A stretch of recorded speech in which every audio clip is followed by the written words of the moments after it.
there's an important distinction between the work of the early Heidegger and the work of the late Heidegger. And very roughly speaking, you could characterize the distinction this way. Early Heidegger, which we sort of typically think of as the Heidegger up to and including Being in Time. Being in Time was published in 1927. But if any of these things don't make sense to you, or if I just sort of am assuming something that I shouldn't be assuming, also, please feel free to ask a question. So Being in Time was published in 1927. And the early Heidegger is usually considered to be the Heidegger up to and including the time of Being in Time, and maybe a few years afterwards. He was busy doing a lot of work on Kant in 1928 and 29, and even in 1930. But around that time, around the early 30s, his orientation begins to change. And one of the ways to characterize the change is as follows. The early Heidegger was involved in what he called the project of fundamental ontology. So that's to say, this is a term that shows up in Being in Time, and he doesn't repudiate the term, he doesn't repudiate that characterization of his project until the early 30s. And the project of fundamental ontology is the project of giving a cross-cultural, ahistorical, universal account of being, which is to say, of what it is to be anything at all, and in particular, what it is to be our kind of being, which in Being in Time he calls Dasein, which is just literally the German word means being there. Right? We're the beings that find ourselves already in a particular situation. So early Heidegger was involved in the project of fundamental ontology. What's important about this project is that he took it to be cross-cultural, ahistorical, and universal. He thought he was telling a story that was the story for everyone. It was the story not only about us, but about everyone in the history of the West, and indeed about everyone sort of anywhere else also. There are some places where, even in Being in Time, where he suggests that maybe the story that he's giving about what it is to be it might not apply, he says, to primitive peoples. Somehow he's got this idea that maybe there are people who haven't quite got a culture in the way that we've got a culture, and if they don't have a culture, maybe that might mean that they don't experience entities as equipmental entities, and they don't experience the roles and the goals that they have in terms of what he calls a world, which I'll talk about in a moment. But he's not really focused on that. He doesn't really think that that's an important feature. Basically, he thinks he's just telling us how it is. When you get to the later Heidegger, and certainly by the time of 1935, which is when The Origin of the Work of Art was first given as a lecture, Heidegger has come to repudiate the notion that the project of fundamental ontology makes sense. And he's come to repudiate it in two ways. One, which doesn't show up in this text at all, but which shows up elsewhere, is that Heidegger thinks, roughly speaking, it's only cultures in the West that have an understanding of being, where an understanding of being is characterized by its unity. It's characterized by the fact that it makes sense of what it is to be anything in such a way that what it is to be one kind of thing sort of coheres with what it is to be any other kind of thing. There's a kind of unity to the understanding of being that he thinks is only found in the history of the West. And sometimes he indicates at certain points later that, for instance, in Japanese culture, there's not a unified understanding of being. He makes a lot of the fact that there doesn't seem to be any word in Japanese that plays the role that our word being plays in English, or sein in German. So that's one issue. There may be cultures outside the West that don't have a unified understanding of being. But more to the point for what we're thinking about today and in the next few sessions, is that he thinks that in the history of the West, there's a variety of different understandings of being. I mentioned this last time. He calls them in some places epochs in the history of being.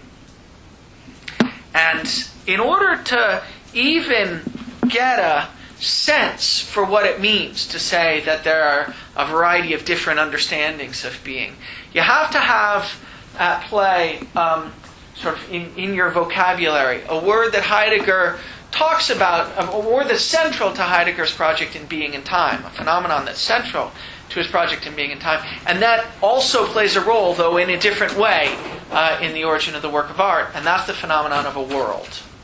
So world is a very crucial Heideggerian notion, and we have to get some sense for what a world is. Okay. So intuitively speaking, you can start off this way.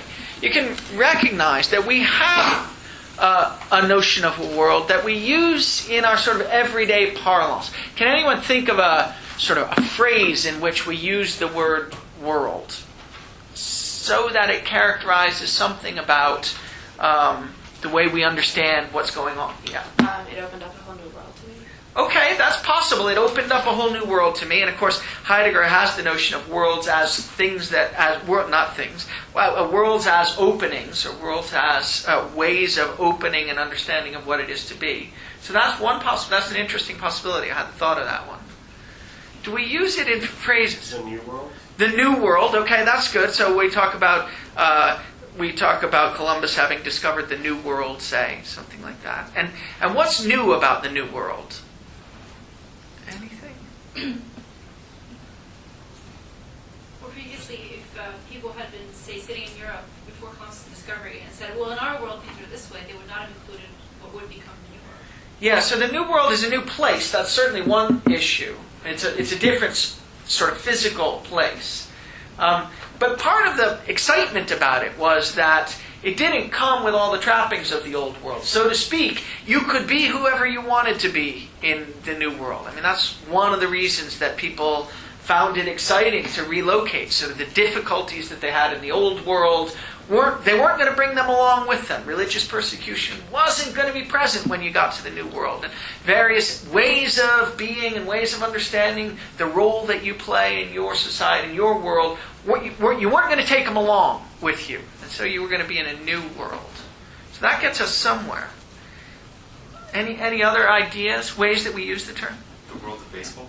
Okay, good. The world of baseball. I think that's an interesting one. Celine, you were going to say? I was going to say business world, which is analogous. Yeah, analogous. Okay, good. So those are the kinds that I had in mind. So we use the phrase commonly. We talk about, the world of baseball, the business world, the theater world, the academic world. And when we're talking about these, well, what? You don't want to say things, right? What is the academic world? It's not a thing. It's not really a place. It's something like a way of being, right? When you're involved in the academic world, or when you're involved in the business world, or when you're involved in the theater world, or the baseball world, you're involved in a way of being. You're involved in a way of understanding who you are, of understanding who other people are, of understanding what kinds of things it's appropriate and inappropriate to do, of understanding what kinds of things it's appropriate to aspire to do, of understanding the the kinds of things that are useful for going about your practices, and so on. So I just made a sort of list of things. I think so all of these. So here's another question. All of these, the theater world, the business world, the baseball world, the academic world, they share something in virtue of which we like to call them a world. Can anyone, so structurally, there's something that makes them a world. Can anyone think of what those structural similarities might be?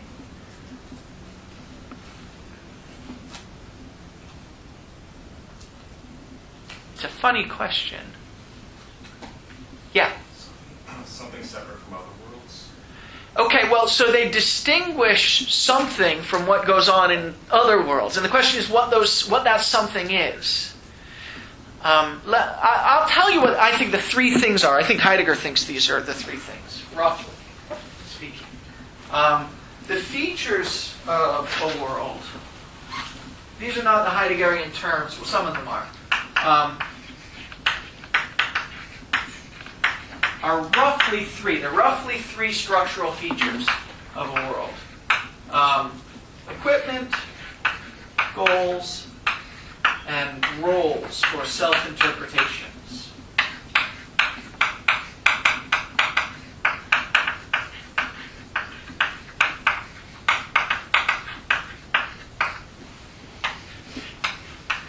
Is included in equipment things like a place, because while we're not defining a world as a place, you have places or a ballpark or a theater. Could be. Wall Street. Yeah, exactly. Could be. So could be, for instance, a classroom in the academic world. Yeah. So equipment is the first thing. And equipment is the stuff that you use when you're in the world in question, right? The stuff that you use when you're operating in the world in question. So the academic world, the one that's familiar to us, has all sorts of equipment. Might be blackboards, chalk, might be notebooks, pens, seminar rooms, large lecture rooms, might be textbooks and libraries. It's got all sorts of stuff that in order to be an operating member of the academic world, you've got to be familiar with, right? And of course, when you first come to a new university, part of what's so difficult about getting situated is that you don't know how to use any of that stuff, right? Or the way that you use it isn't consistent with the way you used to use it. Or all of a sudden a library is a building with 15 million books in it instead of the room on the third floor, and so on, right? So there's equipment. There's the stuff that you've got to learn to use. And what's crucial about equipment gets talked about I should mention, in The Origin of the Work of Art, this was actually 3 distinct lectures. It comes in 3 sections for us, an introduction in 3 sections. The people who listened to it got 3 different days. We have to sit down and do it all read it all in one day if you manage to. But so the first lecture, which is called, I think, Thing and Work, talks about equipment. And the notion of equipment that he's talking about there is more or less the notion of equipment that he talks about, that he characterizes in Being in Time. And anyone recognize what's crucial about equipment when you're using it? Yeah. Its material character dissipates and it's used up in usefulness. I forget what the Heideggerian term is. Yeah, I think that's what the term is in this translation. Get used up in usefulness. That's right. That's actually the fact that its material nature dissipates is one of the things that he says about it, and it gets used up in usefulness. So that what it is to be equipment doesn't involve the material nature of it. I mean, it has to be made out of something, of course, and it's got to be made out of the appropriate thing. He says, for instance, the jug's got to be made out of the right kind of material, otherwise it's not going to hold water. But when it's really being equipment, the way it presents itself to you is not in terms of the stuff that it's made out of, but in terms of what it's for, right? And an important feature of that Heidegger highlights in Being in Time, and let me just see if I can find it, and sort of mentions here, is, let me just see if I can find it.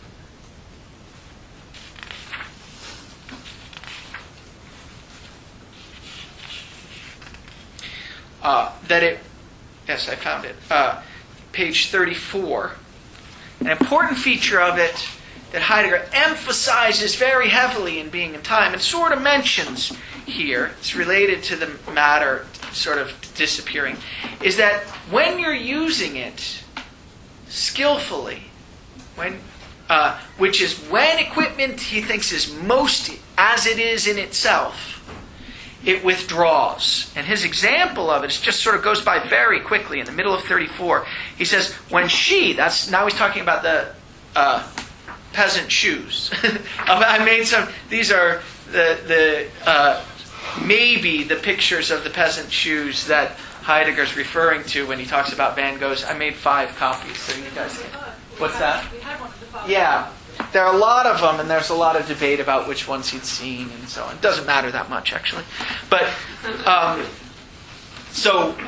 he says, when she, the peasant woman, takes off her shoes late in the evening in deep but healthy fatigue and reaches out for them again in the still dim dawn, or passes them by on the day of rest, she knows all this without noticing or reflecting. So there's a sense in which she's not paying attention to the shoes when she uses them. Of course, there are times when you pay attention to your shoes, like when they get a hole in them, or they're leaking, or somehow, they come untied, when they're not doing what they're supposed to do. But insofar as they are doing what they're supposed to do, insofar as they are what Heidegger describes here as reliable, which comes to be an important feature of equipment in this essay that's not really discussed much in Being and Time. Insofar as they're reliable, they're doing what they're supposed to do, they withdraw. You don't notice them, right? That's part of what it is to be equipment. So Heidegger's favorite example in Being and Time is the hammer. And what you're supposed to notice about the hammer is that if you've got the skills for using the hammer, and you're using it in an appropriate context, and everything is going well, you're not going to notice that there's a hammer there. You're going to be focused on other things. You're going to be focused on hitting the nail or building the house or whatever it is that you're focused on. But the hammer, in order really to be equipment in this sense, withdraws when you're using it well. Okay. And that's supposed to be true about the equipment of the academic world, the pen when you're using it to take notes. You're focused on the notes, not the pen, right? You can come to be focused on the pen when it breaks or squirts your neighbor or something like that. But usually you're not, and when you're not, then it's being most as it is as a pen, as equipment used for something. Yes, Celeste? Is his interpretation of the withdrawal of equipment completely analogous to? Sorry, I'm going to go off course a little bit, but when he talks about when making a good interpretation of, say, Holderlin, the interpretation is supposed to consume itself and disappear. Oh, is that are those directly sort of? I bet they're not the same, but I'd have to think about it a little bit more. All right. Sorry. No, the interpretation is supposed to make something stand out. Now, so when it makes something stand out, there's a sense in which the interpretation disappears so that something else can stand out. Yeah, so is it in a sense like an equipment? Is the interpretation equipment? I bet not. And the reason is that he doesn't think language is equipment. And language is that whereby, at least he doesn't in the later work. And language is that whereby we give interpretations, or interpretations are characterized partly in terms of language. They're very closely related to one another. It disappears the way it probably disappears the way a world disappears, which is different from the way equipment disappears. So maybe we'll say something about that. Good, interesting question. Yeah. And the reason that equipment disappears is because it disappears behind its purpose. Is that? Well, the reason really, I don't know exactly whether reason is the right term. What we need is a description of what equipment is when it's really being equipment, right? Not when it's just some stuff, not when it's something other than equipment, but what is it for it to be equipment? That's the question that he's interested in. And he thinks the answer has something to do with the fact that, well, equipment is stuff that we use towards certain ends. And then the question is, well, what's it? Let's look at it when we're using it, because if it's equipment insofar as it's got a use, it must most be equipment when its use is in play.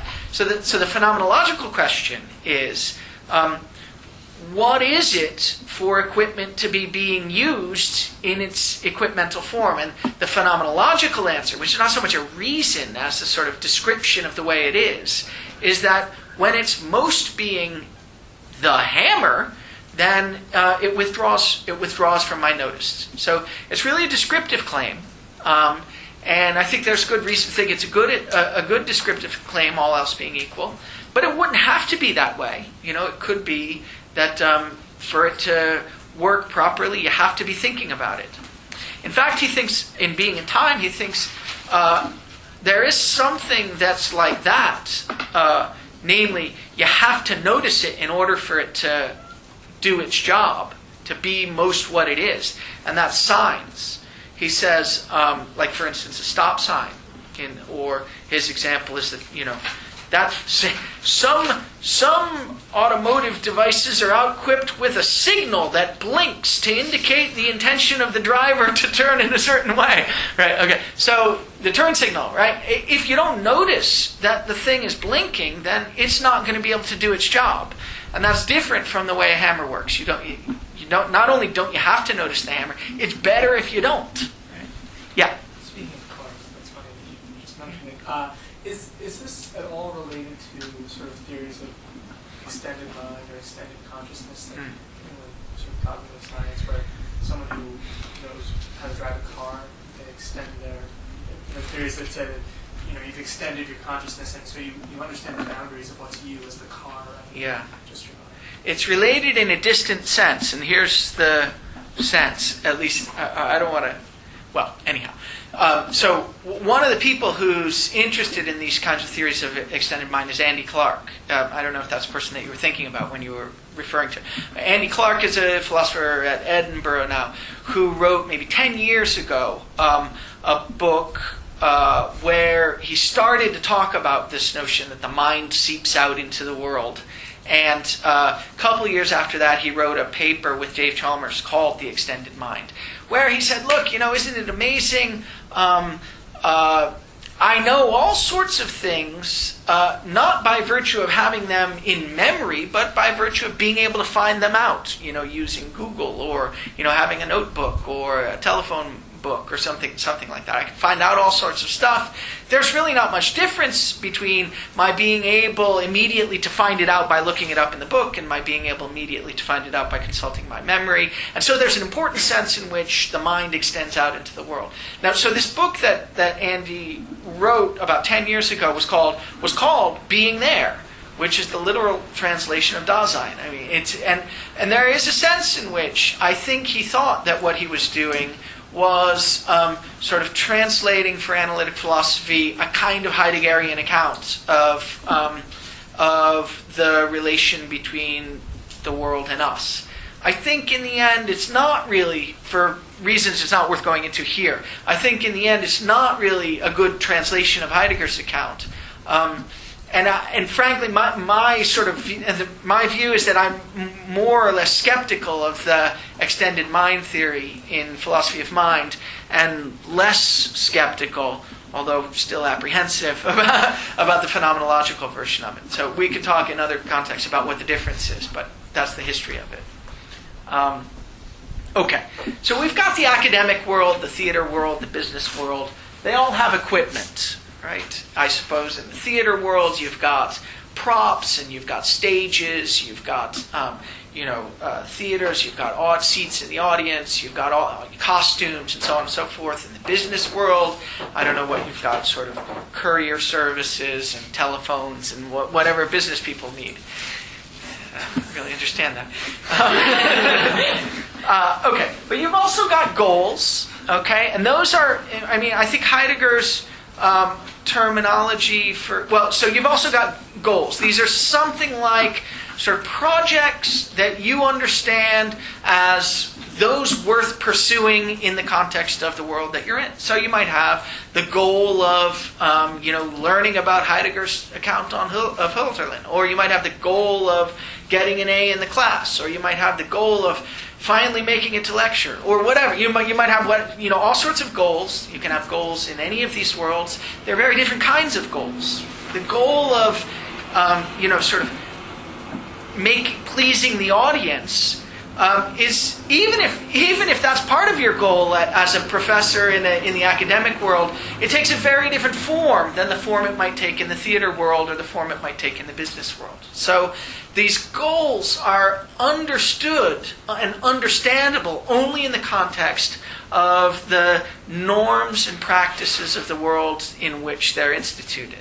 So you've got a bunch of goals, and then you've got a bunch of roles or self-interpretations, sort of stands that you can take on yourself in the context of that world. Heidegger in Being and Time calls this something like the for the sake of whiches, or the towards whiches. These are ways that you understand what it is to be you in that context.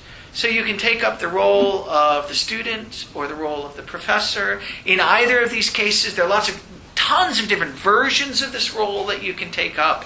You can take up the role of, the student who's always asking questions, or the one who's falling asleep in the back, or you can take up the role of the professor who's hoping to teach 1,000 students in a class, or the one who really prefers the intimate lectures or seminars, whatever. All of these different roles, they're all available. They're all available in the context of the world. And what it is to be a world is to have these three structural features. Okay, so that gives you some sense of what's going on here. Now, notice that to be a world is to be not a place, not a thing. It's not an entity of any sort, but rather it's, so to speak, what you're involved with. The notion of being involved by acting in the situation is very, very important. If you weren't involved in the theater world, I mean, we even say this, right? What's he doing? Well, he's involved in the theater world now, right? That's, Mom says sadly, or or joyously, or whatever, right? They're involved in this world or involved in that world, and being involved in the world is a matter of taking a stand on yourself in the midst of it. Right? It's a matter of taking up a role in the world by having certain kinds of goals and certain kinds of practices, having certain kinds of aspirations, and interacting with equipment in the world in such a way as to pursue those goals and thereby take a stand on who you are in the context of it. Okay, that's roughly what a world is. So all of these things, the equipment, the goals, and the roles, make sense only in terms of one another. Right? It wouldn't make sense to have the role, to have the goal of, playing Hamlet in the school performance if it turned out that there was no theater, or there were no plays, or and so on and so forth. It wouldn't make sense to have certain roles if you weren't in the relevant world, and you can't be in the relevant world unless the goals make sense in that context and the equipment is available to take them up. Okay, so all these things are organized and interconnected, and they're organized and interconnected in such a way as to let us encounter anything as anything in that world. So what it is to be this seminar table in the context of the academic world and in the context of this seminar is not to be made out of certain material and not to have a certain length and not to have a certain width, but to be that around which we organize ourselves in the context of trying to understand what Heidegger's up to and so on and so forth, right? By taking up the roles that we do in the context of the seminar. Okay. The equipment that we use shows up as the equipment that it does only insofar as it allows us to pursue these goals and to take on these roles. Okay. That's very roughly speaking Heidegger's notion of a world. And like I say, this notion of a world shows up, is central in Being in Time. And the central role that it plays in Being in Time is that it's in virtue of the world that anything is intelligible as anything. That's the really crucial thing. So we've got the structural features of the world. The equipment, the roles, the goals. We've got the idea that the world isn't an entity, it's not a thing, it's rather something like a set of practices that have a certain kind of organization and that are organized around ways of using certain kinds of things. And then we've got the notion that it's only in virtue of this that anything shows up as intelligible as anything. Yeah, Charles. So, can you be in more than one world at once? What happens with worlds that appear to overlap? Okay, good. So Heidegger gets confused about this, and it's a sort of interesting, slightly weird issue. You might think, for instance, that I play one role in my family, And that role is sort of totally irrelevant to the role that I play in the academic world. And maybe it's right to say that in my family there's equipment and their goals and their roles, and they just don't overlap all that much with the equipment and goals and roles that characterize the academic world that I also live in. So why not say that I live in more than one world?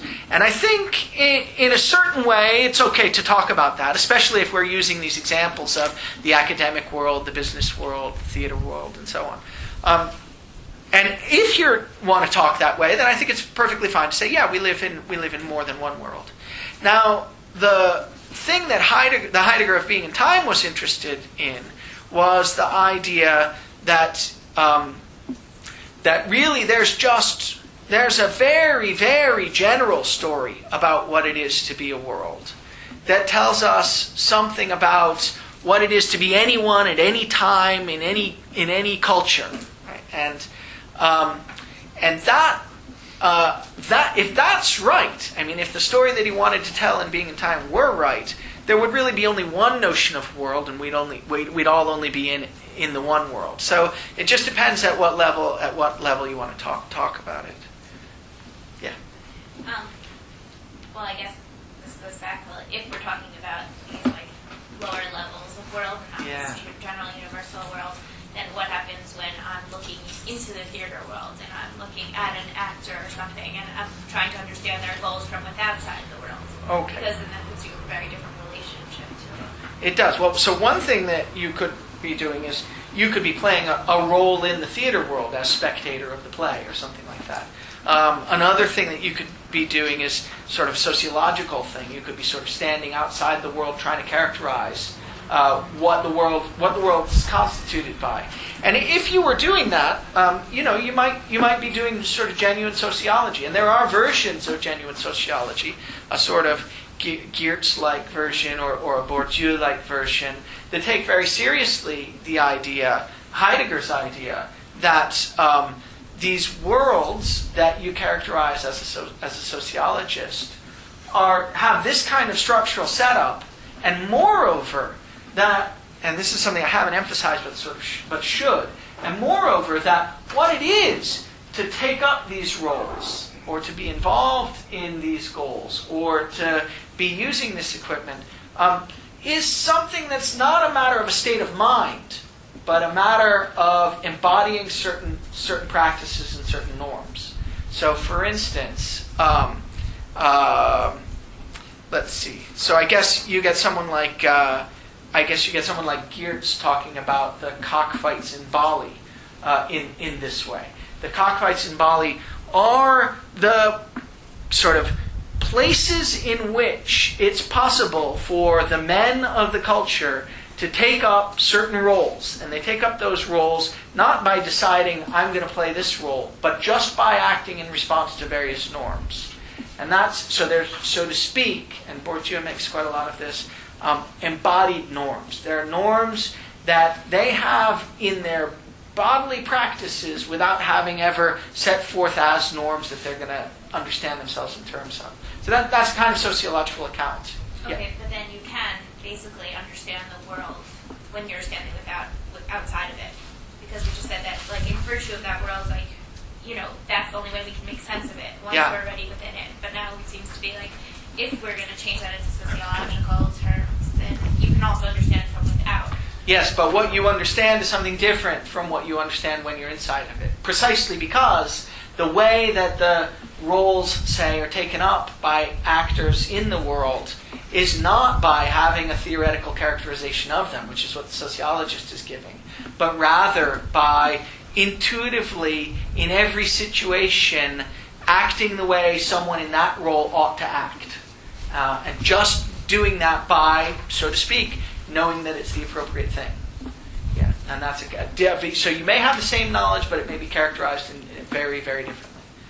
Or you might try to make the argument that you don't really know the same things. You might try to make that argument. I think maybe Heidegger would. Okay, yeah. Can an object exist outside of a world? Well, if a world is what makes anything intelligible as anything at all, then the answer has to be no. Yeah, the answer has to be no. Now, so there are issues about this. Like in Being in Time, for instance, Heidegger worries whether this has repercussions for whether his account is a realist or an idealist account of what there is. And you might think, well, if a world is a structured set of practices in terms of which people can take up roles and have goals and use equipment, and all of this is organized in a certain way, you might think that, and it's only in virtue of that anything can be intelligible as anything at all, then you might think this is a kind of idealism, right? You might think that things get to be what they are in virtue of our practices. And there's a certain sense in which that's right and a certain sense in which that's wrong. Heidegger is sort of tortured by it in a certain section of Being in Time, because he really doesn't want to be an idealist of even the leanest sort. He really wants to be a realist. He wants to say, yes, there are things independent of us. But since when you say that, you say there are things independent of us, and that's a form of the verb to be. And he's just told us that what it is for anything to be anything at all involves its being intelligible as something in the context of a world. It gets very different. The issues get tricky. So, but roughly speaking, what Heidegger says about it, let me see if I can remember exactly the phrase. He says something like, of course, it's true that before there was Dasein, well, you want to say there were things, but you can't quite say that. Right? But what he gets sort of stuck on is the idea that we can now say that before there was Dasein, there was stuff, right? There were dinosaurs, or there were rocks, or there were... But of course, we can only say that now in virtue of the fact that that stuff that earlier existed is now intelligible in terms of the context of our world. So you can say, of course, there was stuff before we existed, before there was Dasein. And some people try to argue that that's enough. I mean, you can't even make... Some people think, you'd like to be able to say something more. Haven't you just determined what that stuff is in terms of our cultural context? And other people say, well, it seems like you might want something more, but actually the desire for a more real realism doesn't make sense. So anyhow, there are issues there, but yeah. I was going to ask if he has some kind of notion of an internal world, which would allow someone to choose which world to enter. And that perhaps that person could be existing in that internal world at the same time that they're assuming a role and sort of watching themselves from above, assuming the role in the world that they have entered. So, sort of the short answer is no. I mean, the longer answer is yes. I mean, so, but it takes a long time to spell out the yes. I mean, basically what he's very invested in is the idea that the notion of a world is a notion that precedes us. I mean, in some sense, it's constituted by us. If there weren't any Daseins, there wouldn't be any worlds. There wouldn't be any practices. There wouldn't be any roles. There wouldn't be any equipment. On the other hand, the world isn't just my thoughts about what those practices and equipment are. Because the equipment, in order really to be equipment, has to withdraw. It can't be characterized in terms of my thoughts about what equipment is. Really, to be equipment, it's got to be transparent to me. And so in some sense, it's got to stand outside of my thoughts and ideas about what it is. And so too for the roles, and so in general for the notion of a world. So he's very invested in the idea that the world is not characterizable in terms of anything like the set of ideas that I've got about it, or the set of ideas that any other individual has got about it. It's just not characterizable in terms of anything inner at all. We experience the world as given to us. So we experience the roles as available to take up. We experience the equipment as there to be used. And it's very important to Heidegger to upset the general Cartesian notion that things in the world get their meaning in terms of what I think about what they are. This Cartesian notion that it's the subject in whom the meaningful stuff in hairs, and that this sort of useless objects out in the world get their meaning by my projecting meaning onto it. He's very concerned to turn that completely upside down, turn it on its head. And he's concerned to do that because he thinks it's good phenomenology. He thinks it's just not right to say, in the most basic cases, that I experience what it is to be a hammer by projecting some meaning onto it. Because in the context in which it's most being a hammer, it's not even there in my experience to project anything onto. And so similarly, the roles that you take up don't really have any direct impact on what you actually are inside. They're just sort of, your role in the world is just in itself a part of the material world that is separate from you. Well, not a part of the material world. So if we want to talk about the material world, just the physical stuff, we can use a different term. We can call that the universe. So there is a notion of a universe. It's just the physical stuff absent any meaning at all. Let's reserve the term universe for that. So, but now the world, that's what we're involved in. That's the theater world, the academic world, the business world. That's where the roles are and the equipment and so on. Now, when I take a stand on what it is to be me by embodying a certain kind of role in the context of this seminar, by acting in the ways that I do in accordance with the various norms and so on and so forth, when I do all that, that's what it is to instantiate the role of teacher in the way that I do in this context. Now, it's not irrelevant to the thoughts that I have. And Heidegger's perfectly happy to say that I've got all sorts of thoughts. I can even have thoughts about, what role I'm taking up and so on. But the role that I sort of manifest when I take a stand on myself by acting in the way that I do is something that precedes and makes possible any of those thoughts about who I am or what I'm up to.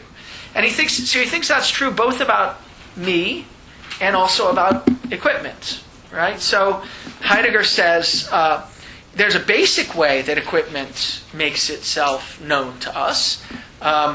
In the context in which I'm transparently coping with it, using the hammer to hammer, it makes itself known to me by withdrawing. That's a way of making itself known to me. And he says when it does that, it's got a particular mode of being. It is in a particular way. This is the way he talks about it. He calls it a readiness to hand or availability. And when equipment is in the ready-to-hand mode of being, it's working the way it ought to work. And everything is going transparently. And it's not showing itself. It's not presenting itself to me. It's not making itself known. But there are situations in which it can do that, when it can make itself known, usually when it breaks down, when it doesn't work in the way that it's supposed to work. So there you are hammering with the hammer, and the head of the hammer flies off and sort of runs across the studio or wherever you are hammering, and all of a sudden you notice something. When that happens, when the tire on your car, on your bicycle breaks down, when your pen stops working, when the head of the hammer flies off, that's when you notice the stuff. And Heidegger's interested in that. He says that's when the stuff is in a different way. That's when it is in the mode of unreadiness to hand or unavailability or maybe even presence to hand, where I can look at it and stare at it and say, I guess it's got a certain length. I hadn't really noticed that. Yeah, and I guess it's got a certain weight. I hadn't really noticed that.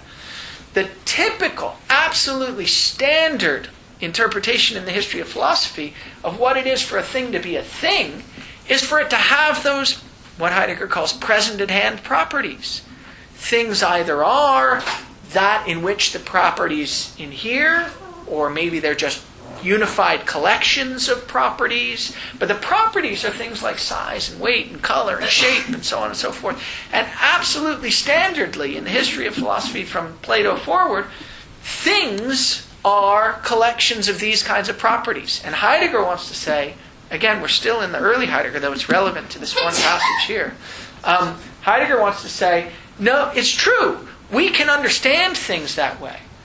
We can understand entities in their present at hand mode of being. But we can only understand them that way because we're already familiar with them in their ready to hand mode of being. We can take them up and use them skillfully and transparently in a world in the context in which they withdraw and are transparent to us.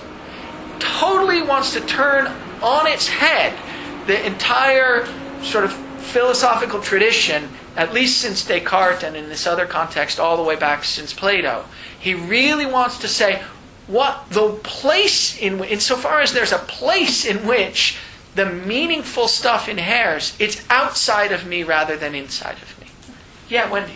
Just to get clear, you were talking about signs as an example of something that you'd always. I mean, so how are those characterized as equipment if they're always in some sort of breakdown situation? Right, they're not characterized as equipment. They're contrasted with equipment. Okay. Yeah, exactly. So the contrast is just the one that you laid out. Equipment, in order most to be equipment, has to withdraw. Signs, in order most to be signs, have to stand out. Right? And exactly. Okay, so we've got this idea that a world is that in the context of which anything is intelligible as anything. And we've got this notion of a world as constituted by a variety of practices in which we're all indoctrinated. Right? We've all got a sense for what's appropriate to do in the world that we're involved in and what's not appropriate to do, and what's so inappropriate it wouldn't even occur to you to do it, right? Until someone from outside the world comes in and makes the mistake, and you think, boy, how could you make that mistake? You just never would. And so a world is characterized in terms of these practices that we're all indoctrinated into, and that are so close to us that we don't even notice them. So when the sociologist comes in and characterizes them, the typical response is, wow, never noticed that. Right? And there are lots of, sort of good examples of this kind of thing. Probably they're all broken by this point. But, one example of practices that make sense and which we all understand in the context of the worlds that we live in, without ever thinking about it, is the practice of when you get onto an elevator and there are other people there, automatically coordinating the space in the elevator so that there's the maximum amount of space sort of between all the people who don't know one another. Right? There doesn't have to be the same amount of space between you and your girlfriend as there is between you and the person you don't know. That's an important thing. And everyone recognizes that. And everyone recognizes that there does have to be sort of a lot of space. If there was only one other person on the elevator, you got on and stood right next to him, everybody would, that guy anyhow would be very uncomfortable, right? And we all recognize that. We recognize that without ever, maybe you've never thought about that, but everyone knows it. Everyone responds to it and understands it, and you know it most when it's a norm that's broken. Right? It becomes immediately apparent to you that some norm was broken, even though it was a norm you never thought about before. When someone breaks it, right? Okay, so it becomes immediately apparent to you that it was a norm, even though you've never thought about it when somebody breaks it. Okay, so this notion of a background set of practices that we're all involved in, all sensitive to, even without ever having thought about it, that are given to us as mature members of the world in which we find ourselves. And in terms of which anything makes sense as anything. That's Heidegger's notion of being. Okay? That's the notion of being that Heidegger has in play in the book Being and Time, and even in the later works. So being, okay, yeah. Just a quick question about norms and breaking them. Okay. What happens when you think something is a norm, and then somebody breaks it, and you're actually like, whoa, that's kind of cool? Like, do we then say if a deviant personality? No, sorry. It wasn't the norm in the first place? Yeah. Or do we say that there's a certain value to breaking norms? So sometimes, and this actually gets us into the late Heidegger kinds of issues, but sometimes late Heidegger will say there can be a certain value to breaking norms. It's in the breaking of the norms that you'll come to discover that it's possible to organize the practices in a totally different way.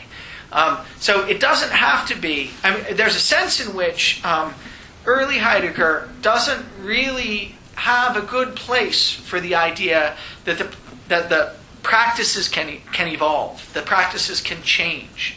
It seems sort of crazy not to have that notion, and he sort of recognizes that it's crazy.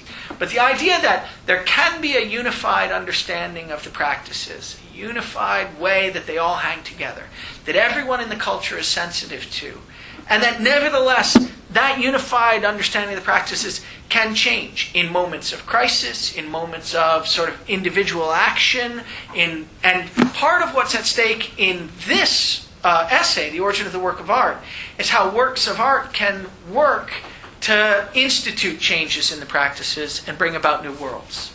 So that's a really interesting issue. Yes? Can I just go back to the notion of being? Yeah. So, do you mind describing that again? Because you were saying that it's like the background set of practices. Yeah. That's what it means to be being. So being is traditionally, I'll tell you why this makes sense. Traditionally, the word being in the history of Western metaphysics is reserved for whatever it is in virtue of which things get to be what they are, right? So, and I think I mentioned some of these traditional notions. The Platonic form of the good. That is, in Plato's story, what it is in virtue of which anything is anything at all, right? What it is in virtue of which it's the thing that it is. The transcendental unity of apperception in Kant. That is what it is in virtue of which, leaving the things in themselves aside, what it is in virtue of which anything is the thing that it is. A God, the creator being. That is, in the medieval Christian account, what it is in virtue of which anything is the thing that it is. Heidegger's got a view about what it is in virtue of which anything is the thing that it is. And his view is that it's the background practices to which we're all sensitive in the context of being involved in a world. So Heidegger thinks it's only because we're already tuned to all of these background practices that hang together in a certain unified way, and in the context of which we can take up equipment and have goals and take up roles. Use equipment, have goals and take up roles. It's only because we're already sensitive to all of those background practices that anything can show up as anything at all. So, he says, the right term for those background practices is being. That's what being is. And then there's a question. Do the background practices themselves have a stable structure? Or is it the case that they change from culture to culture or from epoch to epoch in the history of the West? And early Heidegger thought they have a stable, unified structure that you can characterize in terms of these things, equipment and goals and roles. And later Heidegger says, no, they don't have a stable background structure. A stable structure. The background practices are constantly changing, and what we're studying when we're studying being is the way the practices can change their organizational structure, the way they can gather to create certain kinds of organizational structures, and the way that people can understand the world in virtue of those background practices. Those are the kinds of things that we're studying. When we're studying being. Yes? So does that mean there's no distinction between, say, the social world that I'm born into and whose goals seem very real to me versus the baseball world where my goal to get a home run, say, is only a goal to me insofar as I consider myself in the baseball world? Well, I mean, there is a difference. There's a difference in the sense that one of those worlds subsumes the other, say, or something like that. I mean, there might be contexts in which there might be, sort of, so to speak, cultures in which the baseball practices, the baseball world can't exist. Maybe in some part of the world, some part of somewhere on Earth, there are just no practices for baseball. Hard to imagine, in October, but still, maybe there's such a place, right? And in that place, the roles that you take up in the baseball world won't make sense. So there's an important sense in which the roles that you take up in the baseball world are supersede on the broader sort of American world that we live in, or something like that. So there is a difference, but it's sort of a difference of scope rather than anything else. Let me just point out one important thing, which I think I said before. I think I said last time, but it's in the context of this discussion we just had, important to highlight. The big difference, another big difference between Heidegger and all of the tradition of the West that came before him, has to do with the fact that when he characterizes that in virtue of which anything is intelligible as anything at all, in terms of the background practices that we're all sensitive to without even knowing that we're sensitive to them, when he characterizes being that way, he's made an important leap, because he's now characterized being in terms of something that's not an entity at all. It's nothing like an entity. This set of background practices to which we're all sensitive, and that in virtue of which we understand anything about what we're up to or anything about what's intelligible as anything at all, that background set of practices, it's not a closed set. It's not like you could list them. Like I say, when the sociologist lists all the practices, there's an important sense in which the sociologist still hasn't got them, because people in the culture will know how to go on in new situations that have never shown up before, that the sociologist has never seen and so has never written down a rule for. People indoctrinated in the culture will nevertheless understand how to go on. The understanding that you've got, Heidegger calls it the understanding of being, that you've got in virtue of having been brought up in a culture, is, so to speak, extendable. It's flexible. It's an understanding that allows you to act in appropriate ways, even in situations that you've never seen before. Right? It's projectable. It's related. This issue of its being projectable is related to the Wittgenstein issue of rule following. Right? I mean, whatever the set of norms that we're sensitive to and that we know about in virtue of having been brought up in the culture is, it's not a set of norms that could be characterized as rules for how to go on, precisely because we know how to go on even when the rules give out. And the rules have to give out. There's a finite list of them. Right? So Wittgenstein says, so you give the list of numbers 2, 4, 6, 8, 10 and ask someone how to go on, and the natural thing to say is 12.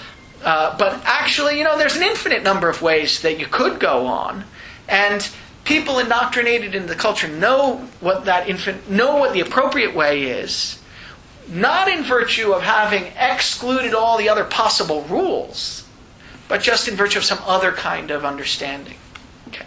So this other kind of understanding that I've got, this sensitivity to the norms, is nothing like a sensitivity to or a relation to an object. So being, for the first time in the history of the West, is not an object like other things. It's not the transcendental subject as it was in Kant. It's not the personal God as it was in the Judeo-Christian religion.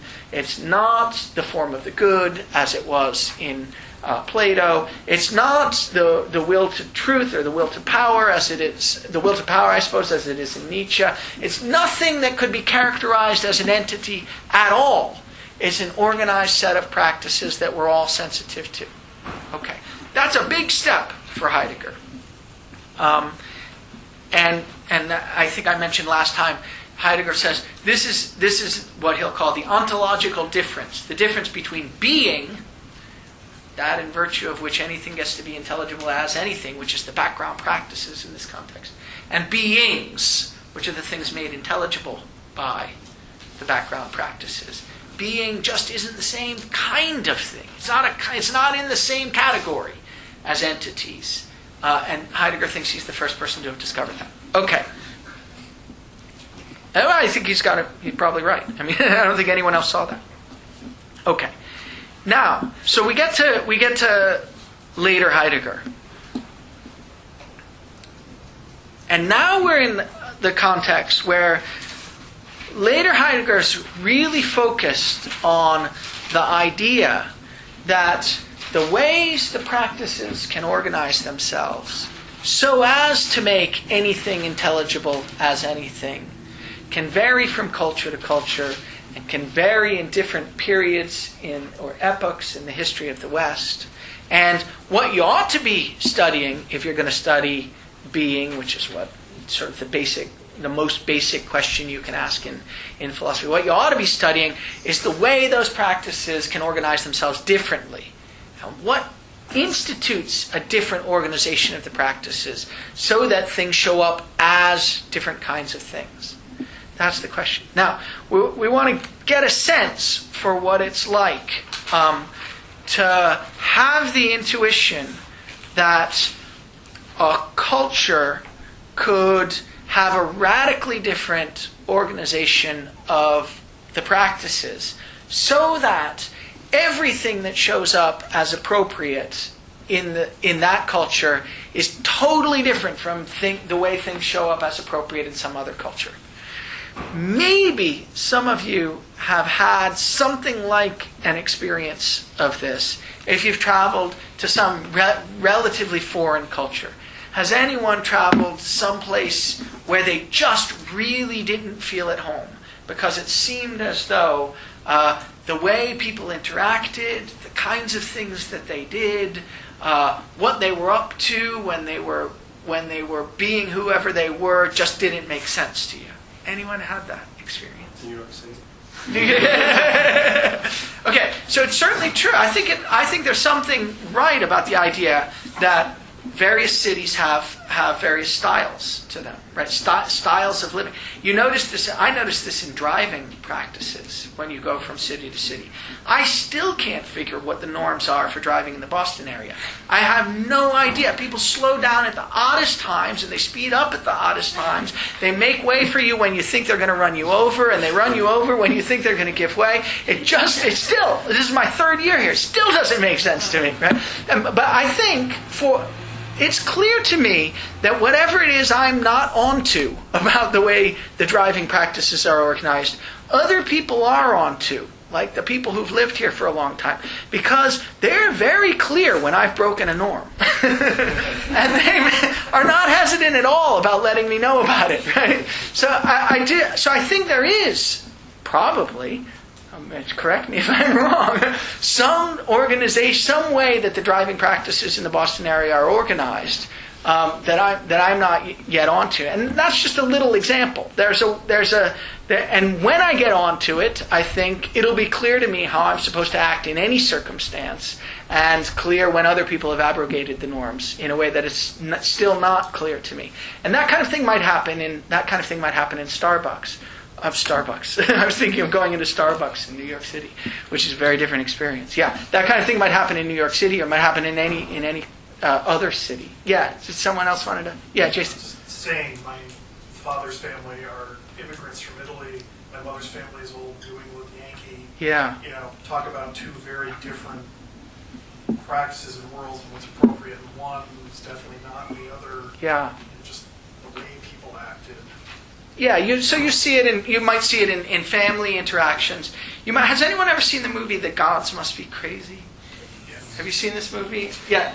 So I think this is a movie that sort of maybe gives you some sense. So it's a movie about, I guess it starts off, an airplane is flying over where is someplace in Africa? Yeah, someplace in Africa. Airplane is flying over and they drop a Coke bottle. And it lands somewhere, and someone who lives there finds the Coke bottle. And this is in a culture where they've just never seen anything made out of this material. It's a desert culture, so they don't have the practice of, filling bottles with large portions of water. And so they find ways to use this bit of equipment that are totally foreign to us in our way of understanding what the thing is about. And yet, in the context of their culture, it makes total sense. And if we went to their culture, we would think, what on earth is this thing being used for, right? It's being used for sort of the things that just don't make sense to us as things that one might want to use things for. And this idea that equipment is flexible enough, or that sort of stuff is flexible enough that it can be brought into different sets of equipmental practices. And in the context of those different sets of equipmental practices, the stuff will become totally different kind of thing, is the idea that we have in mind. Yeah? I hate to bring up Disney, but I think a really good example of that is in Little Mermaid, when she has the 3 items and they're interpreted in an absolutely entirely different way. I see. Okay, yeah. The fork, which is there, dingle hopper, we all know this. I don't know it, but... she discovers items, in this world. So she discovers these items from a shipwreck, and she is going through them with, the bird who is the, expert authority on what these other things are. And she takes a fork, and he says, oh yes, that's a dingle hopper, and she's brushing her hair with it, and then the pipe is a snarf blat, and it's used to play music, but it's, malfunctioning at that time. It's not playing music, and it goes on as such, and that just... Yeah. So that's right. So something like that. If you've got a set of practices in the context of which you make sense of some stuff, some physical stuff, it can become lots of different things in different cultures. Okay. I was going to give an example of sort of longer example of this, but I think I won't.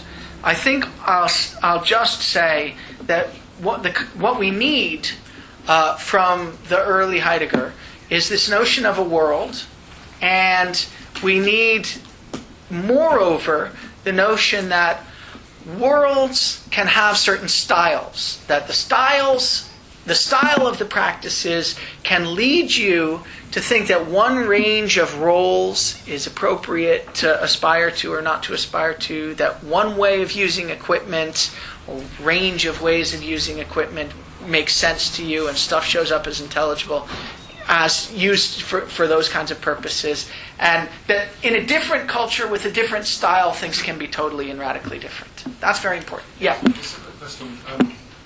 So it's interesting that an object with the same physical constitution can be a different piece of equipment in 2 different worlds. But given that Heidegger doesn't want to characterize objects independently of their presence in a world, is there a way for him to say it's the same object being deployed for 2 different purposes, or does he have to say they're 2 separate objects? Good. So you can say it's made of the same stuff. It's got the same shape. It's got the same, and so on and so forth. But it's intelligible. At least I think you can say that. It sort of depends on which part of Heidegger you're asking about. But I think there's I think there is a way in which Heidegger wants to say, there are things that you can say about it that make it clear that it's the same stuff. But what it is to be that stuff in that form, that way of forming matter, is determined in terms of in the context of the culture or the style of the culture. Yeah. So did Heidegger's insight about the ability of background practices to change come later, or was this fairly present in early Heidegger too? So the thing that changes once you get to later Heidegger is the idea that what you could be studying is not just these structural features of a world, but the fact that the background practices that make up the world have a certain style to them, and that style can change in different contexts. And when the style changes, you get a whole new understanding of what count as roles that you can take up. You might, in fact, it might turn out that equipment is no longer a relevant feature of the world.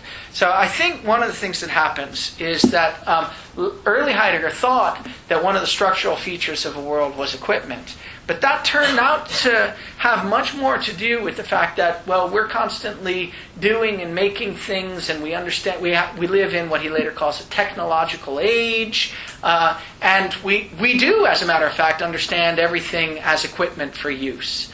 But there might well be other cultures, like, for instance, the medieval Christian culture, where that's just not the basic understanding of stuff. What's important about stuff isn't that you can use it for something. What's important about it is that you can venerate it, that you can experience it as created by God, that it can shine for you as something that shows the greatness of God, and that it can help you understand the various ways that you can act on the axis of sinnerliness and saintliness. And that's just a very different story. It doesn't involve any reference to equipment at all, really. Of course, you use equipment. You may use equipment for certain things, but you don't understand it in terms of its use. You understand it as created by God. And that's a different way of it's becoming intelligible to you. And so later Heidegger became very focused on the fact that the practices can organize themselves in such a way that things show up as radically different kinds of things, and equipment may not be among them. Yeah. So, just to follow up. So earlier, then, his certain notion of the world is much more absolute. It's meant to be, cross-cultural, ahistorical, and universal. And this is the notion, right? It's got these structural features. And I think what happens later is what's left of the notion of a world is that there's this set of background practices in terms of which anything becomes intelligible as anything. But there's no sort of like overriding structure to what those practices are. That's right. Well, there is at any given time, but the structure can change. Exactly. Over here and then, yeah. This will be quick, I think. I guess I'm still having trouble figuring out what the style of a world really means. So is one of the things you might do with it to compare worlds? Yes, exactly. Yeah. So in fact, maybe I will read the little thing I was going to read. I mean, the sort of the standard example in the literature of this is the example of the difference between the Japanese style, the style of the Japanese culture and the style of the American culture.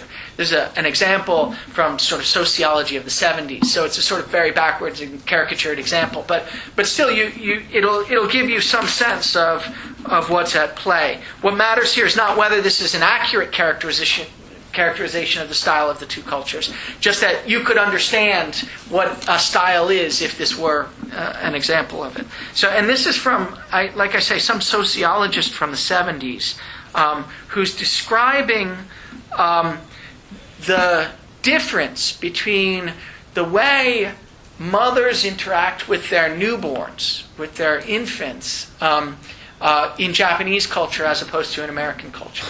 And the idea is that this is going to tell you something both about what it is for a culture to have a style, and also something about how it is that individuals get indoctrinated into the style. Because if the style, the set of background practices, isn't something we have theoretical knowledge of, you might wonder what kind of understanding we have of it at all and how we come to get it. And this is supposed to be something like an answer. So again, this is a passage from sociologists of the 70s.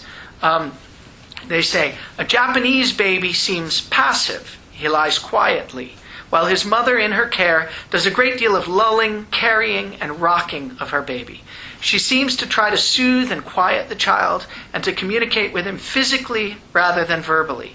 On the other hand, the American infant is active and exploring his environment, and his mother in her care does more looking at and chatting to her baby.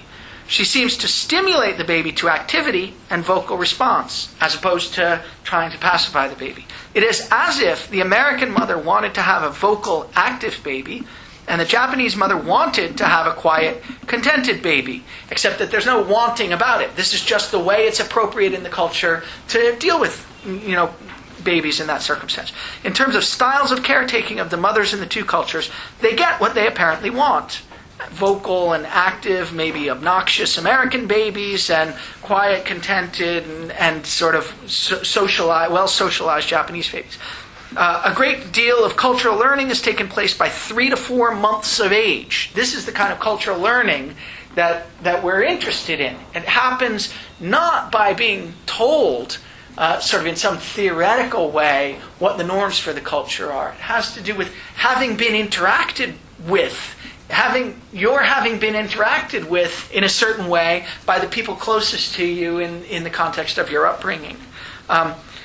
babies have learned by the age of 3 to 4 months of age to be Japanese and American babies rather than just babies, full stop. Okay? So again, what matters is not whether that's an accurate characterization of the style of the two cultures, but you can imagine it really is true. And I do think it's true that in certain cultures there are certain norms that for interacting with young infants, certain kinds of things. As a parent of a 4-year-old now, I'm very sort of attuned to it. There's certain ways that it's appropriate to act with your child, certain norms to make that it's important to make sure the child has a sense for, and that range of norms is just different from culture to culture. And that difference brings about different styles in the culture. And when you have different styles in the culture, then there are different ways of taking up roles and different things that it makes sense for things to be. So, I have 2 quick questions. First is with regard to the medievals and equipment. Yeah. So while maybe the primary mode of being is veneration and reflection of what you said, they didn't venerate hammers to get houses. That's right. So there was equipment around. Absolutely, yes. So I just... Well, there was something that they used as equipment. That's right. But so there's no doubt about that. What's important is that it wasn't experienced primarily in terms of its use, or at any rate, that wasn't the central feature of what it is for anything to be in the culture. And this is a very important feature of late Heidegger's understanding of the organization of the practices. Some practices will be central, other practices will be marginal. And part of what happens in history when you get different styles to the culture is that the things that are at the margins come to be brought to the center, and the things that are at the center. So the same question is there have to be, well, according to Heidegger, are there certain features which are late Heidegger, certain features which are common to all worlds? For example, we all know how to grab physical objects. We all walk. Those seem to be norms which don't change. I think if I had to pick something, I would say that he thinks not works of art, because there's a big question whether the technological age has any works of art. I don't think I would say, physical activity like walking, because animals have that, and animals don't have being. They don't have background practices that hang together, and things don't show up as things. Heidegger thinks for animals. But if there's anything, I think he would say it's language, and the role that language plays in the context of a culture, especially the role that it plays in terms of the intelligibility of the objects in the culture, is very important in late Heidegger. He says famously at a certain point, language is the house of being. So if you've got being, you've got language. It's sort of manifest in the language. So that's one, so to speak, structural feature. But it's almost empty, because the whole point of it is that it allows for such an enormous range of differences. That, yeah. Yes? Maybe you said this already, but in the medieval example, when some stuff is just venerated, not used as equipment, would that still be equipment in their world? Because it was a material object that was fulfilling something that was inherent in their Yeah, I think we will discuss this a lot when we get to the technology, the question concerning technology. So there is a sense in which it bears a distant relation to what we use. It's stuff that's made for a certain purpose, and it's used for that purpose. But Heidegger has a long discussion of the ways in which, in the technological age, this notion of techne, which is a Greek word on the basis of which technology is, the word technology sort of is made out of. The Greek notion of techne, which we translate as skill, actually is intelligible in very different ways in these different cultures. So that it bears a distant relation to it. The kinds of tools and crafts that people say in the medieval world used in order to make things bears a distant relation to our understanding of stuff in the technological age. But the differences are, so to speak, more interesting than the similarities. So it's not equipment. It's not equipment the way we understand it. Yeah. What about like background sets of practices versus like value systems? So let's say like there are certain values that are like cross-cultural, like the importance of preserving life, let's say, or being, I don't know. And then there's also like value systems that sort of like overlap but aren't necessarily the same as background sets of practices. So how does Heidegger deal with that? So I think it's very important to distinguish these background practices from a set of values. And here's one thing to say about it. This set of values is, so to speak, at the level of theory. The values are the kinds of things that I can characterize, I can state, I can say. And the point of the background practices is that every attempt to state them, to state what the norms are that we're sensitive to, it fails. Because the norms outrun any attempt to state them. I get this, you get this with little kids all the time. Of course, we do give them rules. But then every time you give them a rule, once they've got it, you realize actually, there is a place where there's an exception to the rule. And there are constantly exceptions. You tell your child not to talk to strangers, and now he thinks his teacher on the first day of school is a stranger, and so he refuses to talk to her. And then you have to explain. Well, actually, okay. And there's a sense in which she is a stranger, right? I mean, it's not a great. So you have to say, well, there's an exception in the And the point about the background practices is that they're not stateable in a sort of as a set of theories, and whereas a value system is. That's sort of what makes it a value system. You can characterize it. It's got a theoretical, and in particular, another thing that makes it a value system is that typically, at any rate, we think of the values as getting their worth from the fact that we embrace them, sort of cognitively, so to speak. They're the kinds of things that, insofar as they get meaning, it's because we give them meaning. The notion of a value system is a kind of, so to speak, Cartesian notion, right? And Heidegger thinks that the background practices aren't like that. We experience them as given to us rather than as stated by it. But you said something interesting about the idea that there might be these universal values. And I think it's quite hard to come up with them. So, for instance, your example of preserving life. It's not at all obvious that in every culture, even every culture that we admire, that's a value that's adhered to. So, for instance, take the Homeric Greek culture. There's an important sense in which the Homeric warriors are not interested in preserving the lives of their enemies. But there's even more interestingly, most of them aren't interested in preserving their own lives. What it is to live a great life as a warrior, Achilles shows us, is to live a short but glorious life and to have a proud and memorable death in the context of a great battle where you're letting yourself. And he specifically chooses the short but glorious life as opposed to the long but luxurious life. And it's clear that Homer advocates, thinks at any rate, that's one of the going options. That really is a good option. And so it is a context very, very different from, the value of preserving life. Did you want to respond? Or, yeah? I could, but we could say that that's because he's glorifying what his notion of the best way of being a human is.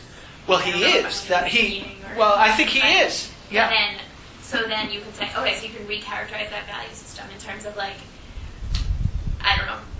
being being the primary goal. I don't know.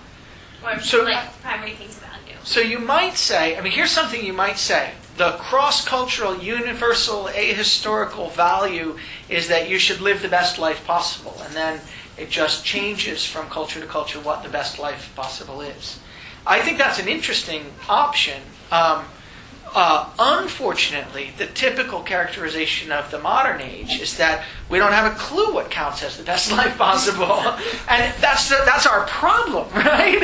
It's that we don't know on the basis of what we're supposed to determine what counts as the best life possible. So it's pretty empty value anyway, because if it can be filled in all these different ways. But even if you allow for the empty value, I think it doesn't really necessarily anyhow characterize what's special about our age. Namely, we don't know what to aspire to. That might be a way of sort of trying to aspire to the best life possible. But values are substantive things typically, and once you make them so empty that you can fill them in any way, it doesn't much look like a value system anymore. Okay, let's. Just in the interest of quickly clarifying the terminology, yeah. I think you could, kind of recharacterize the relationship between the background set of practices and the world, or are you using those? I'm basically using them interchangeably. Let's use them interchangeably. Strictly speaking, there are different notions of a world, and a world in early Heidegger has these structural features, and that's what characterized them. The background practices manifest these structural features. And in later Heidegger, as we'll see, the notion of world gets used a little bit differently. And so we'll have to articulate that. We won't get to it this time, but next time we will. But also the set of background practices is involved in maybe even standing behind both of these notions of world. Yeah. Okay. Yes. It sounded a little bit when you were talking about background practices, particularly sort of growing into them as a child. I mean, it's almost like being fluent in a world. And yes. Like when you're teaching someone a language, there are rules, and you can't quite capture all the exceptions. So it's best to just grow up learning the language. Is that one of the reasons that language is the house of being? So language shares with the set of background practices that feature. Yeah, I think that's right. I don't know if that's one of the reasons. I mean, it might be an indication, a preliminary indication that they're related to one another. Yeah. Yeah, so that's, I think, that's what I should say about it now. Yeah. But it's not a nice observation that they have those similarities. Yeah. As an example of something that's maybe more substantive than just leading the good life for a particular being, how about something like don't kill your parents or don't have incest? It seems to be, at least empirically, universal applicable. So is that an example? Well, claim that there aren't these cross-cultural, ahistorical ways of being that are kind of indicative of who we are? Well, I mean, it's interesting. I'm not sure it is. So, for instance, I was just in a talk. This is not my area at all, but I was just in a talk a Sunday and a half ago, or whenever, 2 Sundays ago, where a week and a half ago on Tuesday. I was in a talk where somebody was describing a genetic component to. They were trying to figure out whether there was a genetic basis for autism, and it turns out that they think there is, and you can discover this. They think it lies in a certain recessive gene, and it would be really easy to study this if there were cultures in which lots of first cousins were marrying one another. And lo and behold, there are, and they went there, and so I'm not quite sure that counts as incest. It's close to counting as incest in our culture, right? So what counts as incest is, it's not obvious that every culture thinks that it's a bad thing. I mean, this is, very much embraced in certain kinds of cultures, or a version of it at any rate. And the patricide thing is an interesting one too. I mean, just coming up with counterexamples off the top of my head, but sort of the whole history of the Greek gods is predicated on this idea of patricide, and it's not obvious that they think that's an awful thing, right? When Kronos murders Uranus, and when Zeus murders Kronos, or if I've got the order right, I mean, it's not obvious that there's a value judgment about that. There's Now, families. sorry. It's not a common practice now, but it was a common practice in royal families. In royal families, yeah. Now, whether it's embraced or not is an interesting question. Of course, by the time you get to 5th century Athens, it's a big issue for Oedipus, right? And so the fact that that's what happens, it's a tragedy in that context rather than something that's just stated as the way things are. But it seems to me earlier, at least insofar as I understand the, say, Homeric Greek culture, it's not obvious. I mean, you wouldn't want it to be done to you if you were the father, right? But it's not obvious that the way the stories are presented, there's a judgment that this is a bad thing. It's just a sort of description of what's happened.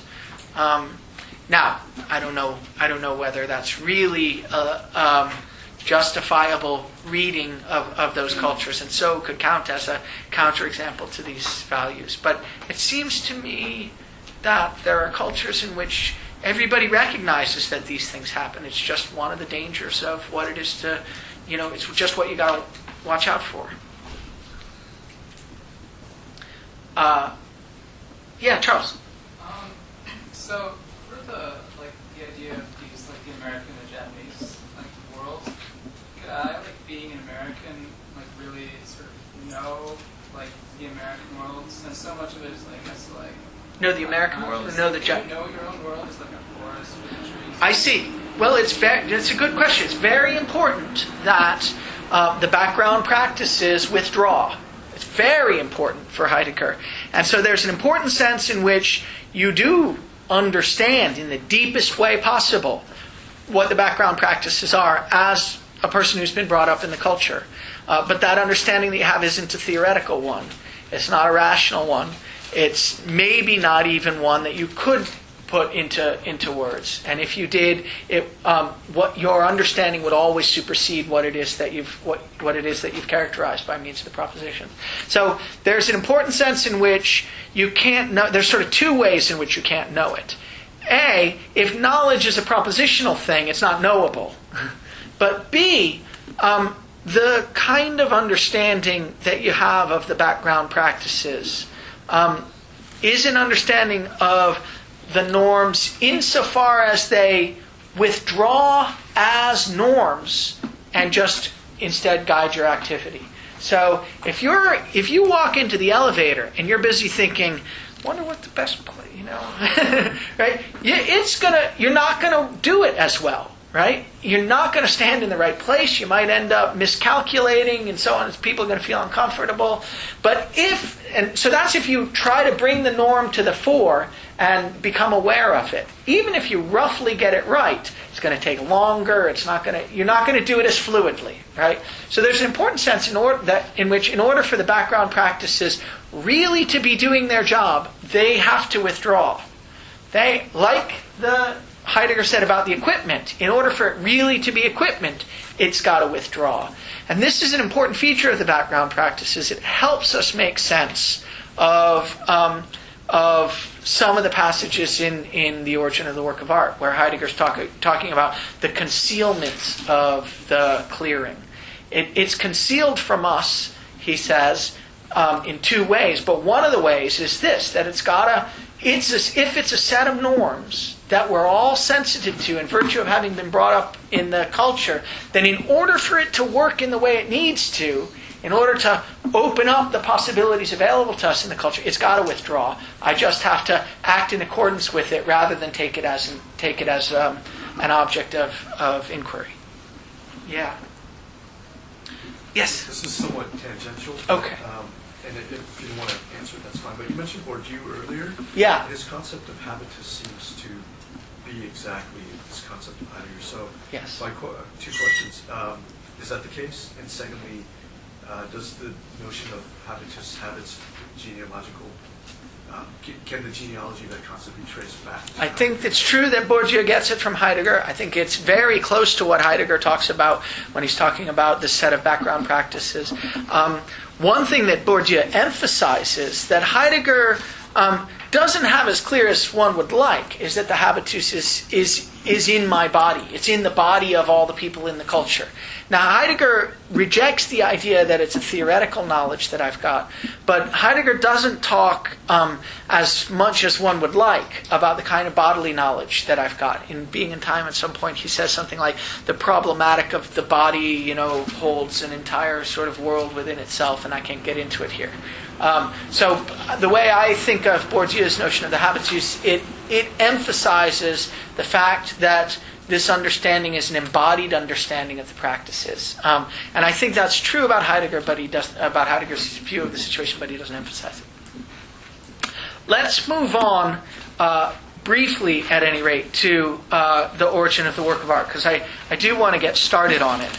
I'm hoping that I will, by the way, try to announce at the end of class. I forgot to do it last time. What you should be reading for the next time. So I'll say it now, just in case I forget. Try to finish the origin of the work of art for next time. Although at the current rate, it does look like we're not going to get to finish talking about it next time. This time, I asked you, at least on the course website, to read up to page 59. I want to say a word or two. We certainly won't get through that, all of that, but I want to say a word or two about what's going on in this essay. So, we've got this idea that the style of a culture opens up a world. The style of a culture is the way that the background practices in the culture are organized, and it opens up a world in the sense that it makes it possible for anything to be intelligible as anything. You'd like to ask the question, how does the style of a culture get set? How do the practices get organized in one way rather than another? If it's really true, as Heidegger thinks it is true in the history of the West, that the practices have a kind of unity to them, so that what your intuitive understanding of the background practices leads you to do in one situation coheres with what it leads you to do in another situation. So you can make sense of all the practices in terms of one another. If it's true that there's really this sort of unity to the style of the background practices, then it would be odd if they just happened to organize themselves that way. Why should they? Why should they do that? And I think that Heidegger's proposal in The Origin of the Work of Art is that one of the roles of a work of art is to give organization and structure to the practices of a culture so that they have a kind of unity to them. Now, it wouldn't have to be that a work of art unifies all of the practices of a culture, although I think Heidegger thinks some works of art do. Later in the seminar, we'll read an essay called The Thing, where Heidegger talks about a notion of sort of a local organization of the practices that can occur around a particular event, say.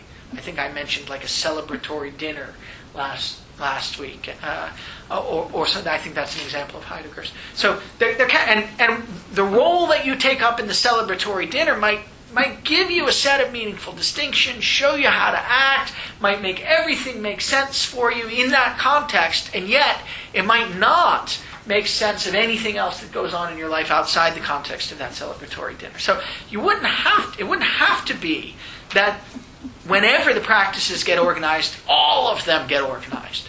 But Heidegger thinks that big deal works of art do that. They unify and organize all of the practices in a culture.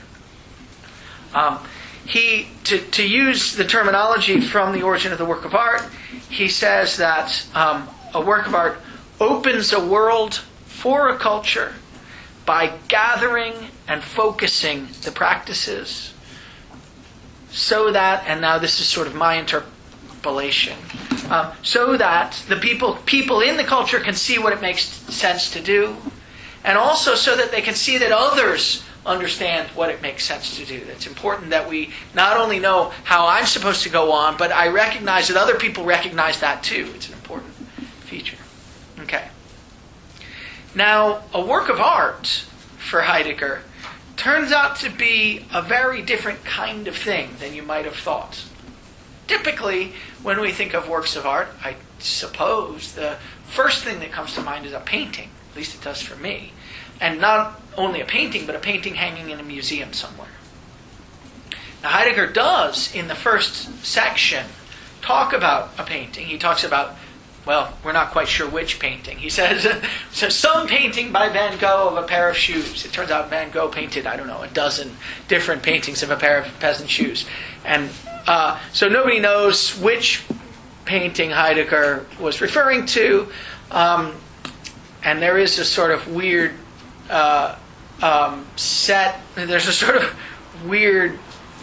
set of discussions of the origin of the work of art focused around the question, which painting of Van Gogh's did Heidegger really mean, and could he really get out of it what he says he got out of it, and did Van Gogh actually know the peasant anyway, and those kinds of things. I think one of them says, actually those were Van Gogh's shoes. He certainly wasn't a peasant. Never mind a woman. Okay.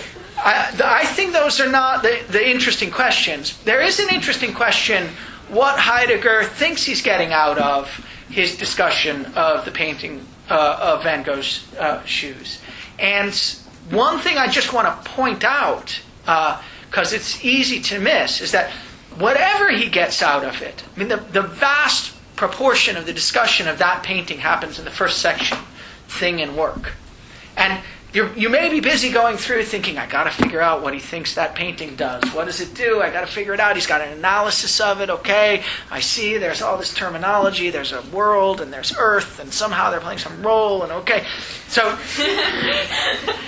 believe me, this was my experience reading it this time. I got to get it this time. I'm going to get it. And then you get to the end of that section and you realize that actually, whatever it is he said about what the painting is doing, vis-a-vis the world and the earth and so on and so forth, it's not his account of what an artwork does. Right? Now later in the essay says something about how a painting, even a painting hanging in a museum, can do something related to what real artworks do. But basically this is not the example of an artwork that he's interested in. I'll just point you to the passage. It was so striking when I read it. On page 38, I realize that my pagination is a little different from yours. I have the other edition and I forgot to bring it.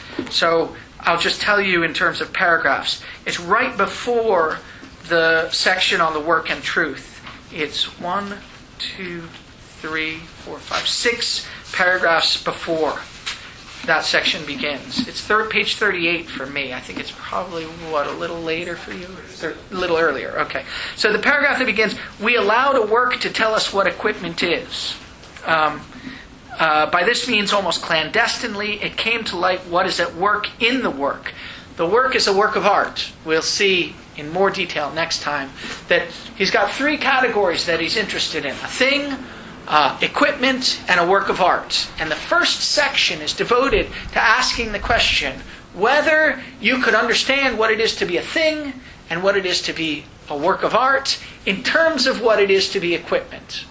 And the answer turns out to be no. That's the important sort of upshot of that section. So he says, by this means almost clandestinely it came to light what is at work in the work, the disclosure of the particular being in its being, the happening of truth. And you're thinking sort of, okay, I guess that could make sense. He's shown us this picture of the peasant shoes. There's a discussion of the peasant shoes that has to do with not just peasant shoes, but what it is for anything to be peasant shoes at all.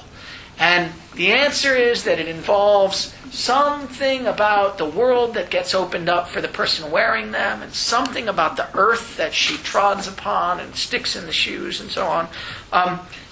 Okay, and so maybe he's told us that we've learned something about what it is to be a work of art. That's the question for this essay, right? What is it to be a work of art?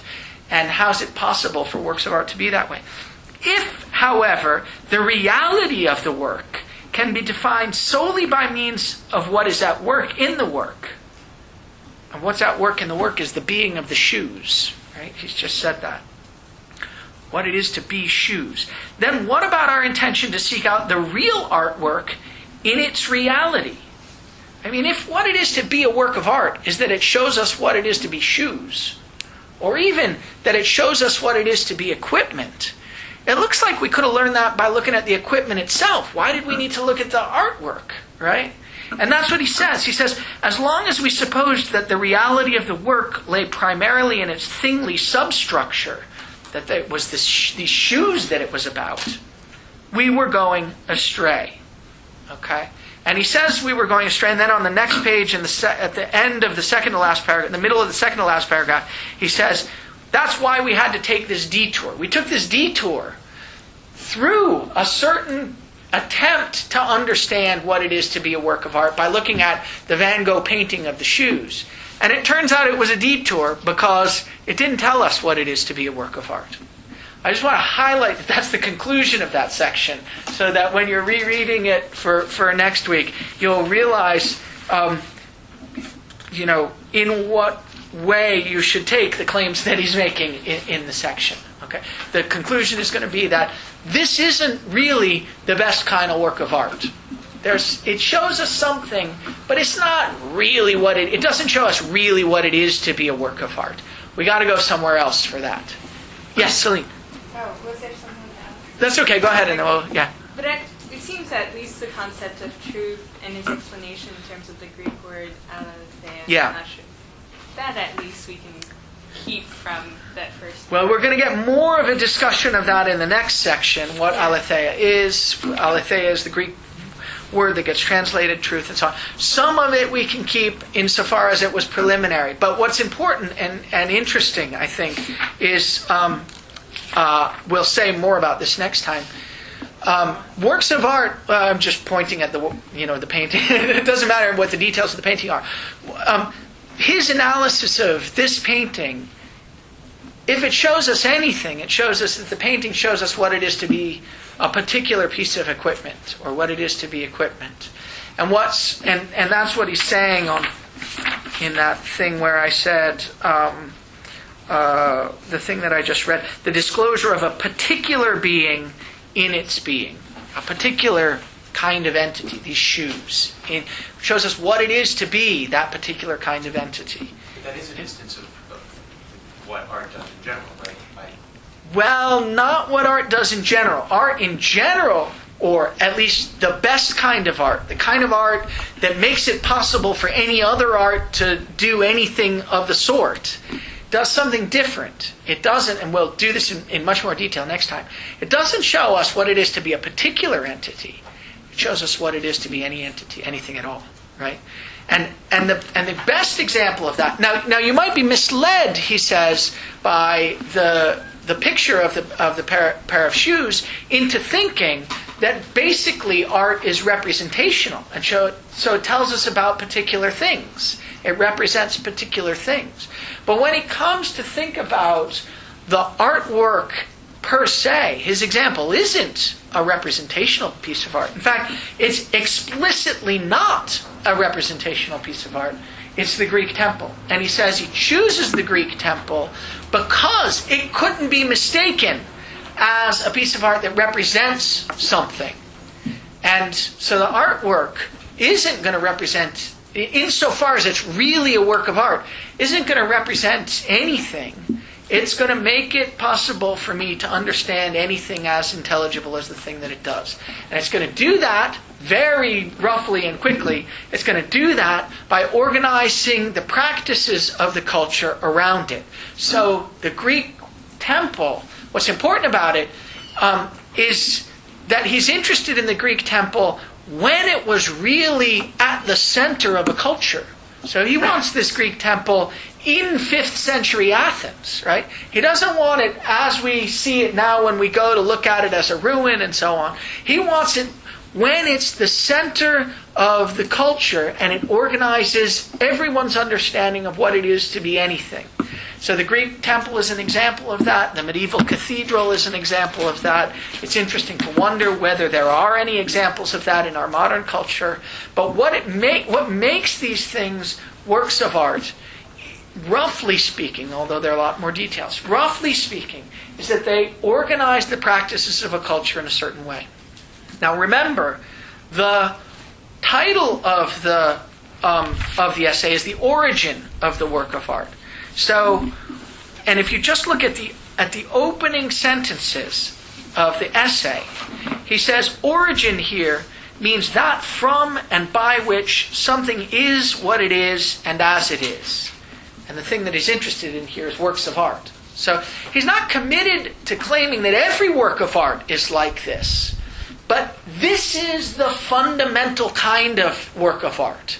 And insofar as it's the fundamental kind of work of art, and it allows anything to show up as anything at all, then in a derivative sense, things like this picture of the shoes can count as works of art because they show particular things as the things that they are. Right? And so, what something is, as it is, we call its essence or nature. The origin of something is the source of its nature. Right? So, a work of art is something that allows things to be intelligible as things. The source of that is the work of art that allows anything to show up as intelligible as anything. And then you can get derivative forms of that when in the context of something like the representational art. But you go astray if you think of representational art as the paradigmatic category. It's not. The paradigmatic category is a work of art working. That's to say, a work of art organizing a set of practices in a culture and gathering those practices and focusing them and making anything intelligible as anything in the context of that. That's a sort of preliminary sort of introduction to what you want to keep an eye on. Things get so next time what we'll do is we'll go relatively briefly, I think, through the first section, since it turns out to be wrong. And we'll go in some more detail through the second section, and we may get a chance to go through some of the third section. So try to finish, and the epilogue and the addendum. So try to finish that for next time. Okay. So I think we are not scheduled on the official syllabus to have another session on the origin of the work of art. I think it's hopeless. I think we will have to have another session on the origin of the work of art. We're definitely not going to get through the third lecture today. We probably won't get all the way through the second lecture today. So next time we will continue with the origin of the work of art instead of going on to the question concerning technology. But that's okay. I think there's some chance we will make progress. As of about 10 minutes ago, I felt like I understood something. So I'll see if I can say it clearly. Okay. Other administrative issues, things that you guys need clear? Yes, Lee. Stupid, but do you plan on holding class on before Thanksgiving? Let's see. We're Wednesday. Wow, great question. I hadn't thought about it. That's a real 4 to 6 on the day before Thanksgiving. Wow, I hadn't thought about it. Do I say that we are going to hold it on the syllabus? I do. Wow. Okay. I need to think about that because I'm sure it messes with all your plans in addition to mine. I hadn't noticed that.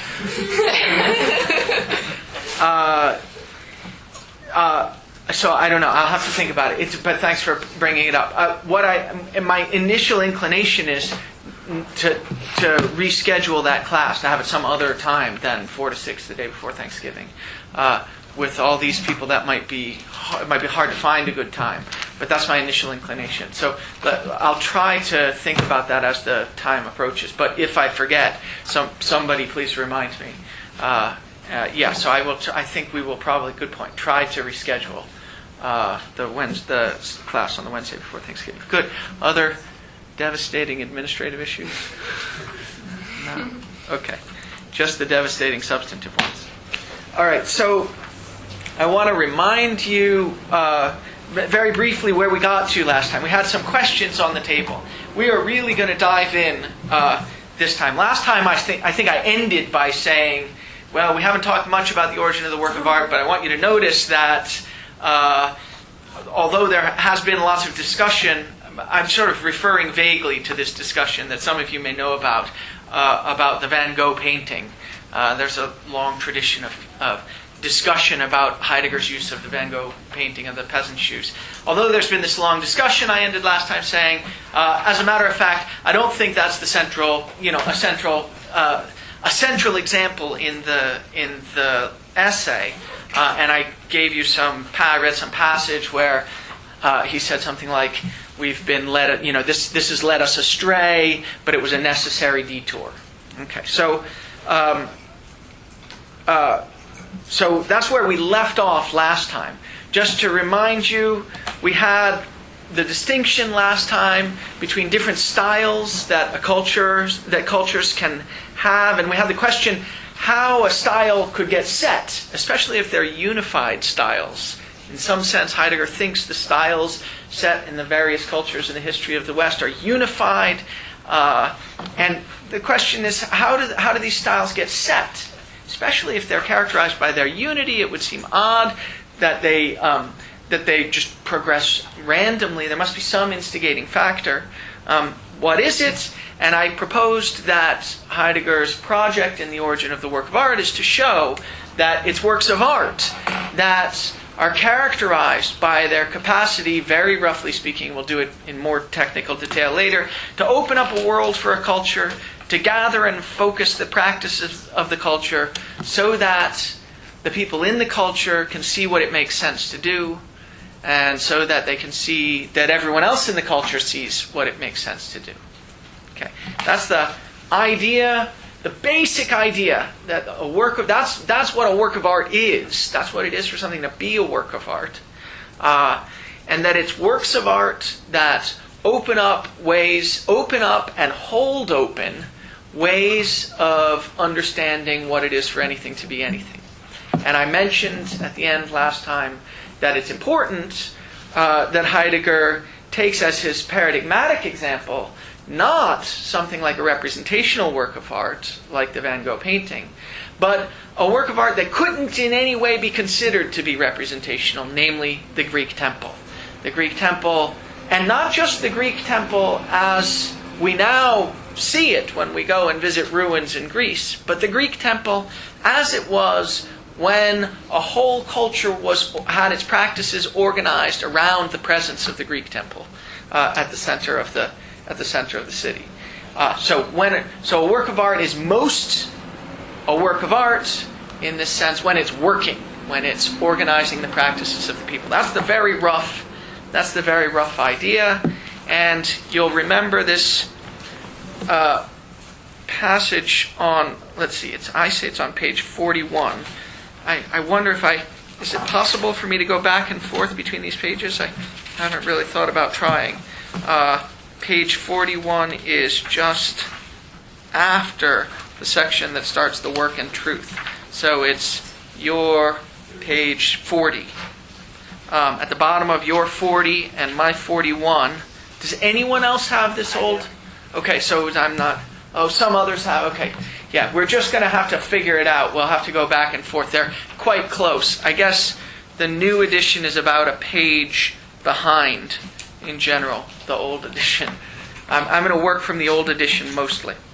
So I'll just read this passage. This is his first presentation of the Greek temple. He says, a Greek temple, portrays nothing. Right before that, he said, let's deliberately select a work that cannot be ranked as representational art. So you might have thought representational art was the paradigmatic kind. You might have thought, if you know anything about these great debates in the history of art, that the point of art was to represent things and represent them well. Huge battles from the 15th century on about whether painting or sculpture did this better. But he says, no, look, art, when it's really art, isn't representational at all. A building, a Greek temple, and furthermore, he says, that's the reason people have made this mistake is that they have a bad understanding of what truth is. They think that truth is a matter of corresponding to the way things are, and that pictures can accurately portray things insofar as they're similar, more or less similar to things. So this notion of a true image as an image that represents accurately the way things are has in the back of it, sort of as a presupposition, about understanding of what truth is, Heidegger thinks.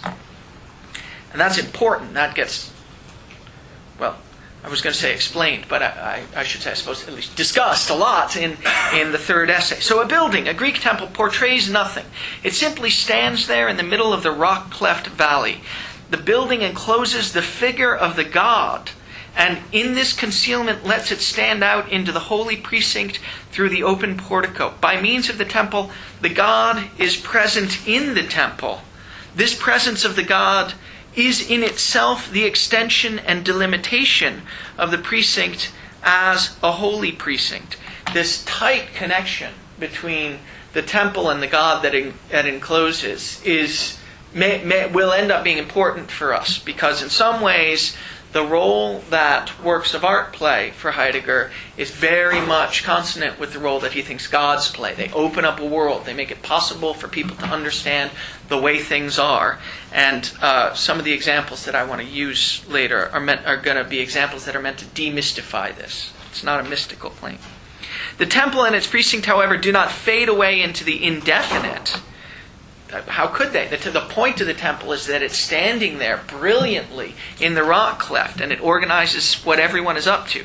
It is the temple work that first fits together and at the same time gathers around itself the unity of those paths and relations in which birth and death, disaster and blessing, victory and disgrace, endurance and decline acquire the shape of destiny for human being. Wow. Right? That's a lot. That's what it does qua work of art, right? It organizes what counts as a birth and a death, what counts as a disaster and a blessing, what counts as a victory and a disgrace, an endurance and a decline. And it organizes everything that has everything to do with what it is to be a human being. The all-governing expanse of this open relational context is the world of this historical people. Only from and in this expanse does the nation first return to itself for the fulfillment of its vocation. Very roughly speaking, the temple tells you what you're about.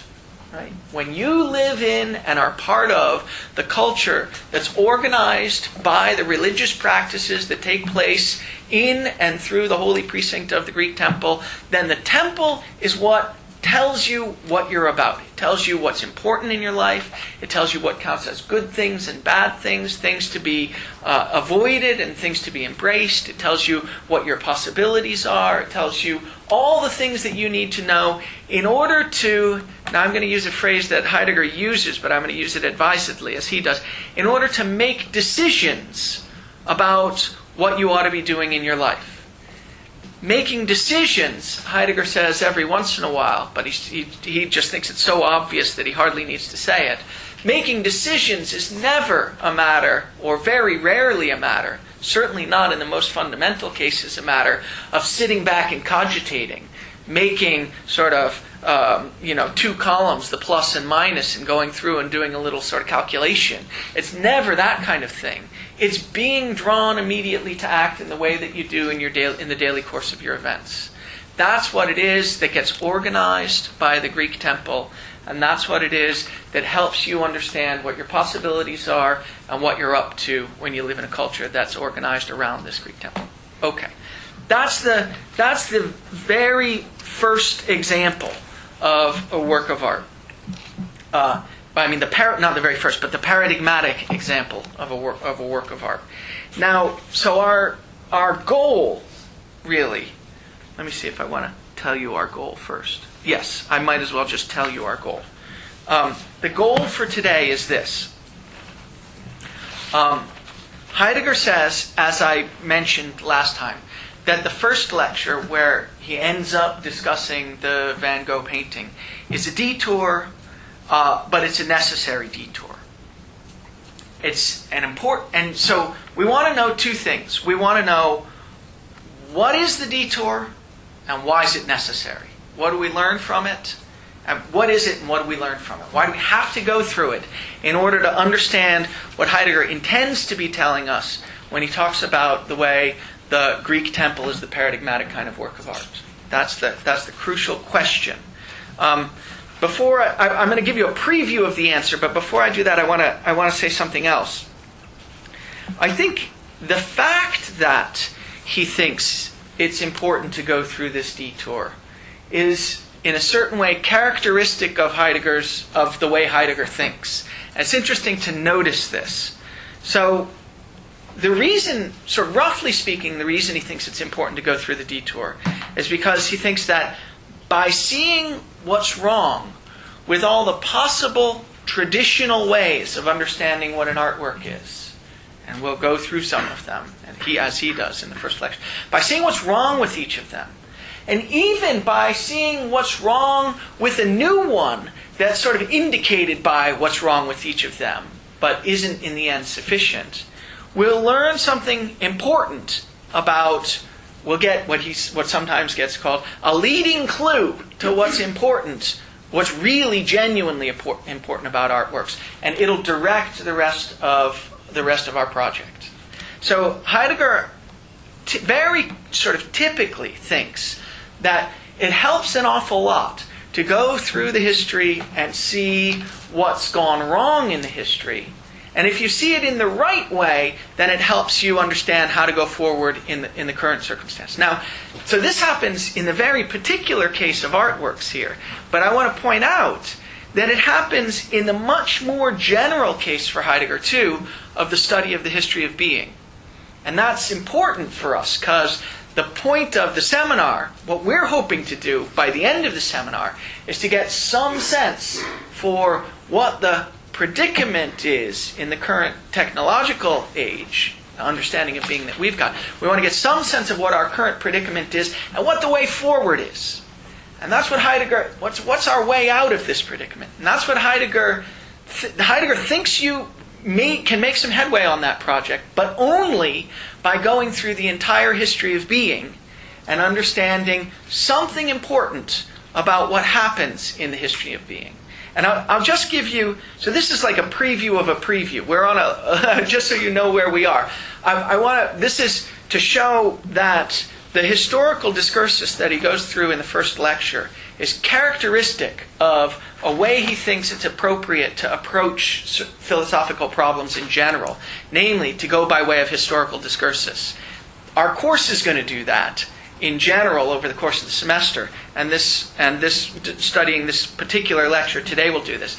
Let me just give you a very brief sense, a preview of the rest of the course, what the historical discursus is going to tell us. So you don't have to take the rest, but a preview, right? Just so you get some sense of where we're heading. So this is, I think, what Heidegger's sort of later Heidegger's big project is. He says, look, what we need to do is we need to look at the history of being. First, we need to notice that there is such a thing as the history of being, that being and beings are not the same as one another, and that the way we understand what it is for anything to be anything at all is by having a background understanding of being that's present to us in this background way. Present to us in a withdrawn way. The background social practices are not what we're focused on. They're what allow us, in a particular understanding of being, to make sense of the world in the way we do. Okay. So first we need to look at the history of being. Notice that there are these different understandings of being in different epochs.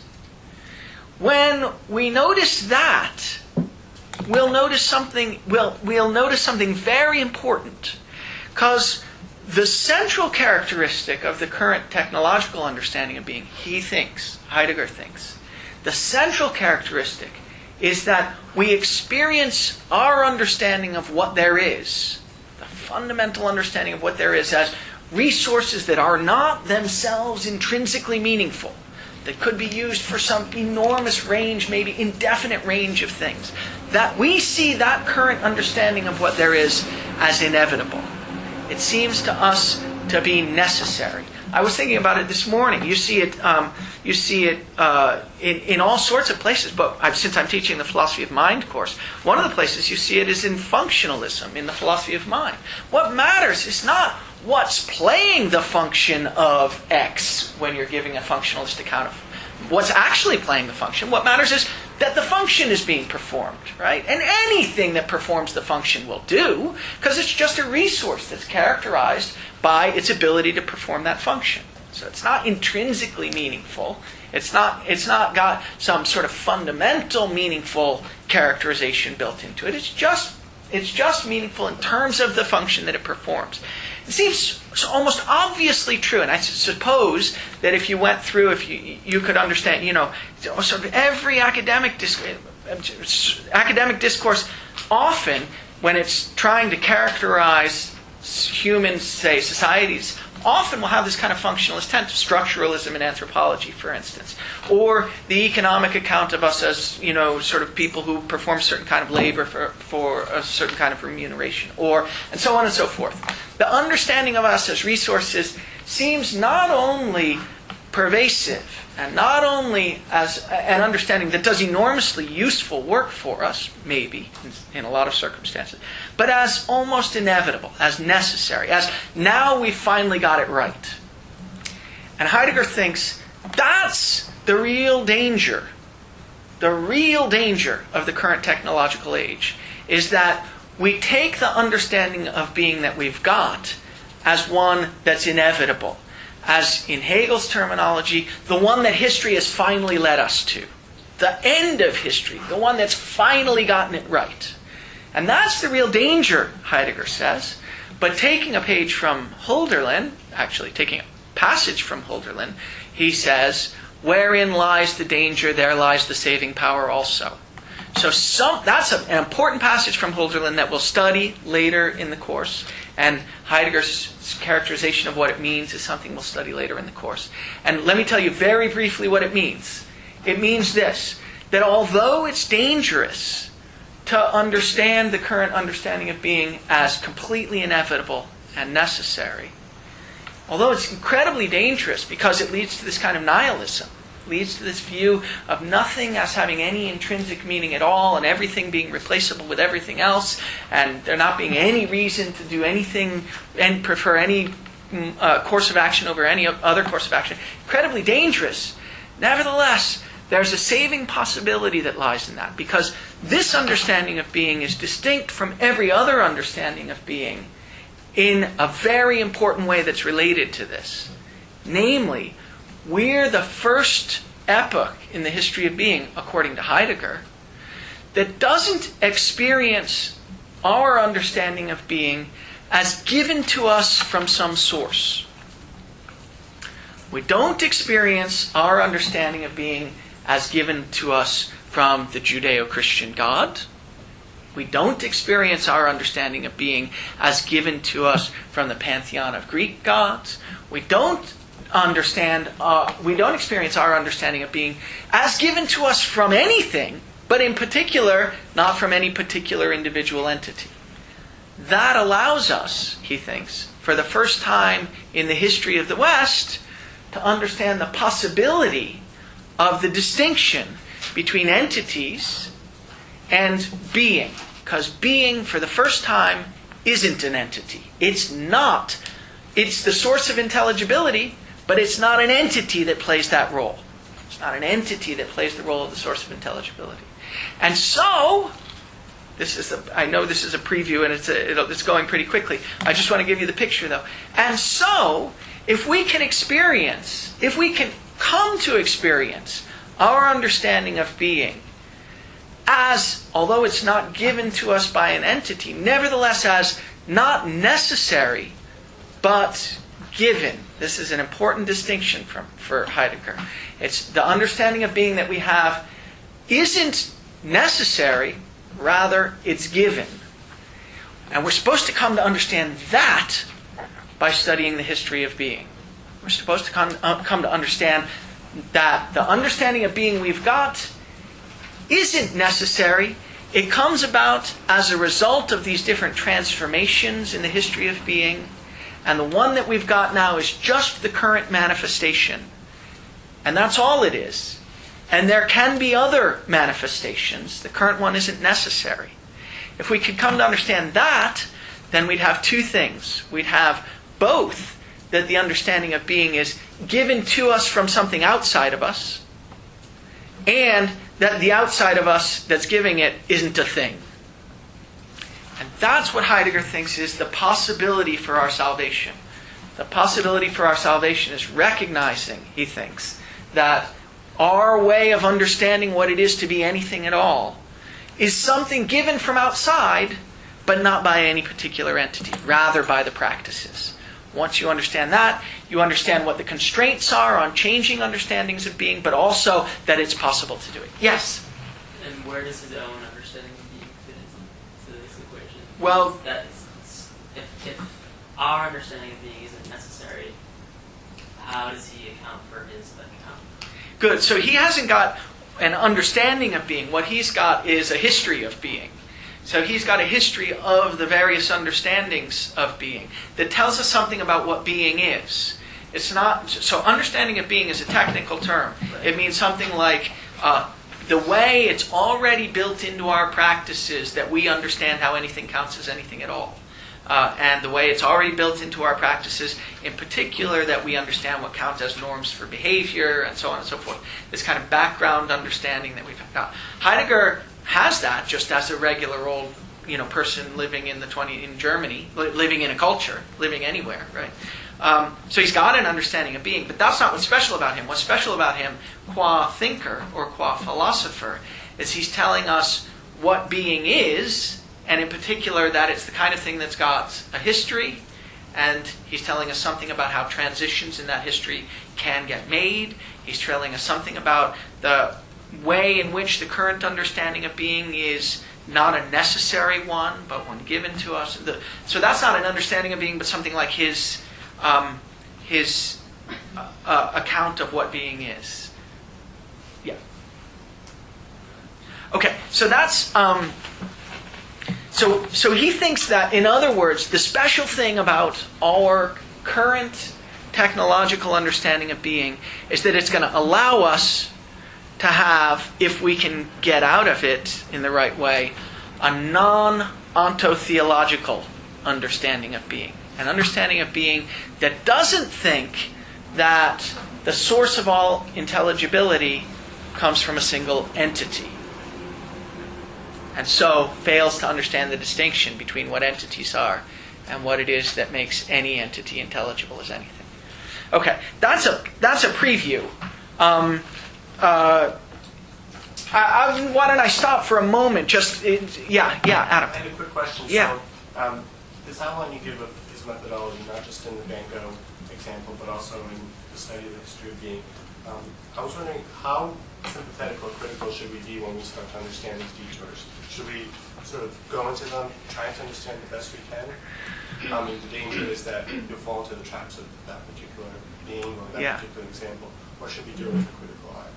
Well, you should try to do both. You should try to understand what it is that motivates it. Some of this, I confess, when one of the reasons it's hard to read Heidegger is because he presupposes so much understanding on the part of his reader about philosophical history, and not necessarily understanding that we can all be expected to have. He was deeply steeped in medieval philosophy. He was deeply steeped in Greek philosophy, and he takes it as a sort of background datum that all his students are going to be able to read Greek and Latin. They're going to recognize the things that he's quoting. He does a sort of shorthand. And so part of my job is going to be to spell some of that out. And some of the markers are harder to see than others. But you should try to understand what he's talking about. But really, the audience he's thinking of is an audience that will recognize immediately the sort of picture that he's giving of the Aristotelian view, say, or of the Platonic view, or of the empiricist view, which are the three views that he goes through here. And then we'll find sort of reasonably compelling the kind of rejection that he gives of each of them. If you find yourself, this is one of the reasons it is hard, if you find yourself struggling even to understand the view that you know he's about to reject, try to understand it, but that's the position to find yourself in. Try to understand it. Try to be as sympathetic a reader as you can. Try to understand what it is the position that he's laying out is and why it might be compelling, and then try to see if, from the point of that position, you can come up with reasons to resist, say, the criticisms that he gives of it. But mostly what we're going to do here is go quickly over the criticisms and try to see what position they motivate, the positive position that they motivate. But I know the feeling. The first 2 years I spent reading Being in Time, I spent a huge amount of time trying to translate the stupid Greek passages. I mean, it doesn't matter. In a certain way, it doesn't matter what the Greek passages are because it does. It does matter what the Greek passages are. But for the first reading, it may not be the most important thing. Yeah. I don't want to take too much time to answer this question, but just wondering if you briefly clarify what you mean when you say that the ontotheological understanding of being would amalgamate entities and being. Yes. So this is something that gets mentioned. I noticed in I think the epilogue here. Let's see if I can find. No, I guess in the addendum. Page 86 of my book, the second to last page of the addendum, he makes brief reference to something that touches on the problem of the ontological difference. Maybe I'll put it on the board just so we have all the terminology around. The ontological difference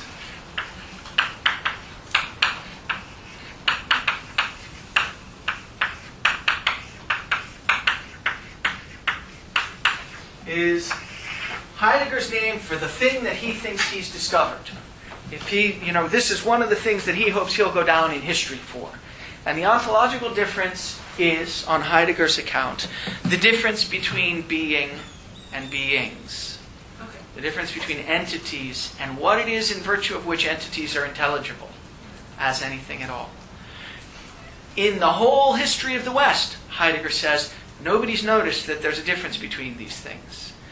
Why not? Well, because in every epoch in the history of the West, since Plato, there's been a notion of what it is in virtue of which anything gets to be intelligible as anything at all. But it's always itself an entity, the form of the good in Plato, the Judeo-Christian God, and so on. And Heidegger wants to say, yes, there's room for the notion that there's something it is in virtue of which entities come to be intelligible as anything at all. But what it is in virtue of which they come to be intelligible as anything at all isn't itself another entity. It's not God, it's not the form of the good, it's not something, in fact, that you could look at all, or focus on at all, or take as an object of thought at all. Because it's these background practices that, when they're making things intelligible, are essentially in the background. That's the crucial thing. If they weren't in the background, if the background practices weren't withdrawing, if your understanding of them wasn't withdrawing, wasn't something that you're not focused on, then they could never do their job. So, yes.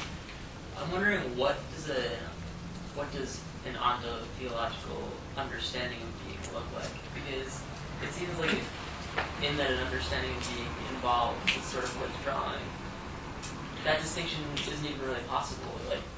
That seems like more of an account of being. Well, good. So I think this is an important issue. There are two things that are going on. One is sort of what the background understanding of being is in a particular culture. That's the stuff that stays in the background, that directs your activity, that makes anything seem intelligible in any context at all. Then there's something like the theoretical characterization of that in the culture. Every attempt to give that a theoretical characterization in the history of the West has decided that the thing that makes these entities intelligible is itself another entity.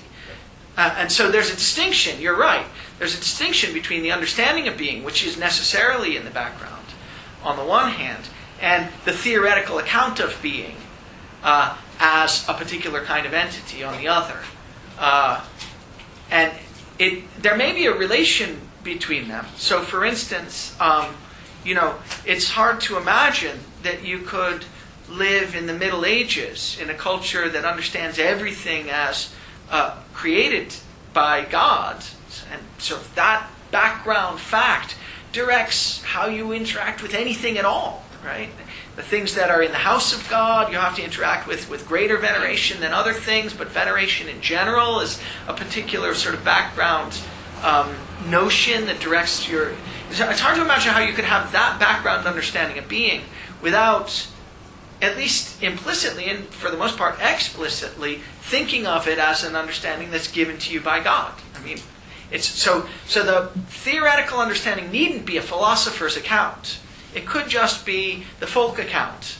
So, I mean, like, for instance, the way we, in our folk account, might well understand everything as resources. That's you might not have come up with that yourself, but when I say it, it doesn't sound so crazy. So, too, in the medieval ages, if someone said, oh, and by the way, there is a God, a creator God who created all this stuff, it wouldn't be surprising to you. So the theoretical account makes sense in the context of the understanding of being. And it may even be held to a greater or lesser degree in the folk understanding, in the folk accounts. But really, that's what he's sort of looking at as having the potential to change, is the theoretical... No, what he really thinks needs to change, what he thinks does change from epoch to epoch in the very first instance is the background understanding. And it's the work of art that can do that. Does that make sense? Afterwards, the theoretical account, you'll get a new theoretical account, but it'll be based on the new background understanding. It's like we have less agency over the way in which the understanding of being... Very important fact. That's right. We have less agency, so we don't just decide. You don't get to change an understanding of being just by deciding there's a new one. So how you change it involves changing the practices. The practices, since they're organized around works of art, will change only in certain ways and in certain circumstances.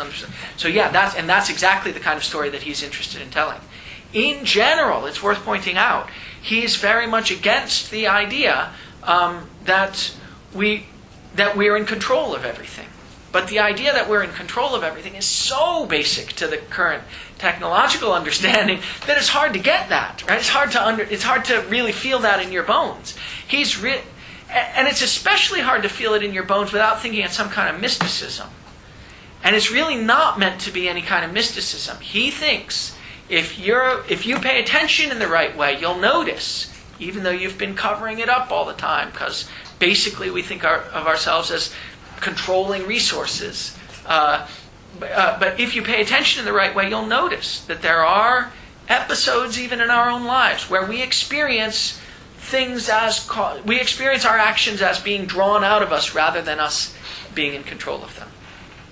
So the notion that we could come to experience our understanding of being as something given to us, it's going to take a work of art or a thinker or a poet or something fundamental like that to bring about the sea change that will make it possible for everyone to see that clearly, he thinks. But once it's seen clearly, we'll be at an advantage over all the other epochs in the history of the West, because we won't be tempted to think that what's given to us is given by a source, is given by another entity, like a god or something like that. That's okay. So that's the preview of what we're going to see for the rest of the course. And you can see then how this idea that you go through the history in order to free yourself from the current background sort of presuppositions that you've automatically got in virtue of living in the culture is an important tactic for him. Okay, good. We're done on that detour. Now to the principal detour. So our question for today was supposed to be, what is the detour of the first lecture and why is it necessary? Why do we have to go through this detour of understanding what the various bad ways of thinking about artworks are? And in particular, why do we have to go through this detour of thinking about the Van Gogh painting? What do we learn from that? Okay, now let me give you a preview of the answer to that. Because we may not get to all the details.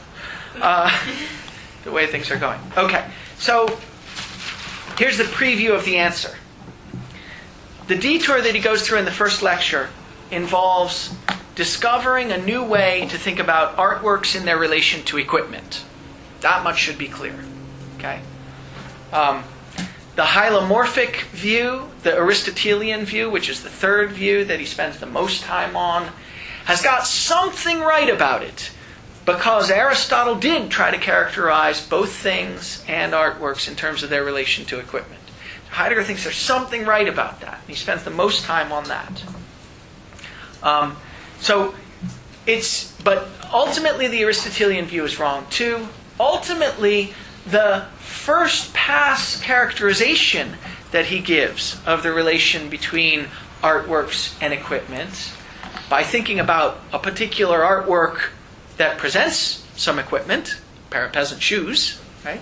Ultimately, that first pass isn't gonna turn out to be right either.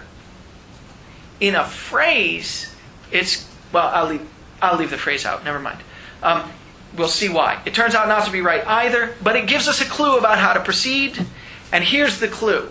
This is important for me. Maybe it will seem trivial to you guys, but I think it opens something up. The clue has to do with the way in which equipment is reliable. We talked a little bit about the reliability of equipment last time. The reliability consists in, or is related to, the fact that equipment withdraws when you're using it skillfully.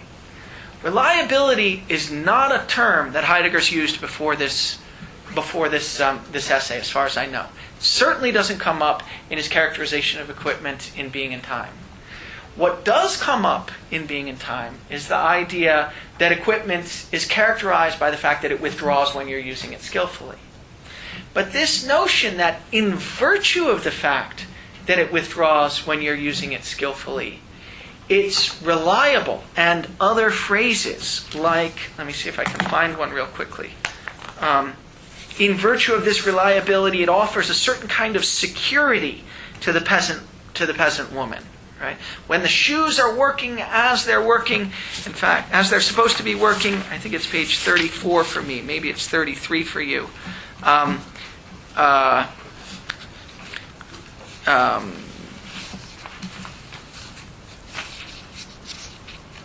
For the reliability of the equipment first gives to the simple world its security, and does this other thing to the earth, assures to the earth the freedom of its steady thrust. So the reliability has something to do with security. And you get the basic idea. If your equipment was always breaking down, then you would feel anxious. I mean, there would be something wrong with the way you were experiencing the world, right? You would be discombobulated and discomforted in a way that would throw you sort of off your game completely, right? So we don't usually think about the fact that the reliability of equipment gives us a certain kind of security. But it seems right. That's what it does. And in a world that's got, a small range of equipment, as long as the stuff's reliable, it's working well, that means it's withdrawing and you're using it transparently when you're skillfully coping with it, then things are right with the world, as we say. Okay.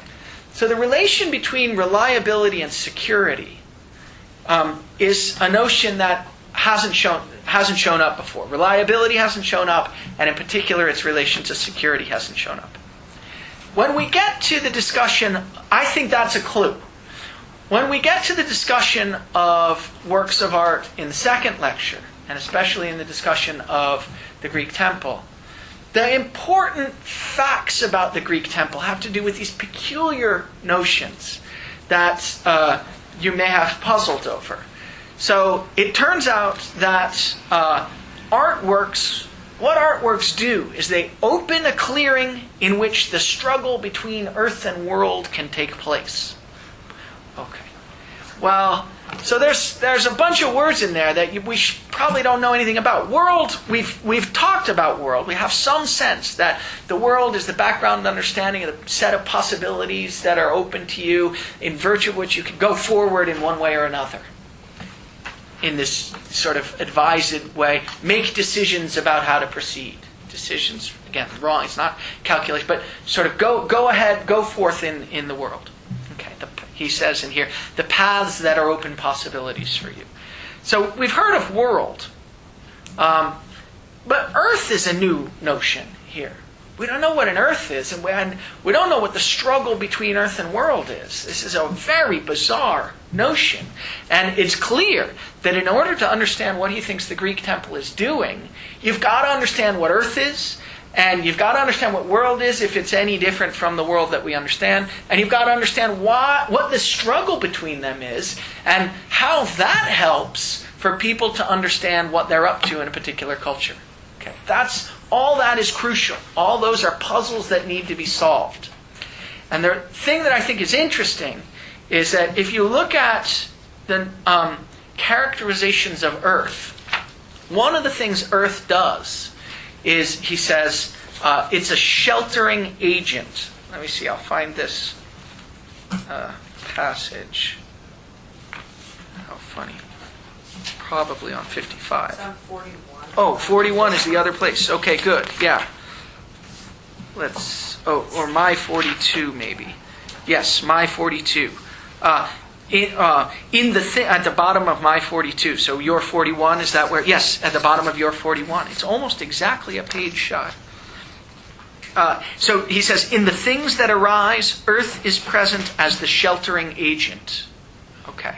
So whatever Earth is, it does this sort of sheltering. It gives a certain kind of security. Now, since we've understood that there's a relationship between reliability and security in equipment, I think that we're going to get some purchase on the notion of Earth, especially in the context in which it does this sheltering, plays this sheltering role, if we think about what the relation is between Earth and equipment. And so that's why I think the detour is necessary.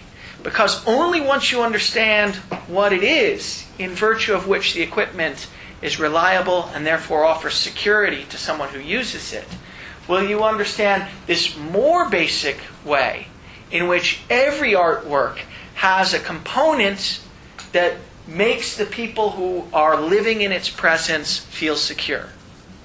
And just to give you a sort of one last preview, the answer is, I think, the thing that's important about the relationship between equipment and Earth is that, in some sense, both of them withdraw. They withdraw in different ways, and that's why it's crucial that you make the step out of the story based on equipment to the story based on Earth. But to say they withdraw is to say they become so much a part of your understanding of what's going on that it's on the basis of them that you go forward. So it's so much a part of the peasant woman's understanding of what she's about that she's going to go out in the fields and work them, say, that it just doesn't even occur to her that she's putting on her shoes. That's just something that in the reliable, normal context she does without even thinking about it. And the fact that it goes reliably is what gives security to her world. Artworks are supposed to do something to the practices that makes them operate in this withdrawn background way so that they can stand as ground for us and give us security. They can be the sheltering agent.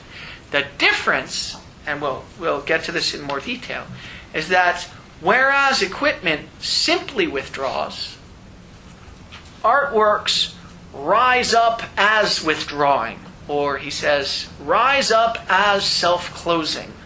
Self-closing, I think, he sometimes says self-concealing. They hide themselves, right? They rise up as self-concealing. That's something very different. They rise up. That means, think of the Greek temple. Think of his description of the Greek temple. It shines. It stands out. It does all sorts of things that make people notice it. Right? And that's part of what it is to be the Greek temple working. That's part of what it is to be a work of art working. It stands out so that it can organize your practices. Like, I think, and this is why I hadn't noticed this before either, I think that Heidegger had an early version of this in Being and Time when he noticed that there was a distinction between equipment and signs. We talked about signs last time. The turn signal or the stop sign, so on. Heidegger says in Being and Time, the thing about signs is they're not like equipment. Equipment, in order to work well, has to withdraw. Signs, in order to work well, have to stand out. You have to notice them. If you don't notice the stop sign, you don't stop. Right? And signs are things that organize our behavior. They organize our activities. not in quite the way that the works of art do. But there's this interesting similarity between the fact that signs, in order to work, have to stand out, and works of art, in order to work, have to rise up. They have to shine. They have to stand forth. Okay? And I think only once you understand both the way in which withdrawing gives you a sense of security, and the fact that, as in the case of the shoes, and also the fact that works of art, although they withdraw in some way, in some other way don't withdraw, they stand out, will you be able to understand what the earthly aspect of the Greek temple is. Now, I mentioned... Yeah, Anton. Yeah. Just a simple question about artworks. Okay. We're talking about, what artworks do, but is everything that does that also an artwork? Or would that be too strong a claim to read into Heidegger? Well, everything that does that might be art. So art is the origin of the work of art, he says. And art is this very general thing. In the last lecture, the last part of the essay, art turns out to be tied up with language, tied up with poesy or poetry or some... These are different words in German. It's not obvious to me that he uses them systematically.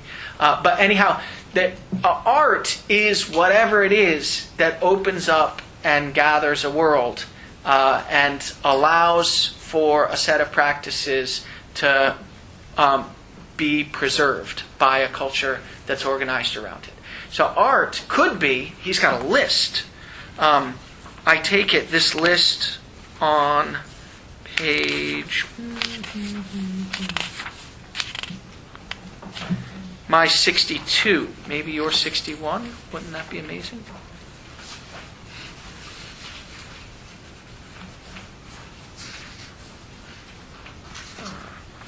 My paragraph begins, one essential way. 60. Aha, okay, right. Well, we're deviating further and further. Okay, so one essential way, he says, in which truth establishes itself. Art is truth establishing itself. Who am I talking to? Oh, yeah, Anton. Art is truth establishing itself, right? And one essential way in which truth establishes itself in beings it is opened up, is truth setting itself to work. But there are others. Truth setting itself to work. That's what happens in an artwork. But there are others. Another way in which truth occurs is the act that founds a political state. I take it he's got in mind something like Solon giving laws to the Greeks in the 6th century. Maybe, he probably doesn't have this in mind, but maybe we can have in mind something like the American Constitution or the signing of the Declaration of Independence or something like that. The act that founds a political state, that gives you the sense of what you're up to, that it's the background understanding of what counts as, gives you the background understanding of what counts as anything important at all in any way. Still another way in which truth comes to shine forth is the nearness of that which is not simply a being, but the being that is most of all. I take it that's a reference to the Judeo-Christian God. He is the ens realissimus. He's the being that's the name for the Judeo-Christian God, the being that is most of all. Still another way in which truth grounds itself is the essential sacrifice. Not sure, but I guess that might be something like Christ on the cross, understood as an essential sacrifice that sets up a world that gives people who understand themselves in terms of it, a whole understanding of what it is to be anything at all. Still another way in which truth becomes is the thinker's questioning, which, as the thinking of being, names being in its question-worthiness. That's him saying, and me, I'm one. Hey. I think he's sort of running for big deal art work, or truth setting itself to work. So that's a list. Notice, he does have this sort of interesting thing to say. By contrast, science is not an original happening of truth. It's not truth setting itself to work. but always the cultivation of a domain of truth already opened, specifically by apprehending and confirming that which shows itself to be possibly and necessarily correct within that field. I think what he's got here in mind is what Kuhn will come to call normal science. Normal science is operating within a research paradigm and doing what sort of automatically counts and is expected to count as, work that furthers furthers the project, right? But it doesn't set up a whole new way of understanding what anything is. It's normal science, right? It's just sort of going on the way things are. You're making progress within a certain understanding of, what there is. But you could only make that progress if you'd already had this background understanding. Now, he does say, and then he says this, I think this is really him being out-Kuhning Kuhn, or sort of pre-Kuhning Kuhn or something. When and insofar as science passes beyond correctness and goes on to a truth, notice he says a truth. He doesn't mean truth. Truth is something that's got a history here. And science can establish a new truth. When it does that, which means it arrives at the essential disclosure of what is as such, it is philosophy. So I take it this is what Kuhn will come to call revolutionary science.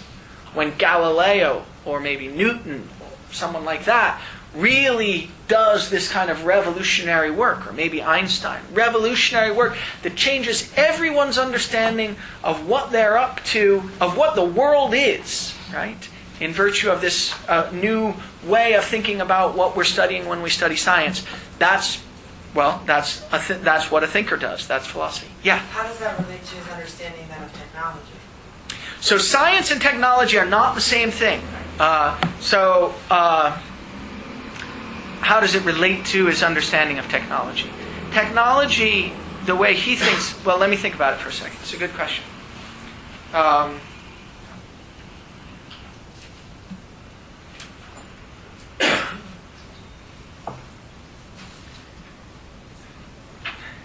It's a hard question because technology refers to a lot of different things. In one way of talking about it, it refers to the current understanding of being, the technological understanding of being. Right. So in that sense, if that's what you're asking about, then the current technological understanding of being is related to science, maybe in the sense that it's a sort of background understanding of the culture that science will tell us anything there is to know about what is, and the current technological understanding of being tells us that sort of roughly what science is going to tell us is what roles things play, right? These completely interchangeable roles that don't have any intrinsic meaning to them. So that's one way of thinking about the relation between them. But technology itself has a history that he talks about. How does that final sentence not make technology like a possibility, and so far as the science passes beyond correctness and goes on to a truth? And then you said that good. And a history. So yes. How does that? I would think of that sentence as referring to perhaps technology as our current understanding of the world, or our epoch. That would be pointing at that. Good. So I think what he'll think. It's an interesting question. I think what he'll think is that there's some sort of revolutionary scientific act that made it possible for us, that opened up a truth, maybe in the late 19th century or late 18th century or something. What's that? Like industrialism? Yeah, like this sort of the industrial age or something that opened up a truth, but not just the industrial age, but the sort of the scientific, the way of thinking about what science is up to, that made it clear that when you're being a scientist, you're trying to make progress on technological problems for the sake of, helping society, say. Edison's understanding, say, of science or something like that. I'm sort of making this up, so I'm not sure exactly how to do it. But so I don't know exactly what the answer is, but the form of the answer is something like, there will have been a revolution in science that will have made it possible for us to understand, to have the current technological understanding of being. I think that's the way to say it. Yeah. Okay. Okay, so but this is in answer. We're still in answer to Anton, I think. Is that right? We these are all the different ways. This is art. These are all the different ways that truth can set itself to work. Quick sequel, maybe. Yeah. But then, if we accept things like the Declaration of Independence, yeah, things like that, do we then also have to accept kind of their negative counterparts like declarations of war? Or is there some way of yeah, possibly. I mean, sure. Yeah.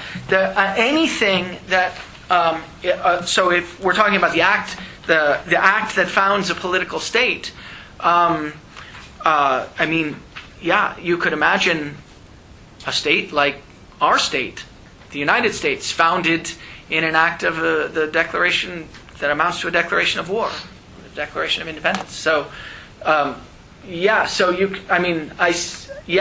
I think as long as it's an act that opens up a way for people to understand what it is that they're about as a people, then it'll be doing this work. Now, maybe what you're worried about, Anton, is that there doesn't seem to be an ethical component to it. I mean, I think. In a way, that's one of the criticisms. That's the Levinasian criticism of Heidegger. Many people have criticized Heidegger for this. You might worry about that. I think at this point, what he'll say is, no, of course, whenever you open up a world and a whole way of understanding what it is to be us and what it is to be anything at all, there will be a notion of the way one ought to act in that world, which will have ethical overtones. Now, then there's the question, which a Hegelian, you might worry, a Hegelian might be able to answer this. Charles Taylor, for instance, who's a Hegelian, I think, through and through in a certain way, though influenced by Heidegger also. He has Hegelian intuitions, thinks he can answer this. He can say, yeah, it's true, there are different understandings of what count as ethical acts in different epochs in the history of the world, but you've got a kind of ethical supersession story that you can tell that says, our notion of what counts as ethical trumps a notion of what counts as ethical in this other society. And it's hard to figure out which trumps which, and it involves dialogue and all sorts of things like that. And it's not obvious that Heidegger will have that open to him. And that's a potential concern. Yeah. Yes? As I think through, I guess it's developed into a two-part question. So we've got the paradigmatic example of art is the Greek temple. Yeah. In this list of sort of ways of getting truth to establish itself, the rest of them seem to be acts. And you've got acts of revolutionary science. You've got acts of the essential sacrifice. So I guess one, is there a meaningful difference between objects of art and sort of performances of art? Wonderful. And then, since they seem to be, at least in the list we've created so far, so weighted towards the performances, is the Greek temple then not actually as paradigmatic as we had thought? Okay. I think you're onto something very important. And it's let me see if I can rephrase it. I'll say, no, it's not that the Greek temple isn't as important as we thought it was. The Greek temple is every bit as important as we thought it was. It's just that we may have to think a little differently about what the Greek temple is. The Greek temple isn't a building. One of the things that we learn in the first lecture, sort of by going through these different ways of thinking about the relation between an artwork and its thingly element, is that whatever an artwork is, it's not a thing. And in particular, the Greek temple isn't qua Greek temple a building. Now, of course, it's built out of something. Of course, it's got sort of materials that in some sense or another make it up. But the way to understand those materials, the way to understand what he calls the thingly element in the Greek temple, insofar as it's a work of art, isn't in terms of the material that makes it up, but in terms of something else, namely this component of earth. And it's got a very different structure to it. It's not a substance. It's not a manifold of sensations or something that could give rise to sensations. It's not any of the traditional things in virtue of which you might have thought you could understand what it is for something to be a thing. Insofar as the Greek temple is a work of art that's working, it's like an event. In fact, it's like a sort of long. He has this word. It's happening, right? Or the work of art is working. Truth is happening. What that means is that the Greek temple is gathering practices of the practices of the people in the culture who live in its light. It's a way that he'll talk. And the people acting in the light of the Greek temple are preserving the truth that's happening in this work of art. So it's very important. I think you're really onto something. It's very important to resist the idea that we could understand what a work of art is by thinking about what it's made of. And that's another reason why the Van Gogh painting is a detour. It's even easier to imagine that what makes the Van Gogh painting a work of art is that, it's paint on a canvas that represents, the way things are. But it's not paint on a canvas. Well, it is in some trivial sense, but that's not the relevant feature that it has if you're asking about what makes it a work of art. It's a work of art. The Van Gogh painting is a work of art, but it's a work of art of a derivative sort. And we don't understand it properly until we understand the more fundamental sort, what the Greek temple is. So it's a very important question. I think you're right. And the answer, just for short, is all of those other things are events or happenings, but so is the work of art. Yeah. So material in a work of art, does it play a functional role? No, that's not the way to think about it according to Heidegger. Okay. Yeah. Because it seems if what's essential about the Greek temple is not that it's made out of marble and has this certain shape, then it seems like the things that go into making the temple, the physical materials, start to sound like equipment, right? Yeah. And I was wondering if that was problematic. Well, okay, good. I think we'll just jump around. I think here's what Heidegger says about the material in the Greek temple. It does all of this amazing stuff. So let me see if I can find it. So,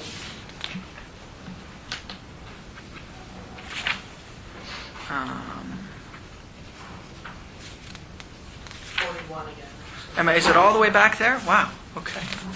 So yes. Okay. Good. So it does all this amazing stuff that couldn't be done by anything but it, and so couldn't be done by anything but.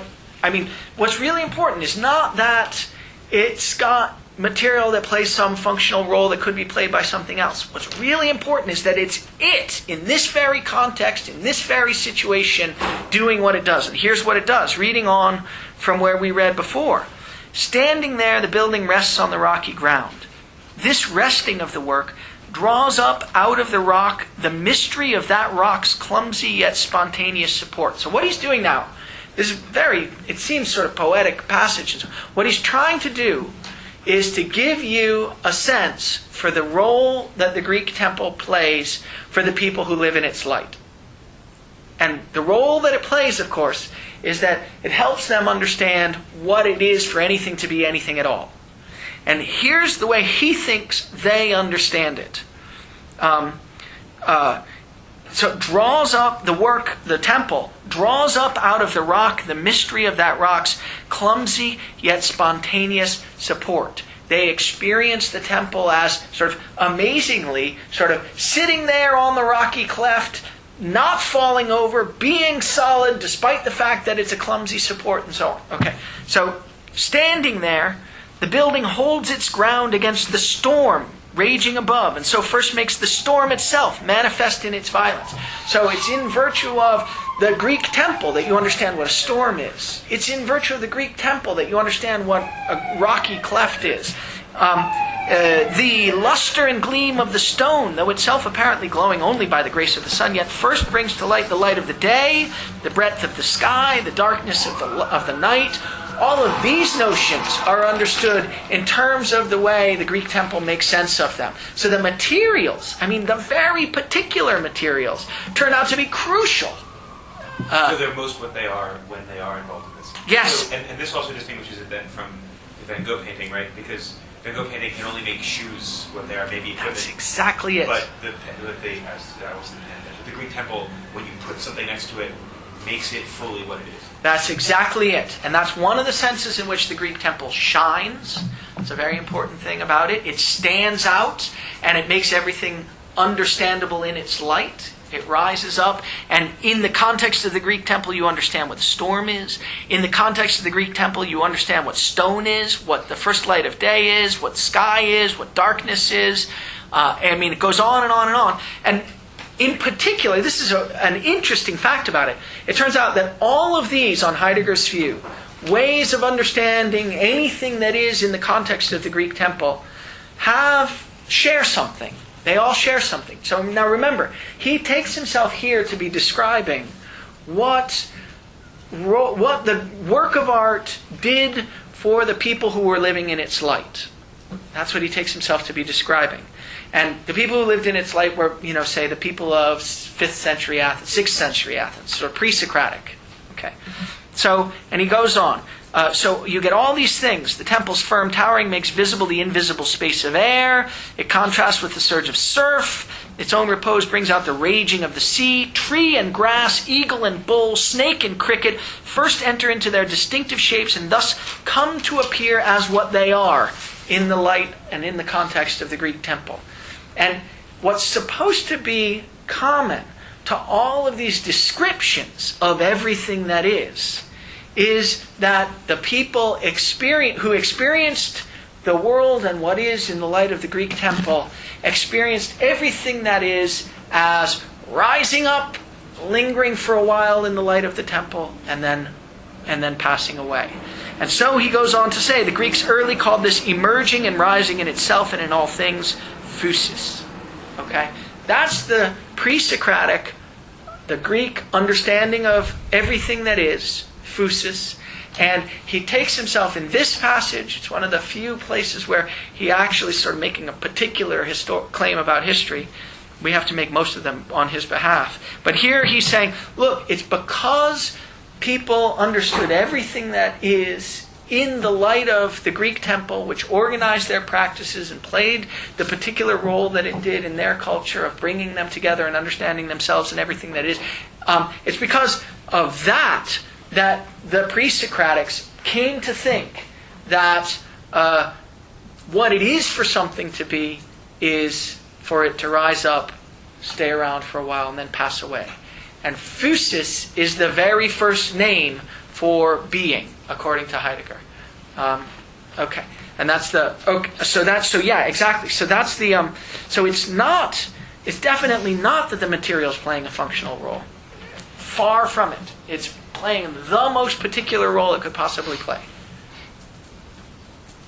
Yeah. So just to stop me if this is not relevant enough. But so this is perhaps why he thinks that artwork is impossible in the technological age, because in the technological age now that we have this understanding of being as everything sort of is as a functional item, but necessarily a functional item, so that we can't. So it's always qua something, right? Yeah. So that if there were to be a work of art, it would have to simply appear as itself. But since it always and necessarily appears as something else, that artwork is impossible. I think that's probably important. Yeah, I think that's probably important. I hadn't thought of that, but that's a nice connection to make. Yeah. Yes. There was one other thing that I was going to say about that.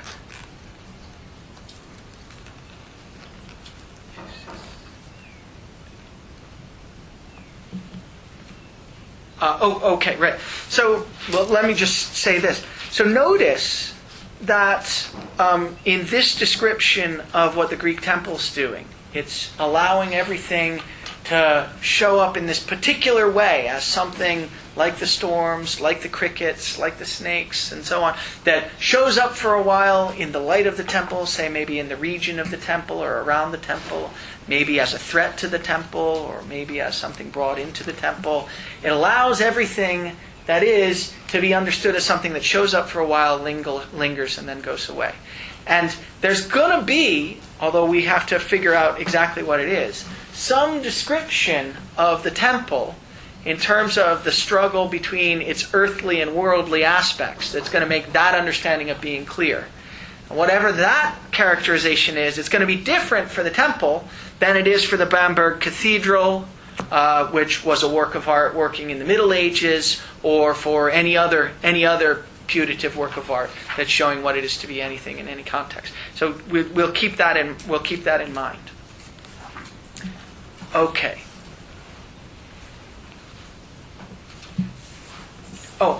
So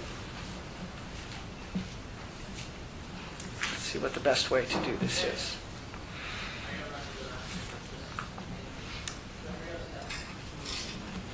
Let me go briefly through the criticism of the traditional views that Heidegger gives in the first lecture, ending with the story about the Van Gogh painting. A lot of what I want to say is on the table already, but let me go through it in a little bit more detail. Heidegger identifies 3 accounts of what it is to be a thing in the first lecture. 3 sort of historical, philosophical accounts of what it is to be a thing. And the idea is something like this. Look, we want to know what a work of art is, right? That's our goal. We want to know what a work of art is and what its origin is, how it comes to be the kind of thing that it is. So, if we want to know what a work of art is, we should at least think about trying to characterize it in relation to what other things are. And in order to embark on that project, we've got to have an understanding of what it is for something to be a thing. Well, lo and behold, there are a lot of characterizations of what it is to be a thing in the history of philosophy. So let's go through them very quickly, he says, and see if they're going to be helpful. So the first one that he talks about on my pages 22 to 25 is a characterization of a thing as a bearer of traits. One typical Greek, especially Greek, translated into Latin, Roman Latin kind of characterization of a thing, a substance with properties. Right? My paragraph begins on the bottom of 22, so maybe you're 21. This block of granite, for example, is a mere thing.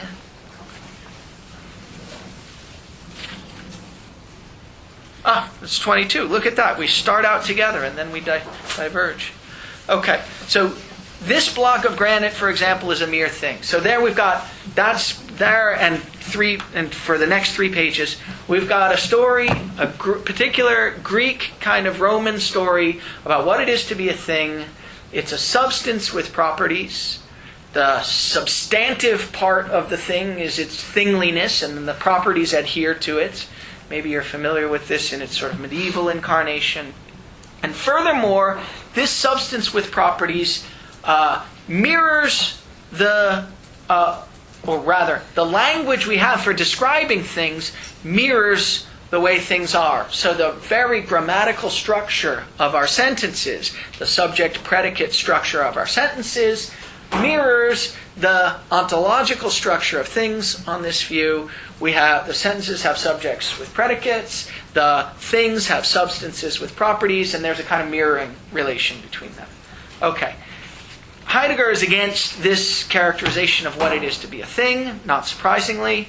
For one thing, he says, it's just false that the sentence structure mirrors the thing structure. He says this on my 24, your 24 also. Actually, the sentence structure does not provide the standard for the pattern of thing structure, nor is the latter simply mirrored in the former.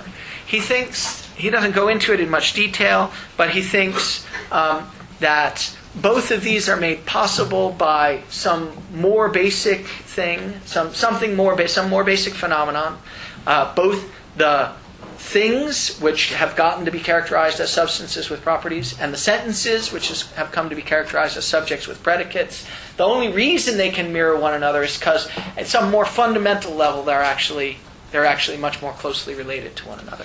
This is related to Heidegger's criticism of the correspondence theory of truth.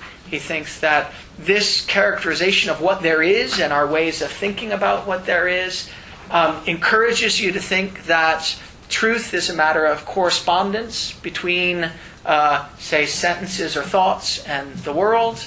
And ultimately, he thinks, although that's in some trivial sense correct, it's not a very illuminating account of truth. He also thinks that this view leaves out moods. He says this, I guess, on 25, in the middle of the paragraph, towards the end of the paragraph that begins, "Once our reliance."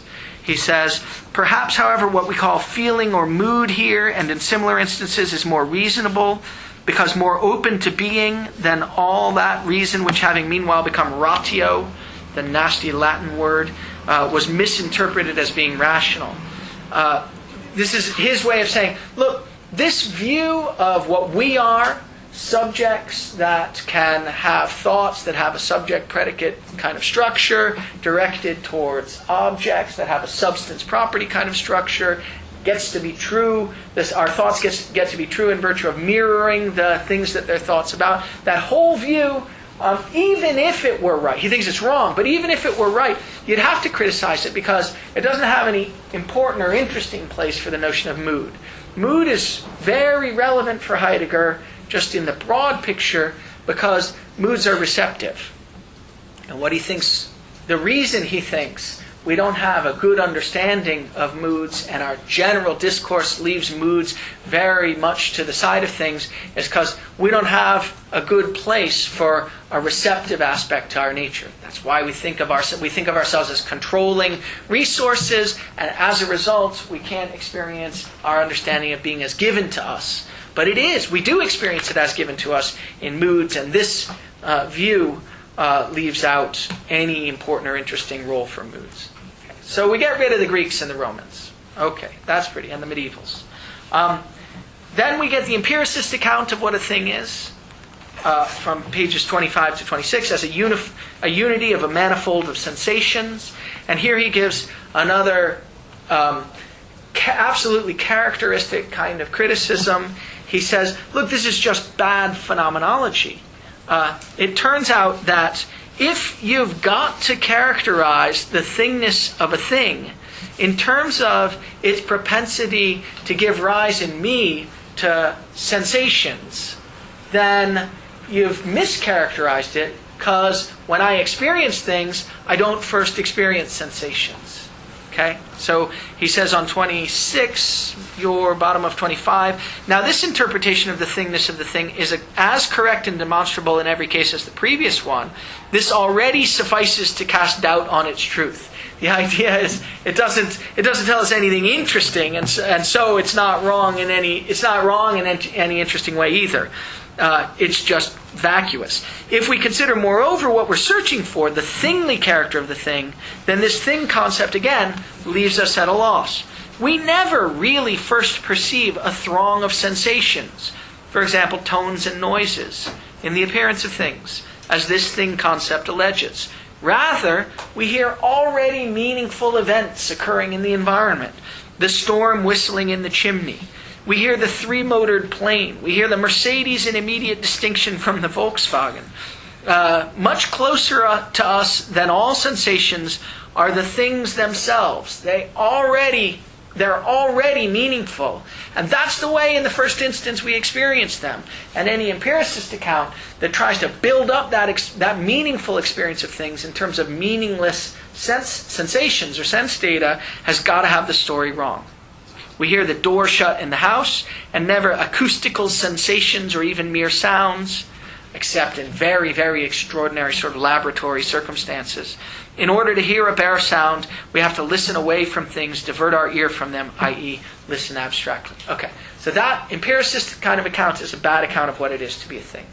There's a different account that gets closer, and it gets closer because it has a role for equipment, and that's the traditional Aristotelian account. He talks about this in greater detail. On my pages 26 to 30. And the Aristotelian hylomorphic account is an account according to which things have two aspects, but the aspects are essentially unified. There's a hyletic aspect and a morphic aspect. There's the hule, that's the sort of, so to speak, the matter, and there's the morphe, that's the form, and you never have one without the other. Whenever you've got matter, it's always formed in some way.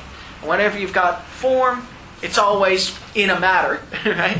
And so it's different from the substance with properties view, because the substance is at least conceptually distinct from the properties that inhere in it. It's something separate. The hylomorphic view doesn't allow for that separation. And that's interesting. What's more interesting to Heidegger is that the hylomorphic view allows you to tell a story about the relation between things and equipment. The notion of things as formed matter, the Aristotelian notion, as Heidegger says on my top of 27, applies equally to things of nature and to use objects. That's a step in the right direction, right? That's a step in the right direction because it allows us to understand what equipment is in terms of what things are and tell some kind of story about the relation between them. It's not going to get it right, but Heidegger has a lot of admiration for Aristotle. In some ways you can think of Heidegger's personal history as the history of sort of finally divorcing himself from Aristotle. And he's divorced now from the guy. But he still has a lot of respect for him. Okay. The Aristotelian view, although it applies equally to things of nature and use things, applies differently to them. Does anyone remember what the difference in Aristotle's view is between a thing and equipment, a use object? Like his examples are typically things like jugs that you use, that the craftsman makes and that you use for a certain end. Anyone? Yeah, Adam. It has the notion of four causes. Yes, that's right. So exactly. And so the equipment, I guess, has something like a formal cause, right? And a thing needn't have a formal cause, a thing of nature. So you add something onto the thing, an extra kind of causal notion that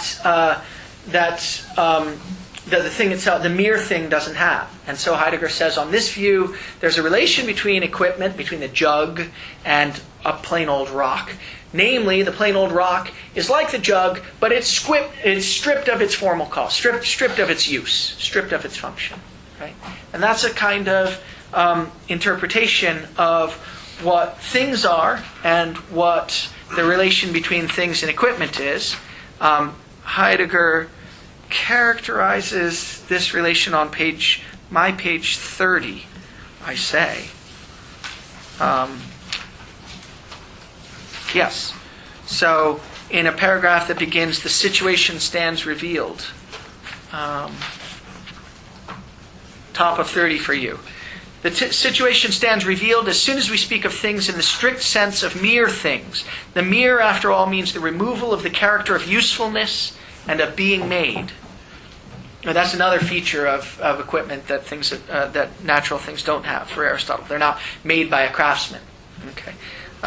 The mere thing is a sort of equipment, albeit equipment denuded of its equipmental being. Thing being, what it is to be a bare thing, then, consists in what's left over. Okay, but there's a problem. This remnant is actually identified in terms of its ontological character. So the criticism here, roughly, is that just stripping equipment of its equipmentality doesn't tell us what things are. We need If we want to know what a thing... So roughly speaking, it's sort of interesting, he thinks, that Aristotle's got a story about the relation between things and equipment that puts equipment first. That's important, and that's what Heidegger thinks we ought to do. But it doesn't tell us anything interesting about what things are. Okay. Question, is that the material cost for Aristotle? Is which the material cost? The thing that's left when you strip away formal cost? I guess so, yeah. And Heidegger's concern is that it's characterized simply in terms of the thing that's left when you strip away everything else. So he doesn't give a positive characterization of it. Yeah. Yeah. Okay. So, all right. All those are bad characterizations of things. They're all bad thing concepts, he says. And they're bad because they get in the way of our inquiry into what, well, ultimately into what works of art are. Remember, we want to know what things are because works of art seem to have a thingly element. But all these accounts of what things are themselves bad accounts. Right? So we need to start anew. Okay. But it was worth it to go through that historical story because we got some sense of what's lacking. Namely, we don't understand in any important or interesting sense what the thingly substructure of a work of art might be. And of course, earth is going to go on to play that role. So he's, roughly speaking, I think what he's done here is he's said, look, you thought you might be able to understand a work of art as a thing plus something, some aesthetic properties, say, or something. A bare thing plus something. But as it happens, the notions that we've got that are supposed to make sense of what a bare thing is they're not successful. They don't do any work. They don't do the right kind of work. So we see by going through this history that really, if you're going to understand the thingly element of a work of art, you've got to start over. You've got to try to think about what works of art are in the first place, because you're not going to be able to identify some independently characterizable notion of what a thing is in them and then build on top of that. So that's the sort of rhetorical point of that little detour. So what we have to do is, he says, leave the thing to rest in its own self. And so we're going to try to do that then by thinking about equipment. He says, look, Aristotle got something right. There's something interesting about equipment. Equipment also has a thingly substructure. It's made out of something. And what we need to do is understand the thingly substructure by understanding what equipment is. Aristotle got that much right. So let's think about equipment. Now we're into the equipment story. I'll just remind you, the story goes, you don't understand equipment until you understand equipment when it's being equipment. It's most being equipment when it's used. What's interesting about it when it's used is that it withdraws. And when it withdraws, it's reliable. Right? And that's the important fact about equipment, that it's reliable. Of course, when it withdraws, you get some notion of its thingly substructure, because the thingly substructure just is what withdraws, right? It's what you no longer have any detailed understanding of, okay? But what's important about it is not how to characterize it positively, but that when it's being most itself, it withdraws, right? This withdrawal structure is the thing that he really finds important, because that's what he can characterize the reliability of equipment in terms of. Okay, let me pause for a moment for questions or concerns or any other. Do you feel cheated? Do you think, damn, I don't feel like I had to go through that detour? Or why did I work so hard for the first 20 pages? Well, yeah, so how seriously should we take his criticisms of the three kinds of being? Because, I mean, for three enormous conceptions of being is what, 25 pages? So yeah, well, not even that much. I think the critical part is about 4 pages. Yeah. So when you say it's much more useful to take it as a guide to what Heidegger is trying to get at? Yeah, it's standing in for things that he develops in greater detail in other places. So I wouldn't be so worried about thinking that he hasn't done all the work he needs to here, because he does go in great detail in other places into why these criticisms are decent criticisms. Especially the first two, the sort of medieval substance with properties view and the empiricist view. Where does he go into? Well, so he goes into both of those in Being and Time, and they're both tied up with his idea that they've got a bad understanding of what truth is, and in particular a bad understanding of what being is, also. So if you want to look in places in Being and Time, you can look, for instance, in section 44, which is the part where he talks about truth. And you can look in section 31, 2, and 3, or 30 to 33, where he talks about ultimately assertions and what he thinks the right story to tell about assertions is. Yeah. Okay. Other big issues that are unclear so far. Okay, let's try to get on to the big thing. Okay, so we know then that we've gone astray when we do the Van Gogh shoes. So now we got his version of it. So I forgot your name. What's your name? Michael? Okay, I think Michael said it very quickly. So let me say it in a little bit more detail. So we go through the Van Gogh, the characterization of the Van Gogh painting. He says, look, Aristotle was right to start with equipment, so let's start with equipment. And in particular, since we're thinking about artwork, let's think about a painting of some equipment. How's that? Will that help? Okay, and what does he think he gets out of it?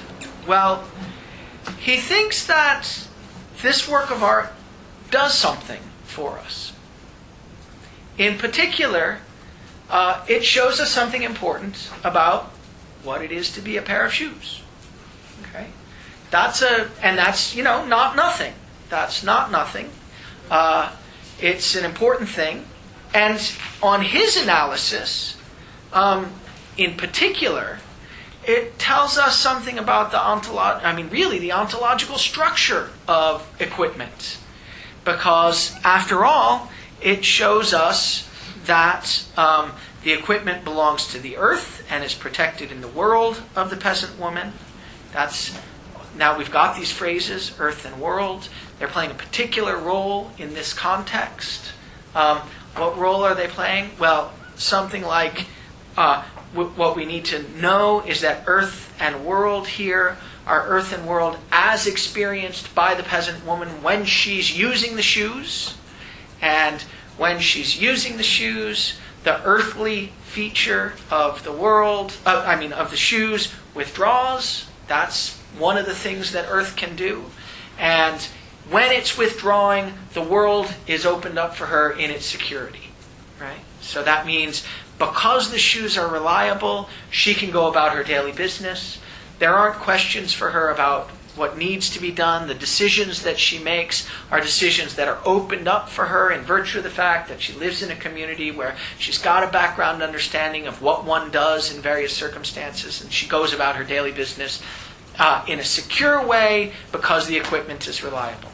So we get the first introduction of these notions of earth and world. In this context, earth is something like what you could come to focus on if you were paying attention to the present at hand properties of the shoe, its size and its shape and its color and its material and so on and so forth. But what withdraws in the context of the shoes, most doing the stuff that it needs to do, being equipment. Okay, earth is in this context what withdraws. World is what you can do when all the equipmental stuff is reliable and withdrawing in the way it needs to. Okay, that's kind of an interesting story.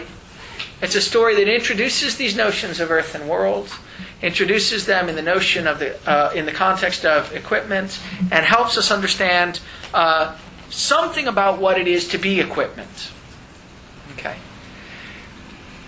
does it tell us anything about an artwork? Because that's why we wanted to think about the Van Gogh painting, right? Does it tell us anything about what it is for something to be an artwork? No, turns out. Why not? Well, because you could have gotten that story by looking at the shoes themselves, right? There's nothing about the artwork. I mean, it's a nice painting, tells us something about the shoes, but here on my page 38, a paragraph that begins, "We allow to work." So you're 37. Here's Heidegger saying this. "We allow to work to tell us what equipment is." He gave us an ontological story about what equipment is. It involves the earth and the world, and opening a world securely against the background of this earth that withdraws. By this means, almost clandestinely, it came to light what is at work in the work, namely, the disclosure of the particular being in its being, the happening of truth. Okay, so we've gotten the disclosure of a particular being, the peasant's shoes, in its being, as equipment. What it is for it to be that. If, however, the reality of the work, and maybe that's what artwork does, but he goes on to say, no, that's not enough. If, however, the reality of the work can be defined solely by means of what is at work in the work, the shoes, in this case, then what about our intention to seek out the real artwork in its reality? As long as we supposed that the reality of the artwork lay primarily in its thingly substructure, we were going astray. And here, I'm not quite sure what he means by thingly substructure, but I think he means, insofar as we try to characterize an artwork, what it is to be an artwork, in terms of its ability to tell us what particular things are. I think it's a different notion of thingly substructure here. It's not substance, it's not the hylomorphic characterization, it's not whatever gives sensations to us. It's a different notion of a thingly substructure. It's the artwork as characterized in relation to the thing by means of its being something that tells us what things are. Insofar as we did that, we were going astray. Okay? So whatever artworks are, they're not characterizable in terms of their ability to tell us what it is to be a particular thing. I think that's the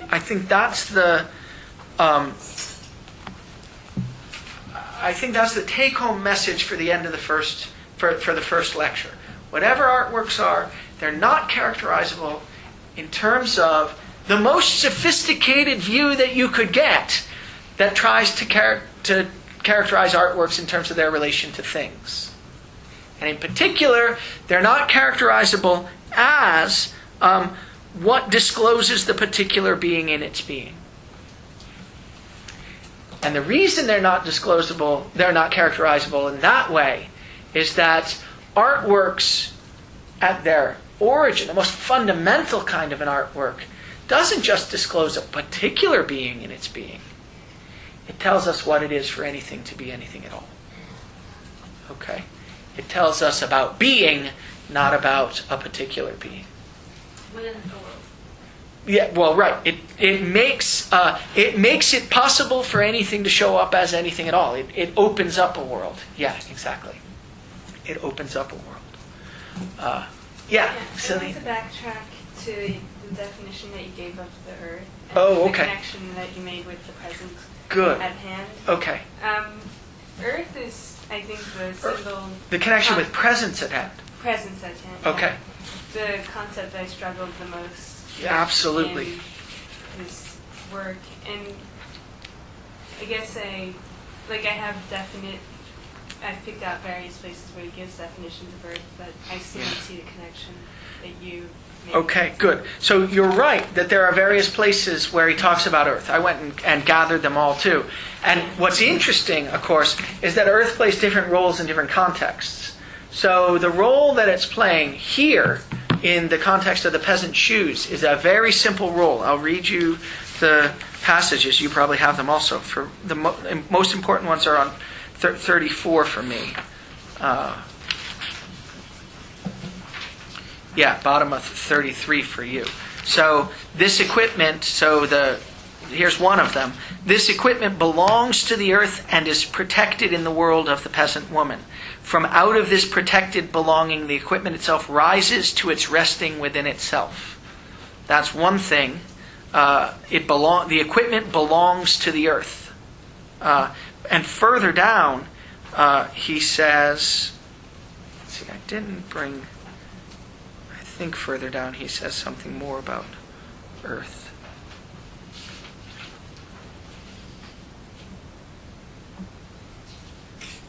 By virtue of this reliability, so in the middle of the next paragraph, by virtue of this reliability, so the usefulness of the equipment itself rests in the abundance of an essential being of the equipment. We call it reliability. By virtue of this reliability, the peasant woman is made privy to the silent call of the earth.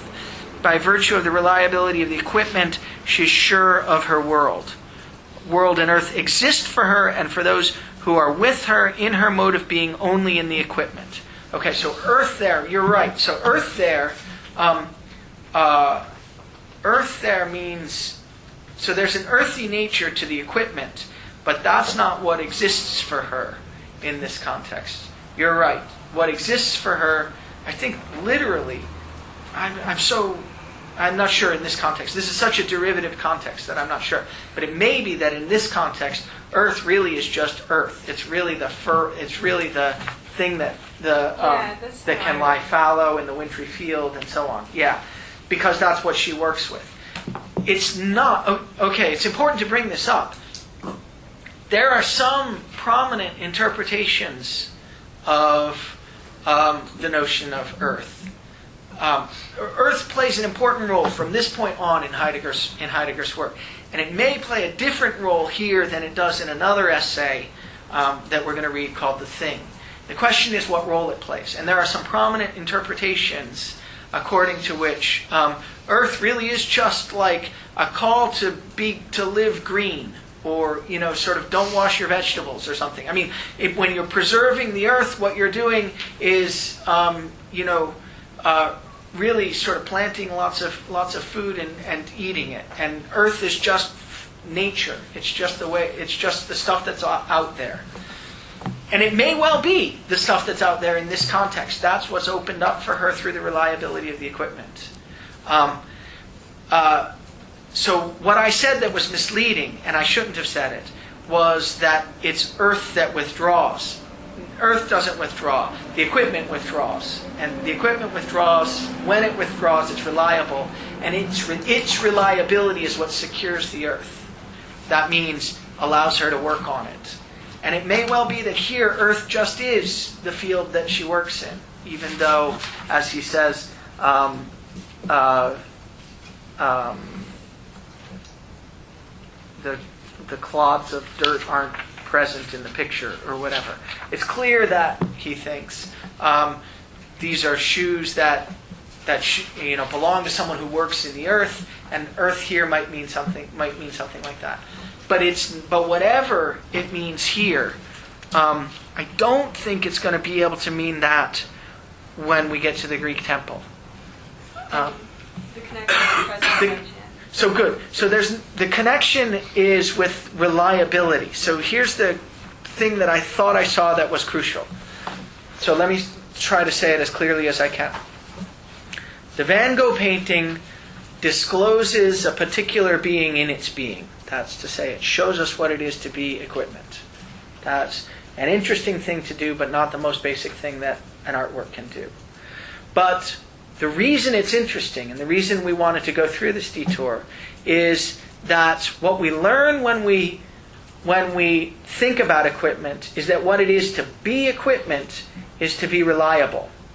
And the reliability comes from the equipment withdrawing, and when it withdraws, it, as he says, makes the world and earth exist for her, and it, where's the security thing? By virtue of the reliability of the equipment, she is sure of her world and made privy to the silent call of the earth. So there's a certain kind of security that comes along with this reliability. So what's reliable is the shoes. right? So later, when we talk about the Greek temple, something else is going to give that security. It's going to be the earth, the earthly aspect of the work of art. It's the sheltering agent, he says. And what seems to me important and interesting is not the notion of earth that's getting laid out here, because it doesn't seem like a particularly interesting one. What's important and interesting is the notion of where security comes from. Security comes from the reliability of the shoes, which you get when they withdraw. Okay? So it's the withdrawal that's going to allow for security, except that when you get to the Greek temple, the withdrawal isn't going to be the kind of withdrawal that you get with the equipment. It's going to be something different. Like the sign was different from equipment. It's going to be a kind of operating in the background, something that operates in the background in virtue of the fact that the work of art rises up and shows itself. So that's the connection. And so you're right to help me clarify. The connection isn't between the role that earth plays in the story about the shoes and the role that earth plays in the story about the work of the Greek temple. The connection is between the role that equipment plays in the story about the shoes and the role that earth plays in the work of art. And once again, what's important is that there's this interesting story about when something withdraws, it gives security. Does that help? Yeah, but I think you said earlier something about presence at hand. I did. So what withdraws in the case of the equipment is the thingly stuff. So okay. But what's not right is to identify the thingly stuff with the earth. Okay. And I may have said something that made it seem misleading, right? But what withdraws is the material that the shoes are made out of. All of the present at hand properties that you could come to understand the shoes to have. They're the stuff they're made out of, the shape they have, and so how much they weigh, and so on. All that stuff is withdrawn when the shoes are most being their shoes, most being the way they are. Right? So and that. Yeah. Okay. Good. Someone's unhappy. Yeah. Quick. So the puzzling phrase, "the world whirls." I was wondering if you can unpack that. Well, I can tell you why he says it. Yeah, I can tell you why he says it. The more natural thing to say would be that the world is. There is a world.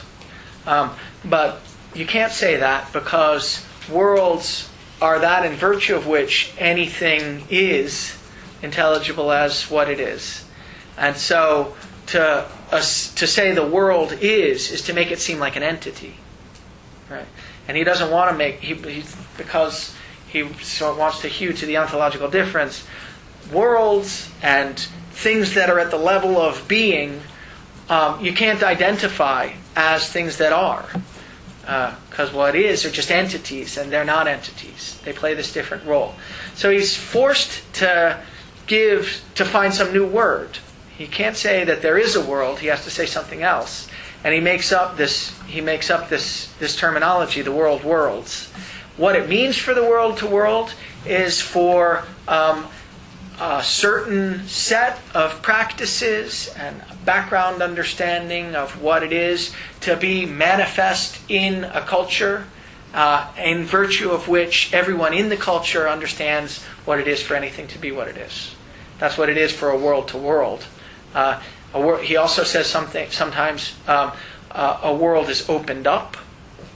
That a work of art can open up a world. That's to say, a work of art can make it clear to the people who are living in its light that there's a whole new set of possibilities for existence, a whole new set of ways for them to be. This happens maybe in what he calls originating works of art. At the very end, he talks about how works of art, how art can open a new beginning. I take it that's something that happens when you get a revolutionary work of art in virtue of which a whole new way of understanding anything comes into being. Maybe the martyrdom of Christ, or maybe something very, very fundamental like that. And worlds cannot worlds too. An example of like the Greek temple today. Well, so works of art cannot work. The Greek temple is a work of art, and what it is for it not to work is that it's not opening up a world. Yeah. Worlds, you can talk about a world. You can talk about the world that, I suppose you could say that. The world that was opened up by the Greek by the Greek temple, but that's no longer worlding. Yeah, you could say that. Yeah. Yeah. Any last questions? Yes? I guess I'm just a little bit unsure what the relationship between earth and then physical or material facticity is. Good. Okay, so we haven't said yet. So far, the only characterization of earth that we've got is the one that Celine was pointing out in the, when you till the earth. We know some things about earth. This is what we'll try to talk about next time. We know some things about earth when it's involved in the struggle between earth and world in the Greek temple. It rises up as self-closing. That's one of the things he says about it. We need to make sense of that. We need to say what that is. But it has something to do with the fact that it's the feature of the work of art in virtue of which we get this background understanding of what we're up to, and an understanding that withdraws from notice for us. And we get it in virtue of the work of art rising up and showing us something about what it is to be anything. I'm going to try to give examples of that. Just to give you a teaser, I think Marilyn Monroe might be an example of that. Or Paul Newman, something like that. So works of art, especially the Greek temple, are closely tied up with gods. I think it's not an accident that he talks about the relation between the temple and the gods. Gods are real people who shine and show us what it is to be, whatever it is we're up to in a particular culture. They stand out, and in their standing out, they give us a background sense of what seems appropriate. But we'll try to work that out in detail next time. Okay. Let's see. So Monday.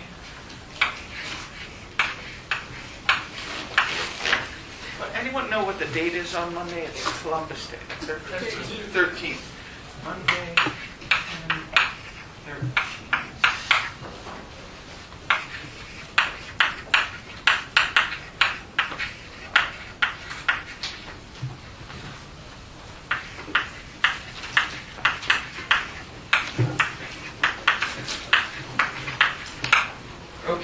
So let me start off with a few administrative announcements. First of all, we're lucky enough to have someone who's in a certain way going to act as a kind of teaching fellow for the course. Max Edwards here is coming to the course, but since there are enough people signed up for it, the university was gracious enough to give him some money to help out. And so Max isn't going to run discussion sections or anything.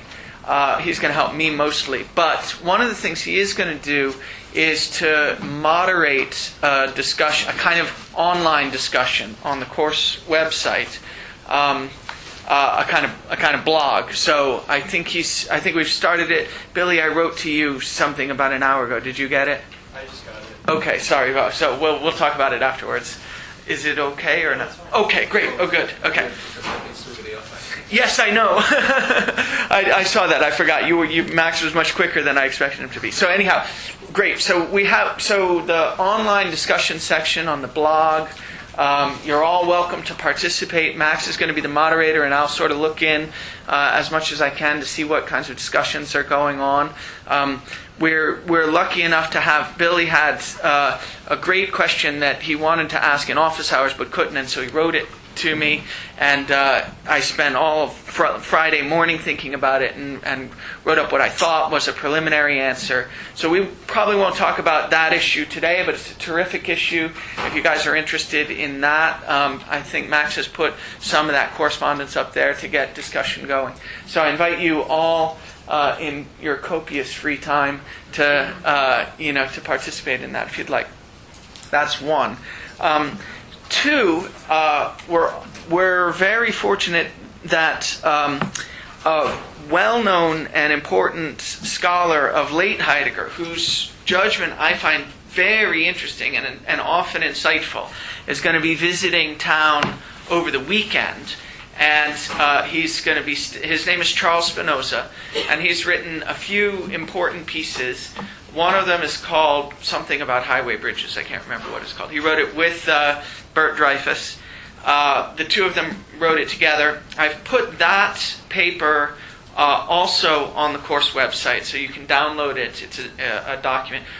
One of the things that Charles is very good at is sort of generating phenomena that help you understand what's going on in the text. And I think that's the right way to do it. You really need to have lots of phenomena around that have the features the formal features that Heidegger's describing in order to figure out what he's talking about. Charles is very good at that. He's been nice enough to offer to run a kind of informal discussion on Monday. Monday's Columbus Day. There are no classes. Maybe none of you will be here. But I hope some of you will be here and will be interested, because he's a great person to talk with. Just out of curiosity, anyone think they will be around on Monday 11 to 1? Okay, terrific. So Charles is going to come in, and I'm going to come in also Monday from 11 to 1. We'll be downstairs in the Bechtel room on the first floor. I think it's room 107, is that right? Room 107 of Emerson Hall. Make sure you get here on time, just for the simple reason that since it's a holiday, the doors will be locked. So we'll stand outside for a while to let people in, but we want to get started on time also. We asked maintenance if they would unlock the doors, and they said no, they can't. It's not safe. Anyhow, so if you want to come, please come on time, or I guess that's the best thing. Please come on time. So that'll be an interesting discussion. The highway bridges paper is a kind of background paper, but he knows what we've been discussing, and so we'll focus on the origin of the work of art. Okay, good. Other administrative issues that we need to get out? Yes? Did you ever recommend determination on the Thanksgiving issue? Yes, I determined that we're going to move it, although I haven't figured out yet when we're going to move it to. One option for me, I think,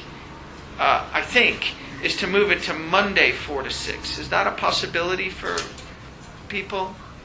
Are there people it's not a possibility for? Or because you have first-year seminars? Yeah. Okay. That's that. And Juliana, it's not a possibility for you either? You have a class then too. Well, we may... Monday, Friday... Well, let me think about it. We still have a little time. I'll see if there are any other obvious places to put it. Okay. Any other administrative issues? Just that the highway bridges paper is on the course website. Yes, so it's on the course website. It's downloadable. It's I think Microsoft... No, I think it's a PDF file. So everyone should be able to read it. Let me know, or Max know, if you have trouble with it. Okay, so I guess the final administrative note is that once we've done this extra session on the origin of the work of art, plus the extra Charles Spinoza session on Monday, we're just going to have to declare ourselves done with it, because we can't go on any further. Two extra sessions is really enough. So for next week, we will be moving on to the question concerning technology. That's the next essay on the syllabus. So we're going to be moving on to that one. And we'll see how many sessions that takes us. I think we've scheduled 2. Okay, so here's the goal for today. I wrote it in one longish sentence. The goal for today is to say something about the sense in which a work of art has an earthly component and a worldly component, what each of these components consists in, what it means to say that they're struggling with one another in the work of art, and what it means to say that in the context of this struggle, each one brings out the other at its best.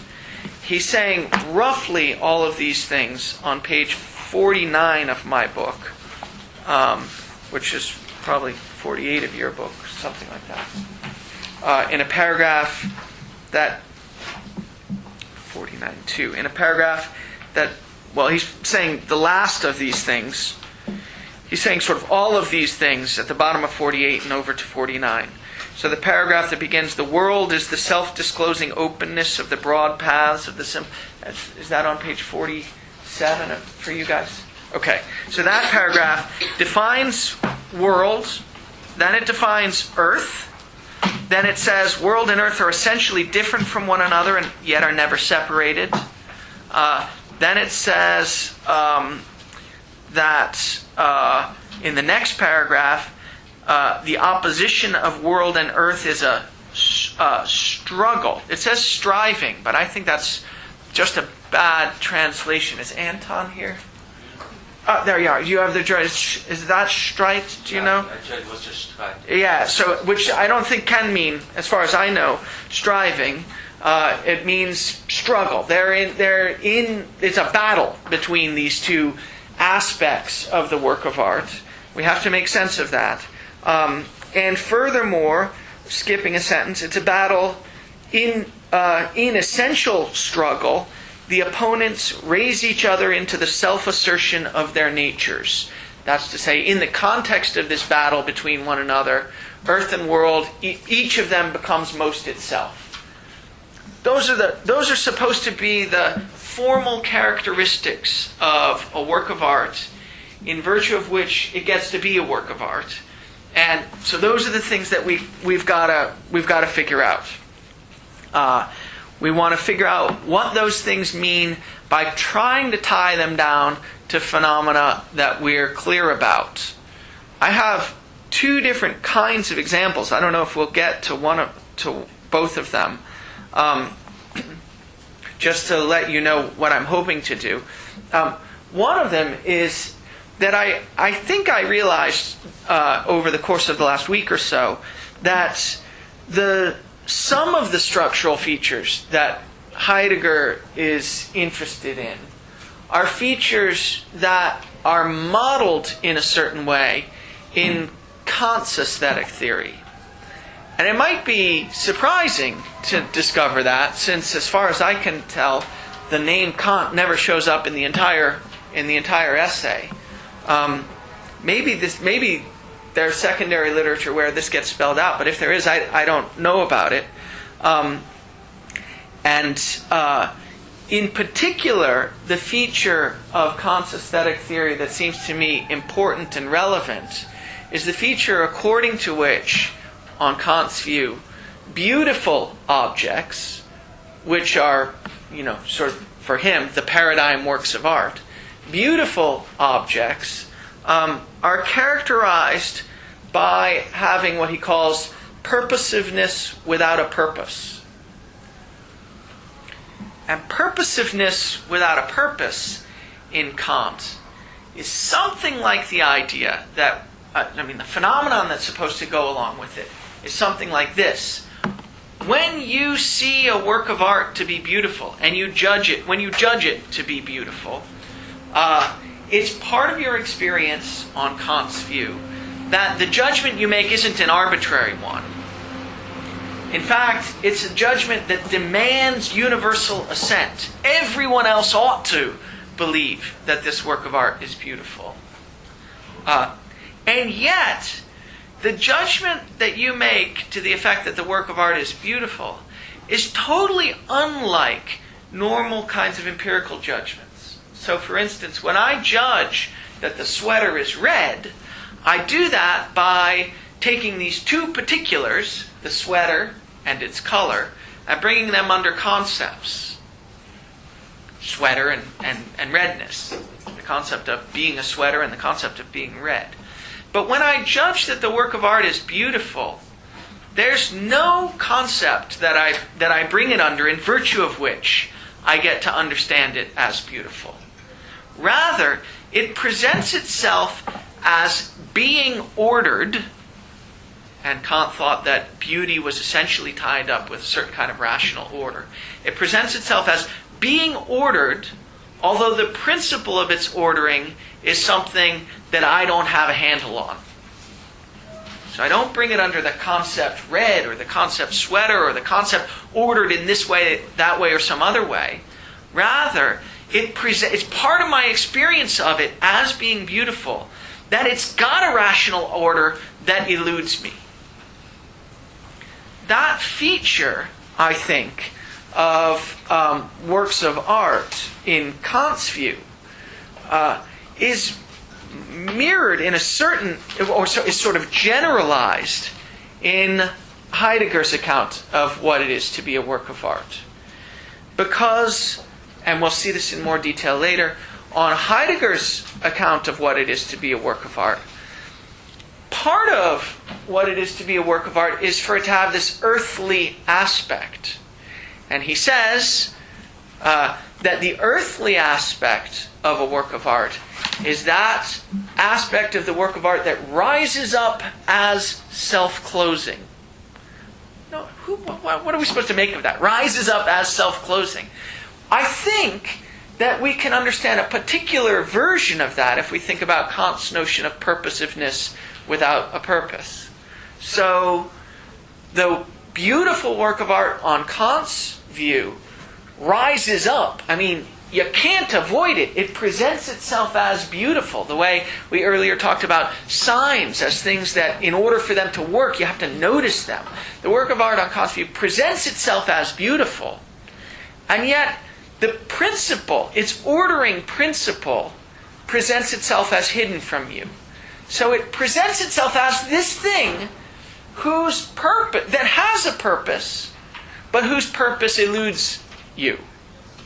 And I think that's a particular version of the way in which a work of art can rise up as self-closing. Yes? So does the rational order mean a purpose? Because like how I would normally something that you have to do. It's not worth sort of delving into the details of Kant's view, but for the purposes of this discussion, let's say that's right. Yeah. So having a rational order means it presents itself as if having been created for a purpose, right?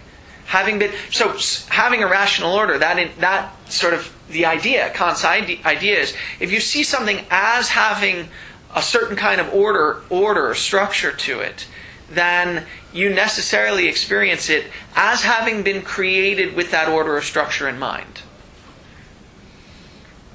So it has a purpose, the purpose of presenting this rational structure. But the principle of that ordering is hidden from you on Kant's view when you see something as beautiful. And I think that's a particular version of the way in which a work of art can rise up as self-closing. It can assail you. You can't avoid noticing its beauty. And yet, part of what it is for it to strike you as beautiful is for it to strike you as hiding the very principle in virtue of which it strikes you as beautiful. Hiding the very rule that it's following in virtue of which it gets to strike you in the way that it does. Okay, I say that's now we may later go into another aspect of how this could work for Kant, or an example of how this could work for Kant. But what I want to point out for the moment is that Kant's version of the story, if there really is this analogy between Kant and Heidegger, Kant's version of the story is something like, or Heidegger's version of the story, something like the generalized form of Kant's version of the story. So, on Kant's version of the story, it really matters that the purposiveness of the beautiful work of art presents itself to you in terms of its having some rational order. That's really crucial. That's what beauty is for Kant. And the principle of its rational order is what's hidden from you. But that's a very modern understanding of what it is for something to strike you as beautiful and in general as requiring your attention. And in particular, it's the kind of understanding of what it is for something to be beautiful and stand out and grab your attention that you might expect if you were living in the context of the modern understanding of being, as initiated by Descartes, who took clarity of clarity to be the essential and important feature in terms of which we need to ground all of our scientific knowledge, and who understood the subject as that being capable of having a transparent relation to his own internal states and so on. So this version of the way in which a work of art could rise up, that's to say, strike you, grab your attention, as self-closing, that's to say, it grabs your attention in such a way as to make you puzzled about what it is that's grabbing your attention. Right? This version of it that focuses on the rational order and the hiddenness of the principle of rational ordering is a kind of a very modern version of what a work of art could be. And Heidegger wants to do the general story. He doesn't want to do it in terms of having a rational order that whose principle is hidden from you. He wants to do it in terms of the possibility that something could rise up and grab your attention, but in grabbing your attention, it could hide from you the principle in virtue of which it's doing that. So this very general story is supposed to allow for the possibility that it could be its physis aspect that rises up, strikes you, and hides its principle from you, rather than the rational ordering aspect. So the physis aspect, Heidegger thinks, that's what the Greek temple is manifesting.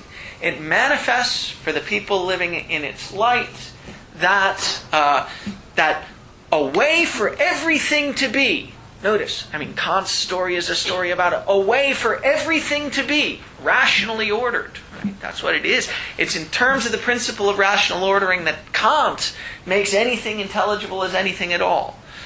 But the pre-Socratic Greeks, according to Heidegger, had a very different sort of fundamental understanding of what it is for anything to be anything at all. It was in terms of physis, this rising up, this whooshing up and lingering for a while and going away. This is what the pre-Socratic philosophers like Anaximander and Heraclitus and Parmenides were focused on. It made them sort of stare in wonder at everything around them in their world and try to figure out what it is in virtue of which anything gets to be anything at all. And their answer, or the answer that they were sort of pushing in the direction of, was this physis answer. But the idea is that a work of art could hide that principle from you, could rise up as hiding that principle from you also. And it could rise up as hiding any principle from you. But what it needs to do is rise up, grab your attention, and make you curious about what it is in virtue of which your attention has just been grabbed. That's the very general form of the idea, of which I think Kant's version of the story is a particular example for the modern understanding of being. Okay, I wanted to get that out on the table. We may go back to some examples that make it a little bit clearer later. But I think it's interesting to think about Heidegger as generalizing some story that Kant has got. And I think it's especially interesting to notice this feature of purposiveness without a purpose. Yeah? So that purpose that you can't put a name on with the Greek temple, that's manifested outwards? Is that correct? Yeah, so that you can't refer to the principle without referring to the work of art? Well, you can't refer to the principle at all. You can only refer to the work of art. Yeah, that's right. So the work of art manifests a certain kind of, on Kant's view, a certain kind of purpose, a certain kind of rational order. But you don't, for technical reasons in Kant, you're not capable of saying what the principle of that rational ordering is. And then Heidegger works outward and says, look, it doesn't have to be rational order and the principle of the rational ordering that are at play here. It could be, the physis being of things and the principle in virtue of which anything gets to be something by whooshing up that's hidden from you, and that it sort of makes you want to ask about it. Or it could be, aspect of the world in virtue of which it presents itself to you as the battle between light and darkness in the medieval era, between good and evil, right? That could be the principle that rises up and strikes you in a work of art, like the Bamberg Cathedral. Everything about the way the Bamberg Cathedral presents itself to you sort of strikes you as worth paying attention to if you're living in that context, in virtue of the fact that it seems to put into play the idea, an idea universally applicable in your world, that the forces of good and evil are in struggle with one another. And this, manifests itself in the cathedral in myriad ways, in the battle between the darkness in the cavernous inside and the light being let in through the windows, and the struggle of the spires of the cathedral to reach towards the sky, and the sort of evil earthly aspect dragging it back down, so on and so forth. All these sort of things that people say about medieval cathedrals, right? So it could be.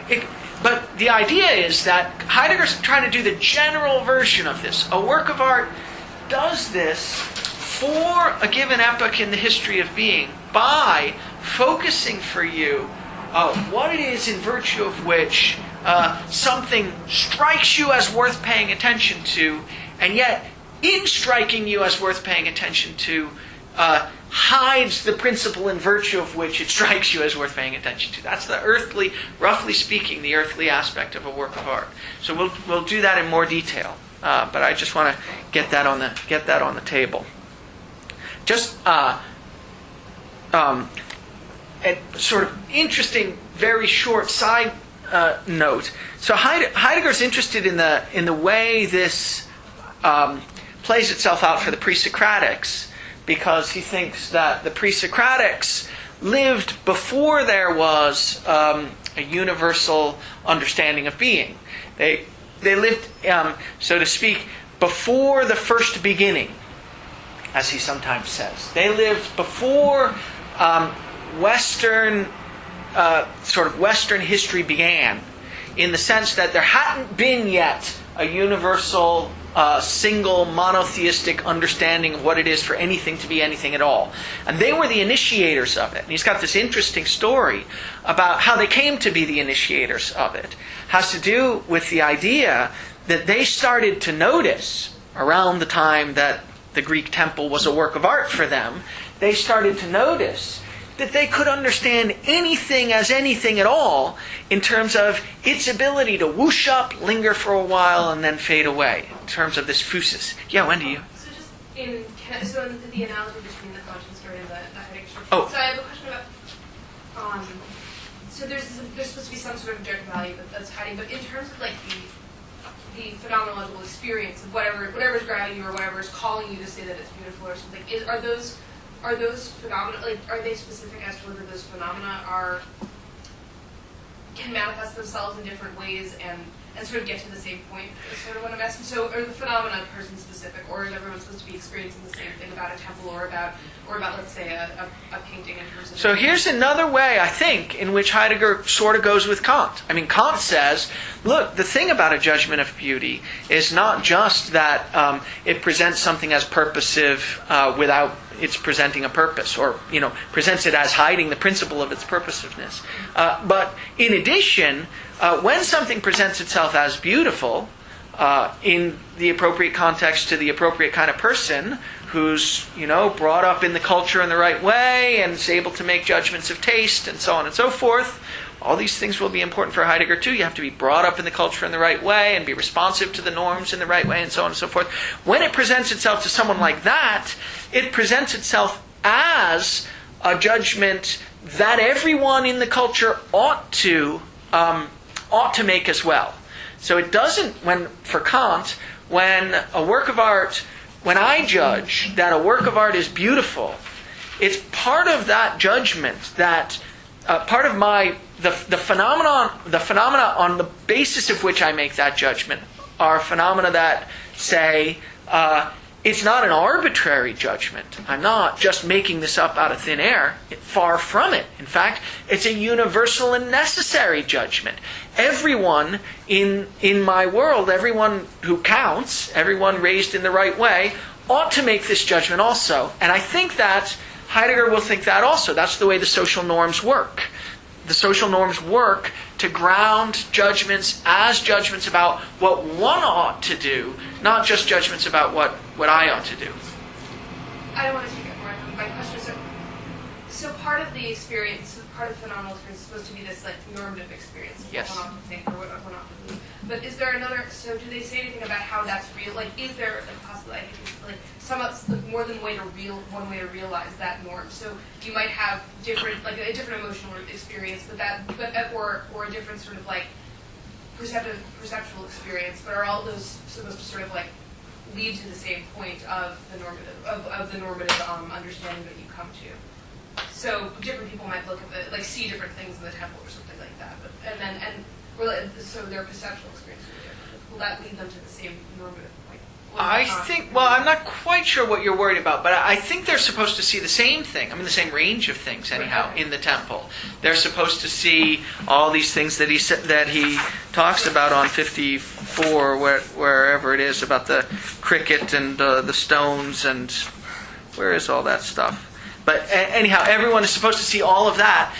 And furthermore, in that context, they're supposed to see that what's striking about that, for the people looking at the Greek temple, is that all of these things are now understandable in terms of their physis nature, in terms of their ability to rise up and linger and go away for a while. Just as for Kant, what you're supposed to see when you see the work of art is, that it's got some rational order, and it's in virtue of whatever that rational order is that it gets to be beautiful. Okay, I was going to say something about wonder. So I'll just say it in a word. In a book a lecture that Heidegger gave around the time that he was writing The Origin of the Work of Art, maybe a couple of years later, called Basic Questions in Philosophy. He tells this interesting story about what it was like to be the pre-Socratics, just starting to notice that you could understand everything in terms of this one principle, this one idea, this basic thing, that they were all physis. What it is for anything to be anything at all, was it for it to have this feature of rising up and lingering and going away for a while. And he says, imagine what it would be like to start to see the world in that way. Maybe because all of a sudden that's getting focused for you by the work of art that's the Greek temple and the practices that surround this work of art, all of which bring into focus and gather together this idea that anything that's anything could be like this. Now it is worthwhile just pointing to the storm cloud and cricket passage. 41 for you. Okay, a little bit further back. Yeah, okay, 42 for me. So he does all these things. I mean, the paragraph that begins, standing there, the building rests on the rocky ground. That's supposed to be a story that tells you what it's like for the pre-Socratics living in the light of this work of art that's organizing all their activities and organizing and setting up norms for them. How it's possible, or what it's like to live in the light of that, live against the background of those norms, such that everything appears as physis. And that's, I think, what he's trying to do here when he gives this apparently poetic description. But he says, look, the building holds its you understand everything in terms of the relation that it has to this building, to this central temple that organizes all of your whole existence.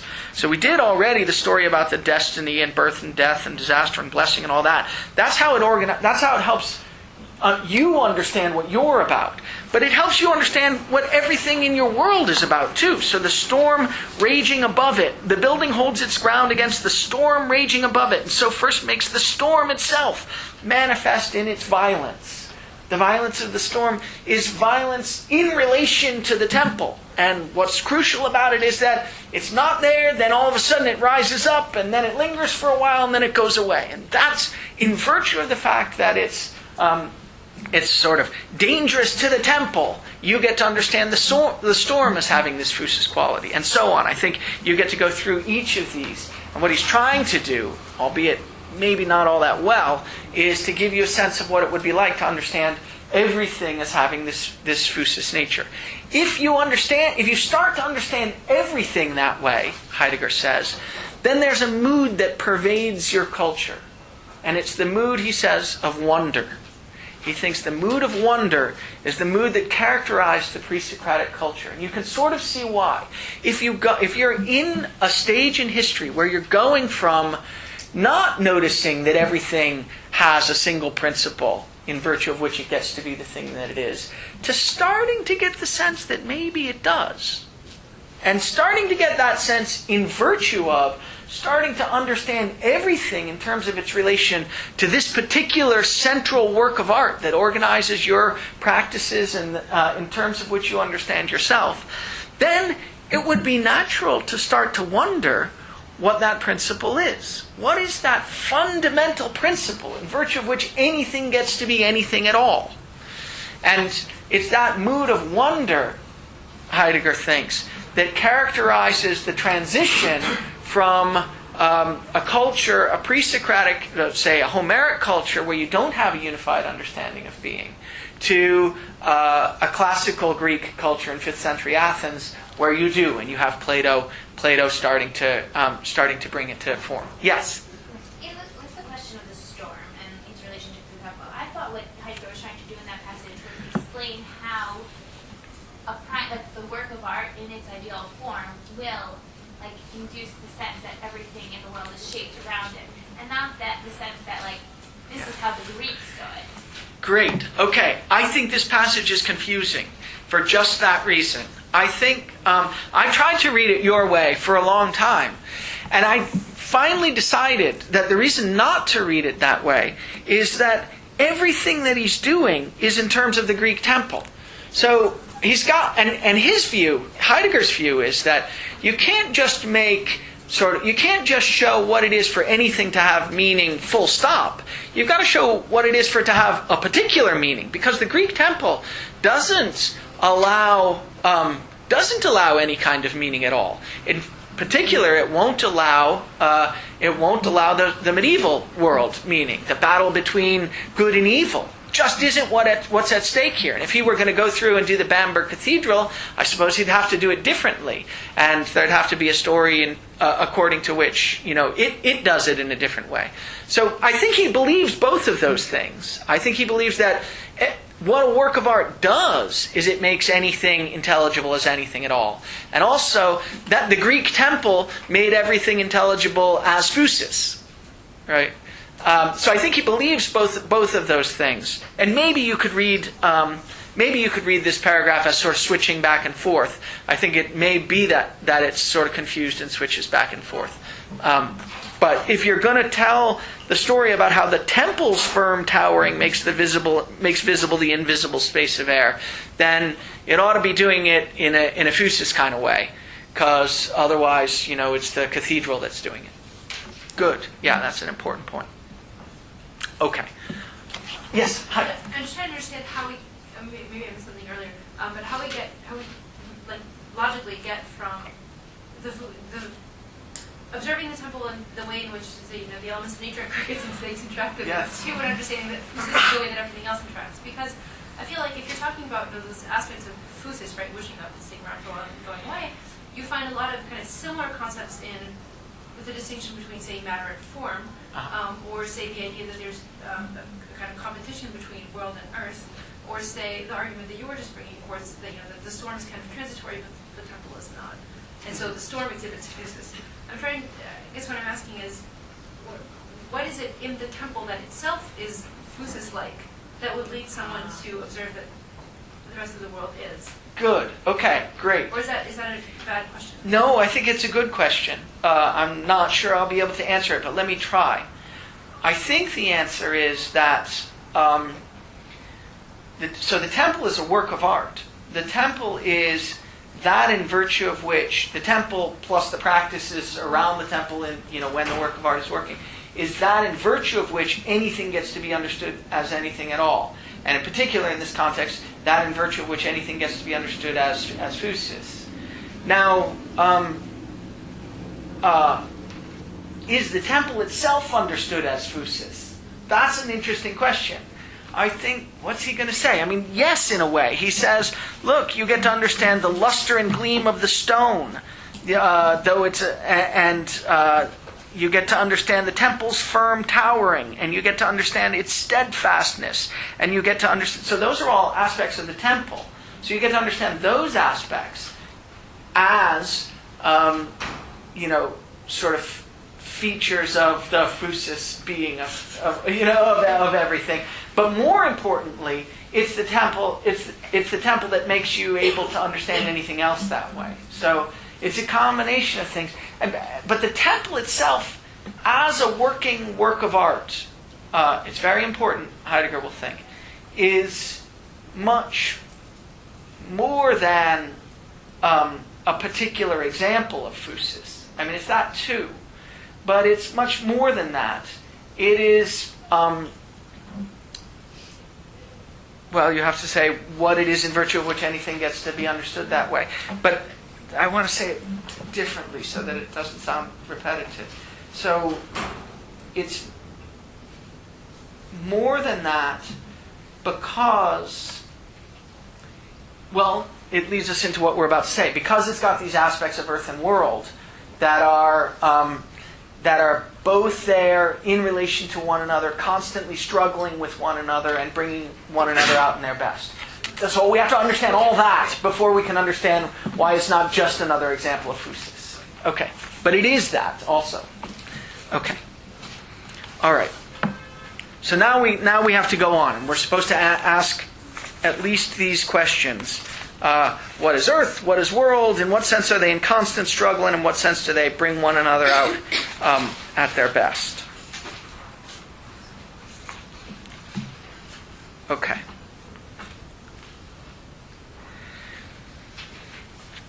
One thing we can say right away, without sort of getting ourselves into these details, but we're going to have to get into them very quickly, is that Heidegger says that a work of art is that part of what it is to be a work of art, working, is that he says there's a happening of truth at work. On page 41, he says, for instance, among other places, so maybe 40 for you guys, he asks, where does work belong?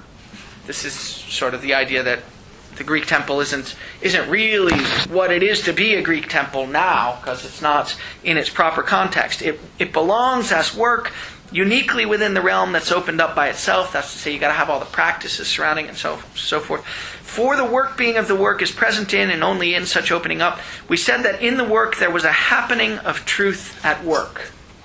And that didn't just mean that we were learning the truth about what it is to be a pair of peasant shoes. It meant something else. We were learning, or it was sort of being made possible for us that there's a truth about what it is for anything to be anything at all. And the way that happens is that when the work of art is working, there are norms or measures or standards for how one acts and how one takes things that are being set up and organized and preserved by the activity of the people whose lives take place in the light of this work of art. So a short way of saying that is that to say that there's a happening of truth at work in a work of art when it's working is to say at least this much, that the meaning of one's life is measured against the norms and standards that are set up by the work of art. So this norms and standards stuff, I just want to show you, it's important, and I want to show you that I'm not making it up. He doesn't say it very often, but he does say it, for instance, on page 44, maybe 43 for you guys, a paragraph that begins, when a work is brought into a collection or placed in an exhibition, we say it's set up. But this setting up differs essentially. Does everyone see that? Is that 43? 42. Okay. About the middle of that sentence, he says, look, when we set up a work of art that's working, it's not just hanging it in the museum. It's dedicating our lives to it. It's consecrating it in the sense that in setting up the work, the holy is opened up as holy. The God is invoked into the openness of his presence. You're, so to speak, giving yourself the sense that this is the manifestation of what it is to be things. And to erect, he says, to set up, literally means to open the right in the sense of a guiding measure, a form in which what belongs to the nature of being gives guidance. This guiding measure, this norm or standard against which we can measure what we're up to, I think, again, has the feature that Kant was interested in beautiful artworks. Namely, when you're living in the context of a work of art, you are drawn to it in virtue of the fact that it seems to give you some guide about what to do in your life, about how to live your life, about what stand to take on who you are, about how to make decisions at important moments in your life. But it seems to do that without making it clear what the underlying principle of these norms or standards are. Okay, that's very important. And I want to give a sort of big, long example of that in a second.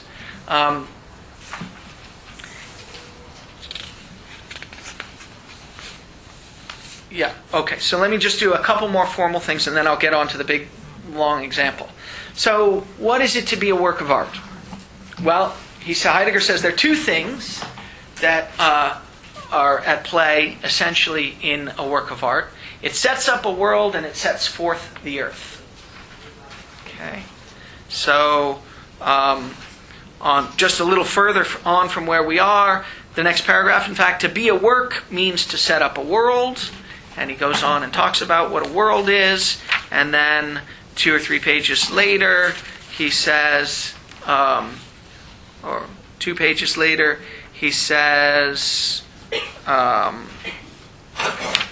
next page, he says, when a work is created, brought forth out of this or that work material, stone, wood, metal, color, language, tone, we say also that it is made, set forth out of it. And so there's this setting up of the world and a setting forth of the earth. That becomes clear. So we got to know what it means for a work of art to set up a world and to set forth the earth. Those are the two crucial components of a work of art. So roughly, I think, there's a kind of battle here. The world is the clarity. That's what's clear. That's what it's obvious that you need to do, given that the work of art sets up the standards that it does. And the earth is something like the essential obscurity. It's what it is in virtue of which these possibilities make sense as possibilities. But it's also something that hides the principle in virtue of which these possibilities get the meaning that they do.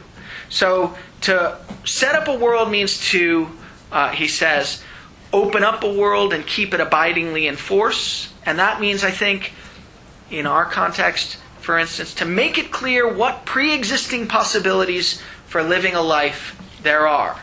So, what can you do in this world? When it comes to making decisions about how you're supposed to proceed, what are the available options? Yes? Is that an explicit orders, or is that more like a mediator? So it's going to be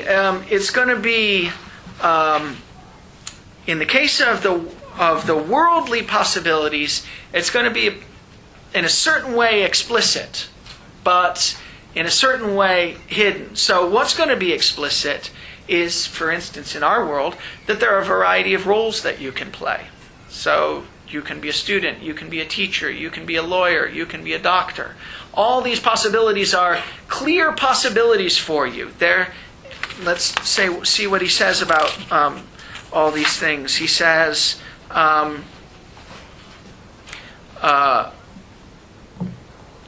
it's not so. Blah, blah, blah, blah. It's never an object. It is wherever those decisions of our history that relate to our very being are made, are taken up and abandoned by us, go unrecognized, and are rediscovered by new inquiry, there the world worlds. So, for instance, the peasant woman has a world because she dwells in the overtness of beings, of the things that are. Just stands out to her as obvious that, at this moment the right thing to do is, and he's got a sort of simple view of this, but at this moment the right thing to do is go out and till the fields. It's spring and the fields need to be tilled. It's fall and the fields need to be harvested. There are just clear possibilities for action. They're laid out before you. You go about your daily business. You can say what they are, but in a deeper sense, you go about your daily business being guided by them. But there are possibilities that are clear possibilities set out for you.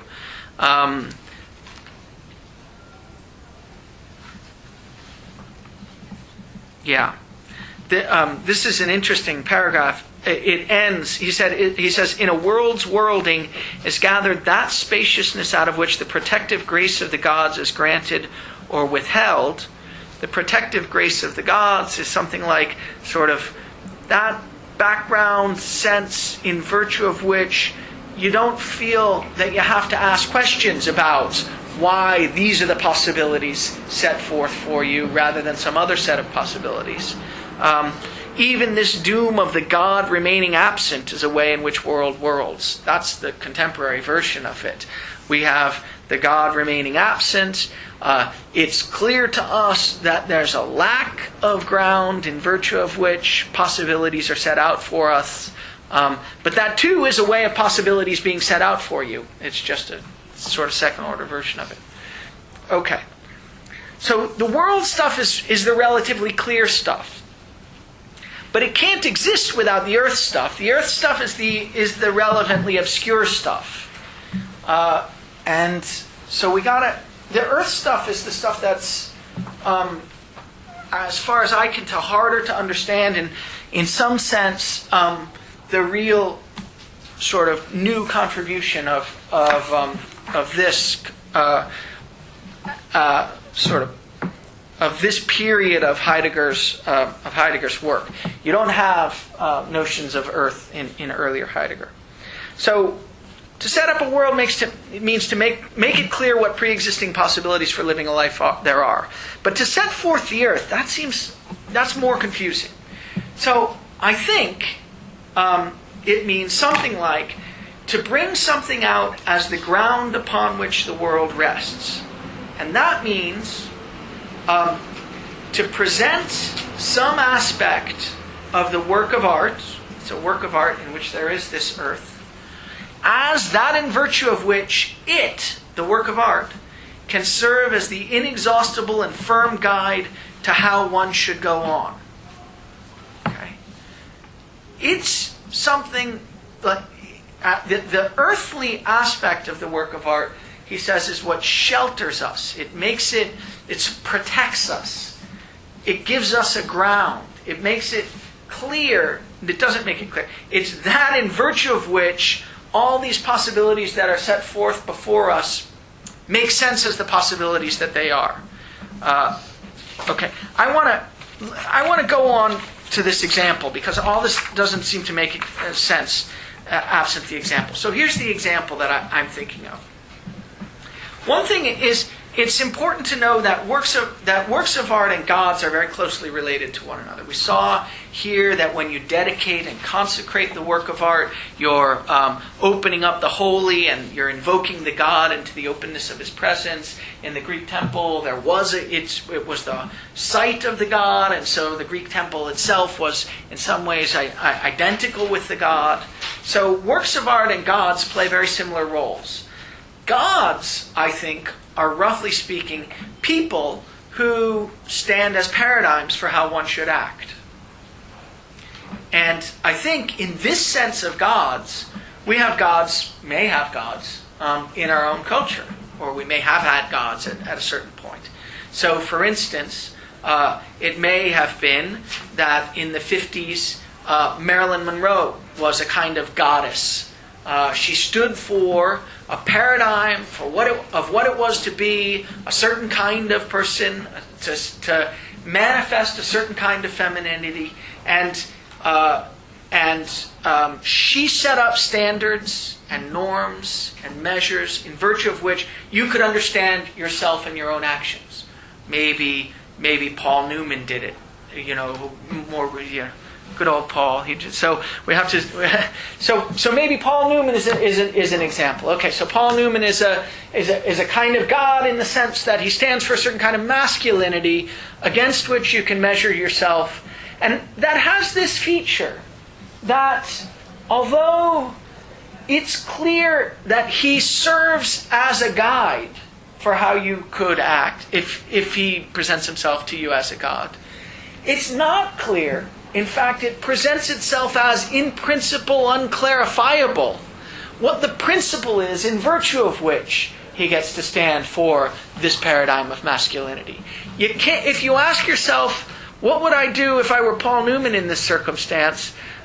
You're never going to be able to get perfectly clear about it. You're never going to be able to clarify the principle in virtue of which he gets to stand for a paradigm of masculinity, absent him actually acting in the context. So there's a very strong sense in which the work of art isn't replaceable by any set of conceptually clarifiable principles in virtue of which it does the work that it does. Yeah? Well, if Heidegger said that the secular age is the one where the gods have fled, yes. What kind of implications does that have for these people that could have been gods in an earlier culture? Are they still able to shine in our secular age? Good. Okay, great. You used the right word, shine. I was going to sort of point to the passage on page whatever it is, 62 or something, where he says that that these, on 56 in my book, this shining joined in the work is the beautiful. And so that's one of the things that works of art do. There is a question whether there are any works of art in our age. I think it's an important question. It's got to be closely related to the question whether there are any gods in our age. And I think, one thing is certain. There's no single work of art in our age. There's no work of art that does the work of the Bamberg Cathedral or the work of the Greek temple, showing us what it is for anything to be anything at all. It may be that there are local works of art or local gods and goddesses that tell us something about what it is to be something in some particular arena. Maybe masculinity or femininity, maybe. Although even there, it seems to me, there's going to be a whole range of competing models, and maybe Paul Newman is a god for some, but someone else is a god for others, and so on and so forth. So I think it gets very confusing here. To make the example work, I need to talk in a local enough context where it's okay to assume that everyone takes this person as a god, even though, as a matter of fact, we won't have context like that. Yeah. Oh, I don't even know if I want to say anything. Other than, it seems like there's no sort of original work of art that's not architectural and religious. Architectural and religious. Okay. Well, no fundamental work of art. Yeah. Well, in a way, that's right. I don't know about architectural. Those are the examples that he gives. But certainly there's a sense in which works of art are tied up with, religion. They're tied up with the holy. They're tied up with gods in the sense, in the very traditional sense that they give meaning to our lives, and that's what religion does. Yeah. Yes? In sort of holding up the temple as a universal or fundamental work of art that really kind of looks at this whole world at a bigger level rather than a local level.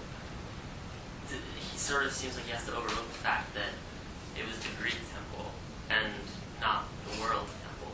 Aha. Oh, so, okay. Like what is the distinction between then and now in terms of Good. Have things really changed, or is it just that he's sort of holding up that culture as the past? Yeah. Okay. Good. So he does. I mean, he doesn't talk about this.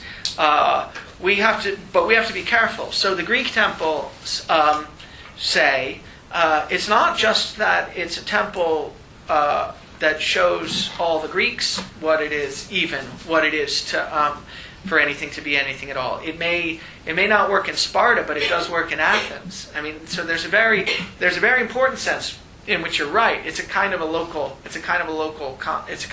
case, and yet I think he thinks it's the relevant local case for the history of the West.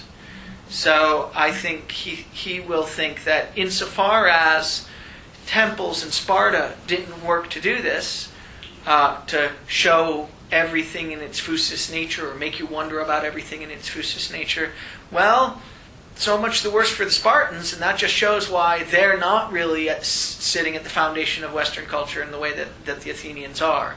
So I think it's right. In a certain sense, it's a local example, and yet in another sense, it's the relevant example if you're interested in the foundations of the history of the West. I think that's what. Yeah. Is this a question about Paul Newman? Okay. So there are all these. So the worldly aspect is that thing that he does that makes people sort of go to him as a paradigm case of action, right? Yeah. But then he also has all these aspects. He's sort of has nice cheekbones and blue eyes and swagger and like all these like very, very sort of identifiable characteristics. So just the worldly, the earthly aspect then of Paul Newman is that thing which sort of hides how those aspects do the thing, sort of world. Is that the earthly character? It's what rises up as self-closing, and I think that means, I want to get to this example where hopefully it'll become clear, but I think that means part of what it is to experience, let's suppose we do experience Paul Newman as the paradigm of masculinity. Part of what it is to experience him that way is to experience him as standing out and shining in the arena of masculinity and setting up a set of standards and norms against which you want to measure yourself in that arena, and yet his presenting himself in that context as unclarifiable with respect to what it is in virtue of which he's so striking.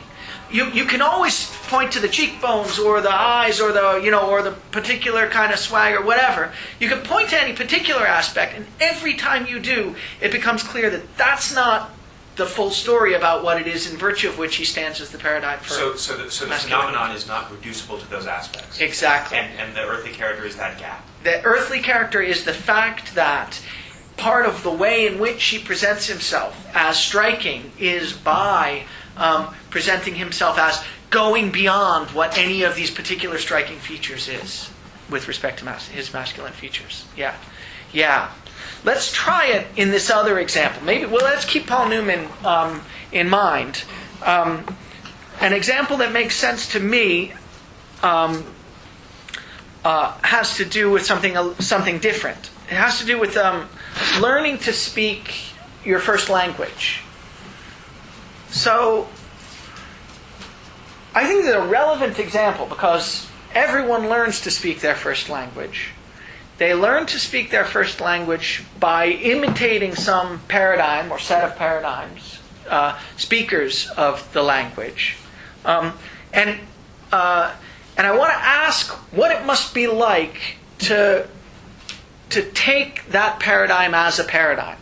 And I think if we go through it, we'll see that the paradigm has the features of a work of art. The earthly aspect, the worldly aspect, the struggle between them, and the fact that each is brought out in its own. All of those things, I hope, will become clear in the context of thinking about what it is to learn to speak your first language. So I take it the paradigm is for the child is typically the parent.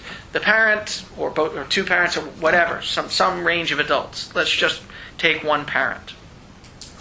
I take it that a sort of natural story to tell about what it is to learn to speak a first language is that there you are, you're a kid, and these people who are obviously very important in your life, sort of the center of your life, are babbling on, going on and on and on. And you can't avoid noticing that. And furthermore, it seems to be something that's to which one should aspire, right?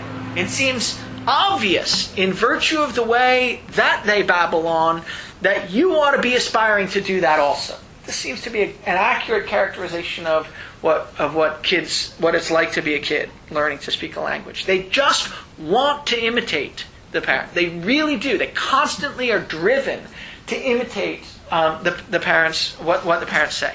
So there's a sense in which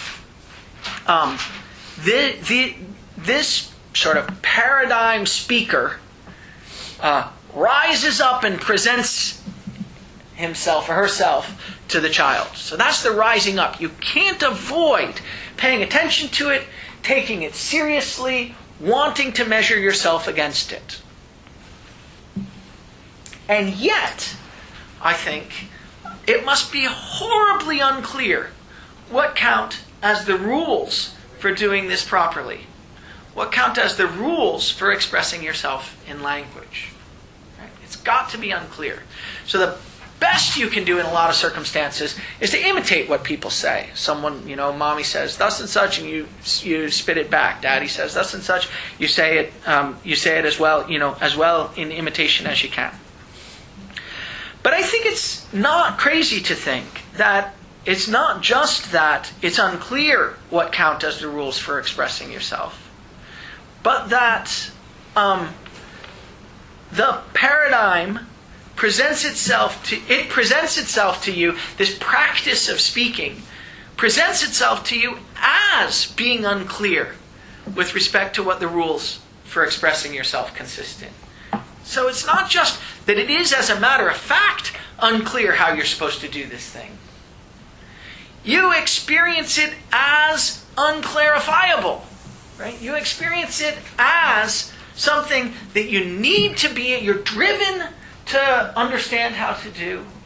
You don't know how you're supposed to do it properly. And furthermore, it looks as though it may be, in principle, unclarifiable how you're supposed to do it properly. So the kid is driven to get clear about how to speak, principally by imitating what the parents say. And I think this amounts to something like starting to have a world. You have cleared paths for expression. This notion of having the cleared paths, the pathways cleared before you. That's something like in our general life, having roles that you could step into in the context of learning a language. It's having sentences that work. You could say that one. It worked before. More milk. That one works. Okay, I'll try that one again. I'll put that one here. Oops, it turns out that's not what I wanted. Okay, so cleared paths for expression. There are these paths that you can go down that work. So you have a set of possibilities about how to proceed.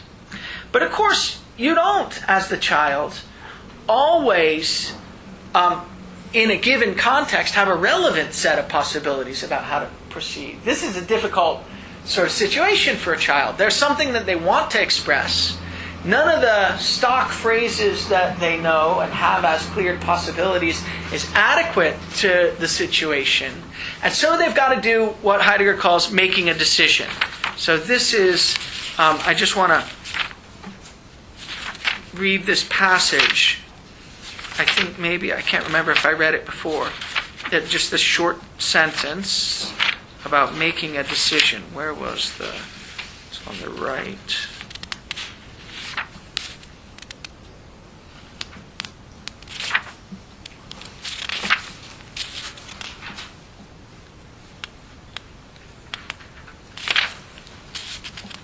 Here it is, on my 55, in a paragraph that begins, "This open happens in the midst of beings."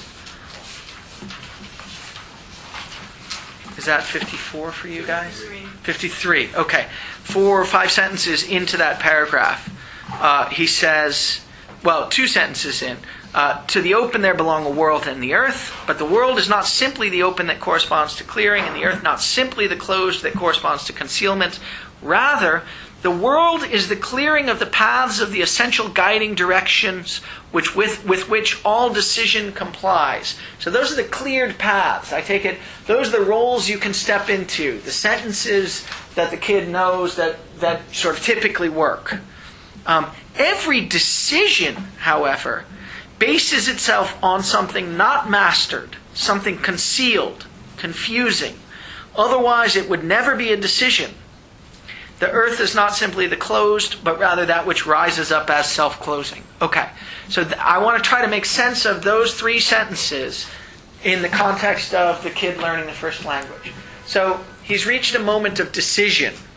Maybe this happens in your life. There's a moment at which you've got to figure out what stand you're going to take on yourself. Are you going to go to grad school, or you're going to become a doctor? Are you going to do, how you're going to, pour coffee? What are you going to do? What stand are you going to take on yourself at the moment? That's a moment of decision. There are cleared possibilities open for you, but it may seem that none of the cleared possibilities are relevant or appropriate. So too with the child. There are cleared possibilities open to him, several sentences that he knows work, but they don't seem adequate to the situation. In just the way that being a doctor doesn't seem adequate to your situation, and going to law school doesn't seem adequate. It's not clear what seems adequate. You've reached a moment of decision. What's it like to be at this moment? Well, every decision bases itself on something not mastered, something concealed and confusing. Otherwise, it would never be a decision. Doesn't count as a decision if you just go ahead and do what everyone's doing. In a certain sense, I think Heidegger thinks the peasant woman, the way he understands her, never makes a decision. She does all these things that she's expected to do, that one does, just in virtue of going ahead and doing them. And plenty of people can live lives like this. It doesn't have to do with socioeconomic structure. You could do it if you're, the son of the robber baron and you go into the train business, right? I mean, you could do it. There are lots and lots of ways of doing it just by not making decisions, going ahead on the cleared paths that are already set forth for you. But many times it will happen that you reach a moment of decision where it looks like none of the cleared paths is appropriate to the situation. And the child can do it when it's not clear what sentence he's supposed to use in order to get what he wants in this situation. So, in this situation, the child is confronted with a decision about how to go forth, but it's not already clear what the right action is. What are you supposed to do in that situation? Well, I think that Heidegger's idea is that this is the context in which the work of art becomes particularly useful and starts to show itself in this particularly interesting way. And the work of art that we have in the context of the child learning language is the God, that's to say the parent, the paradigm speaker of the language. So what does the child do? Well, it's natural for the child to refer to the paradigm speaker, to the parent. The parent is that sort of manifestation of what it is that counts as appropriate to go on in this situation.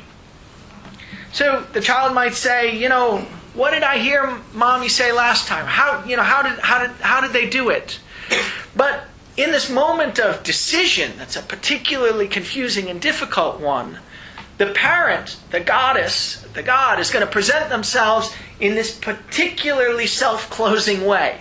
Namely, it's going to be clear that the parent is the paradigm for how you're supposed to go on. And it's also going to be clear that the paradigm is now hiding from you the principle of how to go on, right? Doggone it! The parent isn't making it clear right now how I'm supposed to go on, and I can't even, I'm learning my first language. I don't even know how I'm supposed to ask them to make it clear for me. So it's clear that the answer about how to proceed lies within the parent, but still, what the answer will be is unclear and presents itself as hidden from you. Right?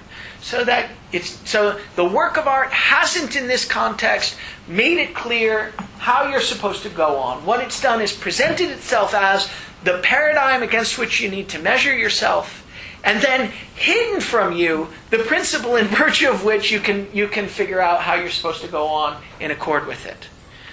That's a crucial aspect of the earthly feature of a work of art, of the way a work of art works. So that's to say, the ground presents itself as self-closing.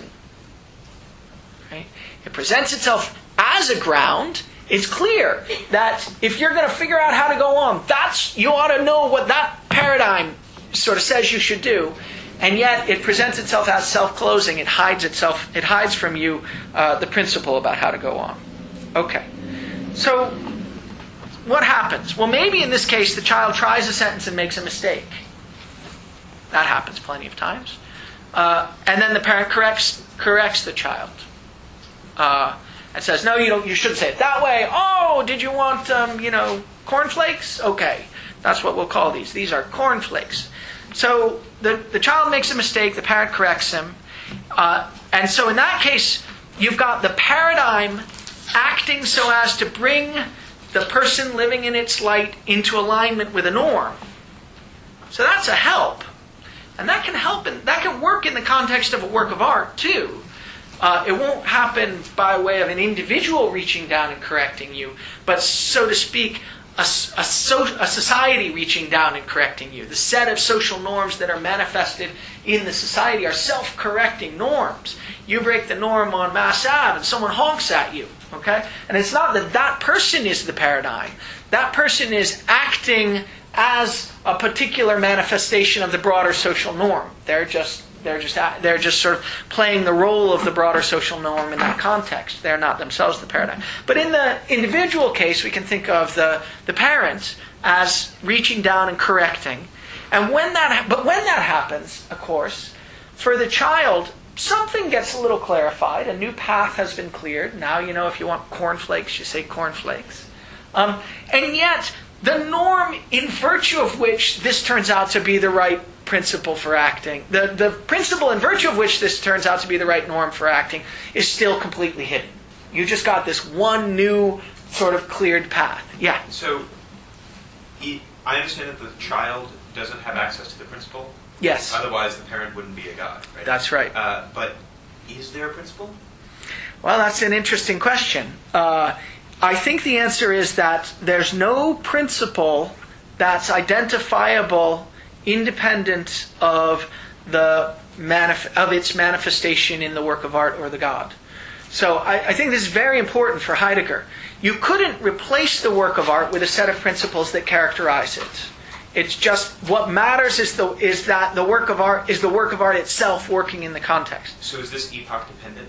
Yes, absolutely. Okay, so in say classical Greece, yeah, there was a principle, phusis, and the part that the temple points to it, and also sort of refuses to disclose it, but we can, at a different epoch of being, talk about the principle. What's really, you're onto something very good, very important. So that's right. So what happens is that the principle, the work of art's only really working insofar as its principle doesn't stand independent, isn't statable independent of the work of art itself. If you get thinkers who push on the thing so hard that they begin to characterize a principle in virtue of which the work of art is the thing that it is, and find themselves capable of stating that principle independently of the work of art, that's the moment the work of art's no longer working. That's the moment in which the principle is statable independent of the work of art, and so you don't need the work of art anymore. And that's the moment, I think, at which, so to speak, clarity takes over and the earthly aspect disappears. And that's a bad moment, according to Heidegger. That's a bad moment because you need the earthly aspect in order for the work of art to be flexible enough that it can guide you in new situations. And once you've got this principle or this rule, it doesn't have that kind of flexibility. So because being is epoch dependent, there's no such thing as sort of an eternal work of art? That's true, yes. Although it may be in particular epochs that works of art present themselves as eternal. Yeah. Yeah, Wendy. So this may just have been mentioned by other things that you said, but just so let's say that a person or it can be a paradigm or a god, just because they have an ability to understand, they wouldn't necessarily understand the principles that they embody. That's right. That's exactly right. So if you're a god or a goddess, the principles of your own action are hidden from you. And I take it examples of this you find in you find in say athletes who sort of what makes them great athletes is that they know they don't know how to, they act in the appropriate way, maybe even in sort of revolutionary ways in particular situations, and everyone can see that that was the paradigm for action. You know, when Michael Jordan started playing basketball, all of a sudden it became clear that there was this amazingly athletic sort of almost balletic way of playing basketball that involved doing these stunning things and turning in 360s and jumping from the foul line and so on and so forth. A way of playing basketball that just didn't characterize basketball until that moment. And then all of a sudden he was the paradigm for it. And when he was doing it, when he was doing it, he was just doing it. He was responding to what solicited him in the situation, and he wasn't doing it in virtue of understanding some principle about how to act. I forgot that it's a Nike. Yeah, okay. So right, I didn't mean that. But so so the point is that he wasn't doing it in virtue of understanding some principle for doing it. He was right. Yes, Max. I just wanted to quickly say that in light of what you were saying about how decision is possible within the world, which means that the world isn't a totality of parts, or at least this totality can expand. It clarifies Heidegger's remark on page 41. He's describing the world, and he says the all-governing expanse of this open relational context. Yes, it's open. That's right. Exactly. It's open. That's right. That's right. So that's another way of saying it. Were you to replace the work of art with the principle in virtue of which it is the paradigm that it is, the principles are closed, right? They're sort of completely clear, and in virtue of the fact that they're completely clear, they're not flexible enough to allow responses in new situations. And so part of the reason that he calls this the open is that it allows this flexible response. Yeah. So is the principle that the work of art is transmitting to the society, is that principle in general? And just the earthly elements are flexible and change with the society, but something is always shining through these earthly elements? No, I think not. In other words, I think Heidegger thinks not. So I think that it's not true that insofar as we can get clear on the principle that was operating in the Greek temple and state it as the principle that everything is physis, that principle is very different from the principle that was at work in the Bamberg Cathedral, which we can now state and say was the principle that everything has to do with the battle between good and evil, and the fact that we're all created entities. So I think those are incommensurable in Heidegger's views, understandings of being that were lived in their epochs, and so were essentially unclear to the people who were guided by them. So is the principle sort of evolving through history? Good question. Trying to trace an evolution of religion through history? Good question. That's Hegel's view. Yeah. Hegel thinks that the history of the West is a history of progress, that we're getting clearer and clearer about what it is that we're up to, about what it is for anything to be anything, and that at a certain point we'll reach the final stage of history where everything will be completely clear. I think that's not Heidegger's view. I think Heidegger's view is that there's some interesting relationship between the understandings of being that you get in the various epochs, but it's not the relationship of progress. In Hegel's terms, it's not the relationship of what was implicit in the culture getting clarified and made explicit. It's some other relationship. I think it's roughly the relationship of sort of what Kuhn calls paradigm shifting. So you get a new paradigm that focuses for you a new understanding of being that bears some interesting relation to the previous understanding of being. In Kuhn's account, what it does is it takes anomalies that before were sort of at the margins of your understanding of what was important about what you were up to, and brings them to the center and focuses everything about your understanding of being around them. We could think of, Heidegger amazingly never talks about what he must think is the central example of this, which is the birth of Christianity. At a certain point in the history of the West, you get some marginal practice, this practice of, say, having a loving relationship with your neighbor or something, which was, it was around, it was a practice that you could find. He takes that marginal practice and builds a whole way of understanding what everything is up to in the universe, in the world, including ourselves, around it, and focuses that understanding of being. And so there is some relationship between an earlier epic and the one that comes after it, but it's not the relationship that Hegel thinks it is, of taking what was implicit, making it explicit, and then making progress on the basis of that. So it's definitely not progress that Heidegger thinks is happening. But since it's not progress, I think Heidegger will think there's an interesting way to read the history of the West, and important reasons to read the history of the West. When we read the history of the West, we're not just reading it in order to figure out what mistakes those old fogies made that we are now clear about. We're reading it because they had whole new understandings of being that had at their center things that we now don't focus on that might be helpful for us. Right? And that's a very different understanding of the relation to the history of the West. Okay, good. So let's see. I hope we're getting clearer by means of this example of learning to speak a language, what the earthly and worldly aspects are. Yeah? Okay, so what exactly in this illustration do you explicitly say what are the worldly and earthly? Okay, good. So I'm just about to say that. The earthly aspect of the paradigm, in this case of a child's learning a language, consists in it, that's to say the parent, evidently manifesting the norms for how to speak, for how to go on in a certain situation, the principle of which presents itself as continually hidden.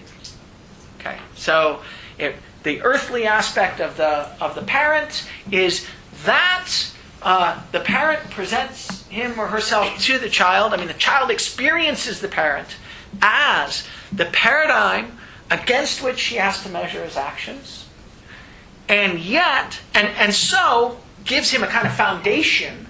That's the grounding aspect of the earthly feature of the work of art. Gives him a kind of foundation for how to go on. It's clear for the child that if you sort of measure up to the norms set by the parent, then you've done what needs to be done. That's just what it is to have a child-parent relationship, at least a good one. So the earthly aspect of the paradigm consists in manifesting the norms, the principle of which presents itself as continually hitting. So the paradigm, the parent, presents itself as the manifestation of the norms for how to act in speaking or in general. And yet, part of the way the parent presents him or herself to the child, part of the way the child experiences the parent, is as something like hiding away the principles in virtue of which those norms get to be the norms that they are. That's the earthly aspect. And the worldly aspect of the paradigm consists in its opening up or clearing and holding open possibilities for action. So, when the parent gives an example or corrects the child, it becomes clear. That's a cleared path for the child. It becomes clear that that's a possibility for acting, at least in some circumstances. And then figuring out what the circumstances are pushes you back into the earthly side. Anton, yeah? I'm just curious, maybe I'm pushing the parent example too far, but when we understand the principle behind the Greek temple, it really kind of ceases to be at least a working work of art. Yeah. So what happens when the child understands the principle behind the parents? Well, so, you can imagine a case where they do and a case where they don't. I suppose the case where they do, the parent stops being a paradigm. So just as the work of art. So once, if you realize about your dad, oh yeah, he always does that. Now I can predict his actions. I know exactly what he's going to do. Then, and I wouldn't do that. In that situation, say. Then that's the moment that the parent stops being the working paradigm, stops being the god or goddess. On the other hand, if that never happens, then it never happens in virtue of the fact that the child continues to experience the parent as manifesting a set of norms to which it's evidently appropriate to aspire, and which themselves are not characterizable independent of the actions of the parent in various contexts. And that's That's the other case, and in that case, the parent, continues to play the role of work of art or God. Yeah. So I think it'll have just the same structure. Okay, maybe this gets us some sense of what world and earth are in the context of a work of art. There are two other things that we need to deal with. The fact that they are interdependent, they exist only in relation to one another in a work of art, and the fact that they're struggling, they're battling one another, these earthly and worldly aspects of the work of art.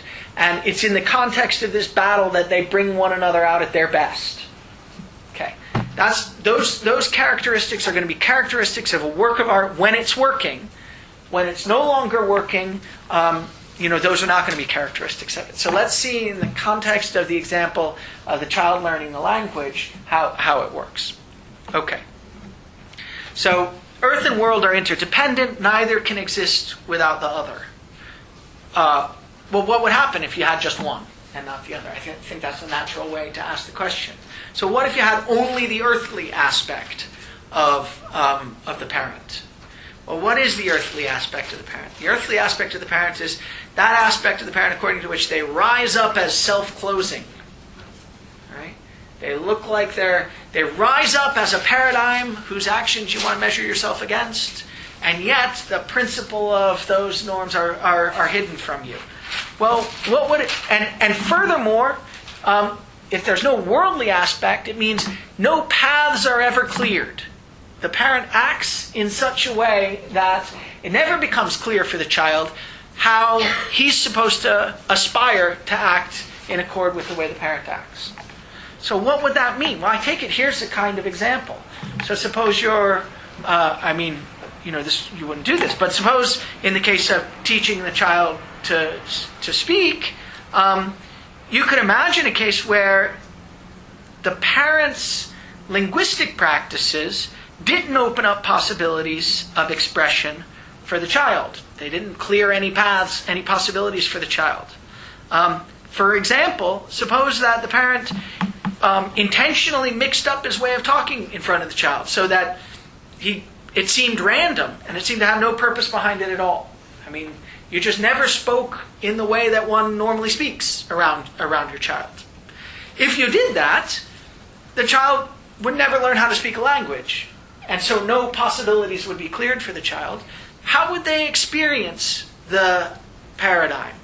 Well, it would, for a while I take it, the paradigm would come to be experienced as, after a while, something like a mute enigma.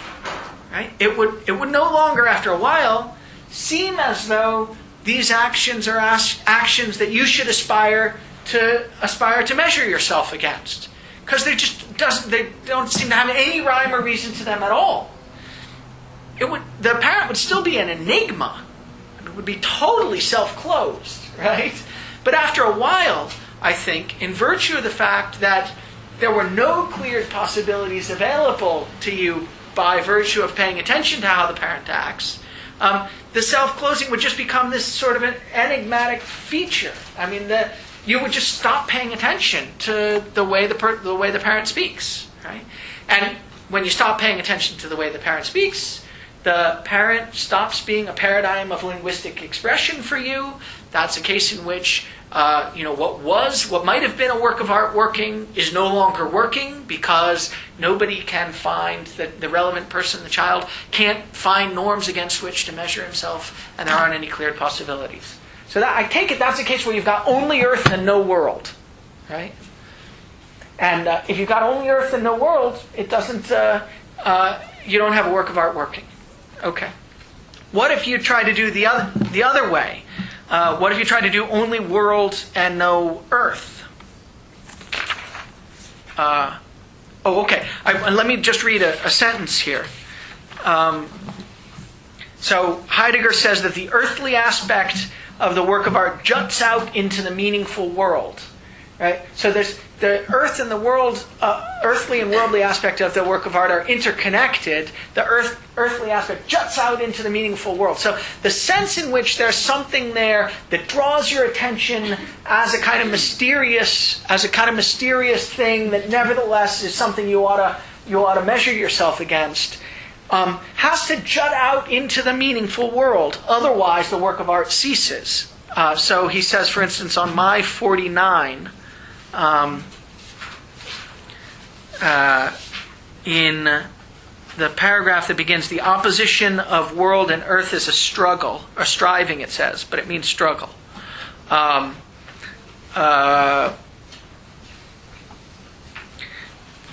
5 lines from the bottom of that paragraph. The earth cannot dispense with the open of the world if it itself is to appear as earth in the liberated surge of its self-seclusion. So that should now make sense. What that means is that if you had only earth and no world, then earth would stop being what it is, what it essentially is. It would stop rising up as self-closing. It would just become the parent, instead of being this paradigm that presents himself as someone you should measure yourself against, despite not being able to get clear about what the principle of the norms are. Instead of doing that, the parent would just become this mute enigma that you didn't find any need to pay attention to at all. In virtue of the fact that it never happened that by paying attention to these norms, any paths were cleared for you. Namely, you ever learned to speak any sentences. Right? So I take it, it's no longer, in that context, the liberated surge of self-seclusion. It no longer rises up as self-closing. It just, you stop paying attention to it. Okay. What if it goes the other way? If only the worldly aspect of the parent's language use existed? Well, then I take it, what would happen is you'd only get cleared possibilities, and they'd never be presented against the ground of this hidden and mysterious kind of ability to go on in new situations in what are apparently new ways. Right? If that happened, then it seems to me the parent's way of using language would seem trivial and uninteresting, and the child would also lose interest in imitating it. So, for instance, we can imagine it happening now in the context in which the parent says meaningful things. It's not like the earlier case where they just mixed up their language use, but now the parent says meaningful things, but only says, one kind of totally trivial thing ever. Anytime, they're in a new context, the parent says, the chair is red. Oh, no, that chair is green. Okay.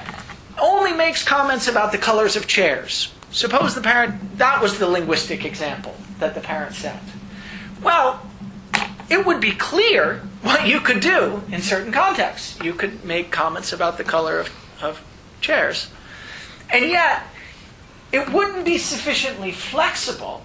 This linguistic example wouldn't set itself as a paradigm that it seems obvious you ought to aspire to measure yourself against, because it seems totally trivial and uninteresting.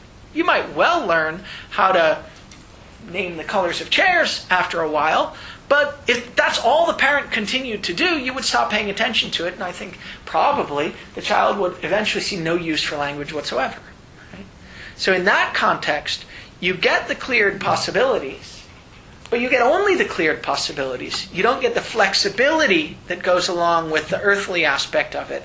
And if you're lacking that, it seems also that the parent will cease to be a paradigm in the sense of a work of art that works. Wendy, did you have a question? So I was going to ask why the child would be in a position of judgment to find something interesting. If they don't have a good linguistic paradigm, and I'm presuming that there's sort of in a vacuum where they don't have other linguistic examples. That's right. Paradigms. Yeah. So I'm wondering where they would. So the intuition, it's just an intuition. The intuition is if this was the only linguistic example set for the child, that eventually, it's not that they would make a judgment, it would just occur, it would just, it would cease to grab them as something interesting and worth aspiring to. I think that works of art do that. If, for instance, let's find an example.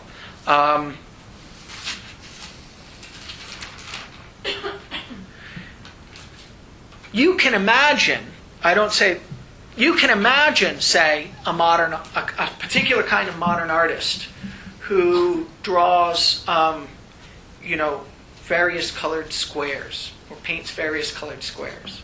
Now, I don't think any of the great modern artists ever did just that, right? What they did, I mean, they may have done things that looked like they were just that.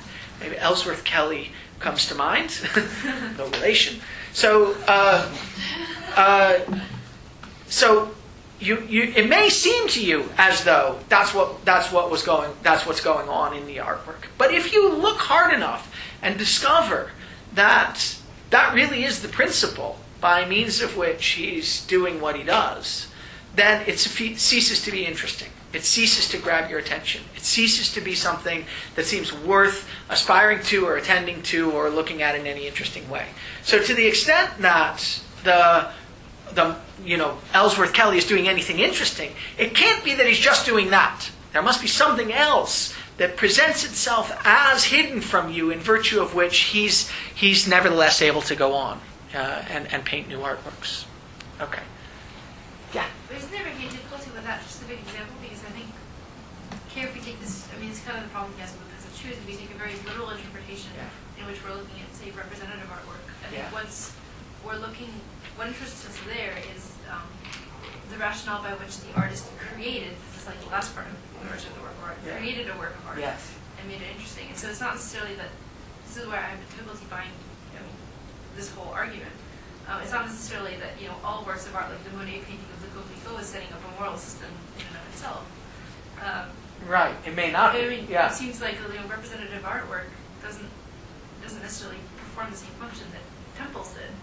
And just like with the squares, and just like we look at Monet, when we're looking at that which makes it beautiful but enigmatic, again, it's a creative technique, not some elusive moral paradigm. Well, okay. I mean, I think it's true that Heidegger thinks representative art is not the central and characteristic kind of artwork. He thinks it's a kind of artwork, but he thinks it's a sort of derivative kind of artwork. He thinks that real artworks open up a world and in the context of an earth, and they make it possible for you to understand anything as anything at all. Representative artworks tend, insofar as they're successful, to show you what it is to be a particular kind of thing. That may have repercussions for what it is to be other kinds of things, but only distant ones. And so they're sort of derivative. They're derivative of the more fundamental case. It's true. He thinks that.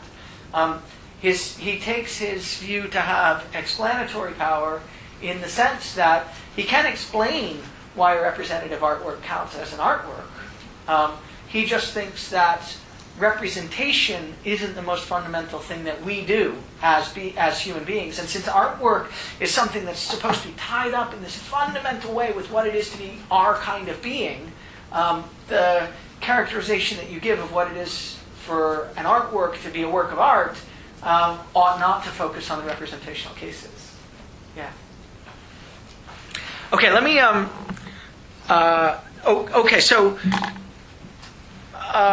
So we've got the example of the world without the earth.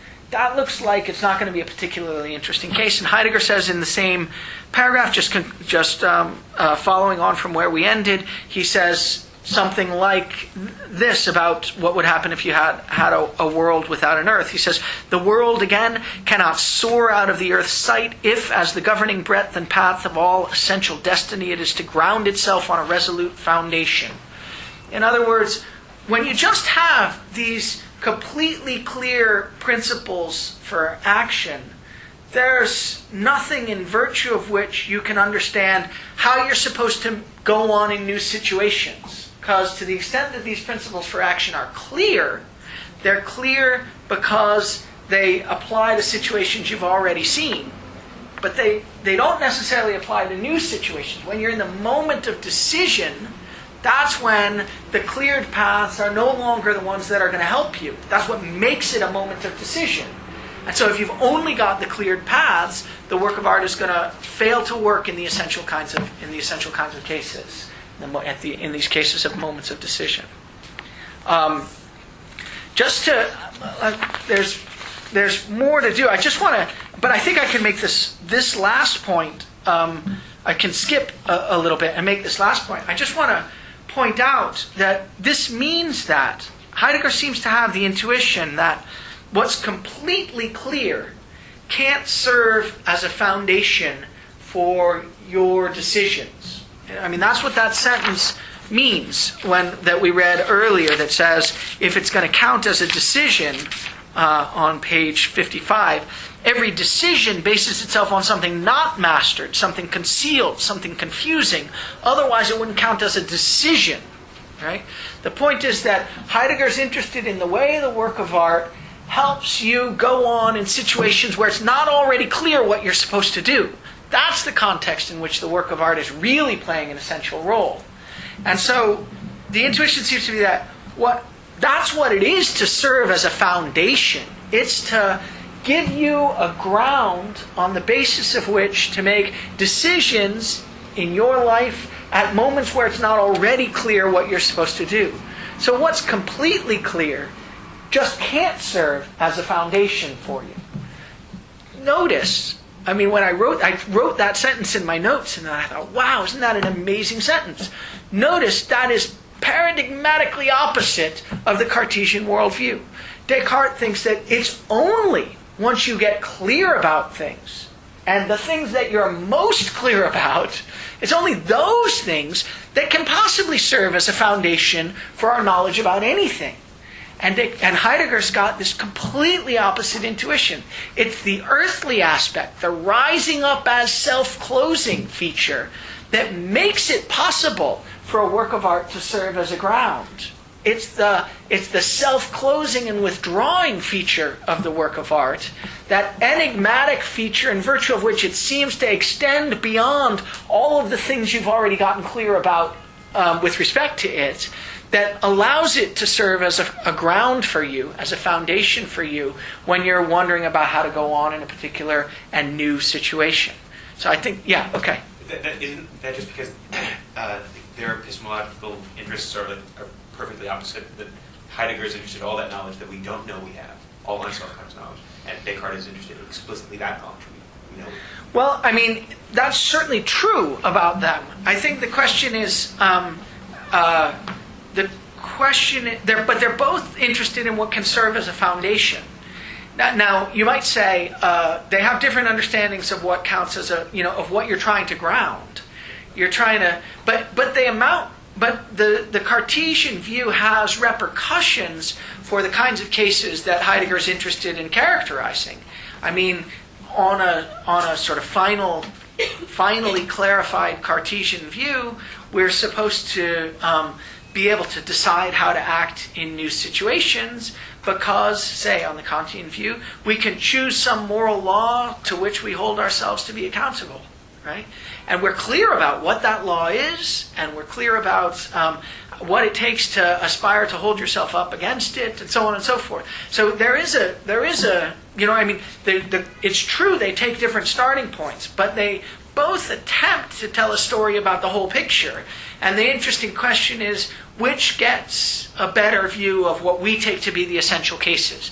Now, of course, what we take to be the essential cases will differ in different, contexts. So I think part of the reason that Heidegger's version of the story can get a grip on us now is because it seems particularly salient in our current technological understanding of being, that there are these decision points where we just don't know how to go on. That seems absolutely characteristic of our lives in a way that it certainly wasn't characteristic of the lives of people living in the medieval world, and probably still wasn't quite characteristic of someone like Descartes.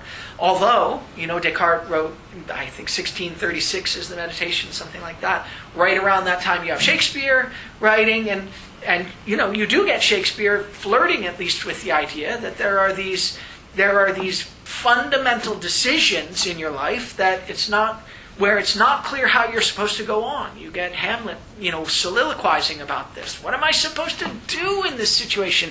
On the basis of what am I supposed to make this decision? So I think that, Shakespeare has the sense that this paradigmatically current, contemporary kind of problem can be a problem, but it wasn't at the center of the understanding of being for that age.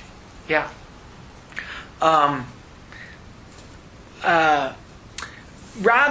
So there are more things to say, and I regret not being able to say them, but maybe we should, why there are 5 minutes left, why don't we at least leave the 5 minutes open for more discussion if there is. Yeah, Adam. I just had a question about a particular artist art.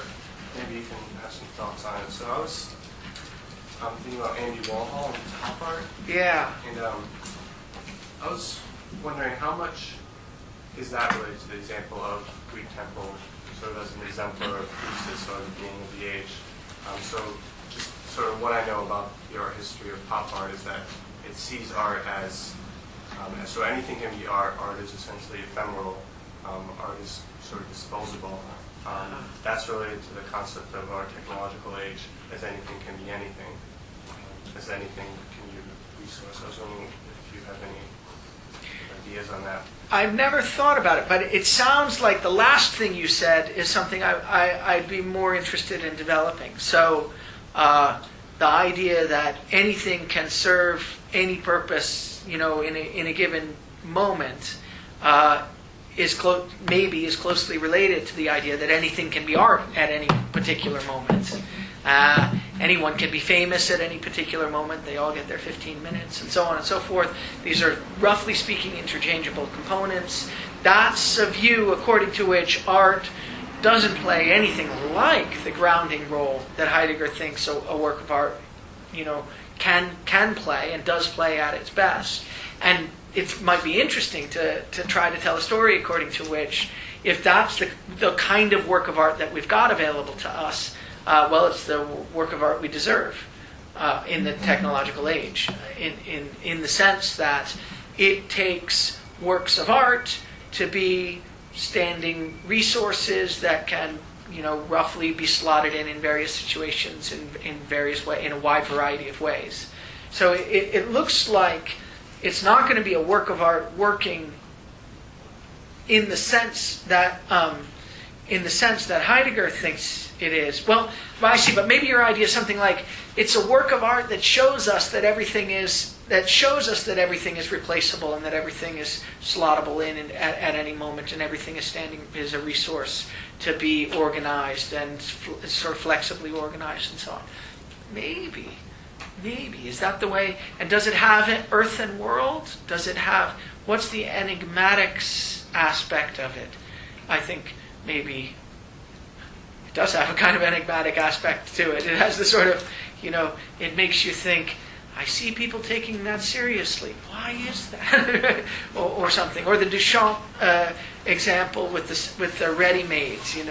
So all of a sudden this object is an artwork. The urinal is an artwork. You just went and bought it at the hardware store and you put it up in the gallery. Now it's an artwork. Anything can be an artwork because all you need is because anything is a resource, and artwork is just exploitation of resource. Maybe that's possible. Yeah. But might you also take that same example in a more positive sense? I mean, a lot of people say this is the age of the individual. So if anything, in fact, can be an artwork, and anybody can have their 2 minutes of fame, couldn't it be that anybody can be like a god in that specific realm that you're talking about? Like Paul Newman is a god in conception of masculinity. That anybody has the ability to shine for 15 minutes in a specific realm. Yeah, maybe you could take it that way, except I don't think, it's not obvious to me that that's the way it seems. I mean, it is true that everybody gets their 15 minutes of fame now, and it seems to me that the natural question that people ask is, why is that guy on TV now? Or, why is anyone paying attention to that guy?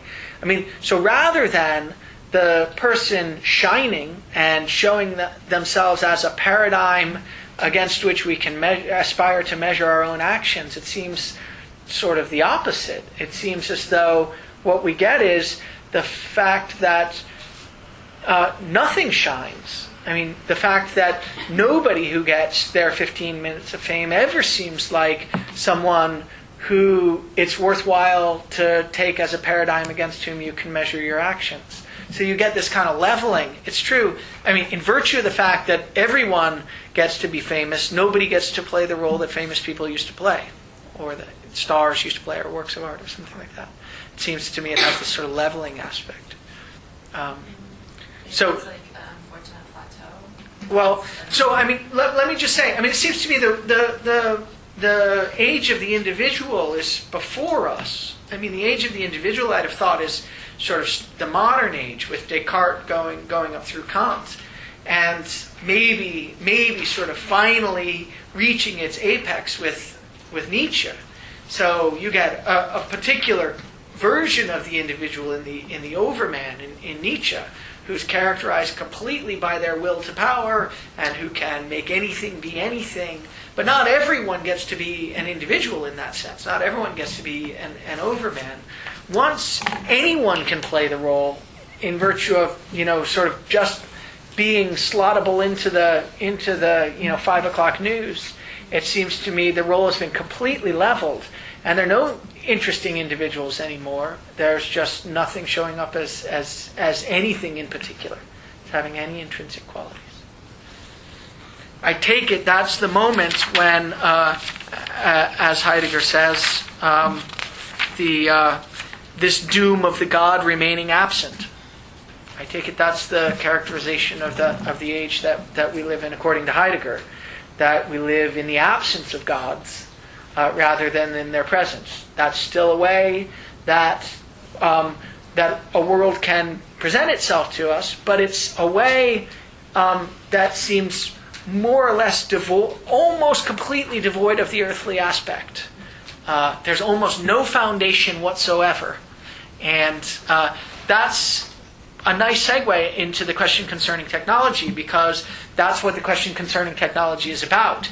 The fact that the technological age that we live in is an age in which we don't experience there to be any gods or any God, and so our actions seem completely ungrounded, and that's a very dangerous thing. And yet, if we pay attention to Hölderlin, to one passage in Hölderlin in the right way, wherein lies the danger, there lies the saving possibility also. And so I think that's what we'll go on to next time, the question concerning technology. Okay, so we're moving from the origin of the work of art to the question concerning technology. This is a move both from a description of a particular kind, from a description of one kind of phenomena to a description of a different set of phenomena. And it's also a move from one period of Heidegger's work to a later period of Heidegger's work. The origin of the work of art was written in 1935. The question concerning technology was first written in 1949, and then given again later as a set of a series of lectures in 1955. And at this point, I think it's fair to say that Heidegger's concerned less with characterizing the history of being and what it is, for what makes it possible for a mode of revealing to hold sway in a given epoch in the history of being. And he's concerned more with the current epoch in the history of being. The epoch that he thinks is characterized by, is properly characterized as a technological age. So one way to draw the two texts together is to ask the question whether the current technological age is an age in which there could be works of art. So we have, hopefully now anyhow, some, albeit manifestly unclear, sense for what a work of art is. It's got this earthly aspect, it's got this worldly aspect. The earthly aspect is the aspect that's self-concealing and mysterious, presents itself as self-concealing, and so is the ground on the basis of which we're able to go forth. And the worldly aspect is somehow what's clear to us. And these two aspects are in struggle with one another. And the question is whether there could be a work of art in the modern age. Sorry, not modern. Modern is a technical term, which means sort of from Descartes to Kant. The contemporary age, our age, the current age. So, are there works of art in the contemporary age? And it's a little hard to say, but if there are, they have to have a couple of features. One is they don't seem to have very much earth to them. So what we'll see this more clearly, hopefully, throughout the course of today. But the current understanding of being, the current mode of revealing, is a mode of revealing according to which everything is understood as orderable resources. That's the essence of technology. These things hopefully will become a little clearer. But the essence of technology is enframing, he calls it, Gestell. And that's the challenge that we experience constantly to put things in order and to understand them in terms of their orderability. Understand them as resources that can be ordered.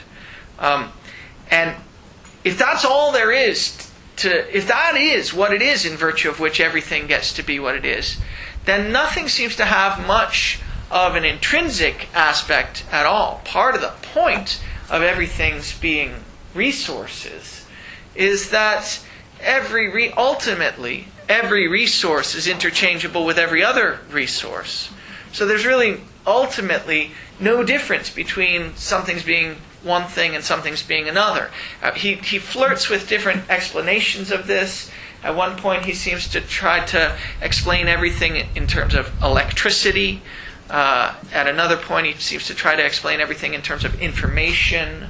But ultimately, in the story of modern physics, we're going to get an account of everything as a resource. Standing reserve is the term that we use, that gets used in this translation. That's the translation of the German word Bestand. And everything is a resource. Everything is orderable and interchangeable with everything else. And so nothing is anything intrinsically. Nothing is different from anything else in any intrinsic way. And if that's right, it seems as though we have ultimately a totally clarified and non-mysterious characterization of everything that's anything. It's so clarified and so non-mysterious that it doesn't seem to have anything like an earthly aspect. The whole point of modern physics is that it's supposed to make clear for us what it is for anything to be anything at all. And so there doesn't seem to be anything that counts as, or that could count as, an aspect of a central work of art for our culture that presents itself as self-concealing. So now it's important to recognize that doesn't mean that there isn't anything in the culture that's self-concealing. For one thing, something important in the culture hides itself, namely the understanding of being of the culture, this enframing, this sense that we're challenged to see everything as orderable resources. That does hide itself, and it hides itself so much that it creates a certain kind of danger, and that's what we need to talk about. So the claim isn't that nothing is self-concealing or hidden from us. The claim is that we don't experience anything as self-concealing. Insofar as we don't, it seems as though there couldn't be an earthly aspect to anything, and so it doesn't look like there's anything like a work of art. Now, I think in a certain sense, one way to read the moral of this essay is that Heidegger is trying to give us a way of recovering the sense that there's something that's hidden from us. He seems to think that one of the characteristics of the contemporary technological age is that we've lost the sense that anything's hidden from us. And insofar as we've lost that sense, well, that's both a danger, and in it also lies a possible saving power. But he thinks that we only get the saving power. We have to sort of explain all these things, but we only get the saving power unless we regain the sense that something is hidden from us. So that's a sort of overview. And when we do that, we'll regain the possibility of some kind of work of art. Maybe not a work of art that unifies an entire understanding of being for the culture. Maybe just something much more local. Maybe something like the Van Gogh shoes, or maybe something even more local, of the sort that we'll talk about when we read the Thing essay towards the end of the semester. But at any rate, it looks like Heidegger's trying to find a way for us to regain the sense that it's part of our background understanding of how things are, that there is something that's hidden from us, and that it ought to be and it needs to be hidden from us, and that we need to be the preservers of what it is that's hidden from us. Now, all those things are things that he's pointing in the direction of at the very end of the essay. Okay, so let's launch in. Here's to give a little more meat to the way I understand the final proposal, and then we'll sort of switch back to the beginning of the thing. I think that if you had to give a short characterization of the argument of the essay, here's what I would say it is. Heidegger says we live in a technological age. He's interested in knowing what the essence of technology is. The essence of technology isn't itself anything technological. It's not a device. It's not. And in particular, the essence of the technological age isn't anything like what you might have in 1949 thought it was. The danger of a technological device that could blow up the earth or get rid of all humanity or something. Technology, it does characterize the modern age, but not in the way that you might have thought it does. Rather, it characterizes the modern age in the sense that there's a style in the practices that challenges us to understand everything that is as a resource that can be ordered. That's the essence of technology. That's enframing. Now, and enframing is a mode of revealing, just like the medieval Christian understanding of being was a mode of revealing, and just like, and we'll have to go through this, some poiesis was a mode of revealing for the Greeks in 5th century BC. So it's a mode of revealing that challenges us to see everything as resources that can be ordered. And that's a very special mode of revealing, because although it's true that every mode of revealing hides itself, that means every mode of revealing hides itself in the sense that a mode of revealing is a set of background practices that, unless they stay in the background, they can't organize your understanding of the way you see things, right? So the background practices, the practices that are, say, in the case of the Greek temple, gathered around the holy site of the temple, that direct you to understand everything in the light of the temple as something that rises up and lingers for a while and then goes away. Those background practices can't do their work of allowing you to experience anything in that way at all unless they stay in the background. If you were focused on the practices, they wouldn't do the work of directing your activity. So every mode of revealing stays in the background. Every mode of revealing is something like a style of the background practices. And so they're all hidden. But enframing, which is the mode of revealing of the current technological age, is hidden in a very special way. It's extra special hidden. It's hidden not just in the sense that it's got to stay in the background so that you could, so that it can withdraw and allow you to understand anything as anything at all. But it's hidden in the sense that it covers up the possibility of every other understanding of being also, and in doing so, covers up that it's an understanding of being.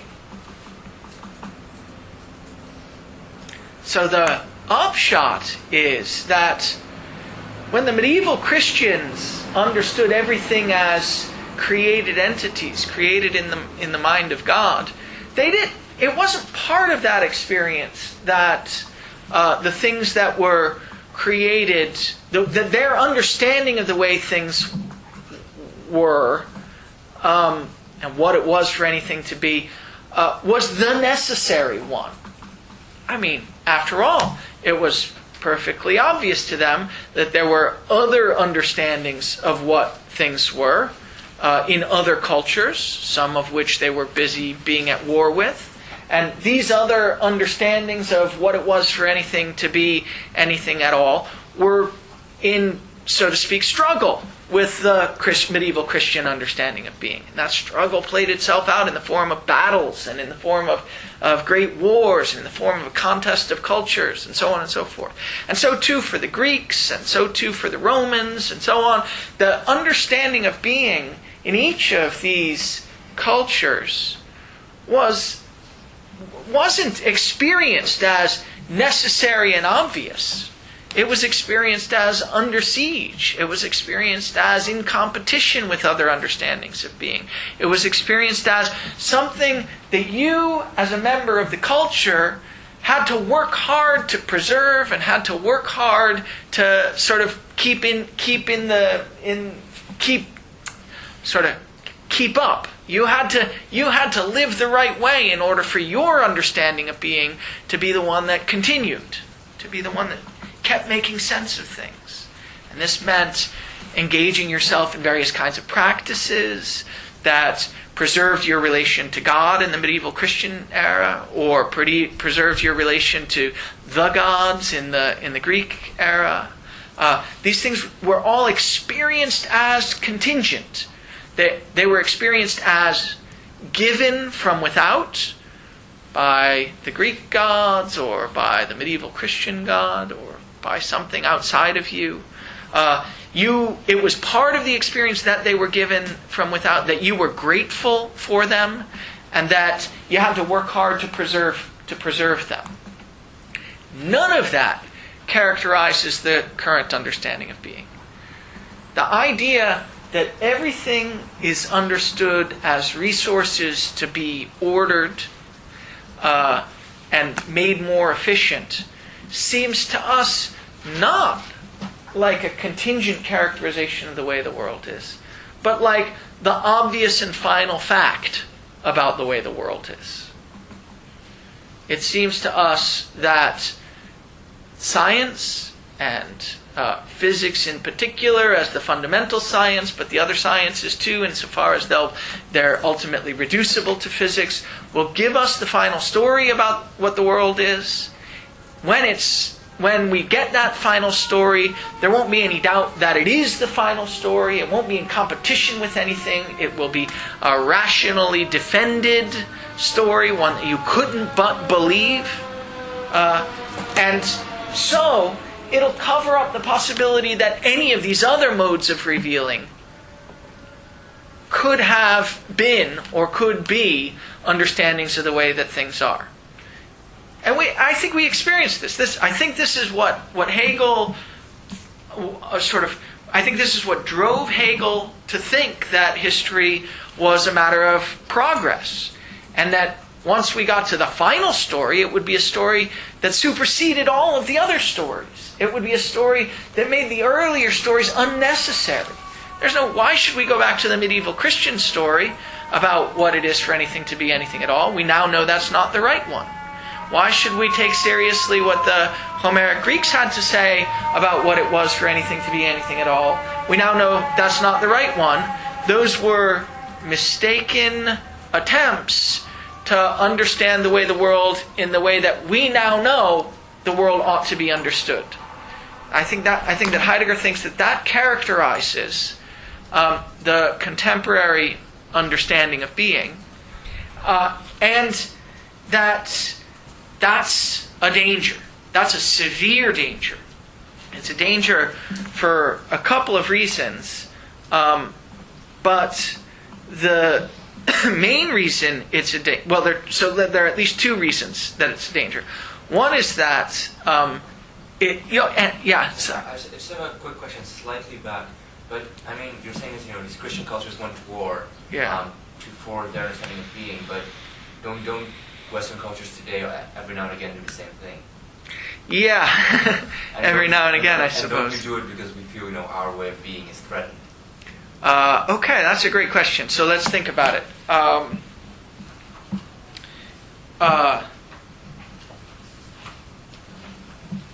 Is that right?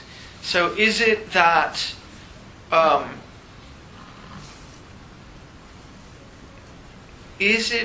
I think that's right, but I think it's an artifact and not something that guides us in the right direction. So I guess, if I'm just thinking about it off the top of my head, but I guess if I had to say how to think about that, so let's take the case where, a certain country, call it America, goes to war with another country, call it Iraq. And here's an explanation of why we might have done that. Well, we understood that there was a better way to organize society, and we thought that it was an obvious truth that that ours was a better way to organize society, and we thought that we would be, so to speak, doing the world a favor if we did that. Now that's one way of characterizing it. That's a sort of 19th century white man's burden kind of characterization of the motivation. It's not obvious that's the right characterization.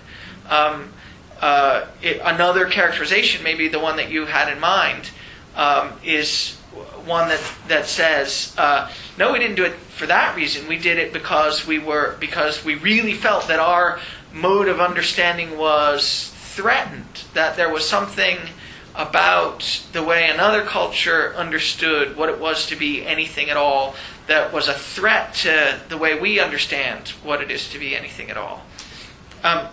So I think there's something to be said for both of those characterizations. I just think that in some ways neither of them really gets at what Heidegger thinks is peculiar to modern technology, to the contemporary age. And maybe that tells us that Heidegger was wrong, or maybe it tells us that America now isn't the best characterization of it. Yeah, jump in, help me out. I was just going to say that I think in terms of the kind of conflicts that go on today, like the vision of things as resources and that kind of perspective, like often doesn't come into question in those conflicts. And like, for instance, that we can see Iraq as, or that it can be produced as a war for oil or something like that, or that there are interpretations of religious conflicts as land and resource conflicts and things like that.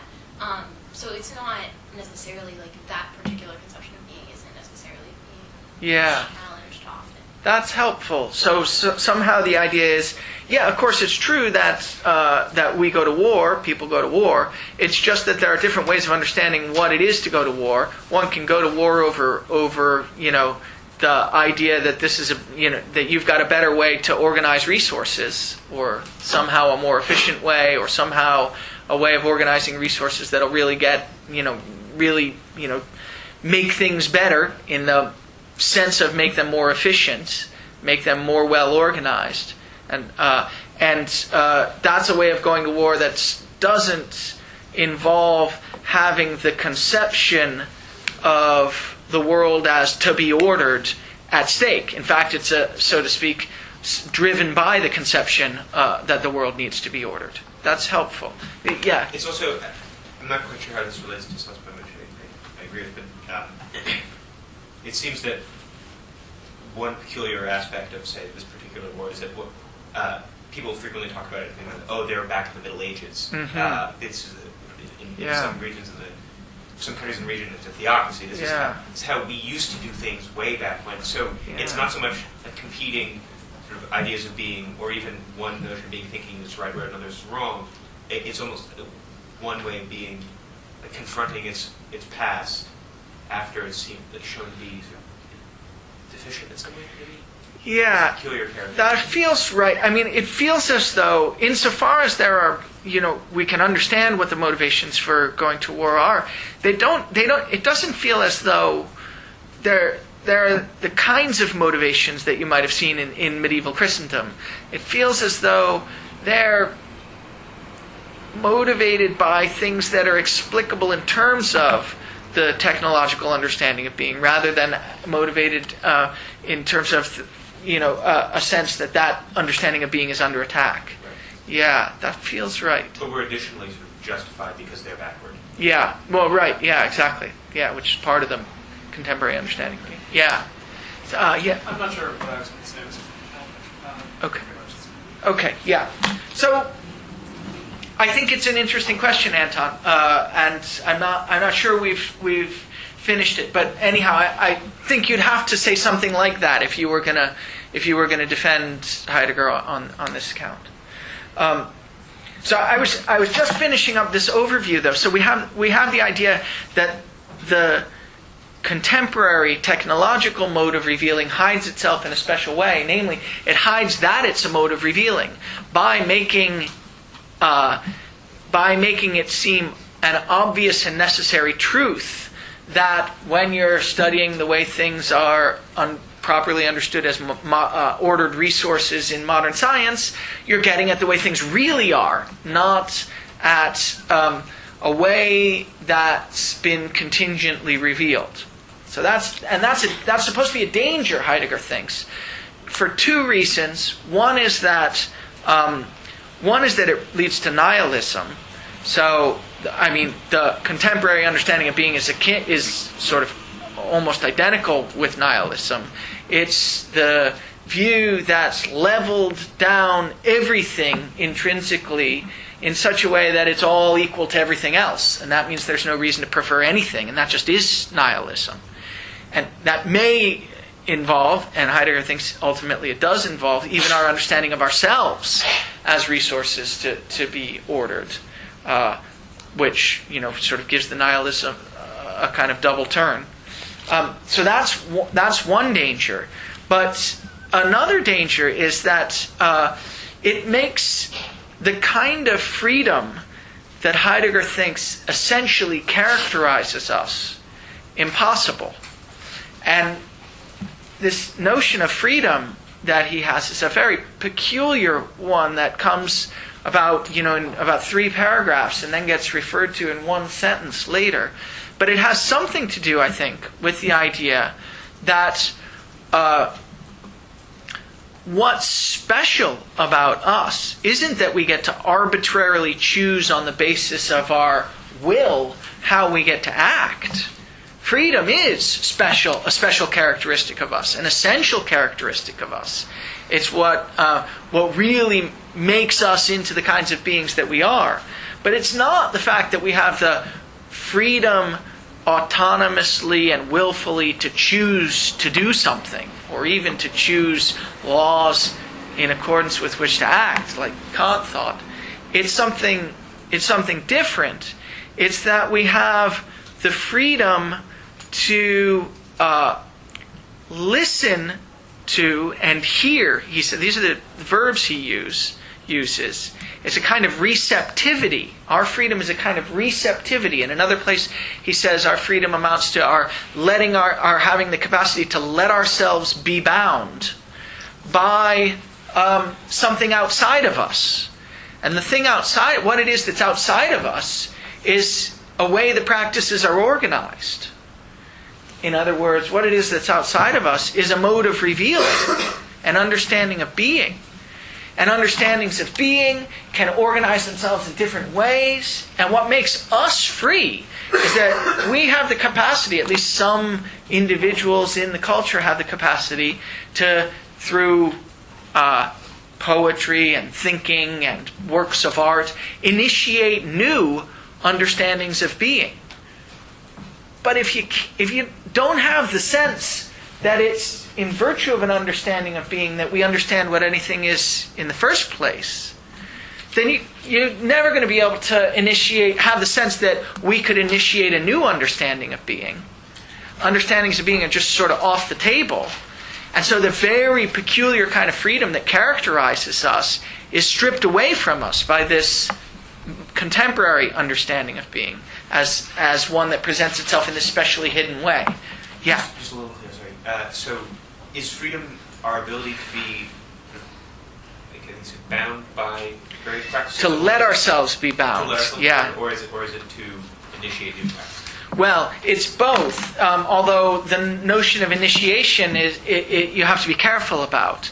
So the way in which it's possible to initiate new practices will be different in different epochs. So in the epoch where the understanding of being is poiesis, it will be through a certain set of practices. Here it'll be through a different set of practices. In the contemporary version, I think he thinks that the practices are going to involve emphasizing our receptivity over our subjectivity or our spontaneity, over our willfulness. But so anyhow, that's a bit murky. I think it becomes a little clearer in the turning. But yeah, so we have this capacity. But the special danger of the contemporary understanding of being is that we seem not to be able to get out of it. It presents itself as the necessary and final end. And insofar as we're historical beings who are capable of having new understandings of being, and that's essential to us, it seems to strip that freedom away from us. So that's the danger. The saving possibility goes along with this danger, though. And just let me try to say it in one or two sentences. So you have the picture on the table. So the saving possibility, so the danger is that we don't understand our current mode of revealing as a mode of revealing. We understand it as the way things are, full stop. But there's something peculiar about that that's useful. Namely, the reason that we don't understand the current mode of revealing as a mode of revealing, and instead understand it as the necessary and final story about how things are, is that we don't experience it as given by a particular being outside of us. So in all the earlier epochs, part of what it was to think of and experience your understanding of being as contingent involved the fact that you experienced it as given to you by some particular entity. And God might have given a different understanding of being. Or maybe there might have been a different entity that was giving the understanding of being, a different God, say. That was found in other cultures. So the contingency of the understanding of being was directly tied to the fact that you experienced it as coming from a particular entity. So we don't experience our understanding of being as coming from any entity at all. And so we experience it as necessary. And yet, if we could come to experience our mode of revealing as given to us from outside of us by the background practices, not by some particular entity, then we'd have a huge advantage over every other culture in the history of the West. First of all, we wouldn't be inclined to ignore the ontological difference. We'd have a better understanding of what being is, because we wouldn't mistake it for a being. And second of all, what goes along with that is, and now I'll just sort of read from the end of the book, the end of the essay, but let me see if I can find this. Sorry, let me just look. Yeah, on page 33.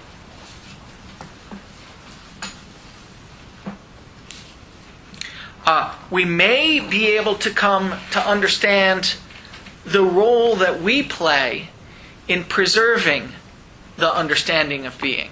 So he says on 33, And framing comes to pass for its part in the granting that lets man endure. That's to say, if you experience our understanding of being, of things as resources to be ordered, as something that's given to us from without, then you'll experience it as granted.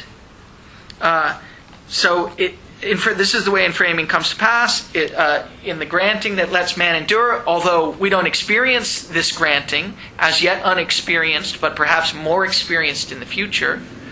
That he may be the one who is needed and used for the safekeeping of the coming to presence of truth.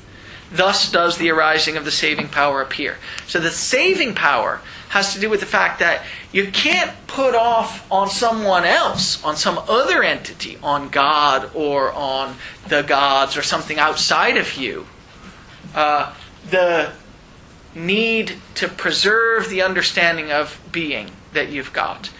Insofar as you don't experience it as given to you from outside of yourself, then you may have the possibility of coming to act in such a way as to value your role as the preserver of that understanding of being.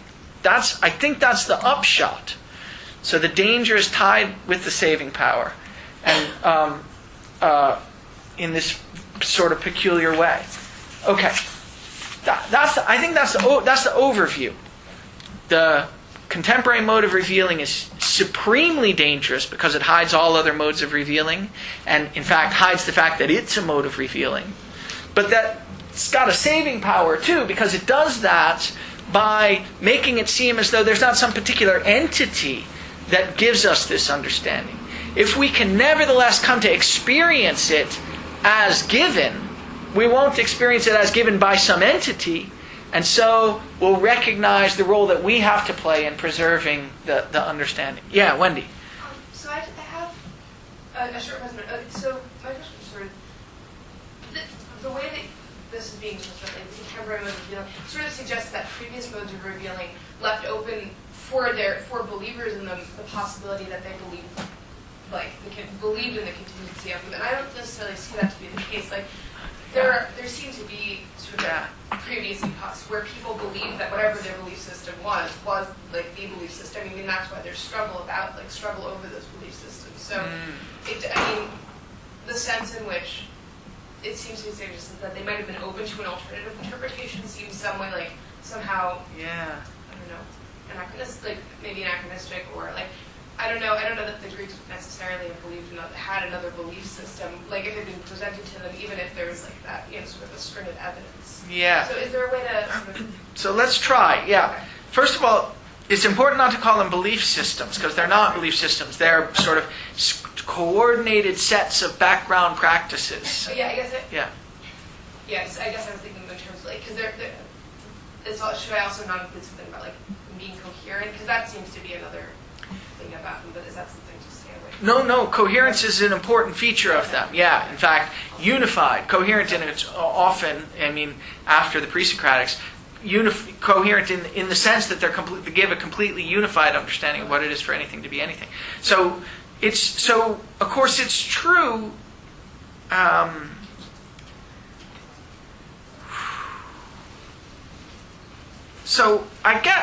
not quite sure how to say it. Here's one possibility.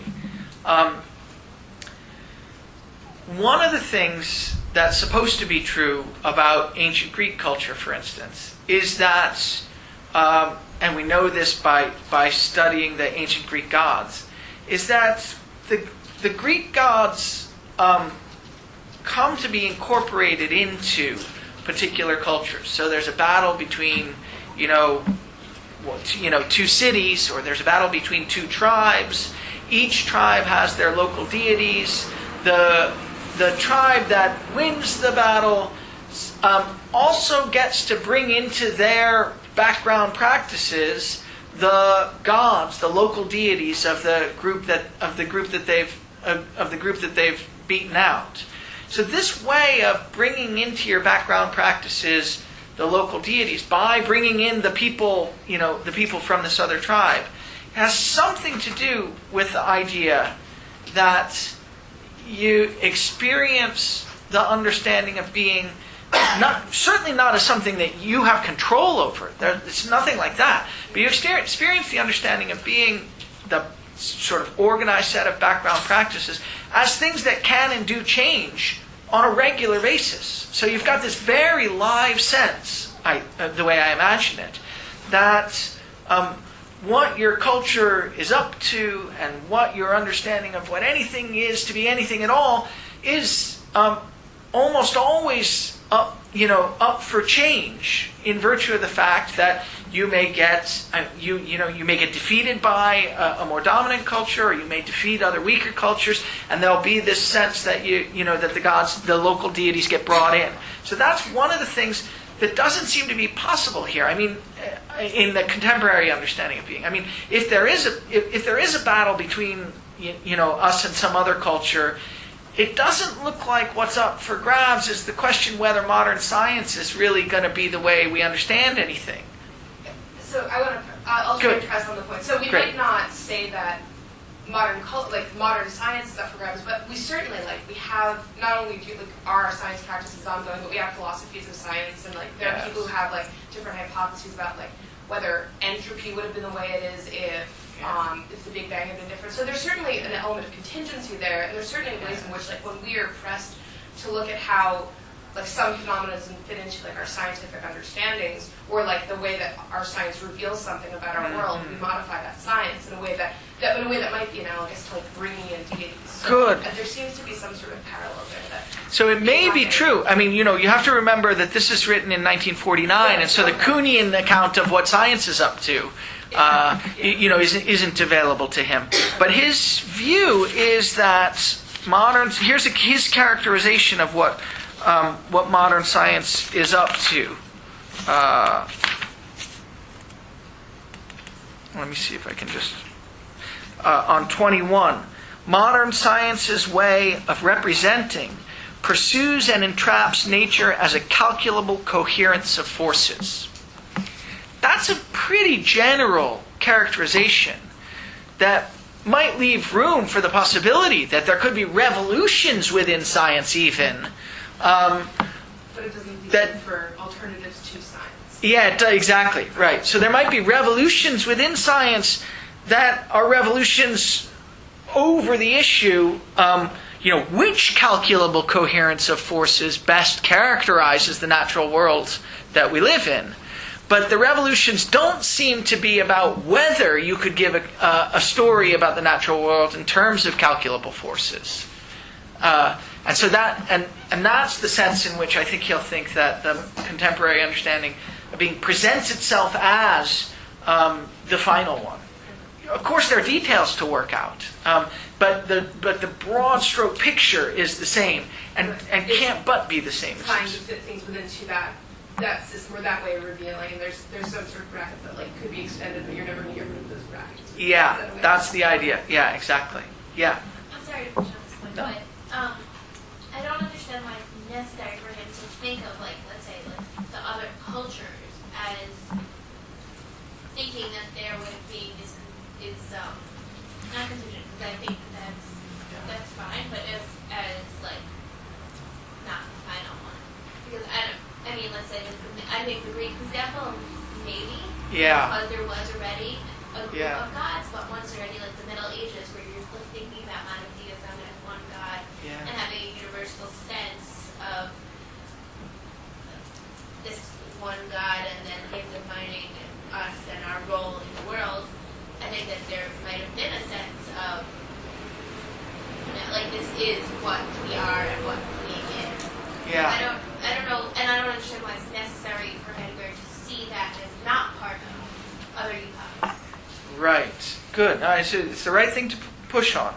So let me see if I can say something about the last one. He thinks it is special, a special feature. Let me just see if I can find a passage where he says it. There's a passage that starts the supreme danger, or that's about the supreme danger, on page 27.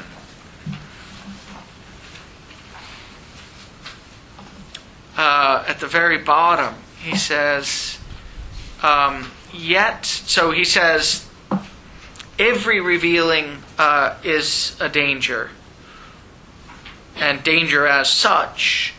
And why is that? Why is it danger as such? It's danger as such because it's in the background, and there is a sense in which, insofar as it's in the background, it presents itself. This is something that we need to get clear about. You guys are right to push on it. So insofar as a mode of revealing has to stay in the background, has to withdraw, the background practices have to withdraw in order for them to work as a mode of revealing. There is an important sense in which they're all hidden. Any mode of revealing is hidden from the people who live in the context of it. And that's a danger, he says. In fact, danger as such.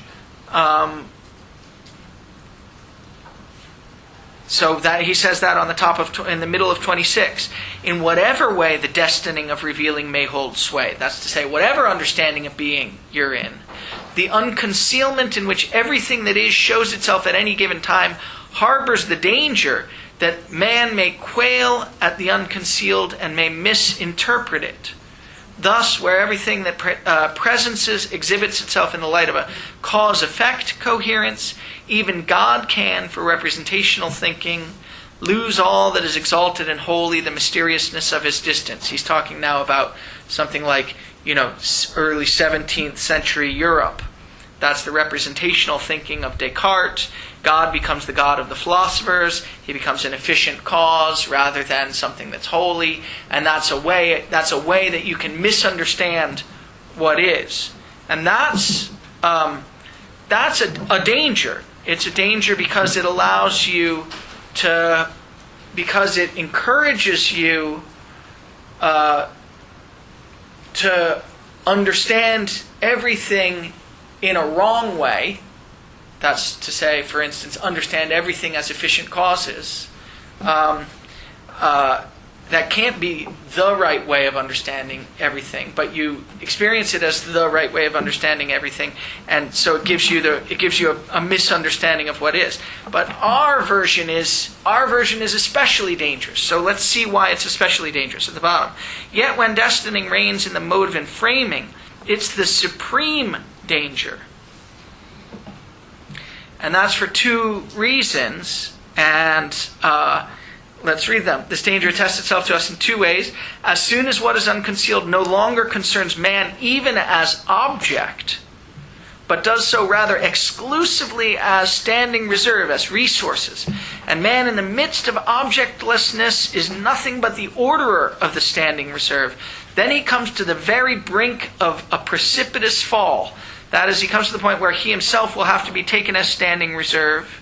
And then you get to this view, ultimately, that it seems as though man everywhere and always encounters only himself.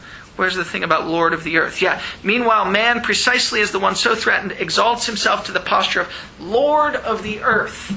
That Lord of the earth is the thing, the extra thing that you get in enframing. So it's not just that. So this is helpful. It's not just that the way that you're challenged to understand everything in terms of science seems necessary. It's that it seems as though you're the only person. You and your kind are the only ones capable of understanding and revealing it. And that's a special kind. So that's one thing. So that's you lack a kind of gratefulness. You lack the sense that this mode of revealing is given to you, which you do still have in the Middle Ages, though you may not have by the time of Descartes, where you experience God as an efficient cause, not as something holy that gives grace, say. So you experience yourself as Lord of the earth. You don't experience this understanding of being as given to you. So that's the sense of necessity that I need. It's not just that.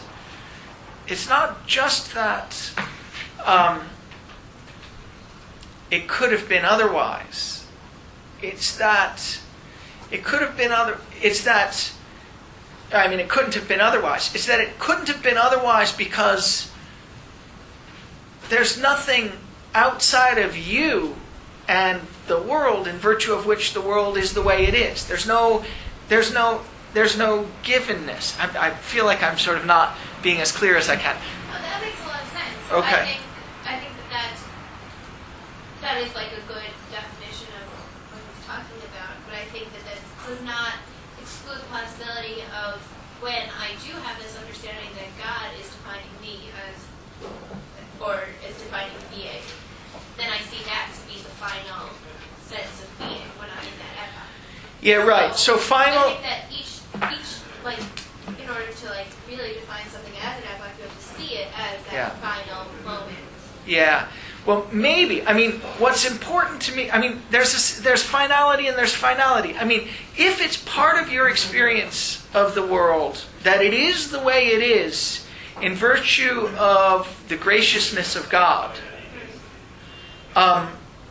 then there's a sense in which its being the way it is totally contingent. It might well have been some other way. Because after all, God might not have been so gracious, or there might have been a different God, or whatever, right? So that, insofar as that sense of things of givenness, I keep wanting to say givenness. It's part of the sense of what it is for anything to be anything in every epoch except our own, that you're grateful for and not in control of things being the way they are. And the gratefulness that you experience is what's lacking. And we can't have it in our contemporary technological age because it doesn't seem like it could ever have been any other. Why be grateful? This is the way it had to be. It just and it's not this way because of anything outside of us. We're the ones who get to decide and discover. I mean, discover, I suppose, but still, we're the ones who get to discover the way things are. There's no gratefulness about it, right? There's just facts of the matter, and that's the peculiar feature of the necessity that I think is lacking in every other epoch. So that's the one thing. Let me just see if the second thing, he says the danger attests itself in two ways. Let me see if the second way is interesting. Oh, well, the second way is that in virtue of this, it drives out every other possibility of being. So as a destin, in the next paragraph, as a destining in framing banishes man into that kind of revealing, which is in ordering, where this ordering holds sway, it drives out every other possibility of revealing. So it has to drive out every other possibility of revealing in a peculiar way, because I think you guys are right. I mean, there may well be a sense in which, in the medieval Christian era, people living in medieval Christendom felt like theirs was the only understanding of being. And in fact, in other contexts, depend on this. I mean, I think when Charles Taylor describes the current age as a secular age, the way in which he sort of gives that characterization is to say that in medieval Christendom, but not now, if you came across someone who didn't believe in your God, ipso facto, that was a reason not to take them as a human being. So there is a sense in which that understanding drives out every other possibility, but not in the same way. Not in the same way, because the fact that it's part of your experience of things being the way they are, that it's due to God's grace, makes it contingent. It makes it not just contingent, but it makes it part of your experience that it's contingent, that things are this way. And that's not, if that's the way you experience the world, then it doesn't have this feature of driving out every other possibility. And that's what's lacking in the contemporary age. I think it's getting clearer, thanks to you guys. Yeah.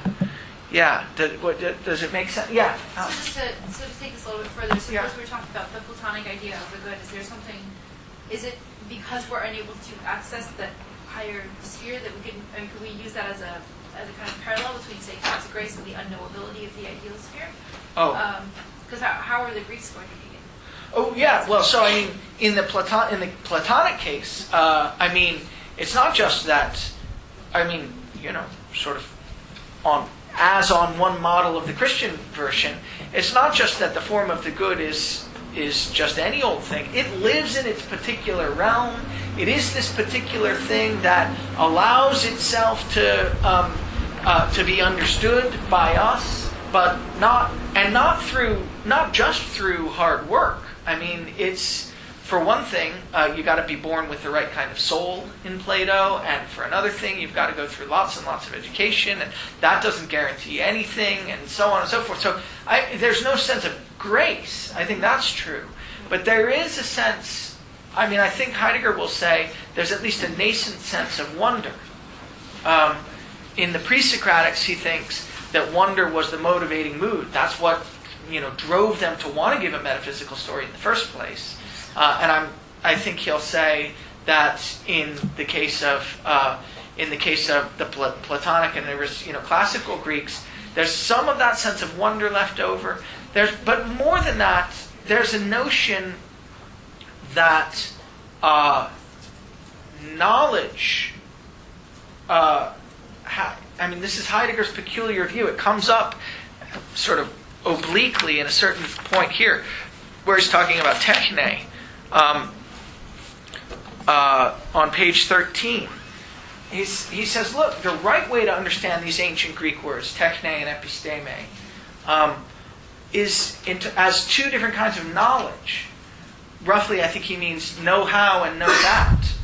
Except that the way you get to achieve these kinds of knowledge is through a certain kind of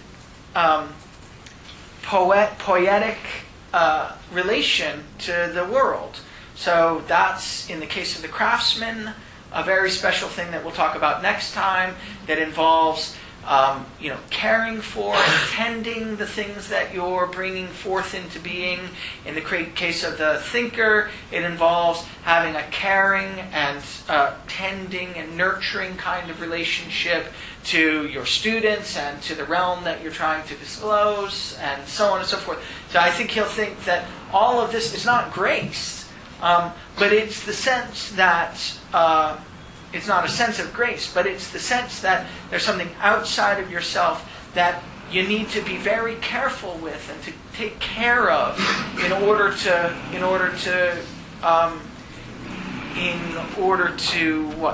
understand what it is for anything to be anything at all. So it'll happen in different ways in different epochs. What he thinks is peculiar about our epoch is that it doesn't happen at all. We don't have any sense that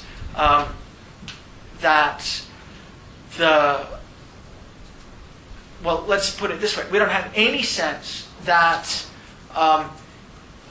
it could have been otherwise than that modern science will ultimately tell us how it is for anything to be anything. Wow. Okay. So I think that's helpful. Let me go back to number 1 on my outline here, which we've made it to finally. Because I wanted to start out talking about the opening paragraph.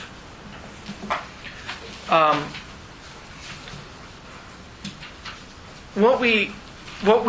I want to talk about is the opening paragraph, and then I want to try to talk about the difference between poiesis and the challenging forth that characterizes the contemporary understanding of being.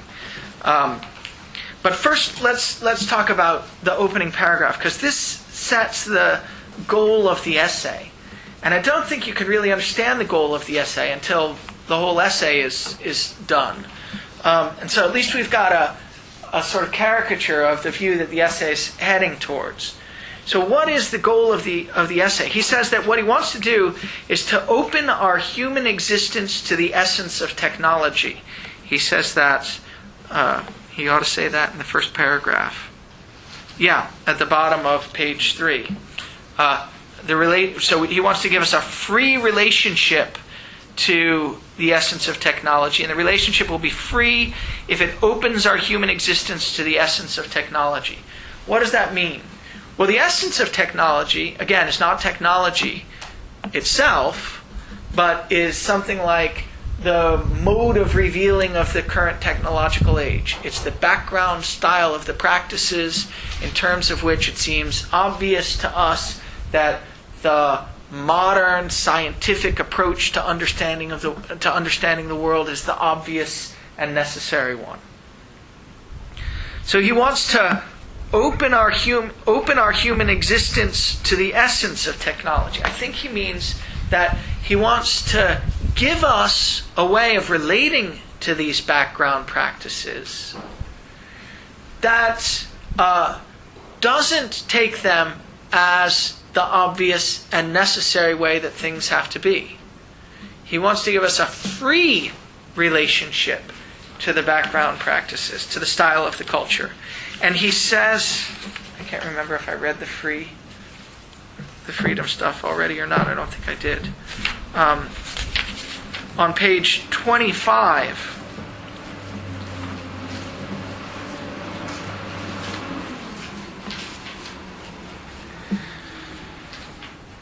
what is it to have a free relationship to your background understanding of being? Well, it's something like you can recognize it as an understanding of being that could be otherwise. Now, in the earlier epochs, that understanding of the current understanding of being as something that could be otherwise always was tied to the fact that you experienced it as given from some entity outside of yourself. But that's not the way we experience our background understanding of being.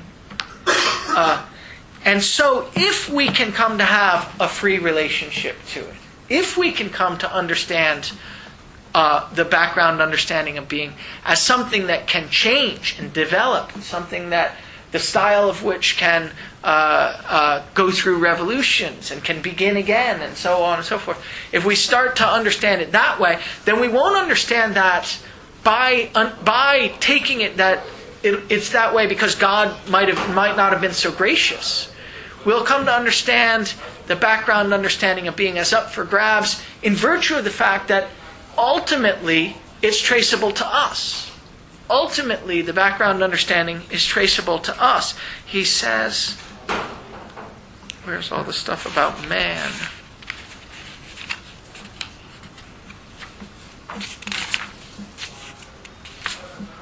Well, never mind. Let me read the free passage first.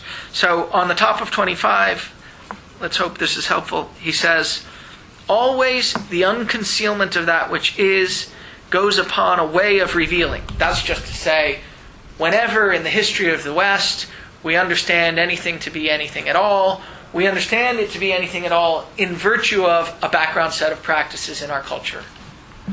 Always the destining of revealing holds complete sway over man. I take it that means something like the mode of revealing or the way of revealing is a background set of practices. It's a destining. That's to say, it develops, it changes. The background practices gather in different ways, in different circumstances, and the ways that they gather can change. And those changes hold sway over man. That's to say, they determine how it is that you'll understand what it is for anything to be anything at all. But that destining, the way the background practices change, is never a fate that compels. That's to say, it's never the way Hegel thought it was, sort of the progress of history, and it's never the way we now take it to be, a necessary fact about the way things are. It's never a fate that compels. For man becomes truly free only insofar as he belongs to the realm of destining, and so becomes one who listens and hears, and not one who is simply constrained to obey. I take it that means something like, man becomes truly free once you recognize that the way the practices develop is not in your control, but it's not totally outside of your control either. By being sensitive to and receptive to various marginal practices that are helpful for your culture, you can change the background. You can come to be involved in, either as a thinker or as a poet or as a preserver, you can come to be involved in changes in the background practices. And that's what it is to be a human being. That's what it is to be free.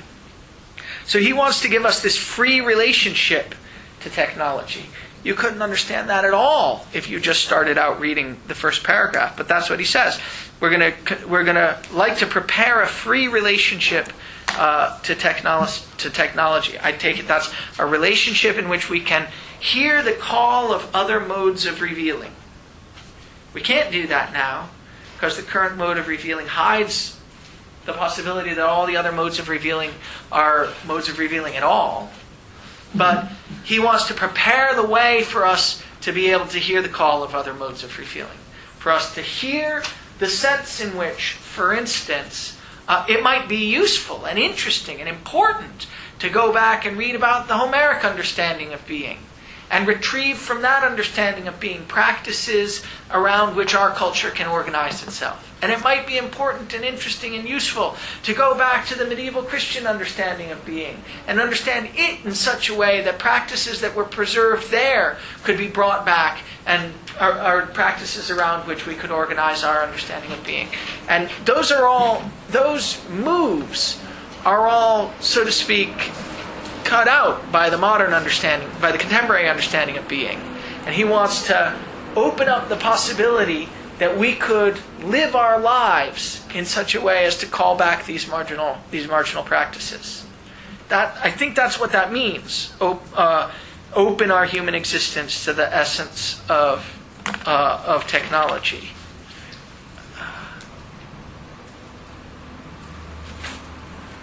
Yeah. Okay. So I think that's what that means. That's the goal of the essay. It's a call to action, really, because what he's really hoping he'll prepare the ground for is not the possibility that people can write a whole bunch of essays about Heidegger. What he really is hoping he'll open the possibility for is that we can live our lives in a way that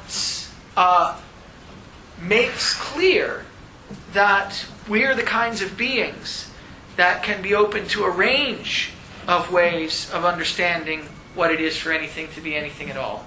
And that the, so to speak, apparently necessary understanding of being that characterizes the contemporary culture really isn't what it seems to be. That's what he wants to make it possible for us to live our lives like that.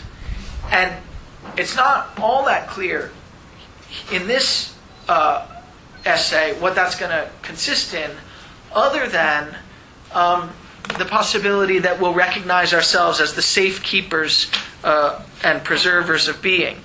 So that we'll recognize ourselves as needed and used for the safekeeping of the coming presence of truth.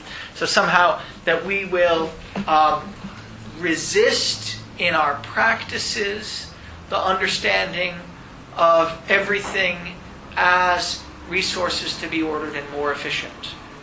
So let's get into some of those. Let's get into the real phenomena that go along with that. So in other words, let's characterize the mode of revealing of modern technology. So the first thing we need to do, first stuff that we need to do starts on page 15. And I just want to read starting in the middle, or just about the middle of page 14. So what is modern technology, he says? It too is a revealing. That's supposed to be, he thinks, a striking claim. It's supposed to be the claim that modern technology modern technology, which of course is tied in a very important way to modern science, as he describes earlier, sort of motivated by modern science. Modern technology isn't just a characterization of the way things are. It isn't just the final story about the way things are. It's a background understanding of being, a revealing. Only when we allow our attention to rest on this fundamental characteristic does that which is new in modern technology show itself to us. And what's new is that modern technology shows itself as the final understanding of being. Then, so let's go. Well, okay, I'll keep reading here. He wants to distinguish the contemporary understanding of being with the understanding of being that you get in the classical Greeks that he calls poiesis, which is just the Greek related to the Greek verb for doing or making, but it really means doing or making in this tending kind of way, cultivating kind of way, the way a gardener might cultivate a garden, say.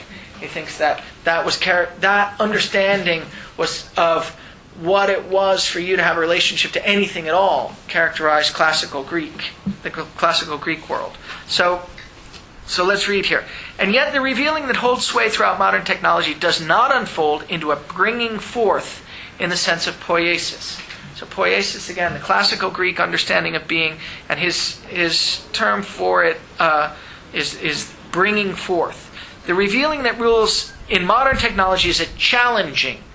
It's a challenging forth instead of a bringing forth. And he's going to give examples of that.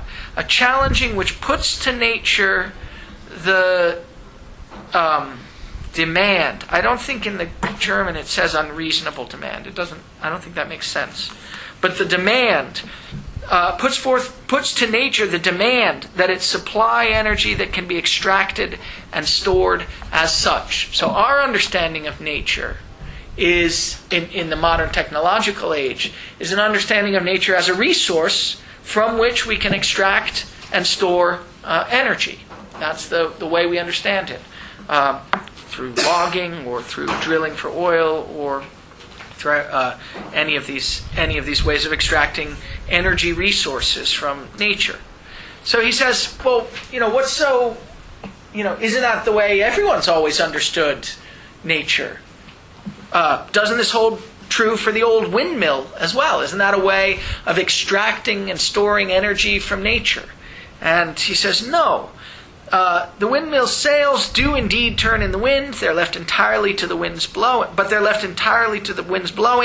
the windmill doesn't unlock energy from the air currents in order to store it. This is an important fact for Heidegger.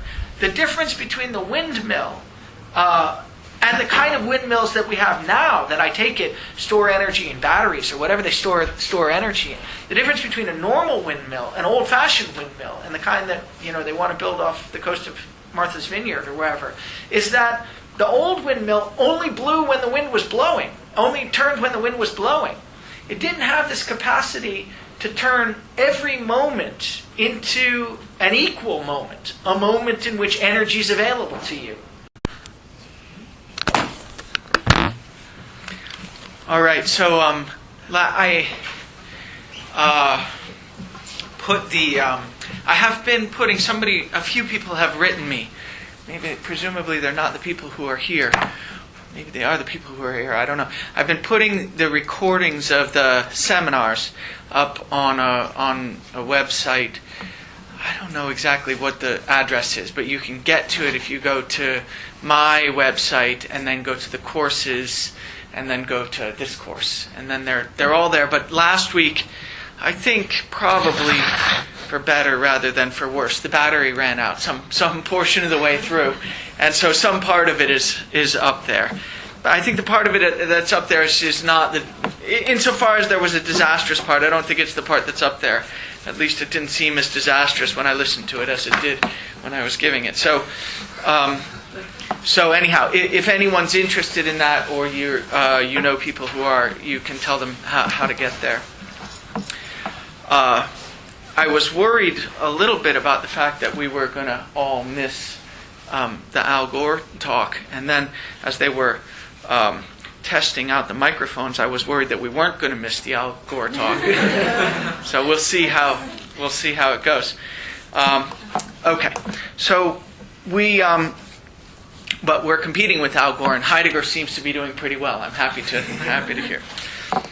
Okay, so this is our last. This will be our last session on the question concerning technology, and the next week, as the new syllabus indicates, we're going to move on to the turning, which is the lecture that comes after the question concerning technology. You notice maybe at the beginning of this book of essays, there's a little indication of when these were given as essays, and there were 4 of them given as lectures, and there were 4 of them given together. And we're going to read 3 of them. The 4th one, The Danger, I don't know if that's ever been published. I've certainly never read it. Anyhow, there's an awful lot about the danger, and hopefully, I tried to do some of that last time. We'll do a little bit towards the end today, and hopefully when we read the turning, more will become clear about the danger. But what we're going to start off doing today is talking about the four causes, the stuff at the beginning of the question concerning technology that we skipped last time. And remember, we skipped it last time because I said I wanted to have a good example to talk about. And we have this great example from Albert Borgmann that Jason was nice enough to put up on the course website for us. So we're going to start off talking about that, and then I'm hoping that we'll use that as a way of talking about the relationship between and the difference between two modes of revealing, poiesis and enframing. It's good to have those to contrast with one another. We'll hopefully understand each better by understanding them in relation to the other. And then we'll talk just very briefly about the notion of thing that you get on each of these in each of these modes of revealing. Gegenstand, at least in one version of poiesis, you get Gegenstand as the notion of a thing that's literally object, and in framing you get Bestand, which is gets translated in here standing reserve, but we call it resources. I want to talk about those a little bit, and then I want to move on to inframing itself as the essence of technology. So that's the outline. So let's get started on it. So the beginning of the question concerning technology has this intriguing, sort of interesting discussion from pages 6 to 12 of the 4 causes. And it's a very old and traditional way of thinking about causation, going back at least to Aristotle, to say that there are 4 causes. There's the material cause, the formal cause, the final cause, and the efficient cause. And typically, the way we understand them now is that the material cause is the stuff that the thing is made out of.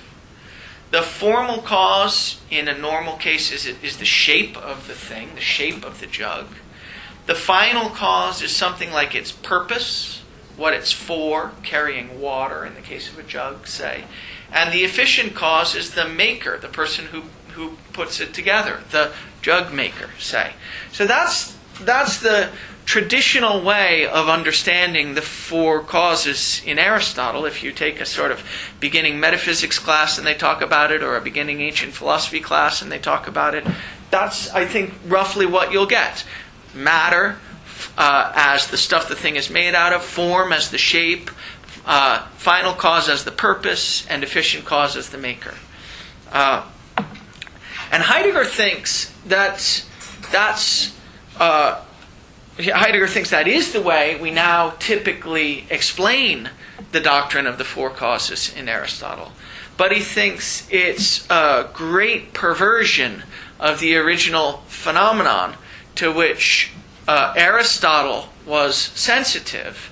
And he thinks that if you understand the phenomenon better, you'll understand something about what it is to have the kind of poietic relationship to things that Heidegger thinks characterized at least the ancient Greek understanding of being.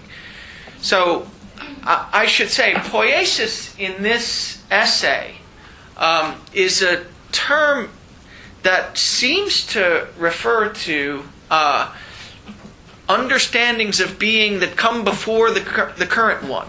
I mean, it really looks like in this essay, Heidegger's given a very simplified account of the history of being, according to which there are really two epochs. There's the poietic epoch, and then there's the current epoch.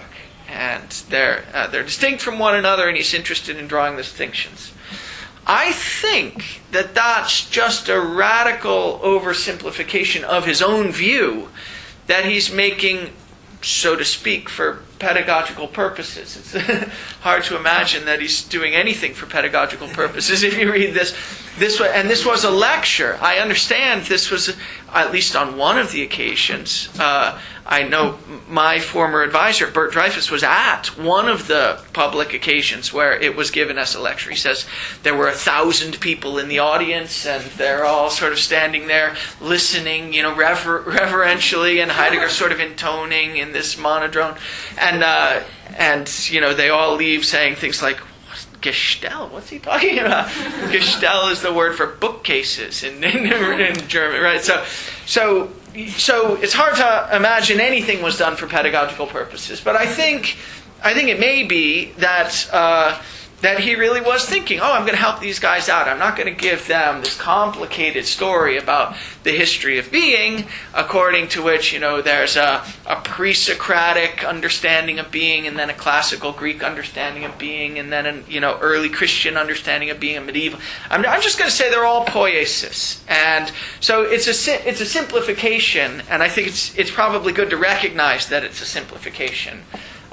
So you might be asking yourself things like, how on earth does this characterize the medieval Christian understanding of being? Or how on earth does it characterize the modern understanding of being as subjects standing out over against objects, and so on? I think those are legitimate questions, but for the moment, let's try to get the phenomenon on the table. So the phenomenon begins with Heidegger saying, look, we understand the traditional way of thinking about the four causes in Aristotle. And you can think of a thing, any old thing, in terms of its four causes. But unless you really delve deeply into the phenomenology of making things and having a particular sort of cultural background in which making things involves having a certain kind of relation to them, you won't really understand what Aristotle was up to. Now, remember, I think I mentioned last time, the Greek word poiesis, which I might as well write on the board,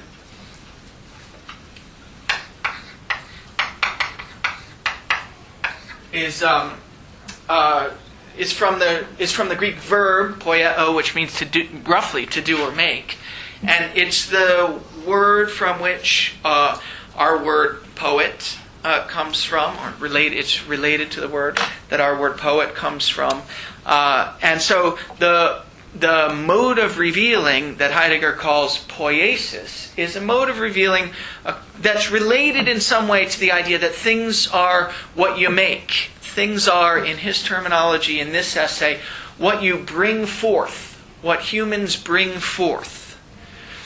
Where bringing forth, Heidegger's trying to emphasize, and Borgman, I think, is really helping us to exemplify, where bringing forth involves a certain kind of nurturing relation with the thing. So when you think about the material cause of the thing, you're not just thinking of its matter. I mean, you probably all remember this, but the typical thing to say about Aristotle's view is that it's a hylomorphic view of what there is.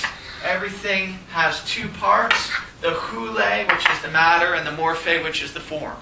Okay, so the question is, what do hule and morphe mean here? What do matter and form mean here? Is it just inert stuff and the shape that it takes, or is there something more at stake? And Heidegger wants to argue that there's really something more at stake. If you live in a culture where you have artisans who master a certain way of life, really, that involves a certain kind of relationship to a certain domain. And in mastering that way of life, it's possible for them to bring forth handiwork, he calls it, sort of crafts, to bring forth things that are involved with other people's way of life. Then you've got a particular understanding of what a thing is. And it's not just a matter of it's being inert matter in a certain kind of shape for a certain kind of function. So we'll just read the relevant Heidegger passages, and then we'll clarify them with Borgmann. So Heidegger says on page 7, he's talking about the material cause. His example is a silver chalice. Borgmann's example, when he's talking about the wheelwright, there are a lot of examples, but I'll just use the farm wagon, which is one of the things that Borgmann has the wheelwright making, or the wheelwright talks about making. So Heidegger says on page 7, towards the bottom, he says, silver, and so the four causes are the ways, all belonging at once to each other, of being responsible for something else. So his idea is that the word cause, the Greek word cause, the Greek word that gets translated into Latin as causa, and gets translated from there into English as cause, is a totally different word, he says. It is a totally different word. It's the word aition, which really does have this notion of responsibility built into it. So the idea that Heidegger has is that when Aristotle's talking about what we call causes, he's really emphasizing the way in which the matter is responsible for the chalice, and the way in which the form of the thing is responsible for the chalice, and ultimately the way in which the maker is responsible for the chalice. This notion of responsibility is supposed to play an important role in Heidegger's characterization of the artisan's relationship to the thing that he's making. So we need to spell that out. We need to spell out this notion of responsibility. That gets left out completely of the traditional way of characterizing the four causes. So what does Heidegger say about it? He says, silver is that out of which the silver chalice is made. As this matter, hule, it is co-responsible for the chalice. The chalice is indebted to, that's to say, the chalice owes thanks to, the silver for that out of which it consists. That doesn't help me much, I have to say. I read that and I thought, it sounds like you're just playing with words. It sounds like, I could imagine there's a sense in which, this object is responsible to its material, but it didn't really help me. So I was hoping we would find in Borgmann something that gets closer to helping us, and I think we might. So let's think of the case of the farm wagon. In Borgmann, we've got the wheelwright. I've never gone and looked up this book by Sturt or whatever his name is, but I would love to. It sounds like a lovely book. It's written by this 19th century guy who was a wheelwright. And Borgmann says, look, the sort of way that technology advances is a little bit hit or miss. And so, as it turns out, in the late 19th century, you could still get people who had what amounts to this poetic mode of revealing, this poetic understanding of what it is for anything to be anything at all. And he thinks that Sturt, the wheelwright, not only had that understanding, but he writes really well about it too. So, and he's good at articulating it. So let's take the example. The matter of the farm wagon is, of course, the wood, right? That's what it's made out of. That's the hule. But I think that when Sturt describes what it is for the farm wagon to be made out of the wood, he's not all that interested in the fact that there's this inert material that you can shape, you can give some shape to. He says, in fact, that the wood is given over to the farm wagon in the sense that it opens up or discloses qualities that are for the wagon that otherwise wouldn't be known. So let's read what he says at the bottom of 44. the very bottom, 2 lines from the bottom, Borgmann writes, if the wheelwright, Sturt says elsewhere, was really master of his timber, if he knew what he had already got in stock, and also what was likely to be wanted in years to come, he kept a watch always for timber with special curve, suitable for hames or shaft braces or wagon heads or hounds or tailboard rails or whatever else the tree shape might suggest. Such respectful, end quote, such respectful working with nature is not just as close to nature as conservation. It's not just a matter of sort of being an ecological conservator. It opens up dimensions that remain otherwise closed.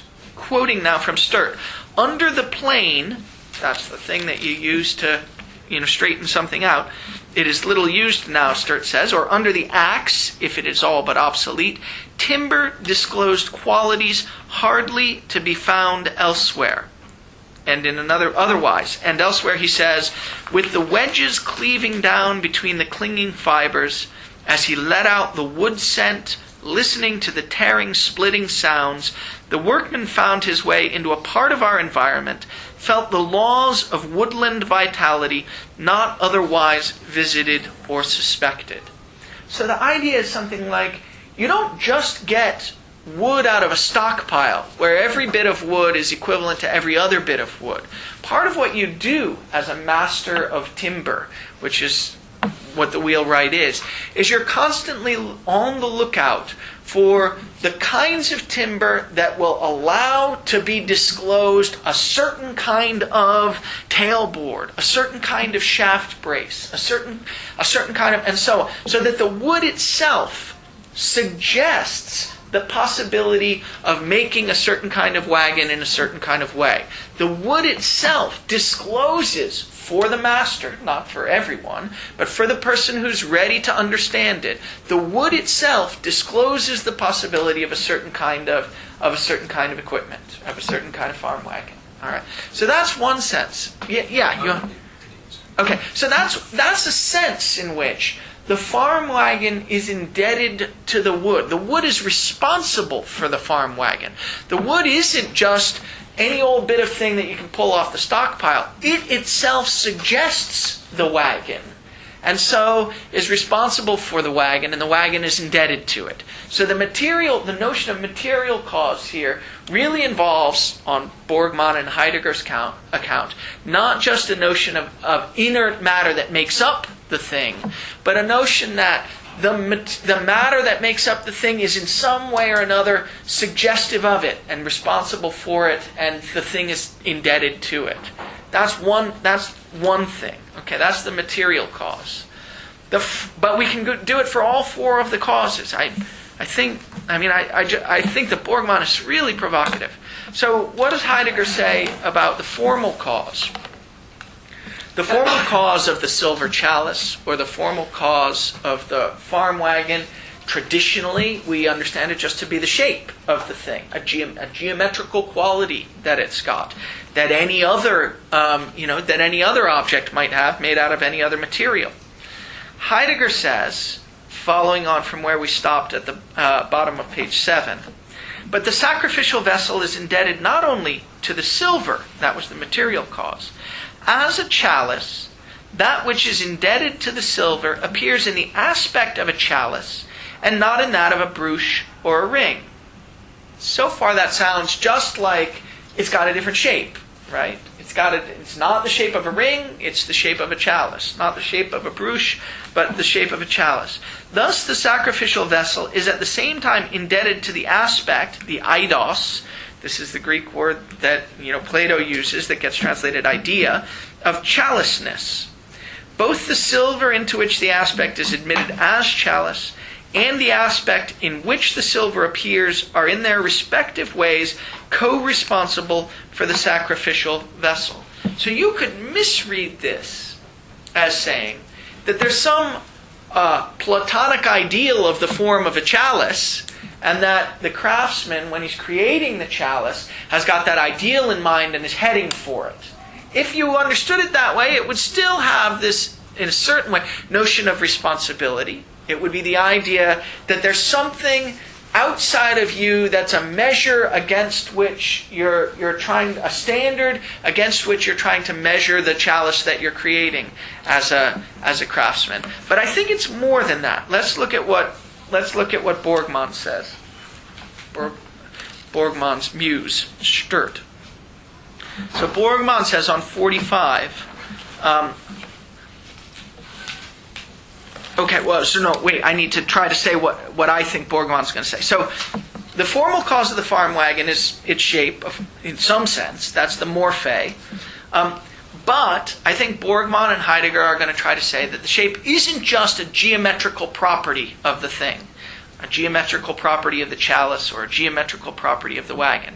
Rather, it's the aspect of the wagon that owes its existence to the intimate and peculiar needs of the neighborhood. So it's very local, it's very contextually determined. The shape that the thing takes is the shape that it has to take as a result of the job that it's going to do in the context in which it's going to do it. So let's read what Borgmann says. My nose is... Okay, but again, the intimacy of the wheelwright with nature did not stop with the materials, but embraced his entire world by way of the needs of his customers. Sturt put it this way. And so we got curiously intimate with the peculiar needs of the neighborhood. In farm wagon or dung cart, barley roller, plow, water barrel, or whatnot, the dimensions we chose, that's the shape that the thing takes, right? The dimensions we chose, the curves we followed, and almost every piece of timber was curved, were imposed upon us by the nature of the soil in this or that farm, the gradient of this or that hill, the temper of this or that customer, or his choice, perhaps, in horseflesh. Okay, so the form of the thing isn't just a geometrical property of it. The form that it takes is indebted to the farm wagon is indebted in its formal properties to all these other things outside of it. The nature of the soil, the dimensions were imposed upon us by the nature of the soil in this or that farm, the gradient of this or that hill, the temper of the customer, and so on and so forth. This isn't just a geometrical feature of the thing.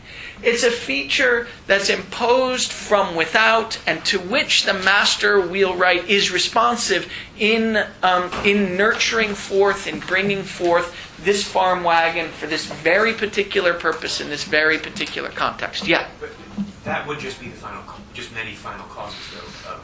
Well, okay, we need to do the final cause next. Yeah, that's right. So there's a sense in which all these things, one of Heidegger's points is that there's a sense in which you can't properly distinguish all of these things. They're really all aspects of the same thing. So it's true there's a reference to final cause there, but I want to identify the final cause with something else. Okay, so let's call that the formal cause. It's the shape.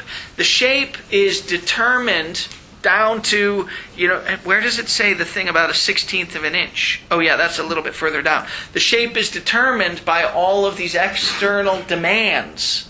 All of these external demands put on it, on the wheelwright by nature and by the purpose and by the particular needs and desires of the customer that he's working for. Okay. So, but it's the shape that's determined by all those things. So the point is, the shape isn't just a geometrical property of the thing. It's a geometrical property that itself is responsive to other demands in the situation. And it wouldn't be the shape it was were it not for those demands. That's okay. So now let's talk about the final cause. I think the final cause is an interesting one too. Here's what Heidegger says about the final cause. If you turn over on page 8, Heidegger says, "But there remains yet a third that is above all responsible for the sacrificial vessel," a third cause, he means. "It is that which in advance confines the chalice within the realm of consecration and bestowal. Through this, the chalice is circumscribed as sacrificial vessel, Circumscribing gives bounds to the thing. With the bounds, the thing does not stop. Rather, from out of them, it begins to be what, after production, it will be. That which gives bounds, that which completes, in this sense, is called the Greek telos, the purpose, we say, or the end, which is all too often translated as aim or purpose, and so misinterpreted, right? The telos is responsible for what as matter and for what as form or aspect are together co-responsible for the sacrificial vessel. Okay, so the idea here is partly just that it wouldn't take the form that it does, and it wouldn't be made of the material that it is, were it not that it was intended to be a sacrificial vessel consecrated in a certain way for a certain use. So that sounds familiar to us. It takes the shape that it does because of the purpose it's got. But I think Borgman is good about encouraging us to resist a particular reading of the notion of final cause. So we're inclined to say that the final clause of the farm wagon, say, is its purpose. In the case of the farm wagon, the purpose may be that it's for transporting goods. But Borgman wants to say this isn't, and this is not a mistake you would make with the silver chalice. It's probably the reason that Heidegger picks the silver chalice. The silver chalice is consecrated to its end. Nothing else could serve the end of the silver chalice once it's consecrated, because it's made in the appropriate way, with the appropriate end in mind, and sort of consecrated in the appropriate way, and so that you can use it for the holy sort of things that you want to use it for. But the farm wagon, it's not so obvious. I mean, why couldn't just any old means of transportation, any old means of transporting goods, serve the same end?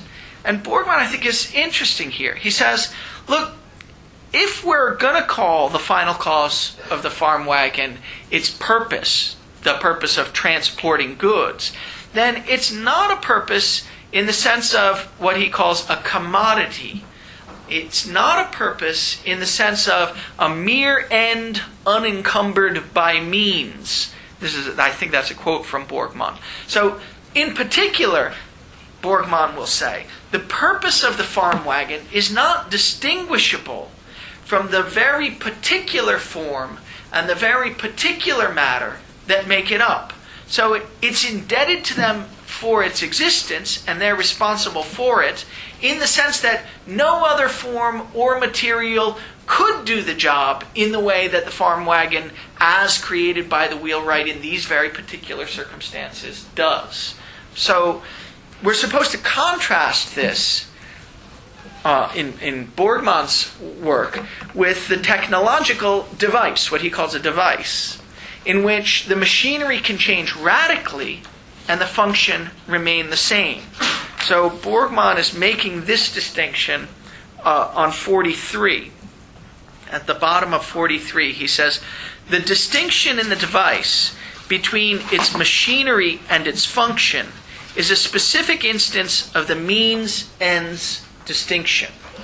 And the idea is that in a farm wagon brought forth in a nurturing way by a master wheelwright for a particular customer in a particular place, for particular use, doesn't admit of this kind of means-end distinction. It doesn't admit of the distinction between the machinery and its function. So, in agreement with the general distinction between means and end, the machinery, for a technological device, the machinery or the means is subservient to and validated by the function or the end. The technological distinction of means and ends differs from the general notion in two respects. In the general case, it's very questionable how clearly and radically means and ends can be distinguished without doing violence to the phenomena. But in the case of the technological device, the machinery can be changed radically without threat to the identity and familiarity of the function of the device. That's just what you can't do with the farm wagon as created in this nurturing way by the wheelwright. So he says, look what you can do with a technological device.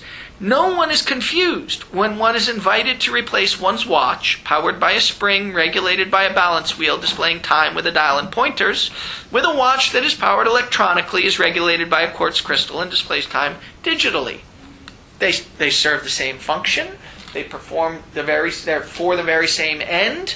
So who cares what the machinery is? As long as the function is performed and performed well, then you've got the essence of the device. The device is characterized essentially by its end, by its function, by its purpose, and that's completely distinguishable from the material that makes it and from the form that material is put into. That's exactly what you can't do, he's going to say, with the farm wagon. This concomitance of radical variability of means and relative stability of ends is the first distinguishing feature. The second, closely tied to the first, is the concealment and unfamiliarity of the means and the simultaneous prominence and availability of the ends. He goes on to say, look, with technological devices, since the disruption, since the sort of distinction between means and ends is so radical, really the only thing that matters is the end, the function that the thing performs. And so there's almost no need or desire from the point of view of the person using the thing to understand the means by which it performs the function. And as a result, these means become more and more unfamiliar in technological devices. And when they become more and more unfamiliar, he says, the sense that you ought to have the relationship to the thing of keeping it working is a sense that you lose completely, right? Because, after all, you have no idea how it works. The only thing that matters is that it works. And so you fall, with technological devices, you fall into this pattern. I imagine you're all familiar with it.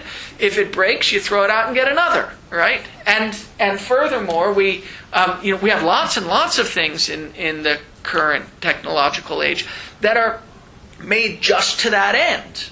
Just to the end of being disposable. The one-time use thing, Borgman thinks, is the kind of thing you couldn't have but in the technological age, because the reason you've got it is that we're so focused on the ends and on the way in which the end is divorceable from the means. Okay, contrast that, he says, with the farm wagon as made by a particular kind of material that itself suggests the very wagon that the master craftsman is going to nurture forth from it, and suggests it in the context of the particular needs and desires of the soil, of the farm, of the particular customer, and so on and so forth, and the skills of the master. Contrast the disposability of the means in the technological case with what you've got in the poietic case.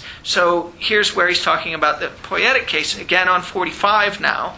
He says similarly in another place, the field, the farmyard, the roads and hills, the stress of weather, the strength and shape of horses, the lifting power of men, all were factors which had determined in the old villages how the farm tackle must be made, of what timber and shape, and of what dimensions, often to the 16th of an inch. So this is the idea that, again, that the final cause is totally tied up with the material cause and with the formal cause. What shape the thing is going to take is determined completely by the end that it's for in this very, very local and particular way, and by the very particular tree that you're going to make the thing from.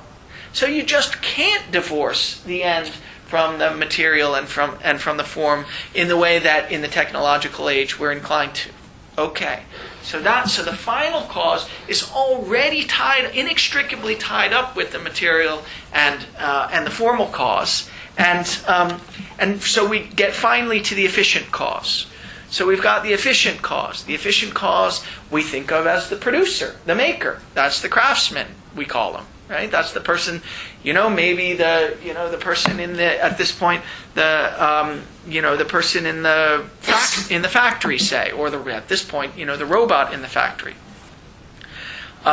So what are Heidegger and Borgmann going to say about the efficient cause? Well, so the efficient cause, of course, is the wheelwright in this case, or the silversmith in the case of the silver chalice.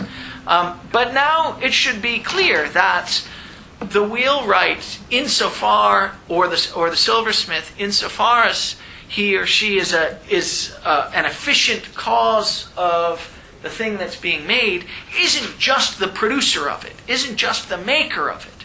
He's rather the master who has affection and reverence for the land and the materials out of which he's crafting the thing, who respectfully works with nature to allow it to reveal things that otherwise would be hidden.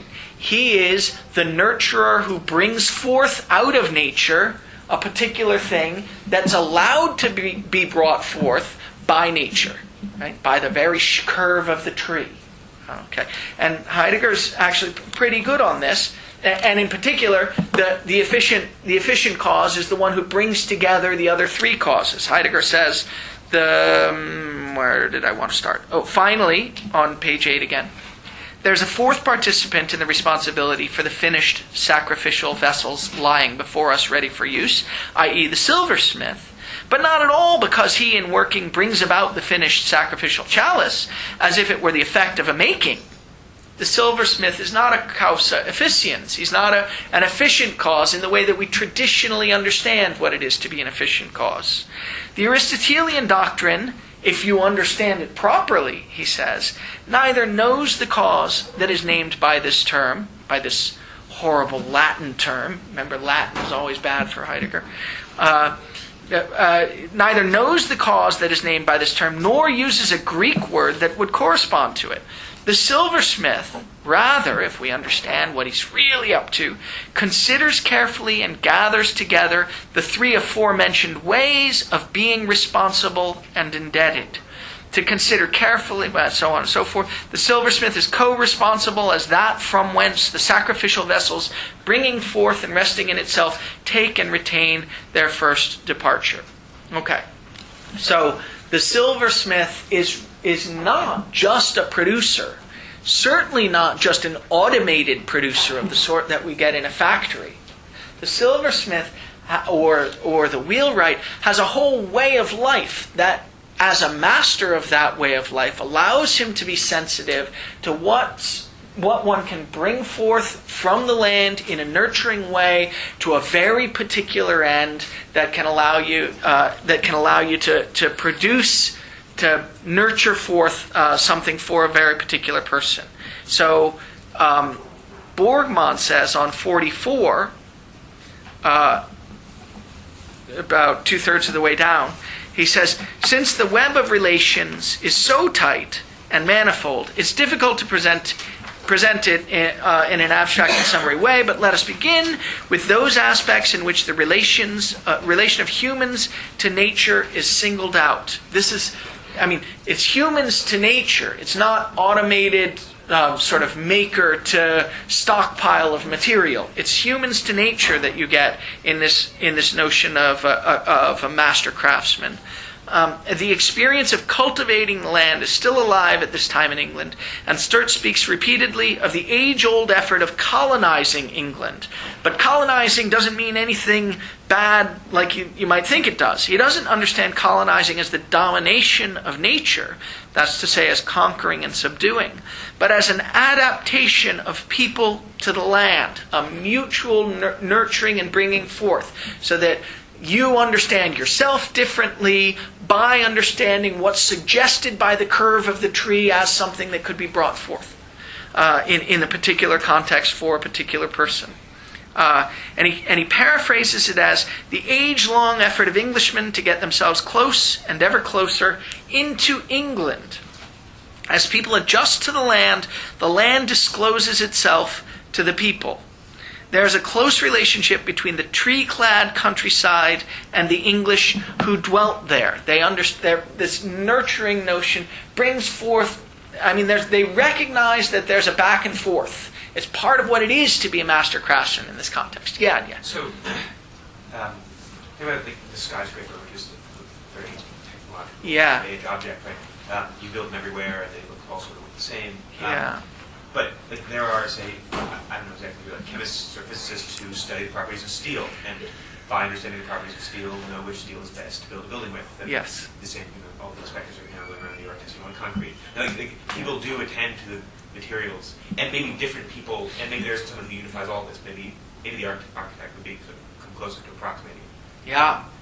But it still seems that some of the things that are being described there are being done in the technological age. Yeah, in a very, very distant way. So that's right. What you're looking to is the underlying physical properties of the thing, which we now understand as what it is that characterizes the thing. But notice the difference between the underlying physical properties of the thing, which ultimately characterize anything, right? I mean, so the essence of steel is characterizable in terms that are identical to the terms that you can use to characterize the essence of silver. The atomic structure of the thing is, ultimately a sort of universal way that we can characterize what the thing is essentially. Right. And ultimately, if Heidegger's right, that in the technological age we understand everything as resources that are so flexible in the extreme that you can substitute almost any one for almost any other, it'll turn out that none of these things has real intrinsic properties. And now I can see you're thinking, but of course steel is better than silver if you want to build a skyscraper. It's got or wax or whatever, right? It's got better properties. And I think the idea is going to be something like ultimately what we're going to discover is that we're challenged forth to create something that satisfies this need, even better than anything else, right? So ultimately we're going to, in Heidegger's terminology, we're going to understand ourselves as Lord of the earth. We're going to understand the earth as giving us nothing that, in virtue of its intrinsic properties, discloses something for us. Rather, we're going to understand ourselves completely as the individuals that are capable of creating whatever it is that's the best thing for a particular end. Yeah, so that gives us a very different... The end in the technological age is what determines the making of something. Yeah. And then in, say, the poetic age or ages, the materials out of which something is made determine that it be made. Yeah, well, determine is strong, but direct or something. There's a back and forth that Heidegger thinks is really crucial in the poetic age that we're lacking, and we can lack it. I want to get to this later, but I think we can lack it in one of two ways. Either we can come to understand ourselves as completely dominating everything, as Lord of the earth, as he says, I think on 27 or something, or. And it's the other option. We can understand ourselves as resources, which is to say, we can understand ourselves as essentially nothing different from anything else that there is out there, as merely a resource to be ordered and structured in a certain way. And so either we're in complete control or we're completely controlled. And there's not this give and take of the sort that you find between the master craftsmen and the materials that they work with. Now, is this why the technological age hides the fact that it's a yeah, I think it's closely related to that. That's exactly right. Yeah, I think it's closely related to that. Well, I want to get to that in slightly more detail at the end, but yeah, that's exactly the issue. Let me just read the rest of this bit from Borgman, because this is all about what it is to be the master craftsman. Not just the efficient cause, not just the maker of the thing, but someone who adapts himself to the land, who gets close and ever closer into England, and as people adjust to the land discloses itself to the people. It discloses itself to you only if you adapt to it. That's the give and take, and adapting to it is a matter of.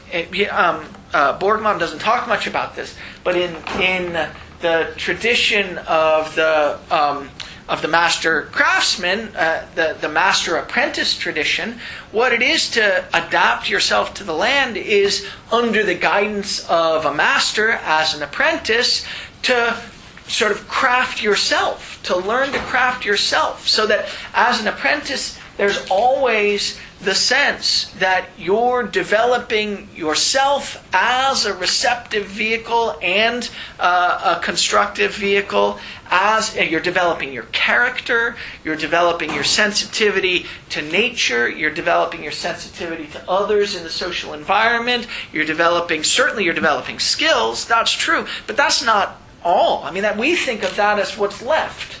You know, a craftsman has a certain kind of skill, and if you practice long enough, you get it.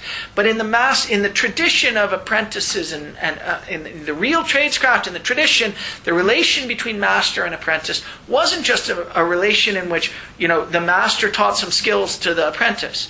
The master taught a whole mode of existence to the apprentice. And the apprentice, insofar as they were a good apprentice, the apprentice was able to adapt themselves to that way of life. And so it's this mutual adaptation that's really crucial for Heidegger. So as people adjust to the land discloses itself to the people. There's a close relationship between the tree-lad countryside and the English who dwelt there. Sturt speaks of the affection and the reverence bred of this. You can't have affection and reverence for a stockpile of material. It just doesn't work, right? It's a stock. Insofar as it's a stockpile of material, it doesn't demand that kind of relationship to it. But the world that the master wheelwright lives in is a world in which the woodlands demands this affection and reverence, but it's impossible to abstract a relationship in this pre-technological setting that obtains merely between human beings and nature. What takes the wheelwright into sunny woodland solitudes, into winter woods or along leafless hedgerows, and across wet water meadows in February is the search for timber. It's not just that you've got a relation to this material.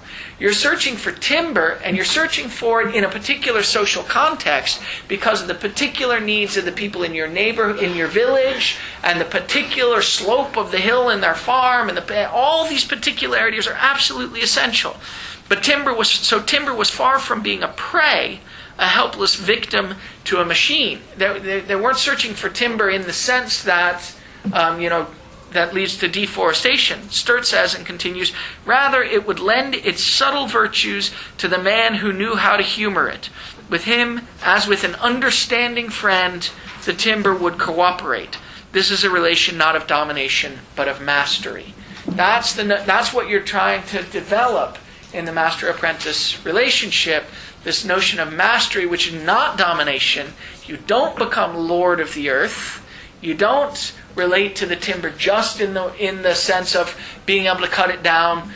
There's another thing that I hadn't thought I would read, but I forget, so I'm not sure I'll be able to find it, where he talks about how now, let me just see if I can find it.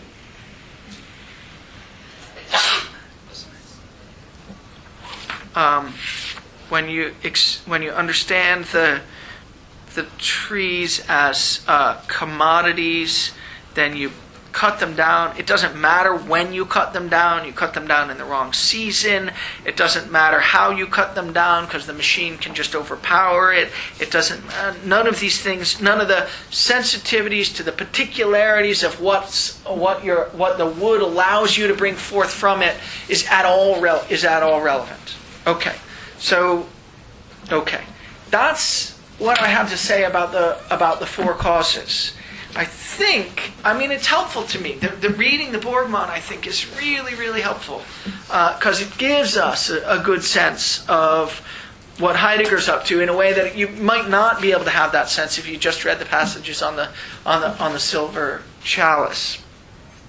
Let me pause for a moment. I'm about halfway through the time and a quarter of the way through the notes, but that's okay. I've been talking a lot, and I don't want to.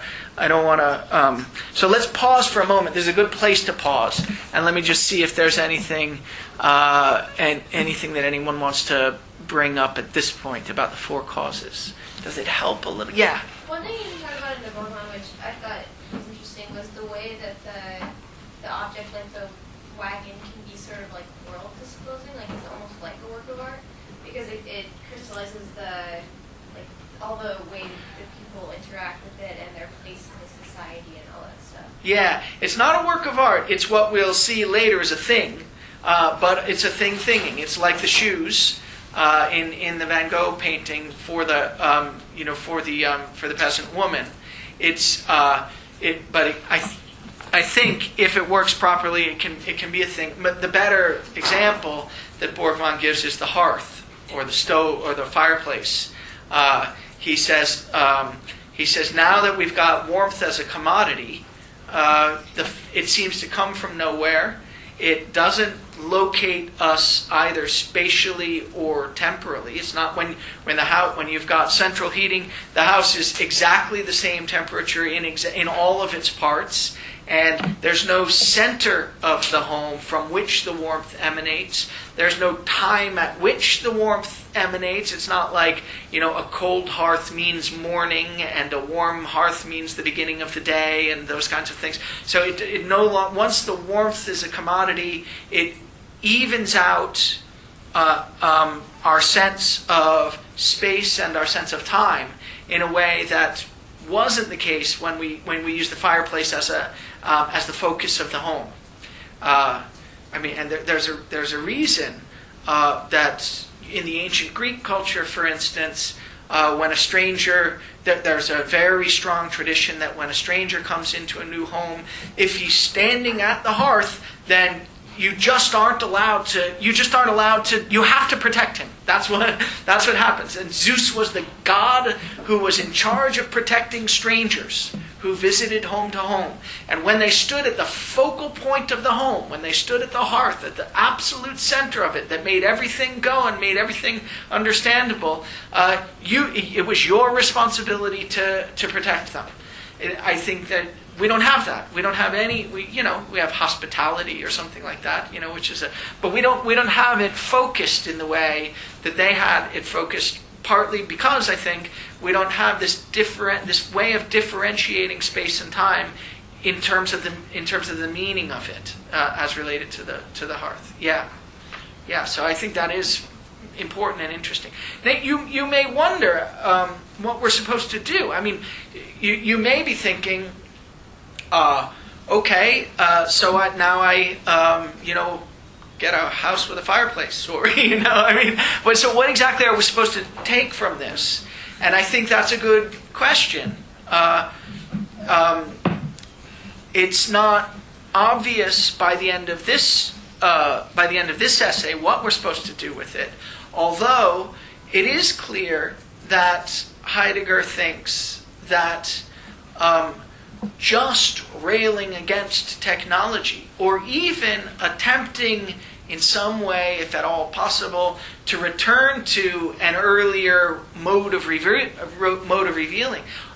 or to be sad that it's gone. None of those things. Nostalgia isn't the right response. Anger and cursing the technology as if it were the devil isn't the right response. Trying to romantically to return to the past isn't the right response. So what is the right response? We need to deal with that. And Heidegger is thinking about dealing with it in this essay. And hopefully it'll become clearer as the semester goes on what he thinks we should do with it. Yeah, Max? I just wanted to say that I agree that nostalgia isn't what Heidegger would counsel, but I think there's a certain nostalgia in his evocation of pastoral generally. Well, there is. That's right. I mean, he flirts with it. He does flirt with it, and he's constantly trying to distinguish himself from the kind of romanticization of nature that you might have found in 18th century Germany or something like that. He's trying to distinguish himself from that movement. It's easy to see why, reading him sometimes, you might think that he's for that. And I think part of the issue is that he's just not clear what the way forward is. When he starts to become clearer, there are places where he says, look, we're the point that we're at in history is a very special point because the technological age is a very special age. And we can understand to some extent what's special about it by thinking about this essay. But what it requires, he'll say, I think when he's being clearest, what it requires is not going back to any previous age in history, but it requires a new beginning. And there was, he says, in the history of the West, a first beginning. That was in the pre-Socratics. The first beginning came about because the pre-Socratics had the mood of wonder and they began metaphysics. And now we've finally recognized what was wrong with metaphysics. Among other things, it failed to make the ontological difference, failed to understand the ontological difference, so it always thought of being as a particular being. We are now, the pre-Socratics were driven to the mood of wonder as a result of their fascination with things, whooshing up and so on. That's what began metaphysics. We're now ready for a new beginning. And it's not going to be like any of the other beginnings, because we're not just going to initiate a new understanding of what things are by understanding them as intelligible in terms of their relation to some new kind of thing. We're going to understand what being is. And we're going to understand that it's not a being, it's something else. And the something else is the background practices. But if you understand what the background practices are, and you understand our relation to them properly, you'll recognize that there's an essential give and take, that it's part of the essence of human beings. I was going to read this, that we are related to a mode of revealing. Maybe I'll just find that passage because it comes in one sentence, and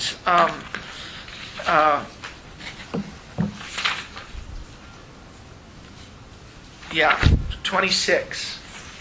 It goes by very quickly. It wasn't until about the fifth time I read it this afternoon that I saw it.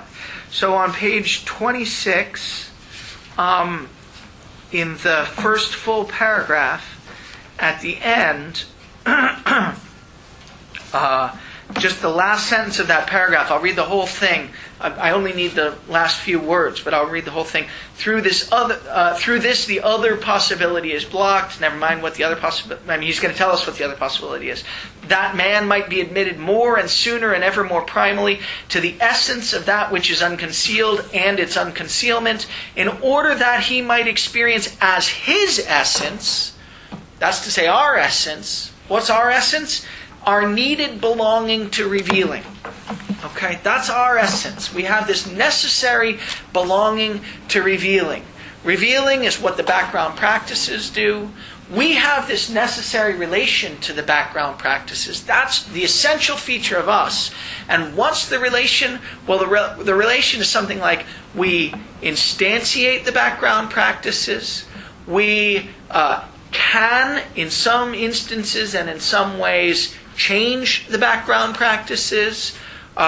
Even if we're not changing the background practices, we need to nurture them and safeguard them and preserve them and recognize them as practices that are not due to our domination or our will, but are in some sense outside of us. This is a sort of weird thing. We instantiate them, all of us together, but they don't sit inside any one of us. So in an important sense, they're outside of each and every one of us. They're given to us, the background practices. We're responsive to them.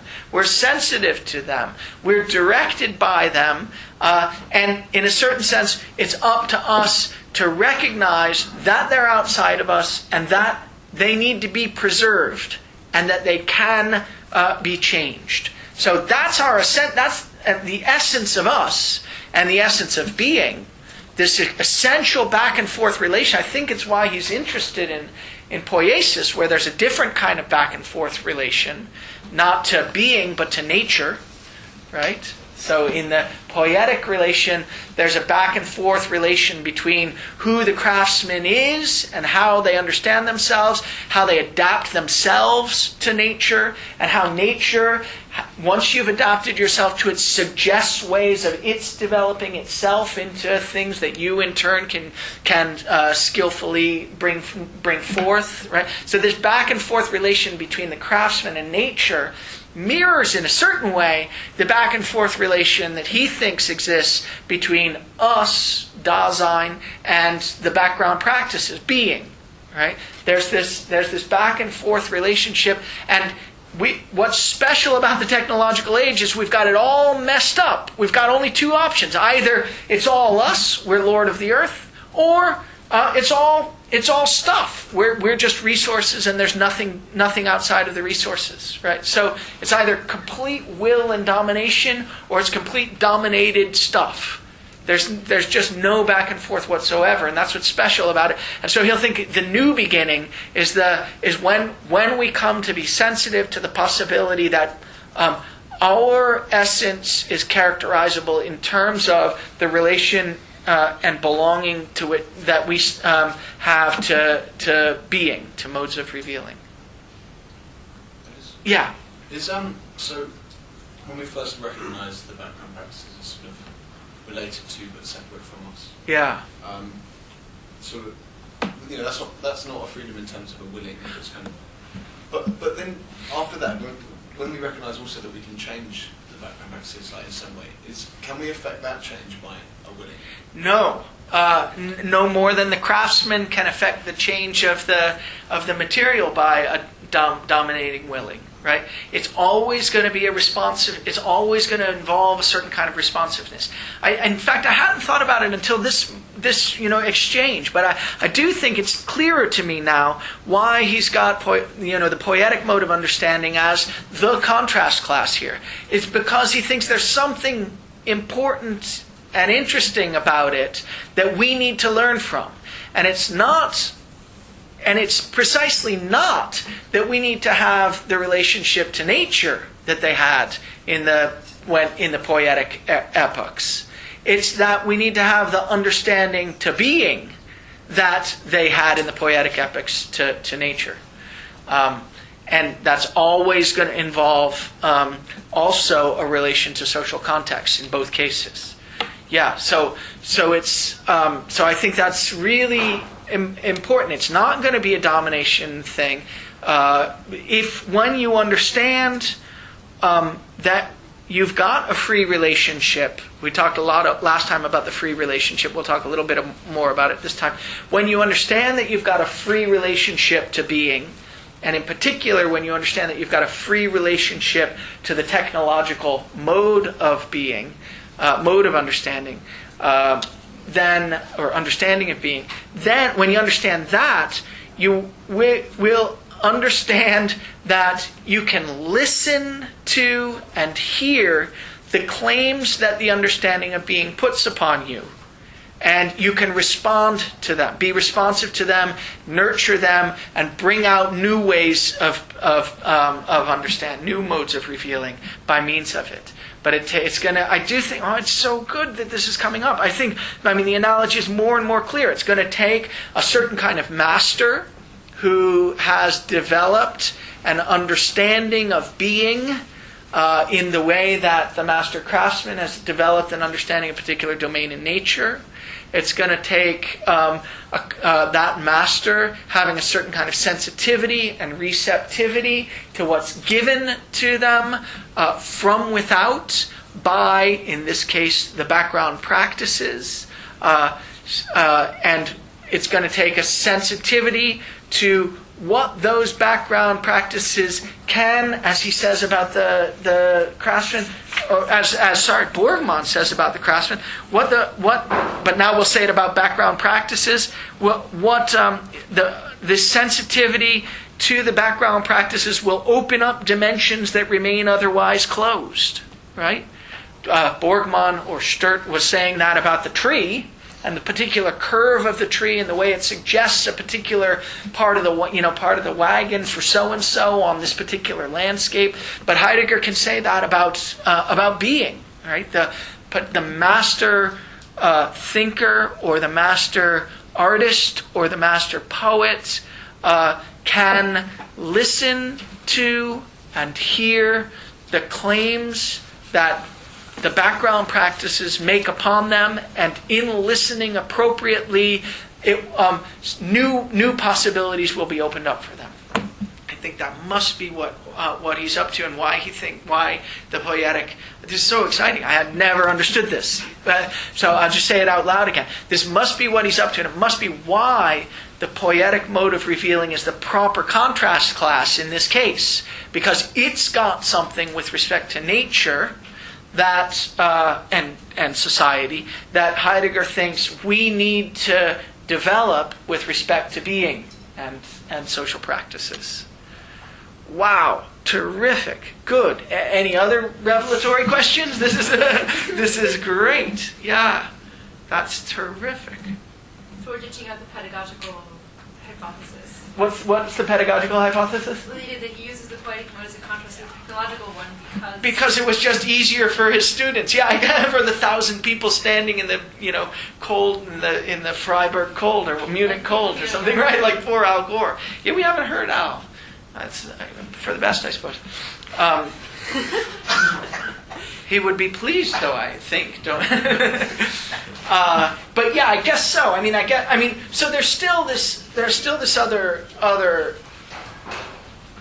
issue.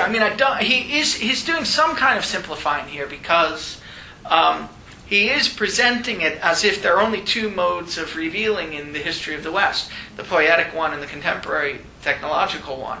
And I think that is a simplification that that's certainly a simplification that he's making here. Right, I'm now more inclined to think that the reason he's making that simplification is because it's the relevant mode of revealing for making the point about the possible way forward from the technological age that he wants to make. It's the relevant epoch. It's still a simplification. Well, I don't know if it's a simplification. Let me just say this, and then it is possible. I don't quite understand how this would work. It is possible that each of the different epochs in the history of the West, except for the technological one, maintains a notion of poiesis, but just manifests it differently. So it is. There have been craftsmen. There were craftsmen in the Middle Ages. Now, they were up to something else. They understood their practices in a different way, but they didn't misunderstand the four causes in the way that we do. And so it may well be that that throughout all of those ages, you get some version of the poetic mode of revealing. Yeah, sorry. So, just in the analogy that you just tried to articulate, the poetic epochs are to nature as sort of we need to be being. That's it, yeah. And how are you understanding nature in that? Well, in this context, I'm understanding it the way that Borgmans Woodwright understands it. So it's what you have affection for and reverence for. It's the land that is England in this case. It's not resources at all, right? It's the way. Let's see, the sunny woodland solitudes, the winter woods, or leafless hedgerows, and so on and so forth. So nature construed in a very traditional sense. Well, when nature, I usually use traditional for a bad thing. Okay. Nature construed in this sort of poetic sense, okay. Yeah. So, with regard to the question of how this relates to the technological age, sort of concealing that is a revealing. Yeah. Is it that in every other age, and he calls all those ages the poetic ages, right? They were listening to something, and maybe the way they listened to it was different. Sort of the strains they followed were different.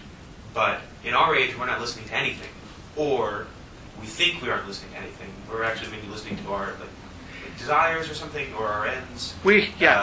I think the way to say it is we're responding to something without listening to or hearing it. Okay. And what we're responding to is the challenging forth of enframing. So we're responding to this challenge to dominate the earth and to order it and to order its resources. But we don't hear that challenge as a challenge. And so now maybe this is, I don't know exactly what order to do all this in, but I think, so I had intended to say that later, since my notes are sort of a mess. I don't know. Well, I can find that. Let's see. But yes, I mean, I think. Well, why don't we go to it? No, why don't we not go to it? Not quite yet. But I'll say this much. I'll say yes. I think that you're right that he thinks that what's wrong with the technological age is that nobody's listening to or hearing anything, even though we're responding to this challenge that's given to us from outside. We don't experience it as a challenge given to or a claim upon us. It just seems as though that's the way things are. And that's so now that's. I'll just say this because I have to say it over and over and over again in order for it to make any sense to me or anyone else. So that's both a danger, in fact, the supreme danger, he says, and also the possible saving power. And so it's a danger for the reason that you just laid out. Namely, if you're not listening, then and take there not to be anything to listen to, then there are only two possibilities. Either you become lord of the earth, or you become totally dominated as a resource, and neither of those is good. But the reason it's got a saving possibility in it is that we don't make a mistake that every other epoch in the history of being did make. Namely, although they were listening, they took themselves to be listening to something sent by a particular entity. You know, the Platonic form of the good, or the transcendental subjectivity, or God, or some entity that was the source of all intelligibility. Once we've lost both the notion that there's anything given to us, and sort of a fortiori, the notion that there's anyone doing the giving, or anything doing the giving. Now, it's good to have lost the second thing. And so if we can just regain the first, we'll be a step ahead of all the other epochs. Yeah. So in all the other epochs, just to go back to the analogy that you used, so the poetic epochs are to nature as we should be to being. Yeah. So we are the first time where there's a cleavage between. So the thing that's being attended to is changed, or that ought to be attended to is changed. Yes. Changed from nature to... Well, no, and not quite. I mean, it's changed in the past, say, from the Platonic form of the good to, God, the Judeo-Christian God or something. So it's changed in the past, but this is a particular kind of change. This is a change from some entity understood as the source of the sending of being to the sending of being to core. So in the case of the wheelwright, for example, is he attending to nature as being created by God or something like that? Well, that's a good question. Because I just... Yeah. You sort of united all these under the example that, or sort of the left-hand side of the analogy is that they all attend to nature. Yeah. And that's the way we need to attend to being. So yeah. There's a shift between, that's the essential shift, but it seems like there are many ways to characterize what they've been doing. Yes, good. It's a little hard to understand exactly how it works in the case of the wheelwright, because the wheelwright is in this funny point in history where he's still got this old-fashioned... I mean, I suspect in the case of the wheelwright, yeah, it probably is some version of the Judeo-Christian God that's left over. Yeah, sort of the Anglican God or something, something like that. But it's, yeah. So I get, but that's not obviously a feature that Borgmann's emphasizing. So is the relevant part that? No, go ahead. I'm just. So is the relevant part that it's perhaps it's not what the craftsman is seeing in the tree in terms of where the tree comes from, for instance, but rather where he's going to, which is relevant. So in the same way that the craftsman takes into walks around with expectations about what, when he, I think he's getting a little bit muddled. But in the same way that the craftsman sees possibilities in trees for creating wagons, in the same way we should we should look at our background practices with a look towards a way of changing them. Absolutely. Oh boy, this is really, sort of deep and important. So there is, what you're pointing to is the temporal structure of the thing. So there's a looking backward and a looking forward. There's, what we need to develop is a sensitivity to the background practices as background practices that's not going to be it gets complicated. When you look at a tree, there's the tree that you look at. A tree can stand for the. So this is going to be a difference. Okay, you're pushing me to make a distinction. So the master wheelwright walks about the sunny woodland hills, responsive to the solicitations of the curve of the tree. And what's it like to be that guy? Well, he's not just absent-mindedly wandering around. He's in this sort of set, prepared to respond to the solicitations of the timber, the solicitations of the tree, in sort of with this background understanding of the kinds of solicitations that will be relevant for the world that he lives in, for the farmer who lives on the hill, and so on and so forth. So what's it like to be that guy? I suppose it's something like this. There you are walking around, sort of set, ready to be struck by something, and all of a sudden the curve of that particular tree presents itself to you as, a tree that would be perfect for the, wagon wheel, Joe's wagon wheel, whatever. We're running against the limits of my understanding of, farming machinery in the 19th century. So, but whatever. So you can see the experience is something jumps out and grabs you. It doesn't grab anyone. It grabs you because of your particular understanding of the village that you live in, the skills that you've got, the season that you're in, the particularities of the tree that you present, and so on and so forth. But it jumps out at you. Now, but we have to make a distinction, because you get to look at it then as something that's for something else. But the way that you relate to the background practices can't be quite like that. At least I don't think it can be quite like that. We're in a funny area. It's not exactly clear how to relate to the background practices. But the point of the background practices is that they don't jump out at you. In fact, they can't jump out at you if they're going to work as background practices. So I'm not quite sure what kind of sensitivity you need to develop if you're going to have the relation to the background practices that's analogous to the relation that the master craftsman has to the timber. Because I don't think the background practices are going to jump out at you in that way. Or if they do, then they're not going to jump out as background practices. Well, right. So the sort of being, for our purposes here, being is the background practices. But isn't that though, if they do jump out at you, then they cease to be the background practices, and that's how they change? Well, that's right. If they jump out at you, and I suppose maybe this is the way it works. We can think of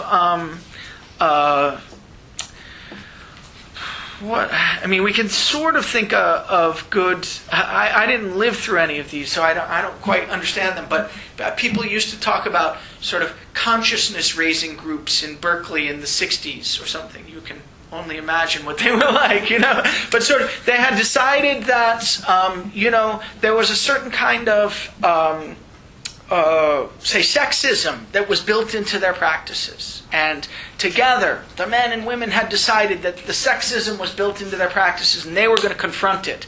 And so what the, consciousness-raising whatever they were was a matter of trying to look clearly at the way that you have of interacting with one another without even knowing that you're doing it, that sort of manifests this thing that you're trying to get rid of. So I suppose that is, like you say, what may happen in that circumstance is that once you've made the background practices clear, they no longer operate as background practices, and so in virtue of the fact, I actually like the structure of this, in virtue of the fact that you're able to attend to them, they no longer do this sort of scurrilous thing in the background that you're trying to get rid of. Yeah, let's go. Yeah. Maybe a different idea. Looking at nature as more of a resource can sort of be analogized to extracting kind of a general principle about the background practices, rather than just sort of being the master craftsman that knows exactly what kind of thing they're looking for, in terms of what to create, and kind of helping nature reveal what is supposed to be revealed from the trees, in the same way. That seems sort of like the more poetic relationship to nature, right? Yeah. And that's sort of the relationship to being in the background practices that we're supposed to have. That's right. Sort of allowing those to just reveal themselves through us, rather than having an explicit awareness of them. Yes. Well, you might be saying what I'm thinking, so let me try to re-say it. And I've just thought of a good example that I can use.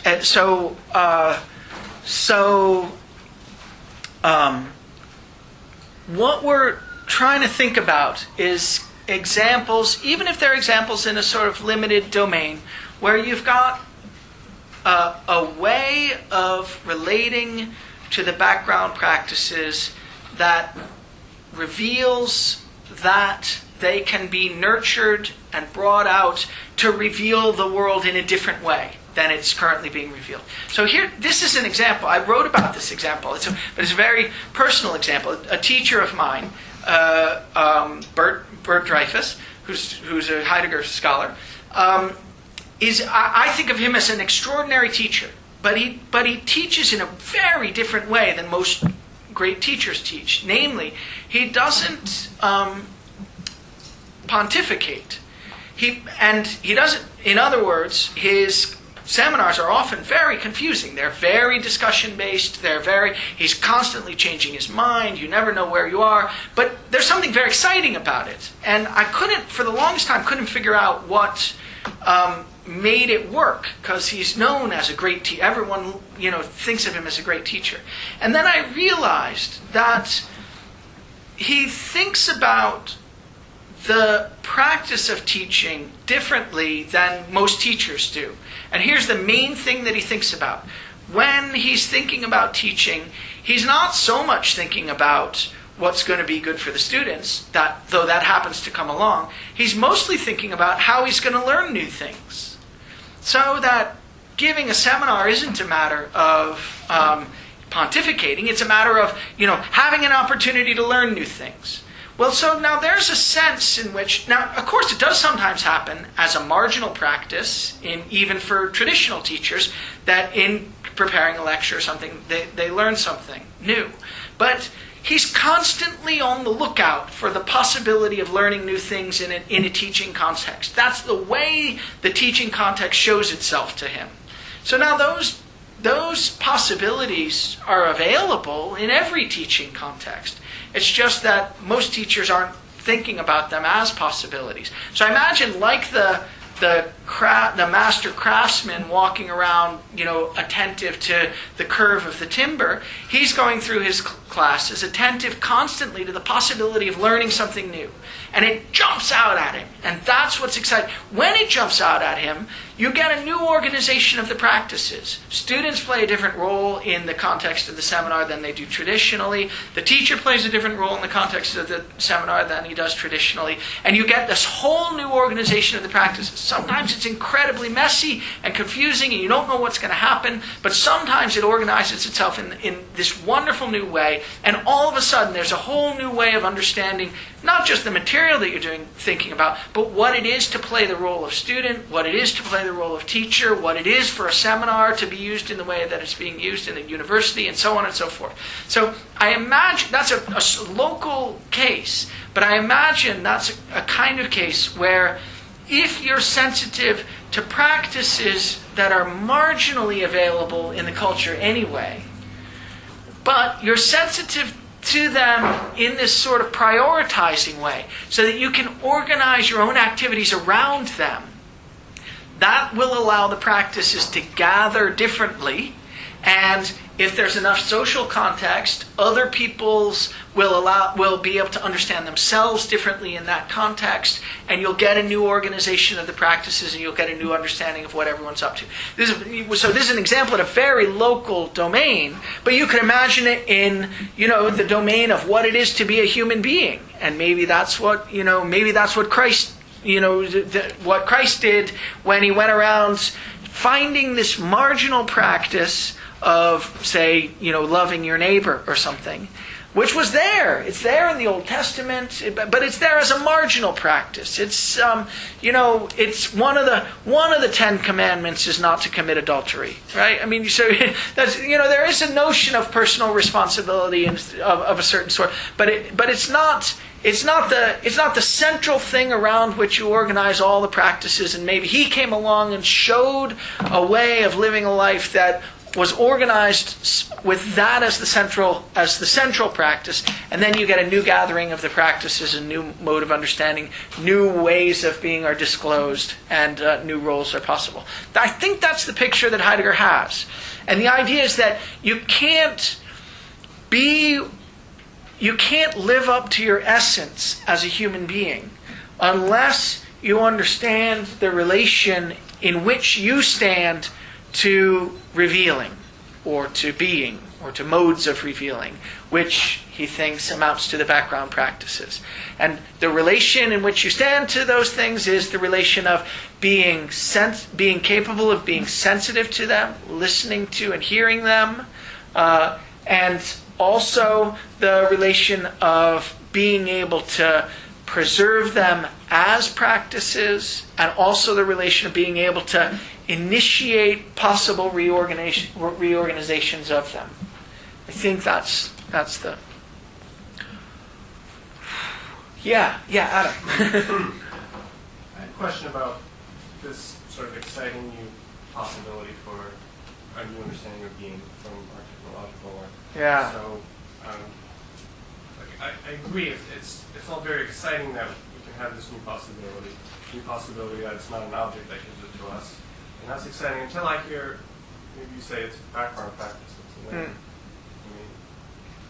Maybe it doesn't strike me like background practices maybe seem like cultural practices or something like even as bad as etiquette. How are we to ground meaning on something like etiquette?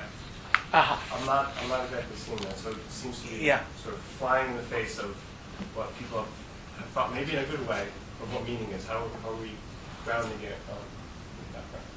Okay, good. So let me see if I can feel the force of it. You're worried about the possibility that background practices are just trivializing. It's too trivial a thing to be the source of intelligibility. That the examples we've given are things like, I don't know, have we given examples like this? You put the salad fork on the left or something. I don't know. So everyone who's brought up appropriately knows that or does it automatically or something like that. So that so what I need to do is to convince you that the background practices are much more pervasive than mere practices of social etiquette. We're not in the domain of mismanners.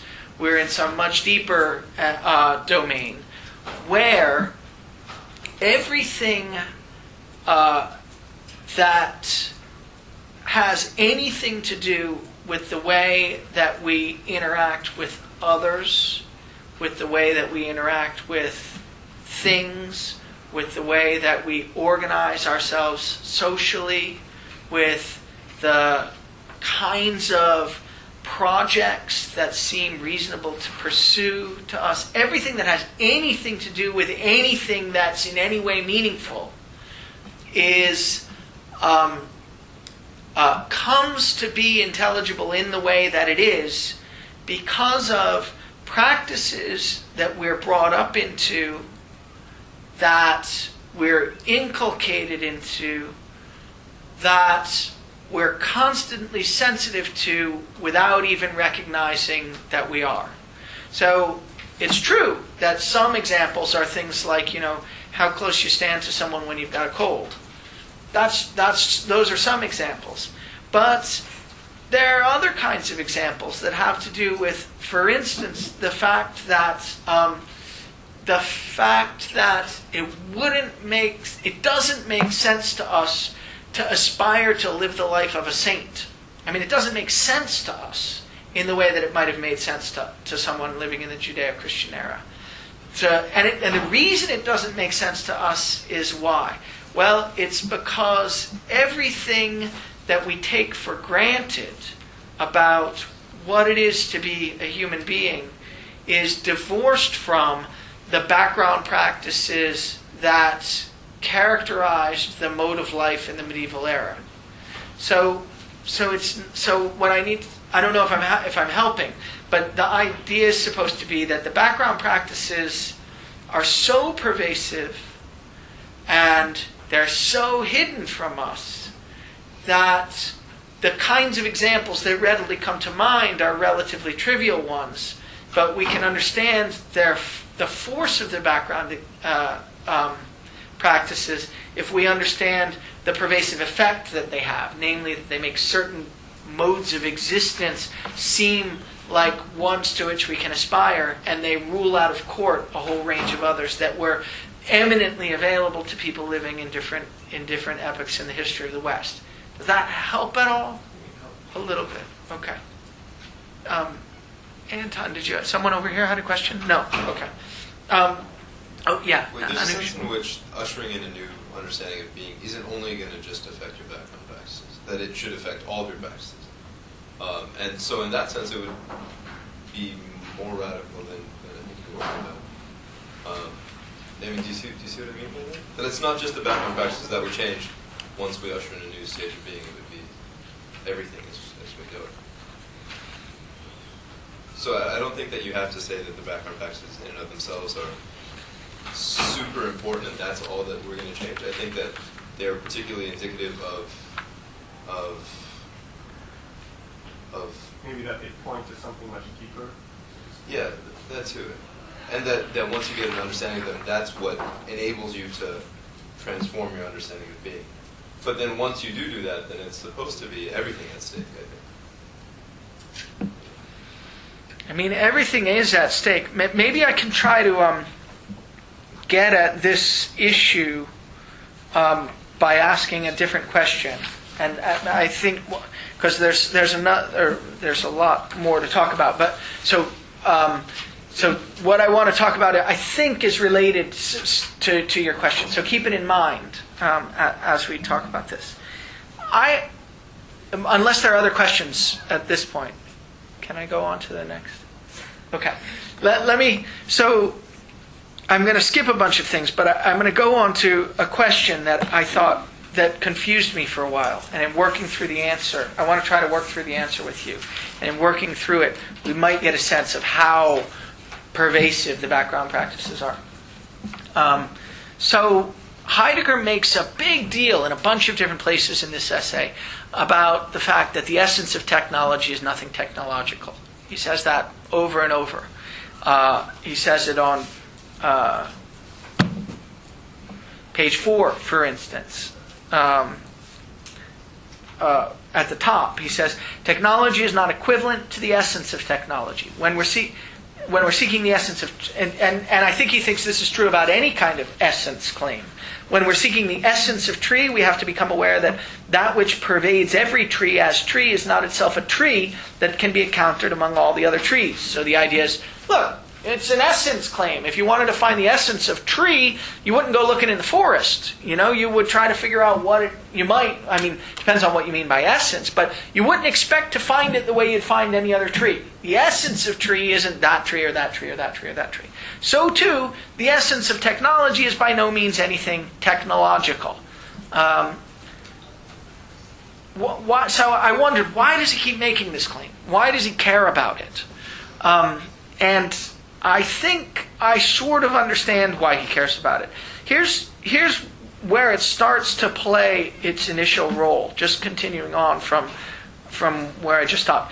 So since the essence of technology is by no means anything technological, we shall never experience our relationship to the essence of technology so long as we merely conceive and push forward the technological, put up with it, or evade it. Everywhere we remain unfree and chained to technology, whether we passionately affirm or deny it. But we're delivered over to it in the worst possible way when we regard it, the essence of technology, as something neutral. For this conception of it, to which today we particularly like to do homage, makes us utterly blind to the essence of technology. We're delivered over to it in the worst possible way when we regard it, technology, as something neutral. For this conception of technology makes us utterly blind to the essence of technology. Okay, why does he care about this?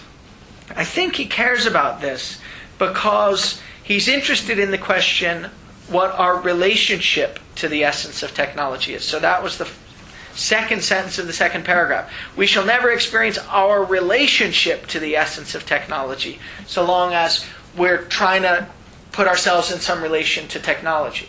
Okay, so that indicates that what we're trying to do in this essay is, well, figure out something about the essence of technology and something about our relation to it.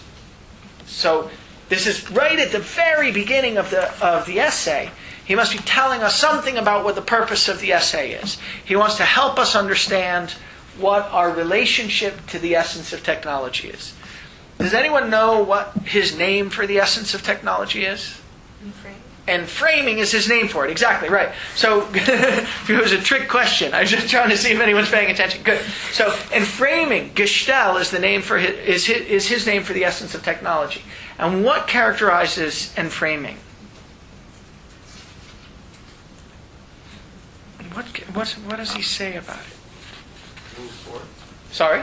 Was it bringing forth? Very important that it... Into standing reserve? Okay, very important that it's not bringing forth. I'll just write these on the board so that we have it. This is the thing that I skipped, but so I get to go back and do it. So... Harass for it? Yeah. Yeah, exactly. Oops. And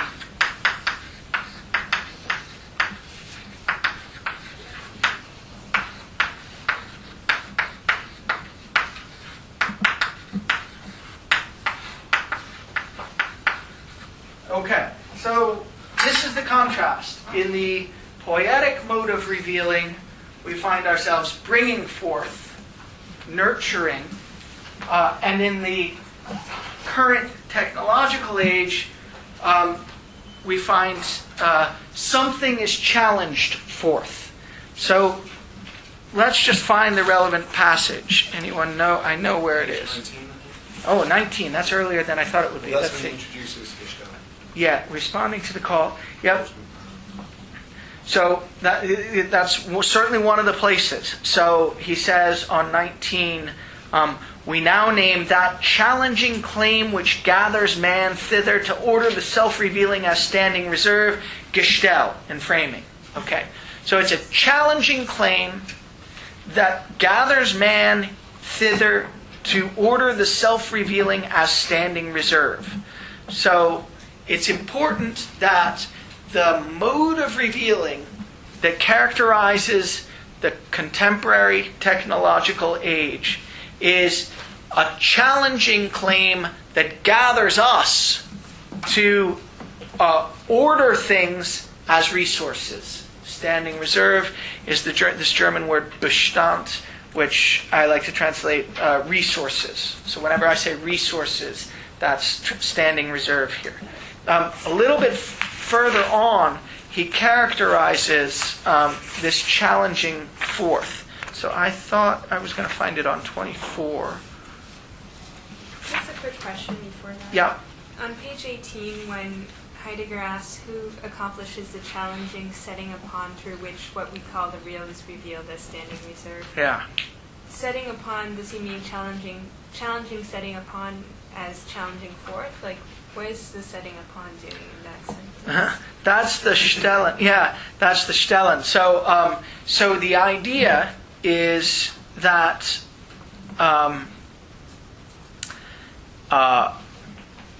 there's the metaphor is a metaphor of the setting upon is the idea that you're ordering things, that you're placing a certain kind of structure on them. That's the shtel part. That's the setting upon part. So the idea is that you're placing things in a certain order, but it's not just that you're doing that. It's that you are responding to the challenge to do that. That he thinks that it's part of everyone's experience that we are challenged and are responding to the challenge to set things into a particular order as resources that can be used in the most efficient way. So So that's the setting upon. It's the ordering part. It's the setting them into a particular structure. So there are two parts. There are a bunch of parts to it, but there's the challenging part, and then there's the structuring, ordering part. The challenging part is the interesting one. So enframing challenges us. So. It's a challenging claim, and framing is a challenging claim which gathers man to order the self-revealing as standing reserve. We, he thinks, experience ourselves as challenged to set things into order and to organize them in the most efficient way. He thinks that that we're already in the midst of this sense that it's what needs to be done. So he says on 24, for instance, on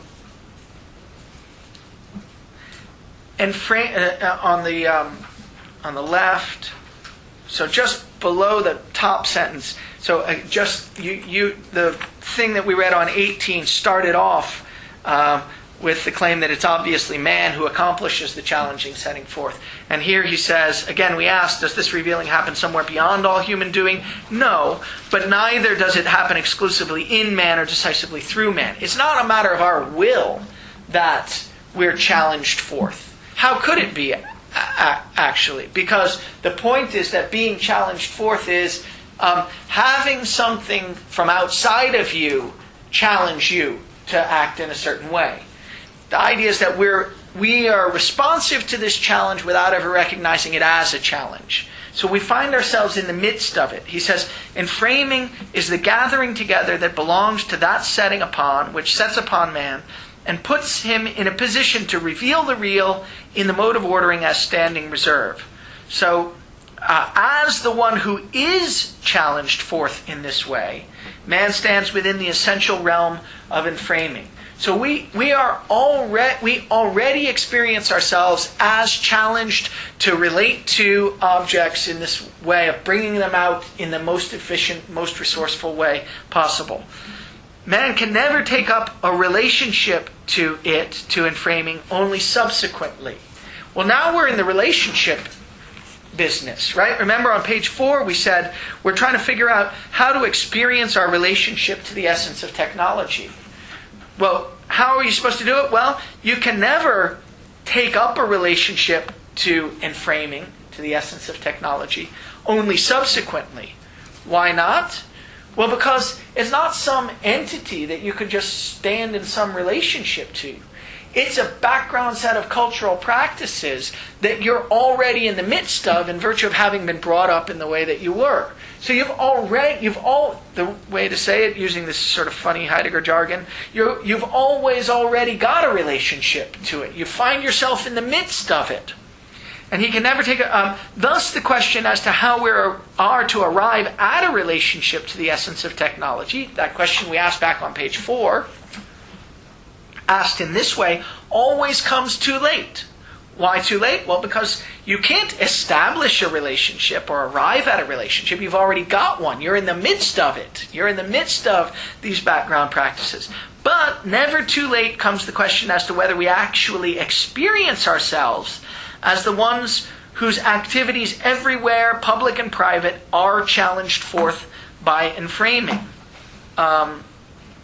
Above all, never too late comes the question as to whether and how we actually admit ourselves into that wherein and framing itself comes to presence. In other words, we already find ourselves challenged forth to order things in the most efficient way possible. That's just what it is to live in the current technological age in the West.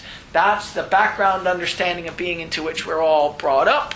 It characterizes the kinds of projects that we understand as reasonable projects to pursue. It characterizes it's that in virtue of that we understand the aspirations that make sense. It's in virtue of that we understand what it is to be, in his earlier example, an airplane or a teacup or anything as anything is understandable already in terms of this challenge to order things in the most efficient way possible.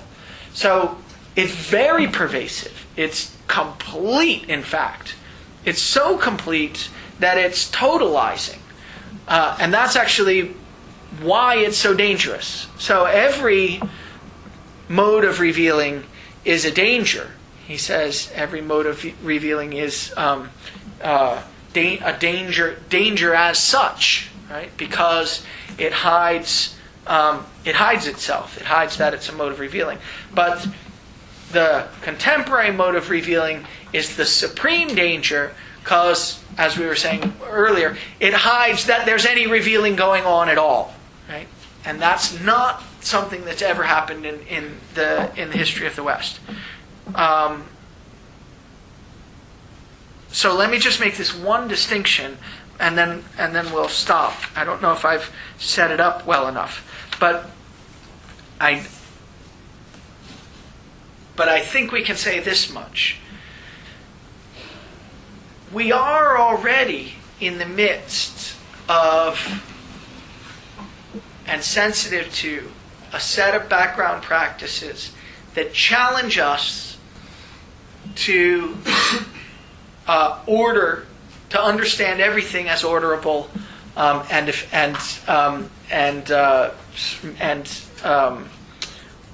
what's the right way to say it? Sort of to be made in the most efficient way possible. We're already in the midst of that. We're already insofar as we're brought up in the culture, we're already responding to that. That's something that we can't get out of in virtue of the fact that we're brought up in the culture. But one thing we can do is, instead of just responding to the challenge to order everything in the most efficient way possible, we can hear it as a challenge. And this is a move. So I have to italicize something that he doesn't italicize. But if you look on, let me see if I can find it. Where's the thing where I say my italics?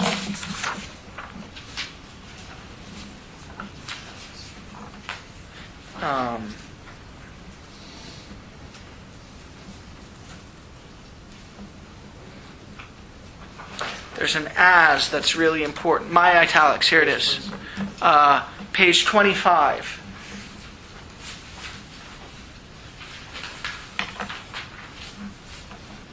So, page 25, I'm going to do a couple things. At the top, I think maybe we read this last time. Always the unconcealment of that which is goes upon a way of revealing. There's always a background understanding of being, that says. Always the destining of revealing holds complete sway over man. We didn't talk about destining in history, but that has to do with the way the background practices are continually organizing and reorganizing themselves. And at this point in history, they've reorganized themselves and articulated themselves in such a way that it's become sort of clearer and clearer that the way to understand what anything is at all is in terms of its efficient orderability.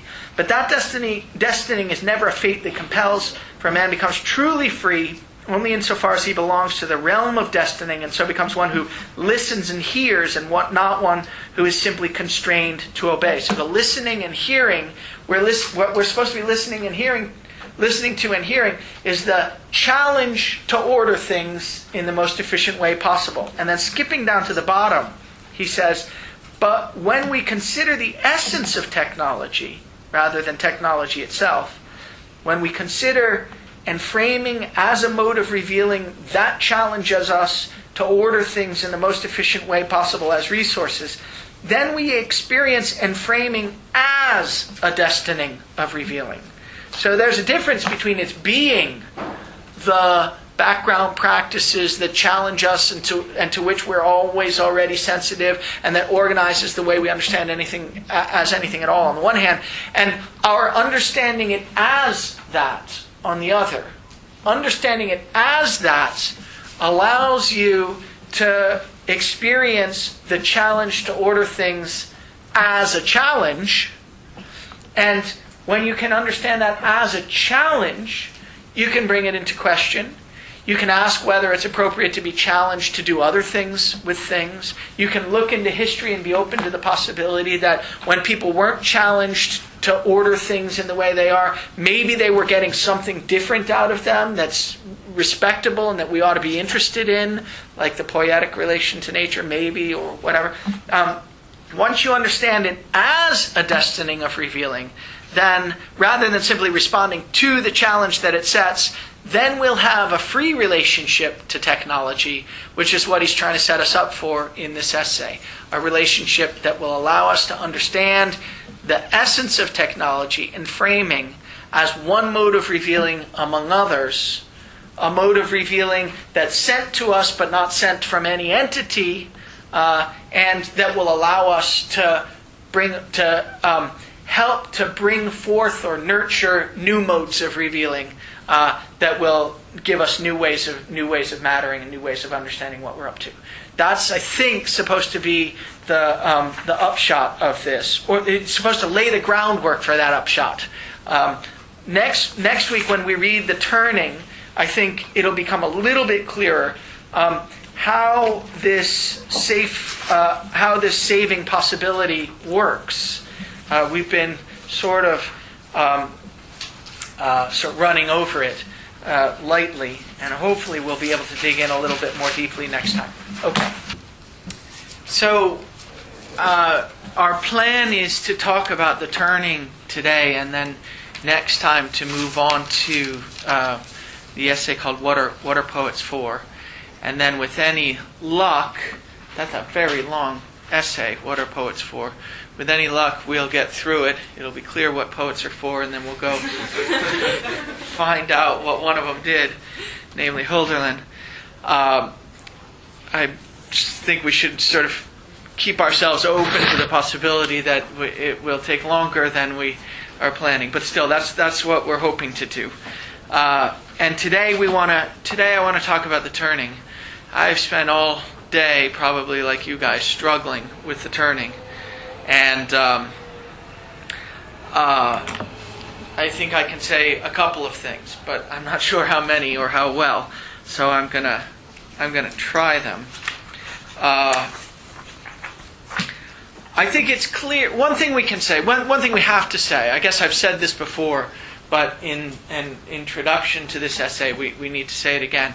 The turning, die Kehre, as it's used in Heidegger scholarship, refers to two different things. It's the same word, and it refers to two different things. One of the things it refers to is the turning in Heidegger's own work from the early work to the later work.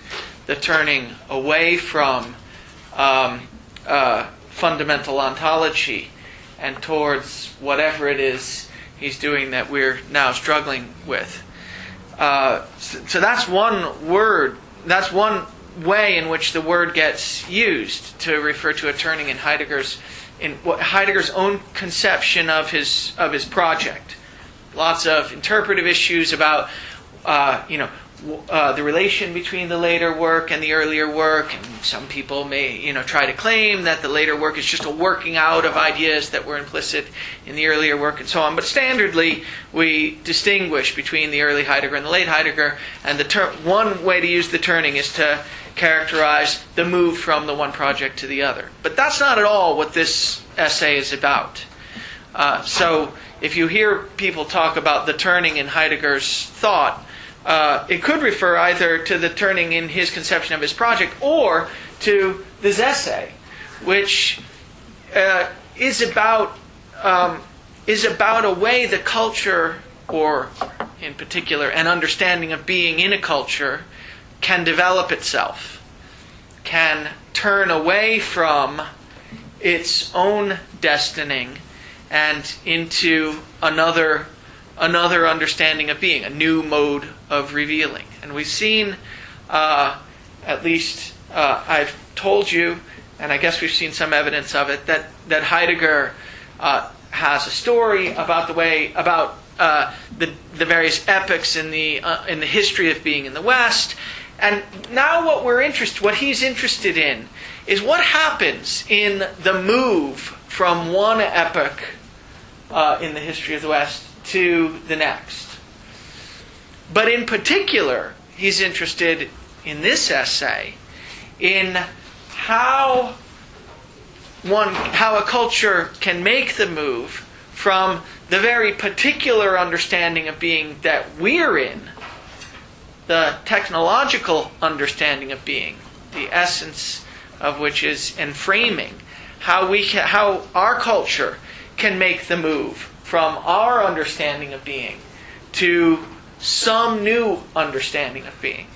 So a lot of the details of this essay are sort of caught up in the particularities of the understanding of being that we're in now, in framing, and its particular features, and the particular difficulties and possibilities that it presents us with. So the goal of the essay then is to discuss the possibility of a turning in the culture out of the technological understanding of being to some other understanding of being. And the real question is, how could such a turning come about? What roles do various people in the culture play in bringing it about or in its coming about? In particular, what role does the thinker play? He's interested in that. What is it like for the culture when it's going from a particular understanding of being to some other understanding of being? And one sort of side thing that he's interested in is, how does this story that he's giving differ from all the other stories about the history of the West that have ever been given? Okay, so that's the goal of the essay. And I'll just say, sort of briefly, to wet your whistle, two things. One is that he's got an interesting kind of metaphor. It just goes by in one sentence. But he says, going from one destining of being to another is something like getting over grief. He says this on page 39. Here, his name for being sent from one understanding of being to another is a restoring surmounting. I take it that's because you're doing something like restoring the understanding of being by surmounting, restoring one. That's to say, you're bringing back out of the sort of history or various bits of history and understanding of being that surmounts the one that you're now in. So it's a restoring surmounting. And he says it's similar to what happens when in the human realm one gets over grief or pain. So, and I think it may be that he has in mind Kierkegaard here, who's very interested in the possibility of grief, in the experience of grief in the individual case. In particular, he's interested in what it is to overcome the death or the loss of a loved one who was so important to you that you got your very identity in relation to that loved one, in terms of your relation to that loved one. And Kierkegaard talks about this kind of grief, and he says there are various responses to it. But one thing becomes clear. If you do manage to go through the process of grief and come out the other end, you come out a different person. You have a different identity, a totally different understanding of what it is to be you. And part of what's characteristic of that totally different understanding of what it is to be you, if you go through it in what Kierkegaard considers the right way, is that it becomes a part of your history that you did once understand yourself in relation to this other person.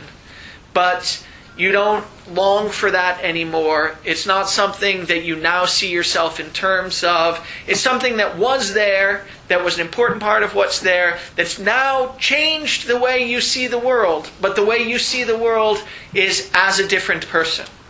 And I think that Heidegger may have in mind, when he uses this metaphor of grief, going through grief or pain, I think he may have in mind at the level of the whole culture, that kind of phenomenon. You retain some sense of the previous importance of the understanding of being that you've now surmounted, now gotten beyond. But your understanding of what it is to be you, indeed your understanding of what it is to be anything at all, is now totally and irretrievably different from the previous understanding of being. So you stand upon this previous understanding of being. It's one of the resources. One resource is a bad term. It's now very bad term. It's now one of the bits of your history from which you can, on the basis of which you can understand things. But you're totally different. You're not defined by it entirely in the way that you used to be. So I think that's one interesting thing. So just a metaphor to sort of wet your whistle. He's got this idea of a transformation in the culture that's like the transformation in an individual when they, in a healthy way, go through grief over the loss of a loved one that was so important that they understood themselves in terms of their relationship to it, come out the other end and have a new understanding of who they are, a new identity. This is one of the things that's characteristic, and I think is you can understand in a sort of helpful way through this analogy, is that there's no telling who you're going to be when you come out the other end until you've gone through the process of transformation. You couldn't predict it either logically or through other bits of your history or metaphysically. There's no substitute for going through the process of grieving and coming out the other end and having a new understanding of who you are and what you're about and what your identity is. And I think that Heidegger thinks that's true about the cultural case too. There's no way that a culture that's going through this turning, a culture that's going through this change in its own understanding of being, could predict or even could, after the fact, have retrodicted what it was in virtue of what they're about to become. And Heidegger says that means that you can't account for this turning in the destining of being, that's to say the transformation of the understanding of being, in any logical, historiographical, as a logical, historiographical, or metaphysical progression. So he says, just following from where I was reading on 39, but the surmounting of a destining of being, here and now the surmounting of and framing, which is what we're struggling with, each time comes to pass out of the arrival of another destining. There's, in the individual case, some new way of understanding what you're about. Maybe a new commitment, a new love, a new way of understanding yourself in relation to someone else.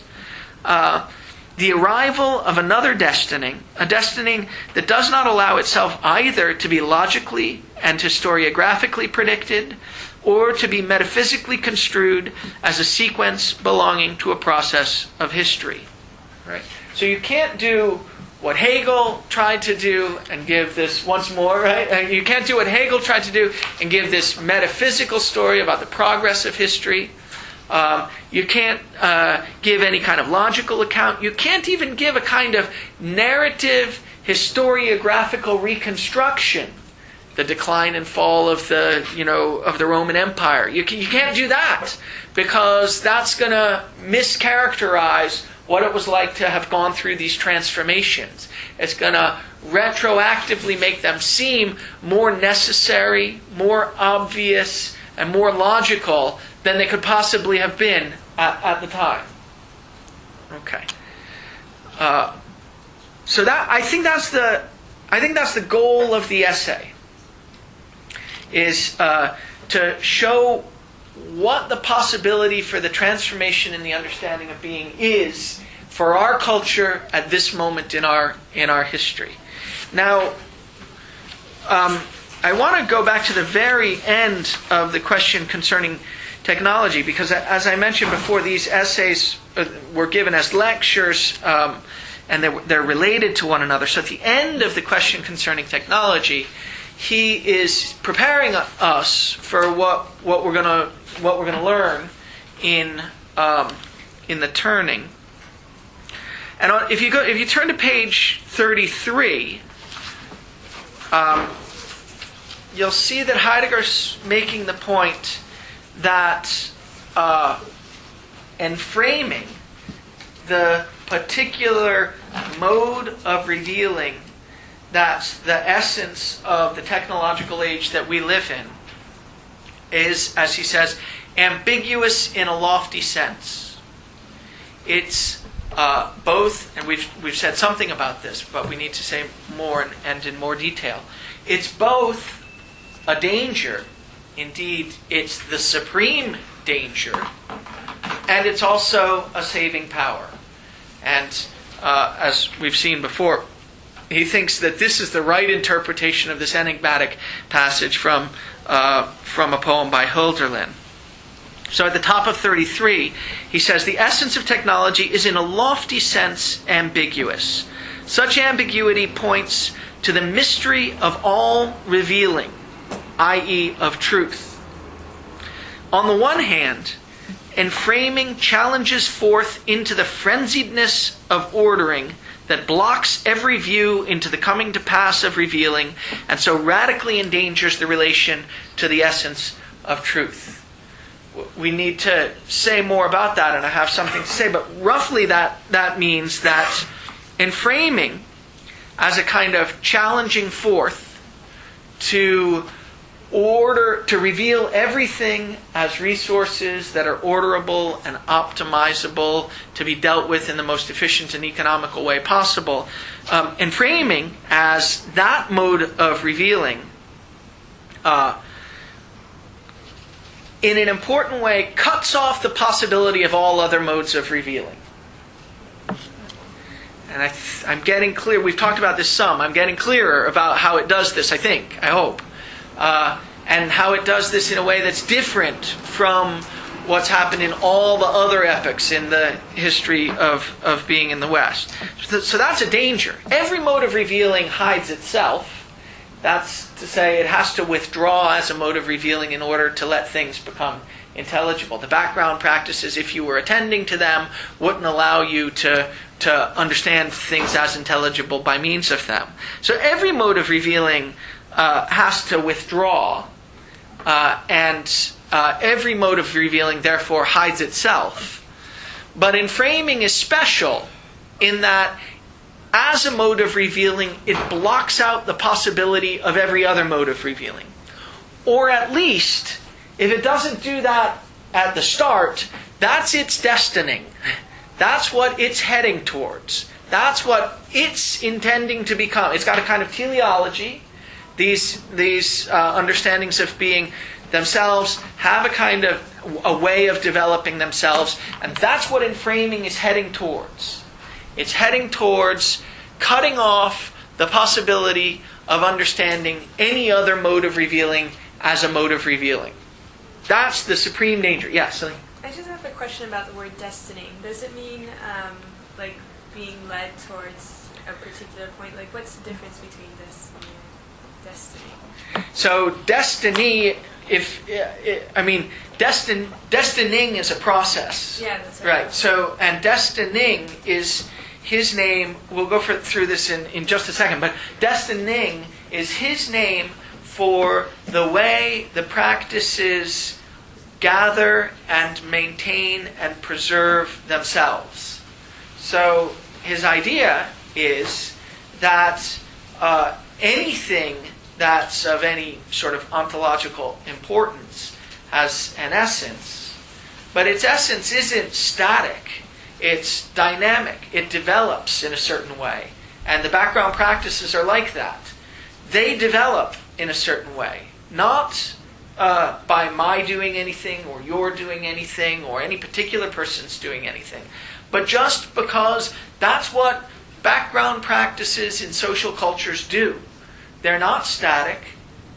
Think about, just as a simple example, think about, the social graces. They develop. They develop in a particular context. What counts as socially appropriate to do develops in a group context, maybe in your house. So you live in the same house for 3 years, let's say. There you go. At sophomore year, there's one group that makes up the people who live in the house, and there's a social dynamic, and what counts as cool, what counts as appropriate, what counts as the right way to act is well understood after a while by all the people who live there. But it's not static. By the time you're a senior, people act in a slightly different way. What counts as cool, what counts as appropriate, what counts as the right way to act is no longer what it was. And that's not through any decision that any individual made. That's not through, if there weren't individuals, it couldn't happen. So it's not up to some individual and it doesn't happen as a result of a particular person's will to control what counts as cool. It happens because the practices themselves develop in social contexts. That's the way social contexts are. And every background understanding of being in a whole culture is like that, he says. It's not static, it's dynamic. And furthermore, it's got a kind of telos. It's heading towards something. And if you can understand what it's heading towards, then you'll understand its essence. Or, as he sometimes says, its essencing. So, destining is the way that the background practices have of preserving and maintaining and developing themselves.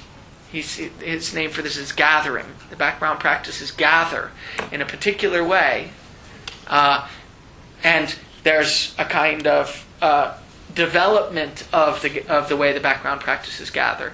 And as a philosopher, or he thinks, his kind of philosopher anyhow, you can try to say what the essence of a particular understanding of being is by saying what it's heading towards, what the background practices are heading towards. And that's what he thinks he's doing with inframing. Does that help a bit? Okay, good. So the background practices for inframing are heading towards this blocking out of every other mode of revealing, of every other understanding of being. So we need to see in a little bit more detail why that's different from other modes of revealing. And we'll do that in a bit. But then on the other hand, and that's the danger, that's the severe danger. It's the most severe danger, that it's going to block out every other understanding of being, every other mode of revealing. And when it does that, you can see why it's a danger.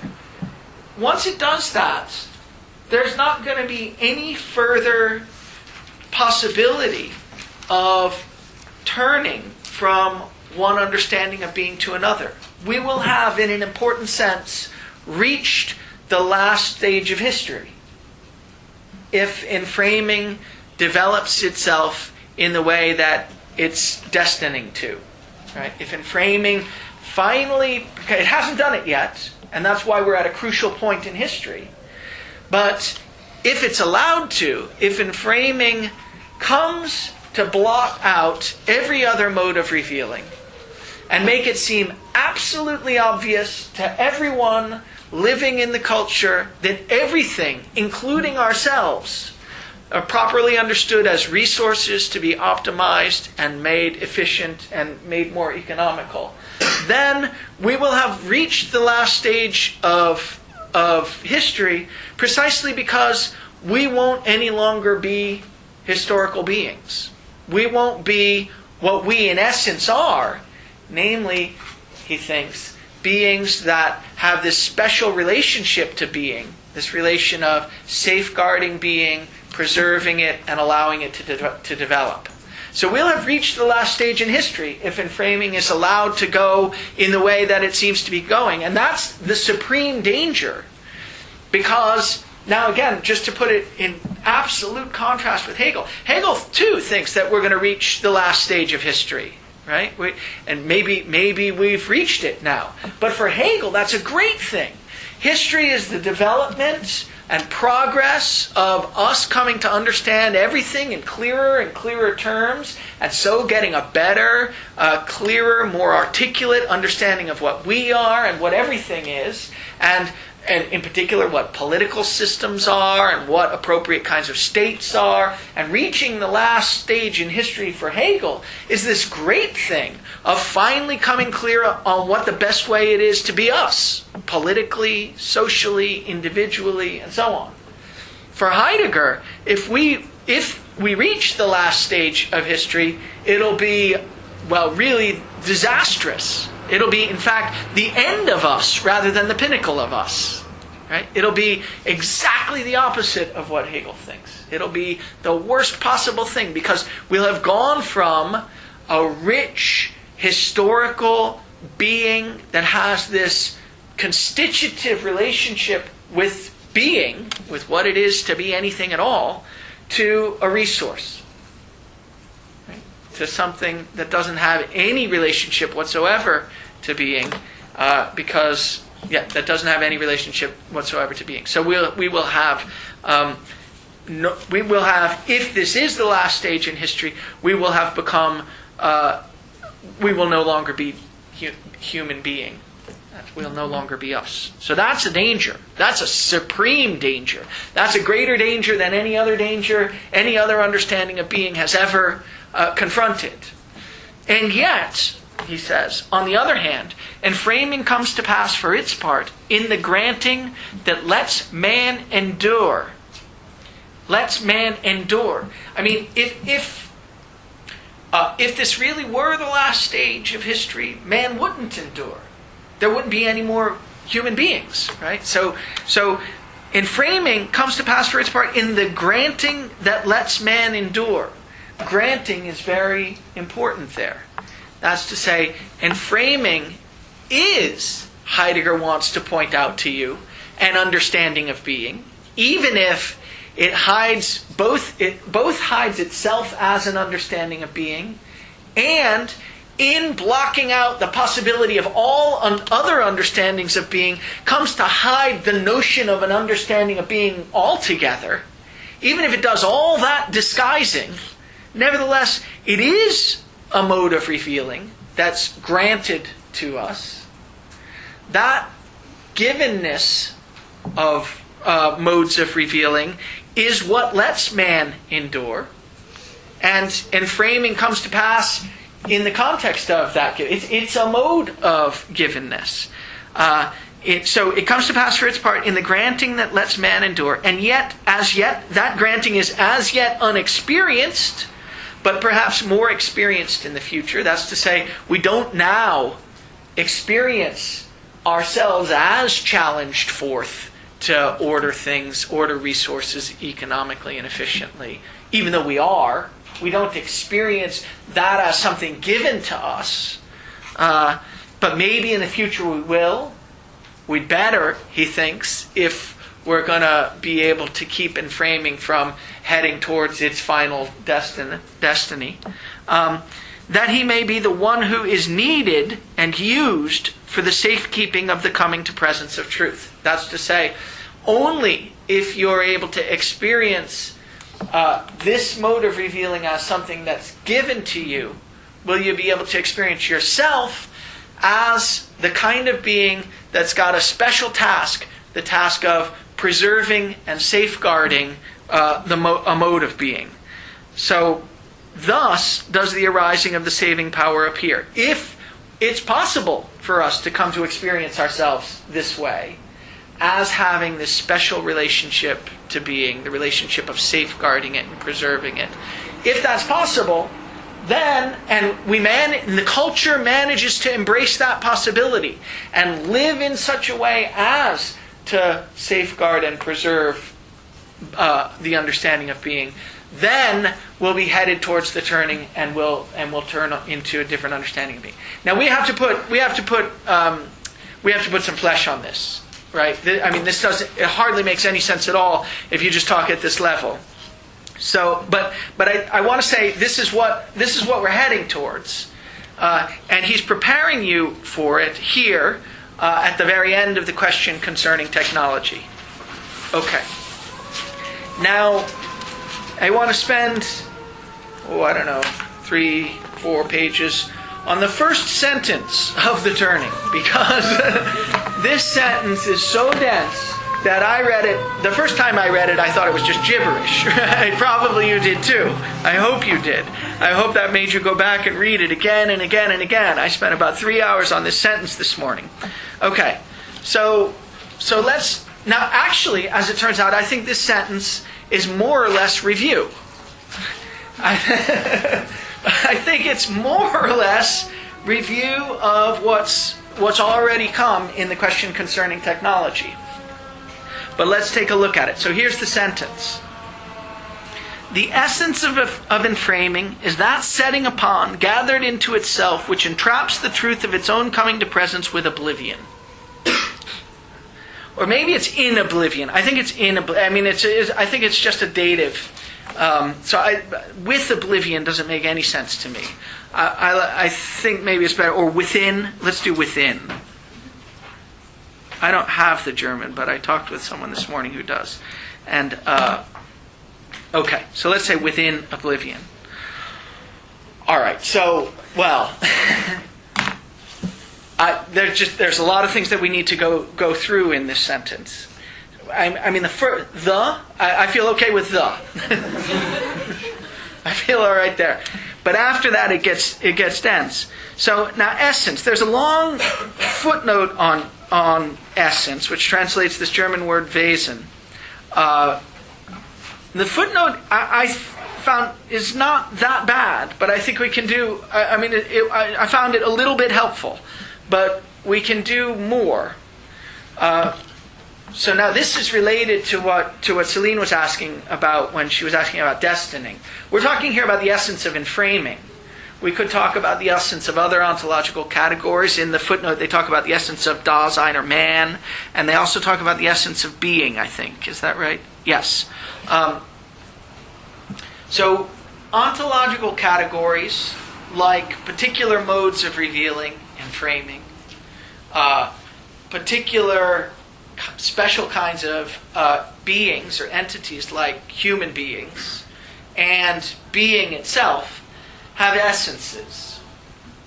Now you might have thought you understood what it was for something to have an essence. You might have thought, I remember essences. I remember Plato told us about those, and Aristotle talked about them. And essences, let's take the Platonic version of them. They live in this third realm. They're the things that really are. Remember the form of the triangle. That's what really is. And all things that are in the realm of becoming rather than the realm of being are what they are in virtue of the fact that they've got some little chip of the form of the thing. And they're less good and less important precisely because they aren't constant. They're not universal. So the triangle, and they're not perfect. So the triangle that I draw on the board is necessarily, especially given that I've drawn it, necessarily a bad triangle. It's not really a triangle, right? And it's only an approximation of a triangle. And it's an approximation to that universal, sort of eternal essence that, for Plato, exists in some kind of Platonic heaven, in which we cavort when we're not around here, right? Lucky us.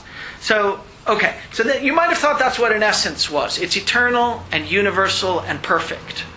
And that's exactly not what an essence is for Heidegger. An essence for Heidegger is especially an essence of some ontological category, but an essence of anything, but the essence of being, the essence of man, the essence of a particular mode of revealing. These are dynamic rather than static. They're temporal rather than eternal. Perfection isn't even sort of in the world of these things. They're standards by means of which certain things get set, but they're not perfect versions of the triangle. They're dynamic. They're really dynamic processes. Now, Heidegger's talking about this notion of essence back again in the question concerning technology on page 30. And it's actually pretty clear. It's sort of amazing. He's contrasting his view of what an essence is with Socrates and Plato. And in the middle of page 30, he says, Socrates and Plato already think the essence of something as what essence is. But actually, so he's going to give a slightly odd reading of Socrates and Plato as what essence is, what comes to presence, in the sense of what endures eternally. Right? The form of the triangle endures eternally. But here he says, but they think what endures as what remains permanently, what's always the case, right? What doesn't exist in the temporal realm. And they find what endures permanently in what, as that which remains, tenaciously persists throughout all that happens. So in the realm of being, which is for Plato, the Platonic heaven, in the realm of being, things are always in their perfect form. The form of triangles, the form of circles, the form of the good. They're always up there in Platonic heaven in their perfect form. That's where things most are what they are, and there they persist throughout whatever happens down here in the realm of becoming, right, in our paltry realm. And they find, he says, what endures permanently in what as that which remains. Oh, I just read that.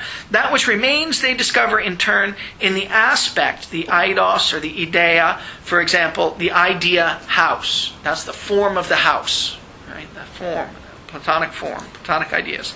The idea house displays what anything is that is fashioned as a house. Okay? Or the idea triangle sort of manifests what anything is that's a triangle, and it's the perfect version of it.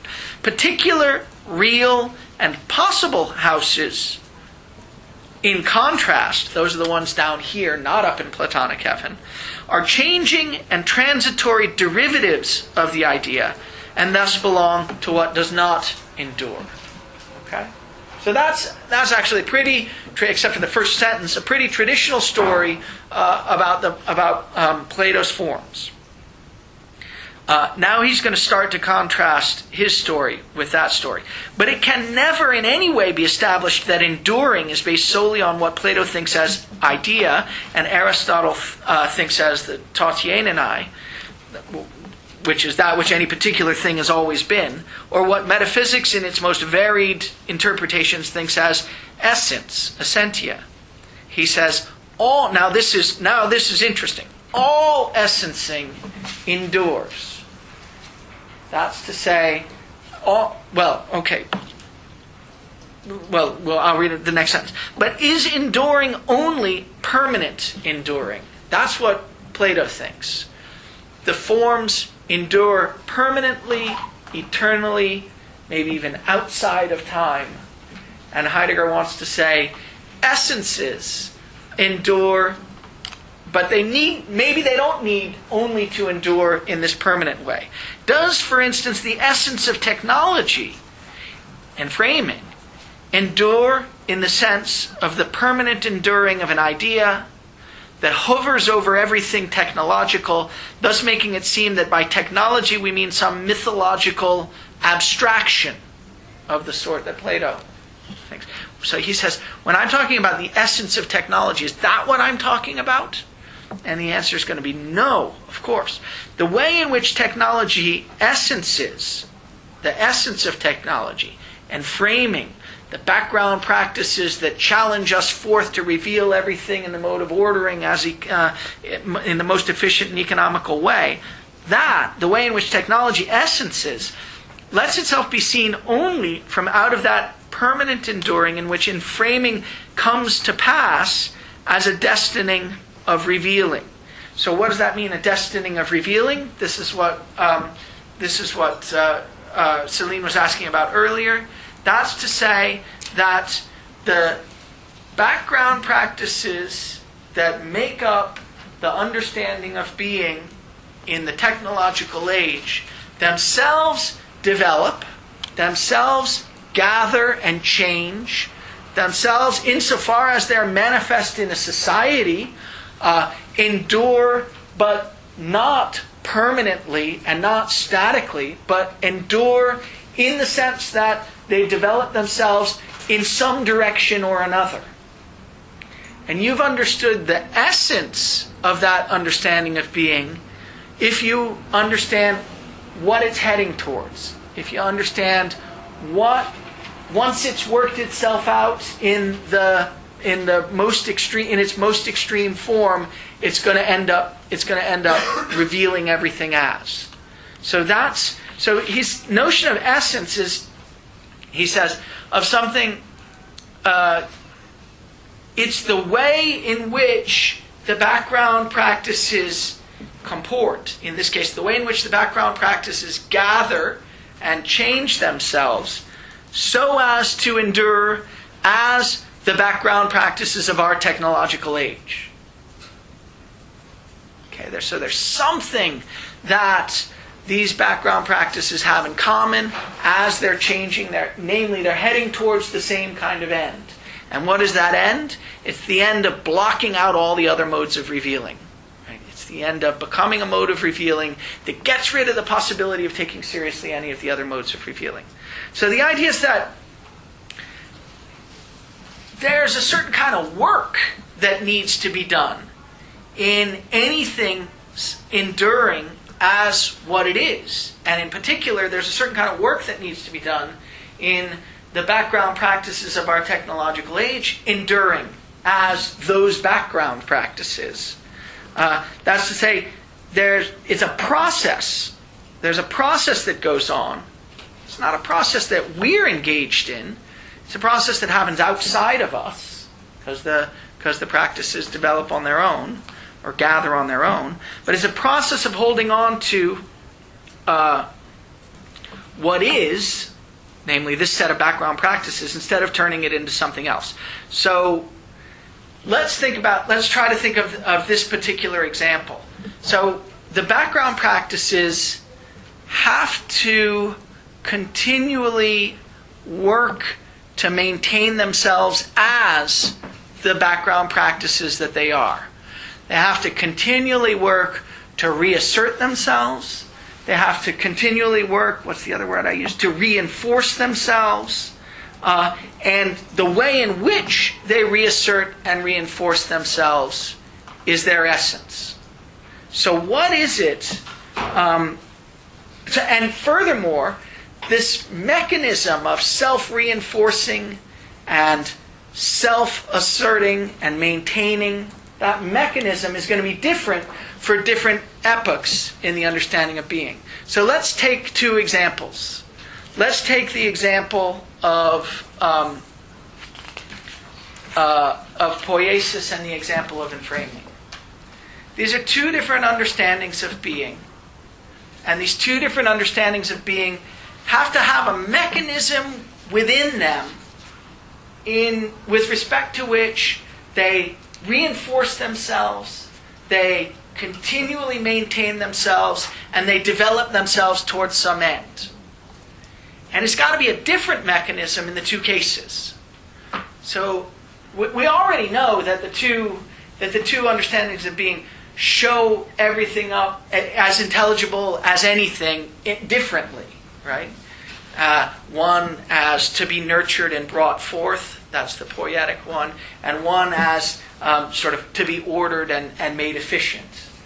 So we know they have different, they make things intelligible in different ways. But these background practices also have self-maintaining mechanisms that are different. So let's look at how it works. Okay. So here, let's try the poietic mode first. What we're looking for is a characterization of this understanding of being that makes it clear why people living in it will act in such a way as to continue and maintain and preserve and work to preserve the understanding of being that it has. So here, let's take our guy from last week. Let's take our wheelwright. So here he is. Remember, we've got him raised as an apprentice in the shop of a master wheelwright, recognizing that what he's doing when he's being raised as an apprentice in the shop of a master wheelwright is readying himself to encounter the world in the way that a wheelwright does, and to allow the world to show to him possibilities of bringing forth things from it. That's what he's doing as an apprentice. Right? He's developing himself. He's developing a sensitivity in himself. He's developing skills. He's developing the ability to see the world in a certain way as suggesting modes of developing it. Right? For very particular circumstances. For Farmer Joe's farm that's on a particular slope of a certain degree and so on. Right? So there he is. He goes out into the sunny woodland hills and he walks along. And what's it like for him to be walking along in the sunny woodland hills? He's not just taking a stroll. He's out there ready to be struck by the curve of the timber. Ready to recognize a suggestion in the curve of the timber about what he can bring forth from it for the very thing that Farmer Joe needs, given the slope of his, given the fact that his wagon broke last week and he needs a new wheel or whatever. It's hard to talk about it without knowing what these people do.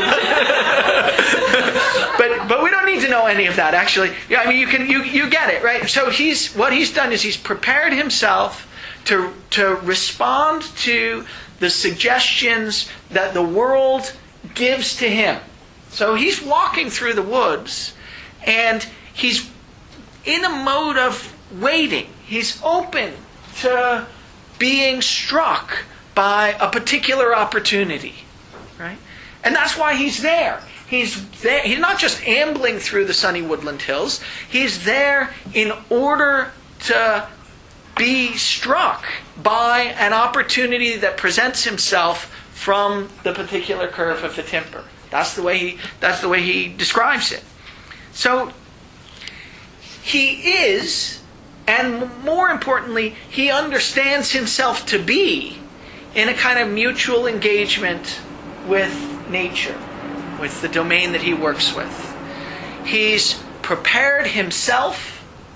In fact, his whole life as a wheelwright is a matter of continually and in better ways preparing himself to be open to the possibilities that suggest themselves to him from without. That's to say, to be struck by the possibilities that nature presents to him when he's out there looking around. So he modifies himself in order to be responsive to the suggestions of nature. Nature, it seems to him, in his engagement with it, presents to him possibilities that are suitable for him, right?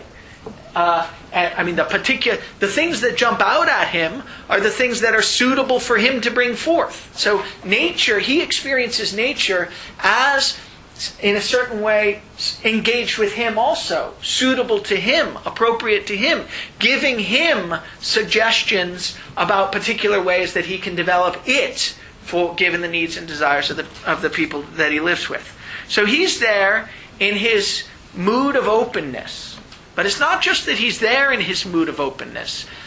This part of what it is to live as a wheelwright in this poetic understanding of being is to recognize that it's crucial to who you are, that you develop, and it's crucial to what the world is, that you develop yourself, your skills, your sensitivity, your way of seeing the world, so as to allow for the world to show itself, to give you opportunities of the relevant sort.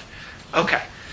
If the poetic understanding of being, then, is a way of being open to possibilities of nurturing, sort of ways of bringing forth out of the world, nurturing forth out of the world possibilities, right? Or particular items, ways of bringing forth, nurturing forth out of the world possible items, then you can see that living in the poetic understanding of being will be a matter of understanding yourself and what you're up to, so as to maintain that way of understanding what the world is like. Insofar as you understand yourself as a wheelwright, you will be committed to this mutual engagement and openness to being struck by, from without, possibilities that you can develop. So that's a way that the poetic understanding of being has of maintaining itself. If a whole culture lives in that understanding of being, then the people in that culture are going to be, say, in the master-apprentice kind of tradition, they're going to recognize that what they're up to is developing themselves so as to be open to being responsive to the opportunities that the domain that they're engaged with offers them. Okay, that's the way that this background set of practices has of preserving itself. Okay, has of maintaining itself.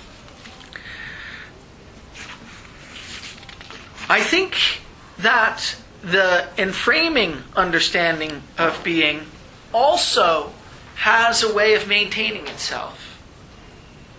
As an understanding of being, that's what it does. It maintains and governs. Those are the two things. Governing is a matter of showing forth things, anything as intelligible as anything.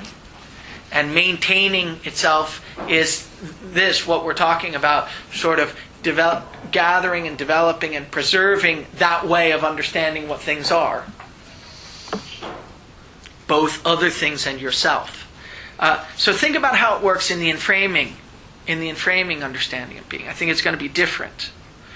So here we are in the technological age.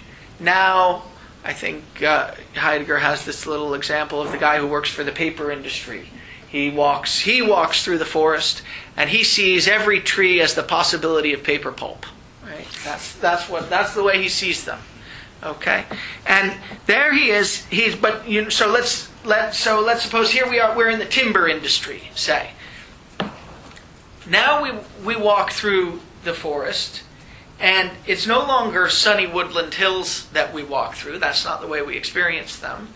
We experience them as a thicket of trees that are there to be cut down. And they're there to be cut down in the most economical, most efficient way. They're resources that are available to be ordered. They're available to be transported. They're available to be cut into standardized sizes. They're available to be interfit with other resources of a similar sort. They're available to be sold for the most, in the most economical way. All right? So here you are as a person in the timber industry. Your directive, then, is different from the directive that the wheelwright experiences himself to be living up to. His directive was to maintain this sense of being able to see the world in such a way as to allow yourself to be struck by what, given your skills, which you're constantly hoping to develop and get better at, you can bring forth out of it in a nurturing way. The directive of the timber industry guy is different. It's to find more economical and more efficient ways to chop down trees, to transport them from one place to another, to cut them down to standardized sizes, to store them, and to sell them for the best price possible. That's the way you experience yourself, and that's the way you experience the world you're interacting with. Yeah? But I was wondering if we could take the economic market itself as a replacement for nature, because though the guy that's cutting down the trees is not looking to nature for opportunities, he may be looking to the market for a place where he can be struck by an opportunity based on his skills.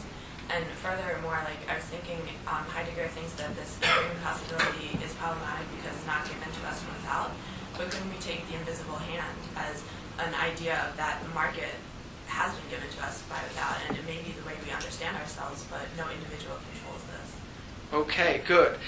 So the invisible hand is an interesting case. Though I take it that the point of the invisible hand is supposed to be that sooner or later we can make it visible, right? That if we get the better and better, I take it that the hope of economics is to get, at least in its traditional form, is to get better and better mathematical models of the way that markets move so that you can have better predictive possibilities. But I think the invisible hand may be like a Platonic ideal in some sense, right? That like markets balance at equilibrium. And though we may get better and better through economic techniques to getting to that point, that it's an ideal that exists not because it actually has manifested itself. Well, that's right. The question is what we're heading towards. So the fact that we haven't quite gotten there yet, everyone will agree, especially this month, right? So the fact that we haven't quite gotten there yet is neither here nor there. The question is, how do we understand what we're heading towards? Now, it may well be that maybe even, I think David Brooks argues this morning in the New York Times, it may well be that that as a result of the current financial crisis, we're not going to be able to take seriously the idea that the rational models of economics that have been so central to the study of economics for the last 80 years are going to end up being able to do what we took them to be able to do. Maybe one way to read Alan Greenspan's comments a couple days ago is as his saying, I thought that we could take these models seriously, but now I realize that was a huge mistake. We can't. People aren't always acting in their own self-interest. People aren't always rational agents, and so the models aren't just sort of, a little bit out of whack. Actually, they're based on faulty assumptions about the kind of beings that we are. So, I think it's an interesting issue. I don't think it's. I do think that it's possible to be a business person of whatever sort and to have what Heidegger would consider the right kind of ontology. It would be a matter of constantly developing your own sensitivity to what the domain that you work in suggests as a possibility for you to bring forth out of it, or constantly, at any rate, maintaining a certain kind of openness to what's being given to you from without, and not just an openness that makes you feel as though you're at the beck and call of something totally outside of your control, but an openness that you have a mutual engagement with. I think that is a possibility. I think, in fact, I know people who sort of work as business consultants trying to help business people sort of maintain, develop this kind of ontology. So I don't know how successful it is, but at any rate, it's a possibility. It's certainly a possibility. But let's do the classic enframing case first, because I think whether that possibility can become an actuality now is something that Heidegger's interested in, something that he's engaged with. But let's see exactly how the challenging forth of enframing maintains itself differently from the bringing forth of poiesis, because that's the crucial thing.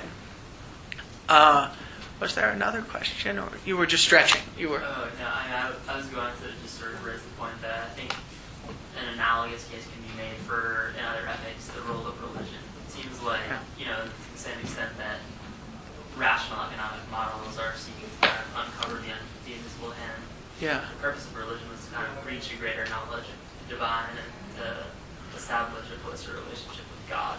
Yeah. Okay, good. So let's see exactly how enframing works, and then we can get these problem cases on the table. Because his claim really is that enframing is special.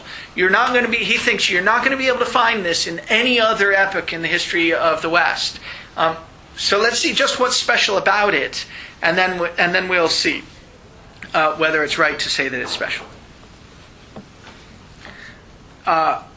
Okay, so we've got this directive, very different directive as the timber industry person, the classical timber industry person.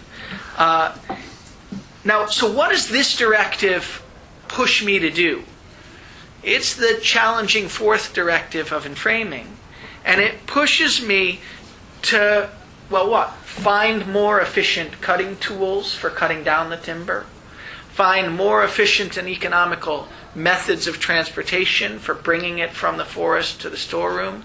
Find more efficient methods of measuring it so that I can chop it down into standardized sizes. Find more efficient and more economical ways of storing it so that I can leave it in the best way, for the least cost, and find the best kind of business plan for selling it. That's what I feel myself. That's what I am challenged forth to do. So how does that work? I take it. I'm not sure about this move, so you can jump on me in just a second once I make it. But I take it that the most efficient versions of each of these practices is going to be the most general version. So if I want the most efficient method of cutting down the trees, I want to be able to use a tool that's a standardized tool that's good for cutting down trees, but maybe all sorts of trees. Let's put it that way. Hard trees, soft trees, saplings. If I can find one tool that can do all of these things, then I'm going to be able to be more efficient in my way of going about it, and more economical in my way of going about the practice. If I can use standardized transportation resources for getting the logs from the forest to the storeroom, then that's going to cost me less, and it's going to be more efficient. I can sort of outsource it to someone who's a real expert in that, and so it's going to be a better way of doing it. If I'm looking for, the best business plan for selling the stuff, then I want a plan that's based on the most general principles that you can find that tell you what it is in virtue of which any business works best. Right? That's at least I think incipient in the idea of efficiency and economy. So what do these practices do? Well, they seem, insofar as they're general rather than particular, they seem to sort of drive me to stop paying attention to the particular domain that I'm interested in. It is the domain of trees, that's true. But insofar as I've got the most efficient, most economical model for my business, it's a model that's based on the most general principles. And I could use this model for any kind of energy resource industry. It wouldn't have to be timber, it could be oil, it wouldn't have to be oil, it could be natural gas, and so on and so forth. I could use it for any kind of industry. Maybe even I could use it for any industry whatsoever. The transportation of dry goods, it doesn't matter. I want the most general, most efficient method, and that's the method that's going to pull me away from paying attention to the particularities of the domain that I'm interested in. Yeah, give it a shot. Well, I don't know if that's true, because the most efficient way of harvesting the trees probably requires some really special tree harvesting thing that is only designed to do that. Like for instance with McDonald's, they have their own brand of potato that is like the McDonald's potato, and it's really good at being a fry. Yeah. Like at being kind of a fry. So that's a very It's corrugated or something. it cuts really well. Okay. But so like that's Yeah. very particular rather than general. Good. Okay, good. This is forcing me to worry about it. So I think that's right. I think that it's very particular, but it's very particular because I've turned it into this very particular thing. I've, through the force of my will, created it as some very particular thing that plays the role better than any other thing found in nature. So I think I guess I do think that's right. I now have to worry about this. So now, but I think that's still a version of the same story. So what you get here then is the desire to find. So good. So now I need to back off. I need to say it's not the generality of the thing that matters.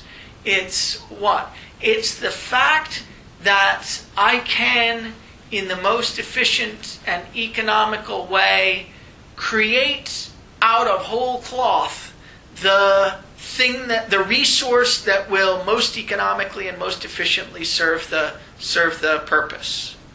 Good. I think good. That may be. Yeah. Go ahead. Do you think that maybe we're confusing like generality with standardization? Well, standardization is a form of generality, in my view. So making a standard version of something is making it into a general rather than a particular. Well, but I think like you could say that like you create different like sets of standards, and that's like the category of like, the rationality opposed like of the world. But that's what makes those things special. But they're very particularistic sort of standards. Let's say like thinking like in the realm of medicine, like you have like standardized medications, but like each person will get their own medication for like for this like specific disease that they have. Yeah.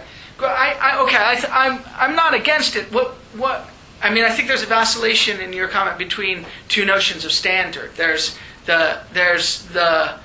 what it is when something is a standard for something, and there's the standard form of it. So one is a kind of norm, and the other is a kind of descriptive characterization. But I don't think it matters. I think what's interesting about both these comments is that they force us to think about something that I think it's okay to think about, namely that the way and framing practices maintain themselves is by driving me to create my own standards, to create my own particular, most economical, most efficient, most optimized form of the resource. Now, I think that's all we need to say about it, because I think that'll get us what we need.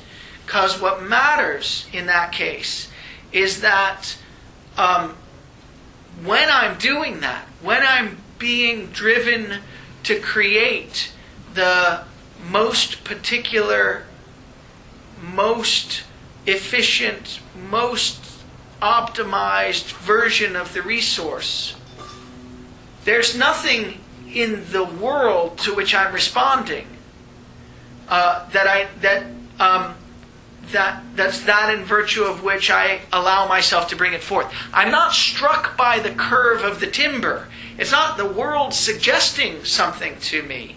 It's me defining a project and defining goals for the project, standards of success for the project, and then going out and creating in the most efficient, economical, and optimized way the resource that will satisfy those goals. And what matters to me is that if that's what I'm driven to, then what I'm driven to is closing myself off to the very thing that the poetic guy was devoted to opening himself up to.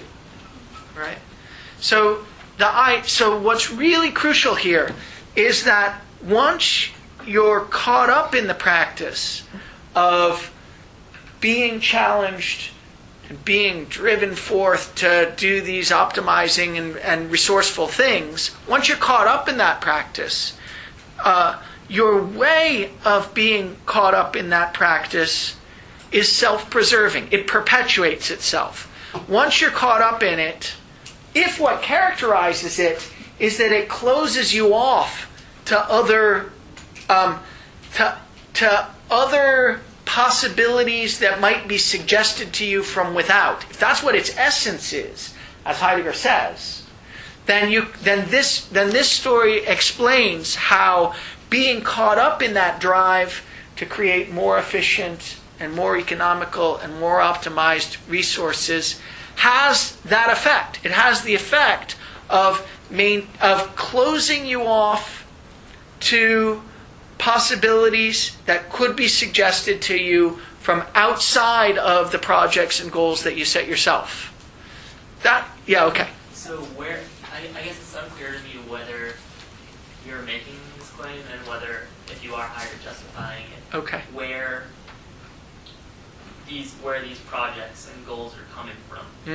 These are not being handed over from being in the technological age, but they are. I guess my question is, what is the difference between the goals of the wheel, right? Yeah. Versus the modern day lumberjack or whatever.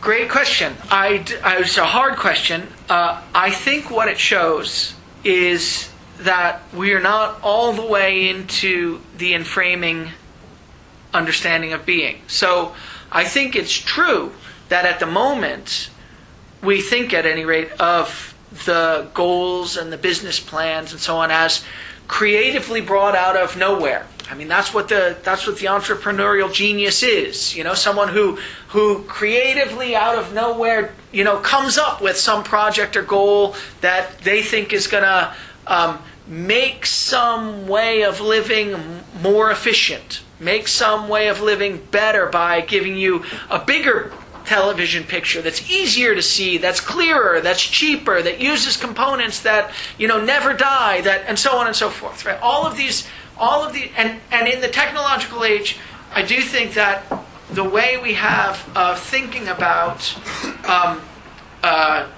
new projects is as projects that are created out of whole cloth by people, in their garage, on a Saturday afternoon, just fooling around in this sort of creative genius mode. Now, I think that's not so. I think that's a leftover, a holdover from an earlier age. I think that's probably a Nietzschean version of the will to power. That's the idea that we can be, as Heidegger says in the question concerning technology, lords of the earth. Lord of the earth. We can, through our own genius and willpower, create whatever it is we want to. Right?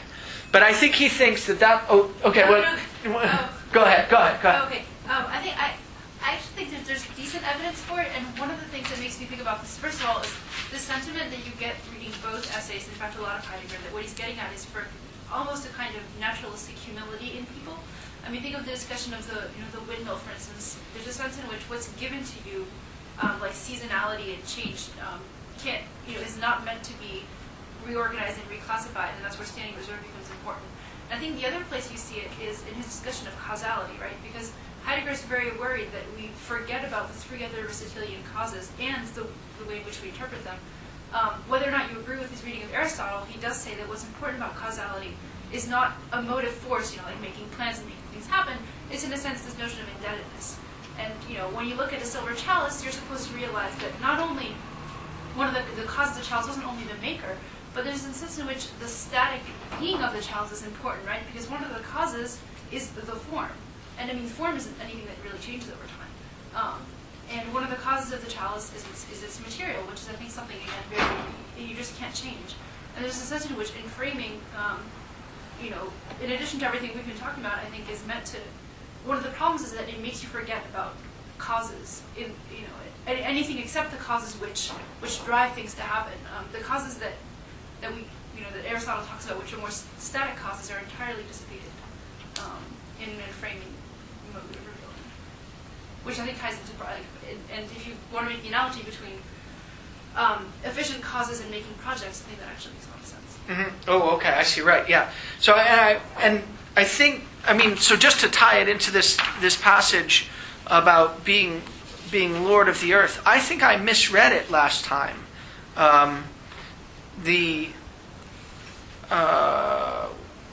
Where is the 27? I think last time what I said, and I'm happy to have the chance to recant. I think last time what I said was that in the technological age there are two different ways that you can understand yourself. I said either as Lord of the earth or as a resource, but that neither of them has this sort of mutual engagement that you find in the poetic age.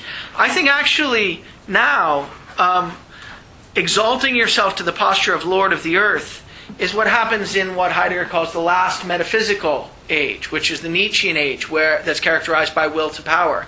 I think he thinks that naturally turns into the technological age. But in the technological age, something different happens. Namely, you come to understand yourself as resources. And we're not quite there yet. And but that's where we're heading. And that's, yeah, exactly. And that's why we're at this crucial stage in history. But isn't, if the essence of in framing, if we're sort of, if we're sort of working towards an understanding of everything as resources, and would sort of the ultimate stage of that be a sort of total lordship of the earth? Like, eventually McDonald's will just sort of cook up a French fry out of pure molecules. That's the most efficient way to get a French fry. You just assemble all the little pieces, and that seems, total mastery of nature, on like that large scale, seems to be the best way to take nature out of the picture, to stop engaging with nature. So in one sense, you have like the individual entrepreneur is seen as like the lord of the earth, but I think that's probably a better way to describe like the essence.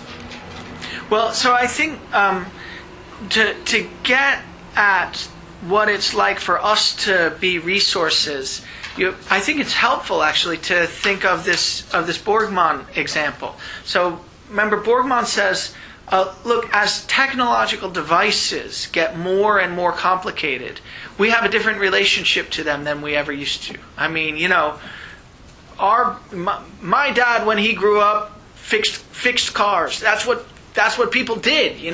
If you had a car, you fixed it. It was like having a bicycle. You don't have one without knowing how to fix it, right? That's not the way it is anymore. I mean, I suppose it could have been that way when I was growing up, but it wasn't for me. But nowadays, cars are so complicated that you couldn't. Very, very few people have that kind of relationship to them. Rather, and your computer, I think, is probably a good example of that. In fact, when I was a kid, if you had a computer, you knew how to open it up and you knew how to take the pieces out, and you didn't. And it's only 15 years. Well, more than that, but whatever. It's a bit later, and now you don't do it that way. I don't know. I wouldn't know how to open up my computer, and if I did, I wouldn't know what was in there because the things are so complicated and so difficult to engage with that you have to be a kind of expert in order to have that kind of relationship to them. So when that happens, more and more, devices, you relate to devices differently. You don't relate to them the way the guy with the wheelwright related to the timber with its curve. It doesn't suggest anything. The device, when it breaks down, suggests that you throw it away, and that's about it. In fact, what happens is that you come to understand yourself as something that's, so to speak, in thrall to the devices rather than the other way around. And I do think, that's a standard kind of trope in our culture.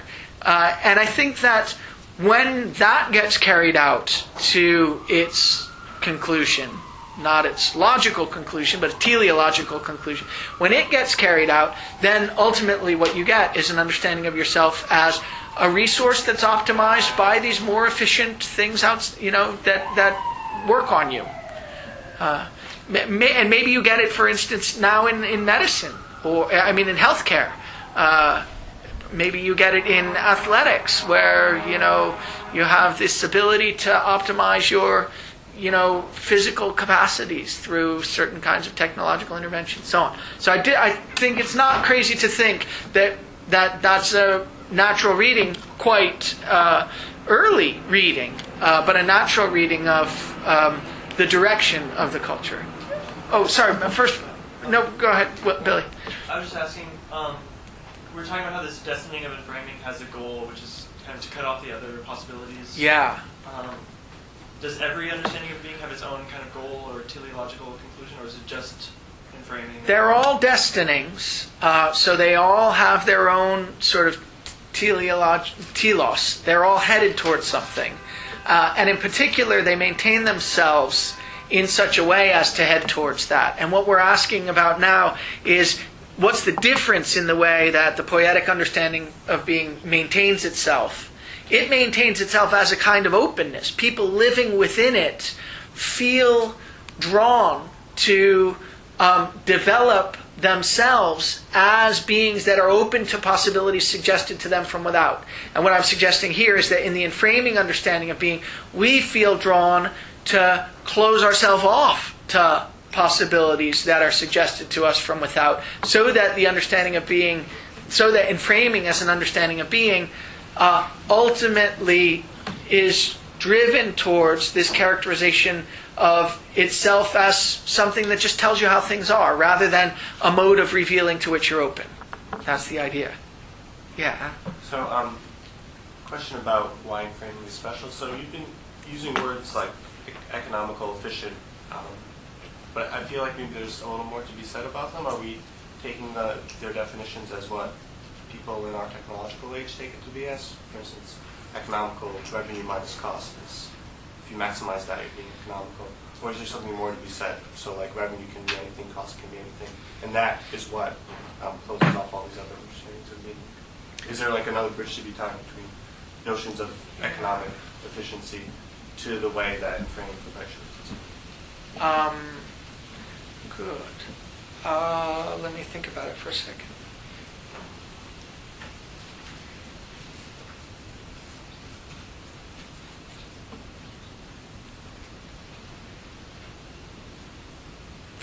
I'm not sure. I think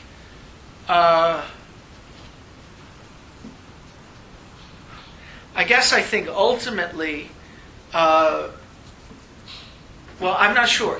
Tell me what's at stake. Do you have a sense for what's at stake in the question? I'm trying to think about what would the difference be between a yes and a no answer. So suppose we say yes. It's not just the notion of economy that we've got now as revenue minus cost. It's a more generalized notion of economy that characterizes what we're ultimately driven to. If we say that, I guess I'm okay with it. But if we say no, it's revenue. I don't. I'm just lost. Tell me what's at stake. Can you? What's driving you to ask the question?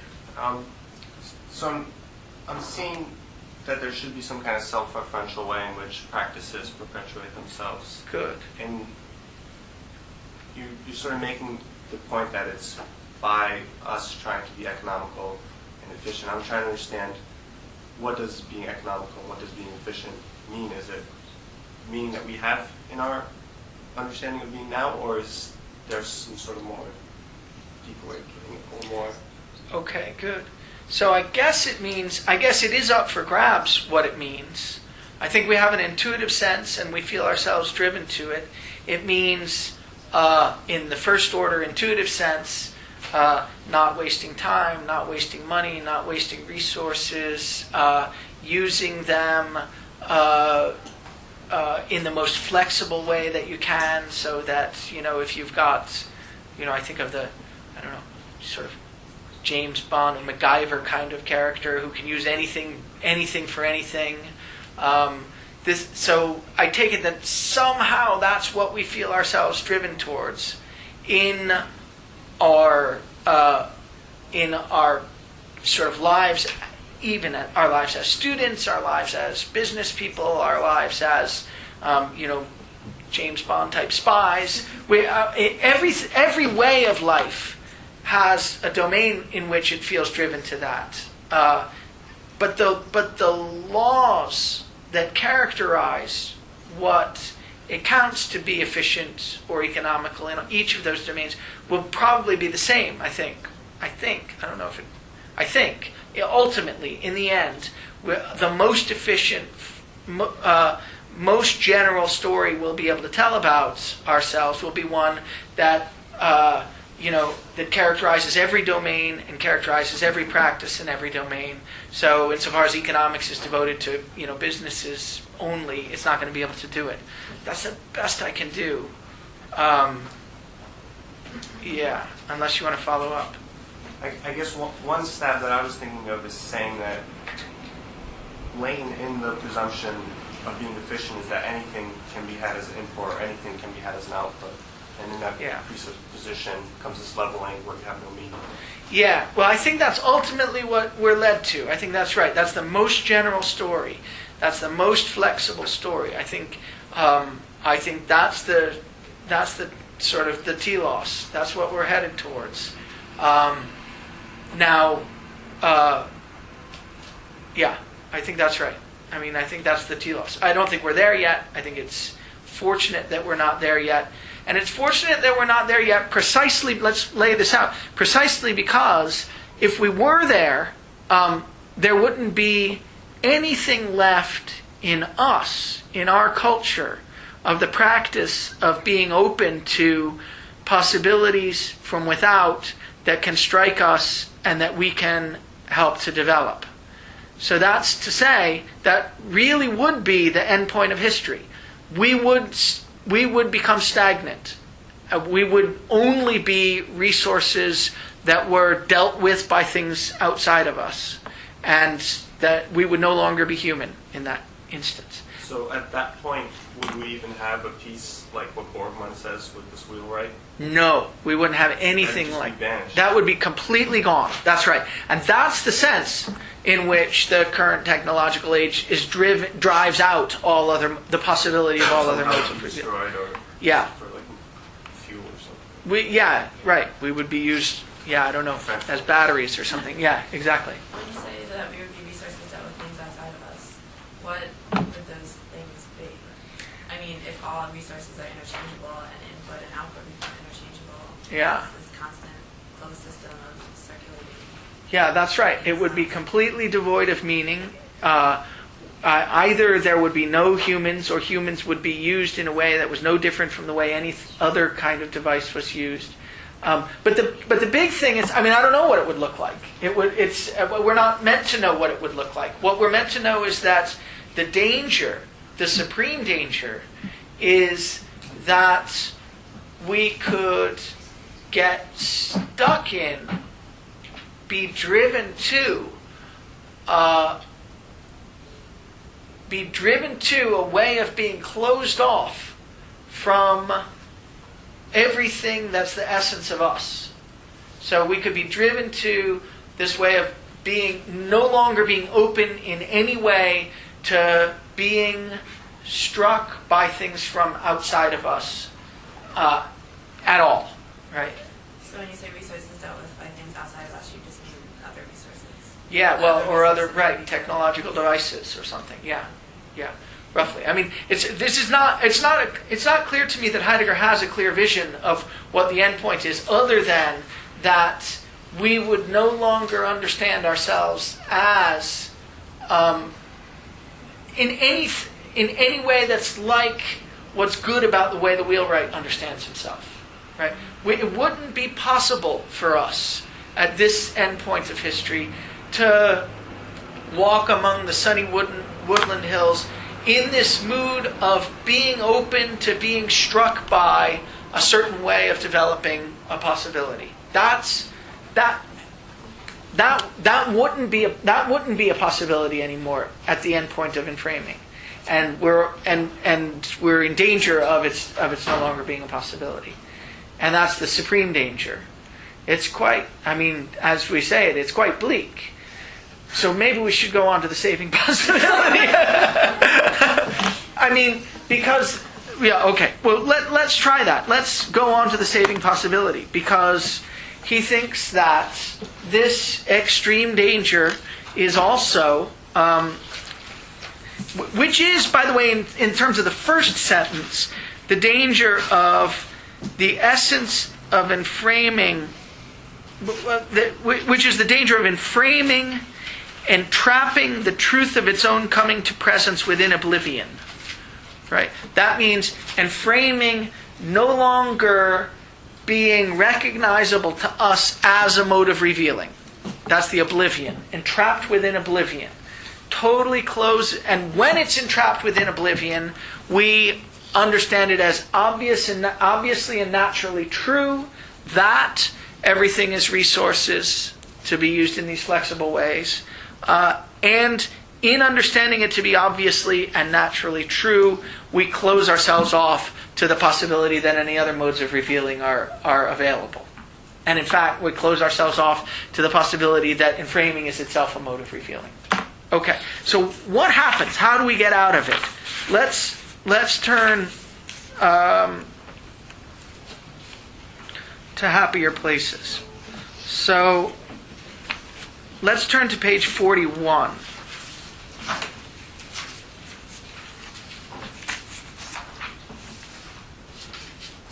Funny, I thought I had that in here.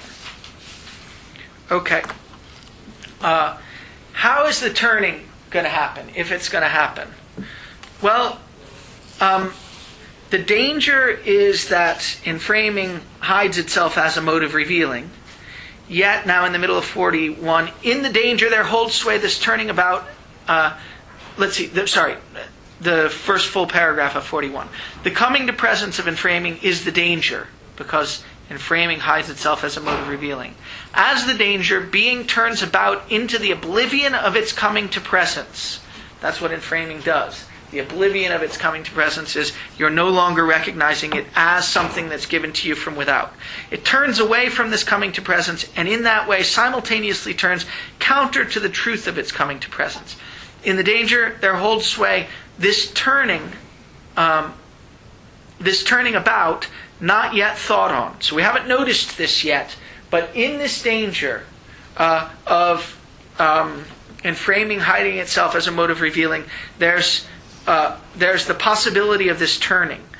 In the coming to presence of the danger, there conceals itself, therefore, the possibility of a turning in which the oblivion belonging to the coming to presence of being will so turn itself that with this turning, the truth of the coming to presence of being will expressly turn into whatever it is. So somehow, if the danger develops itself in a particular way, then it'll no longer be a danger but a saving power. So we need to figure out what the way is that it needs to develop itself. Probably this turning, the turning of the oblivion of being into the safekeeping belonging to the coming to presence of being. That's to say, the turning of the people in the culture away from the sense that this mode of revealing isn't a mode of revealing at all, but it's just the way things are, to the sense that, as with the Wainwright, you've constantly got to develop yourself and maintain a certain kind of openness to possibilities that strike you from without. That's the safekeeping belonging to the coming to presence of being. Yet probably this turning will finally come to pass only when the danger, which is in its concealed essence ever susceptible of turning, first comes expressly to light as the danger that it is. I'm not a big fan of underlining and italicizing, but if you were going to do it, this is where you would do it. You would underline the as. The crucial thing for him is the possibility of recognizing the danger as a danger. Perhaps Perhaps we stand already in the shadow cast ahead. We have to understand that, but we will in just a second. Perhaps we stand already in the shadow cast ahead by the advent of this turning. Maybe it's already on the horizon. If Heidegger has anything to do with it, he thinks it is already on the horizon. When and how it will come to pass after the manner of a destining no one knows. Nor is it necessary that we know. A knowledge of this kind would even be the most ruinous for man. Because his essence, that's man's essence, that's what it is to be a human being, is to be the one who waits, the one who's open to new possibilities, the one who attends upon the coming to presence of being, in that in thinking he guards it. So what we need to develop, in fact, what our essence is this being open to possibilities available in the culture from, he thinks, the history of the culture, that are possibilities of revealing new modes, new ways of understanding and making intelligible things as they are. That's what it is. That's what our essence is. We have to be open to this. And framing is the most dangerous because it hides that fact about us, and it will become the saving power when we can learn to see that danger as a danger.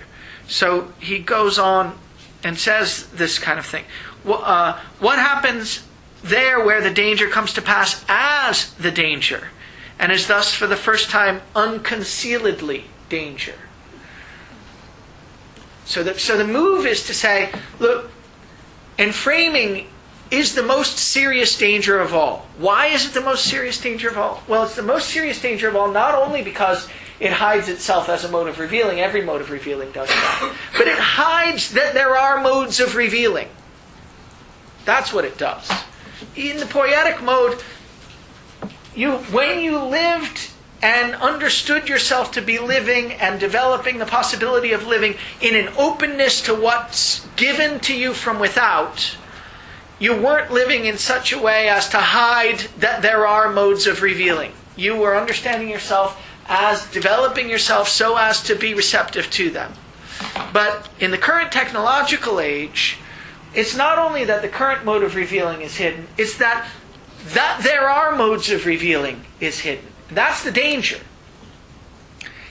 If you could see that danger as a danger, though, it would be the saving power. What does that mean? Well, the danger is that enframing hides that there are modes of revealing. Or the danger is that enframing is the mode of revealing, the very final one, that hides that there are modes of revealing.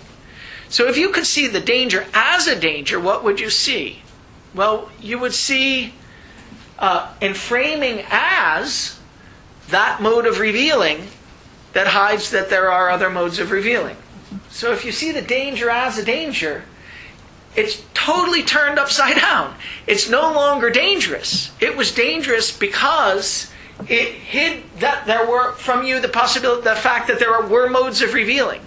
But when you see it as a danger, you see it as the mode of revealing that does that. Right? So it no longer hides that there are modes of revealing. That's what he's saying. He says, if we think these words, the Hölderlin words, still more essentially than the poet sang them, if we follow them in thought as far as they go, they say, where the danger is as the danger, there the saving power is already thriving also. What we need to be saved from is this awful possibility of being totally closed off from openness to modes of revealing.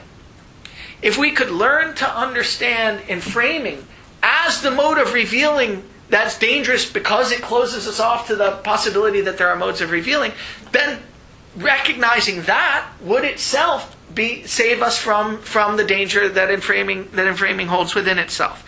So the latter, the saving power, does not appear incidentally. The saving power is not secondary to the danger. The self-same danger is when it is as the danger, there he does use the italics, the saving power. The danger is the saving power inasmuch as it brings the saving power out of the danger's concealed essence, that is ever susceptible of turning. The concealed essence is that enframing is a mode of revealing. That's what's concealed.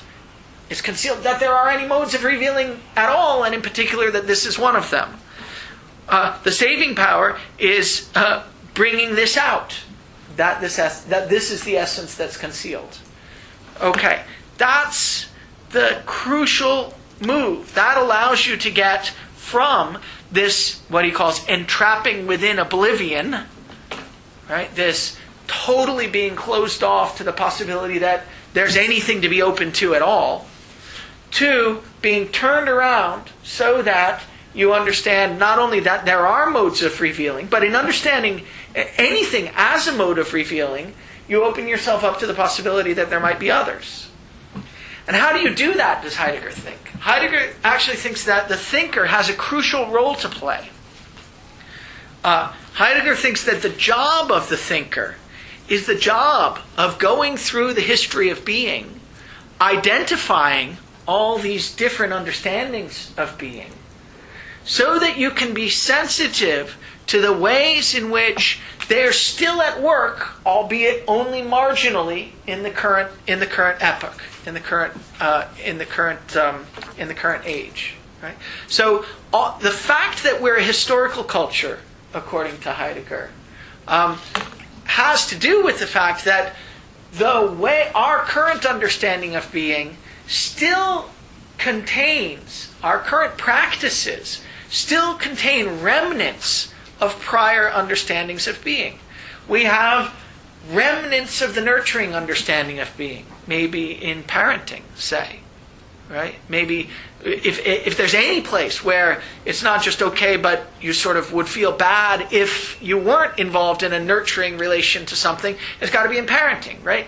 And I think it's a difficult issue. I think that there's quite a lot of temptation in that domain, also to be driven towards, treating your child as a resource that's meant to be efficiently optimized, and who's got skills of the relevant sorts, and's got a lot of them, and to the best degree possible, and so on and so forth. And I think sometimes I'm struggling with this, as you can tell, but but I think I hear some people say that one of the ways that this expresses itself is that when they're just playing with their child to no particular end, not teaching them something or not making them better in some domain, when they're just playing with their child, they feel a little bit guilty. After all, this is time they could have been using to, help the child understand that, the best way to act in this situation is blah, blah, blah. Right? So if you feel guilty in those kinds of circumstances that aren't, efficient ways of dealing with your child, that's an indication that even in that domain, the technological understanding of being is encroaching. Right? But still, nevertheless, I think a natural place to look for the poietic understanding of being, bringing forth something that you see to be there in a nurturing way, is in parenthood. But there might, and there may be, I think it's an interesting question, in what actual areas of our lives are previous understandings of being still relevant? I think, or still sensed. Are we still open to them? I think that Charles Spinoza, when he was here, gave an interesting example of what it's like for us to walk into a cathedral. Even the most, sort of non-religious of us, when we walk into a cathedral, feel a certain sense of something. A sense of, for instance, how it's appropriate to act. A sense that reverence and awe is the appropriate mood to be in. And just walking into the building gives you that sense. And there are very few places, there are other places, I think, in our world where automatically by walking into the place you are brought into that mood. But I think that's maybe a place where some remnant of the medieval Judeo-Christian mode of understanding, mode of revealing, is still around as a marginal practice for everyone in the culture, for almost everyone in the culture, religious or not, and so on. So Heidegger thinks the thinker's job is to go through the understanding, the history of being, and identify the different understandings of being so that we can be open to the ways in which they're still at play in our culture, even if only very marginally, even if the goal of enframing is to stamp them out and to close us off to them as modes of revealing. But when the thinker does that, the thinker is giving us a resource that if the culture is in the right situation and it's prepared and it's ready, then there can be, in an instant practically, he says it happens very, very quickly. When the on 44, when the turning comes to pass and the danger, this can happen only without mediation. There's nothing that happens in between. It's just all of a sudden you go from the culture goes from one understanding of being to the next. The turning of the danger comes to pass suddenly. The essence of being suddenly clears itself and lights up. And all of a sudden, there's some new understanding of being that takes root in the culture. That's the way the turning happens. The thinker can prepare the way. I tried an example. I don't know if we'll see. We'll see if this works. Has anyone ever seen this picture before? Okay, if you've seen this picture, then it doesn't count. But if you haven't seen this picture, then maybe it'll happen. How many people have never seen this picture? Okay. Maybe you should show how we're supposed to hold it up. How are you supposed to hold it? I forget. It's vertical, horizontal. I see. Well, I won't show you that because that's cheating.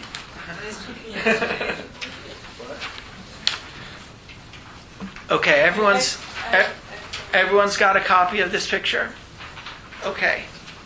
So this is what I think Heidegger thinks the role of the thinker is. So I hope it's all clear now. We'll just No, what I'm about to show you is what I think Heidegger thinks the role of the thinker is. So there you are, you're in a culture, you've got a certain understanding of being, and the thinker is trying to open you up to the possibility of other understandings of being by naming them. He says that explicitly, that what the thinker does is name these understandings. Keep looking, it's okay. Is the thinker names these understandings of being. Where does he say that? Naming. Yes, insight into that which is, this names the constellation and the essence of being. So the thinker who's involved in the coming to pass of the restorative surmounting of the destining of being, the surmounting of enframing, is involved, I think, by naming these other modes of revealing, telling you about them, as telling the culture about them, so that the culture can start to get the sense that there's something they need to try to open themselves up to. Then it's a matter of waiting, but the thinker can do some things. The thinker can point stuff out. So your experience, if you haven't seen what this picture is yet, your experience is the experience of waiting for it to come clear. Waiting for all of a sudden you to get this sense that, that's what we're about. That's what we can grab onto. And the thinker does it by saying, first, hold it this way. Okay. With, let's see, now it's important, the very dark stuff is at the top on the left, that's it, okay? And then notice that this is a picture of a Dalmatian dog with black and white spots, and his nose, he's in a kind of forest that's got lots of shadows. His mouth is on the ground, he's licking something or eating it, and he's got one leg here, another leg here, another leg here. This is his back. Coming into focus for any of you? Okay, everyone got it. Okay, not except for Adam.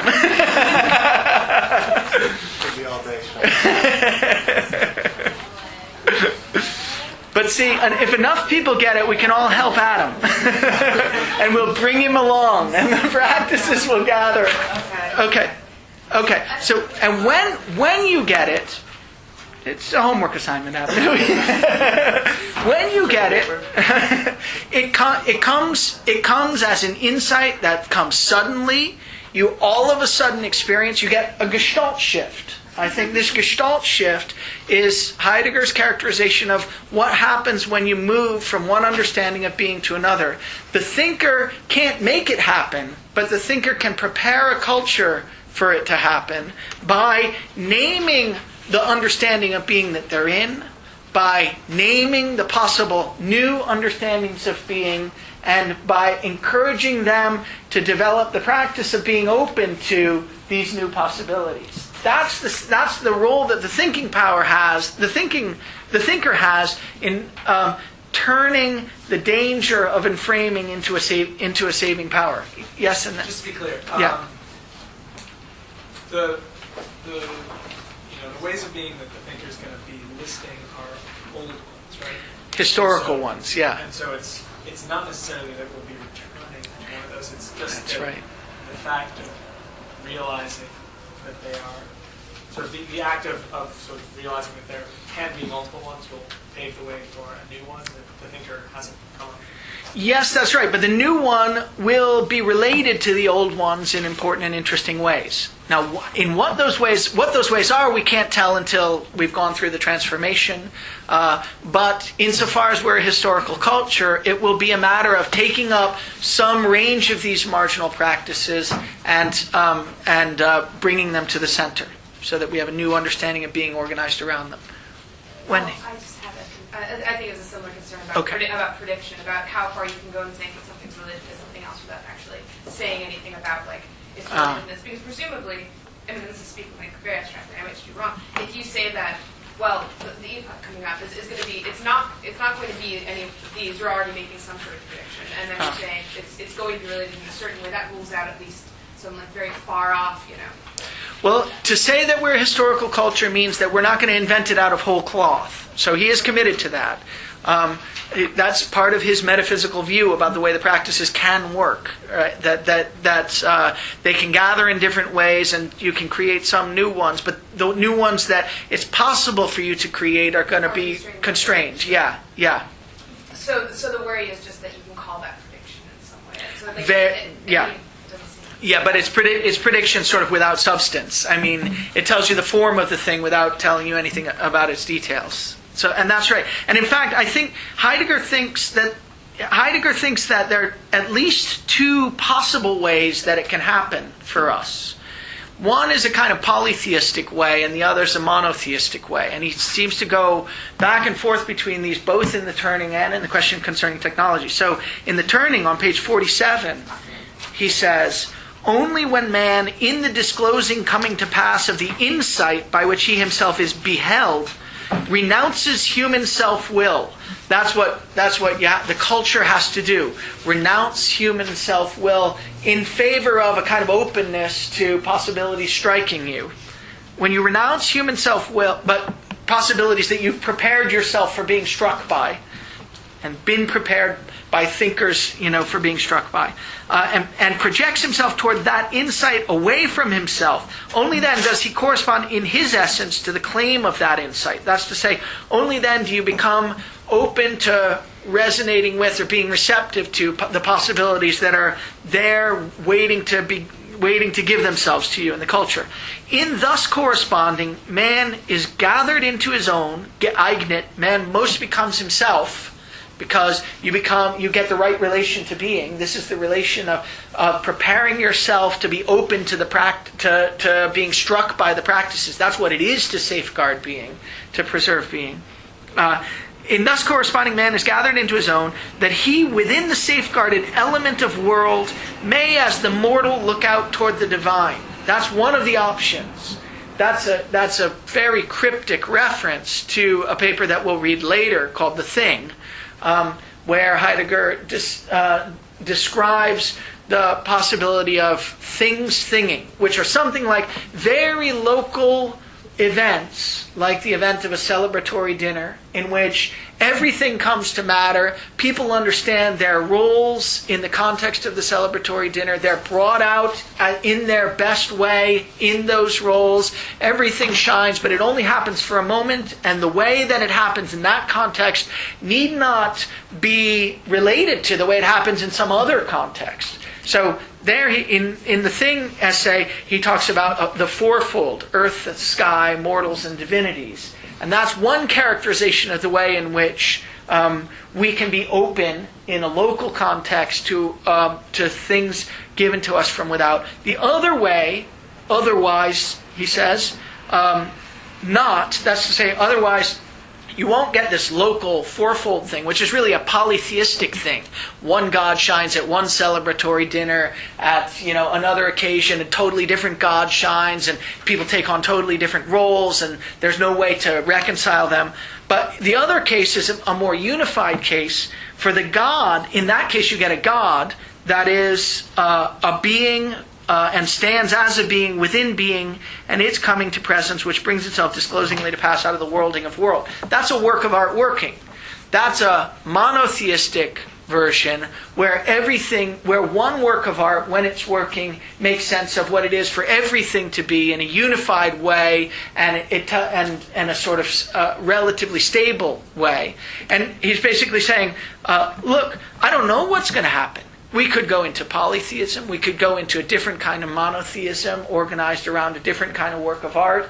And I don't know. I have no idea. All I can do is point out to you what the different modes of revealing have been. I can point out to you that the mode of revealing we're in now is a mode of revealing, and I can encourage us as a culture to be open to waiting for that moment of insight when all of a sudden it becomes clear what we're up to and what we're about, so that we can develop it. Adam is going to lead the way, I can tell. Okay, so next time we will move on to the essay, What Are Poets For?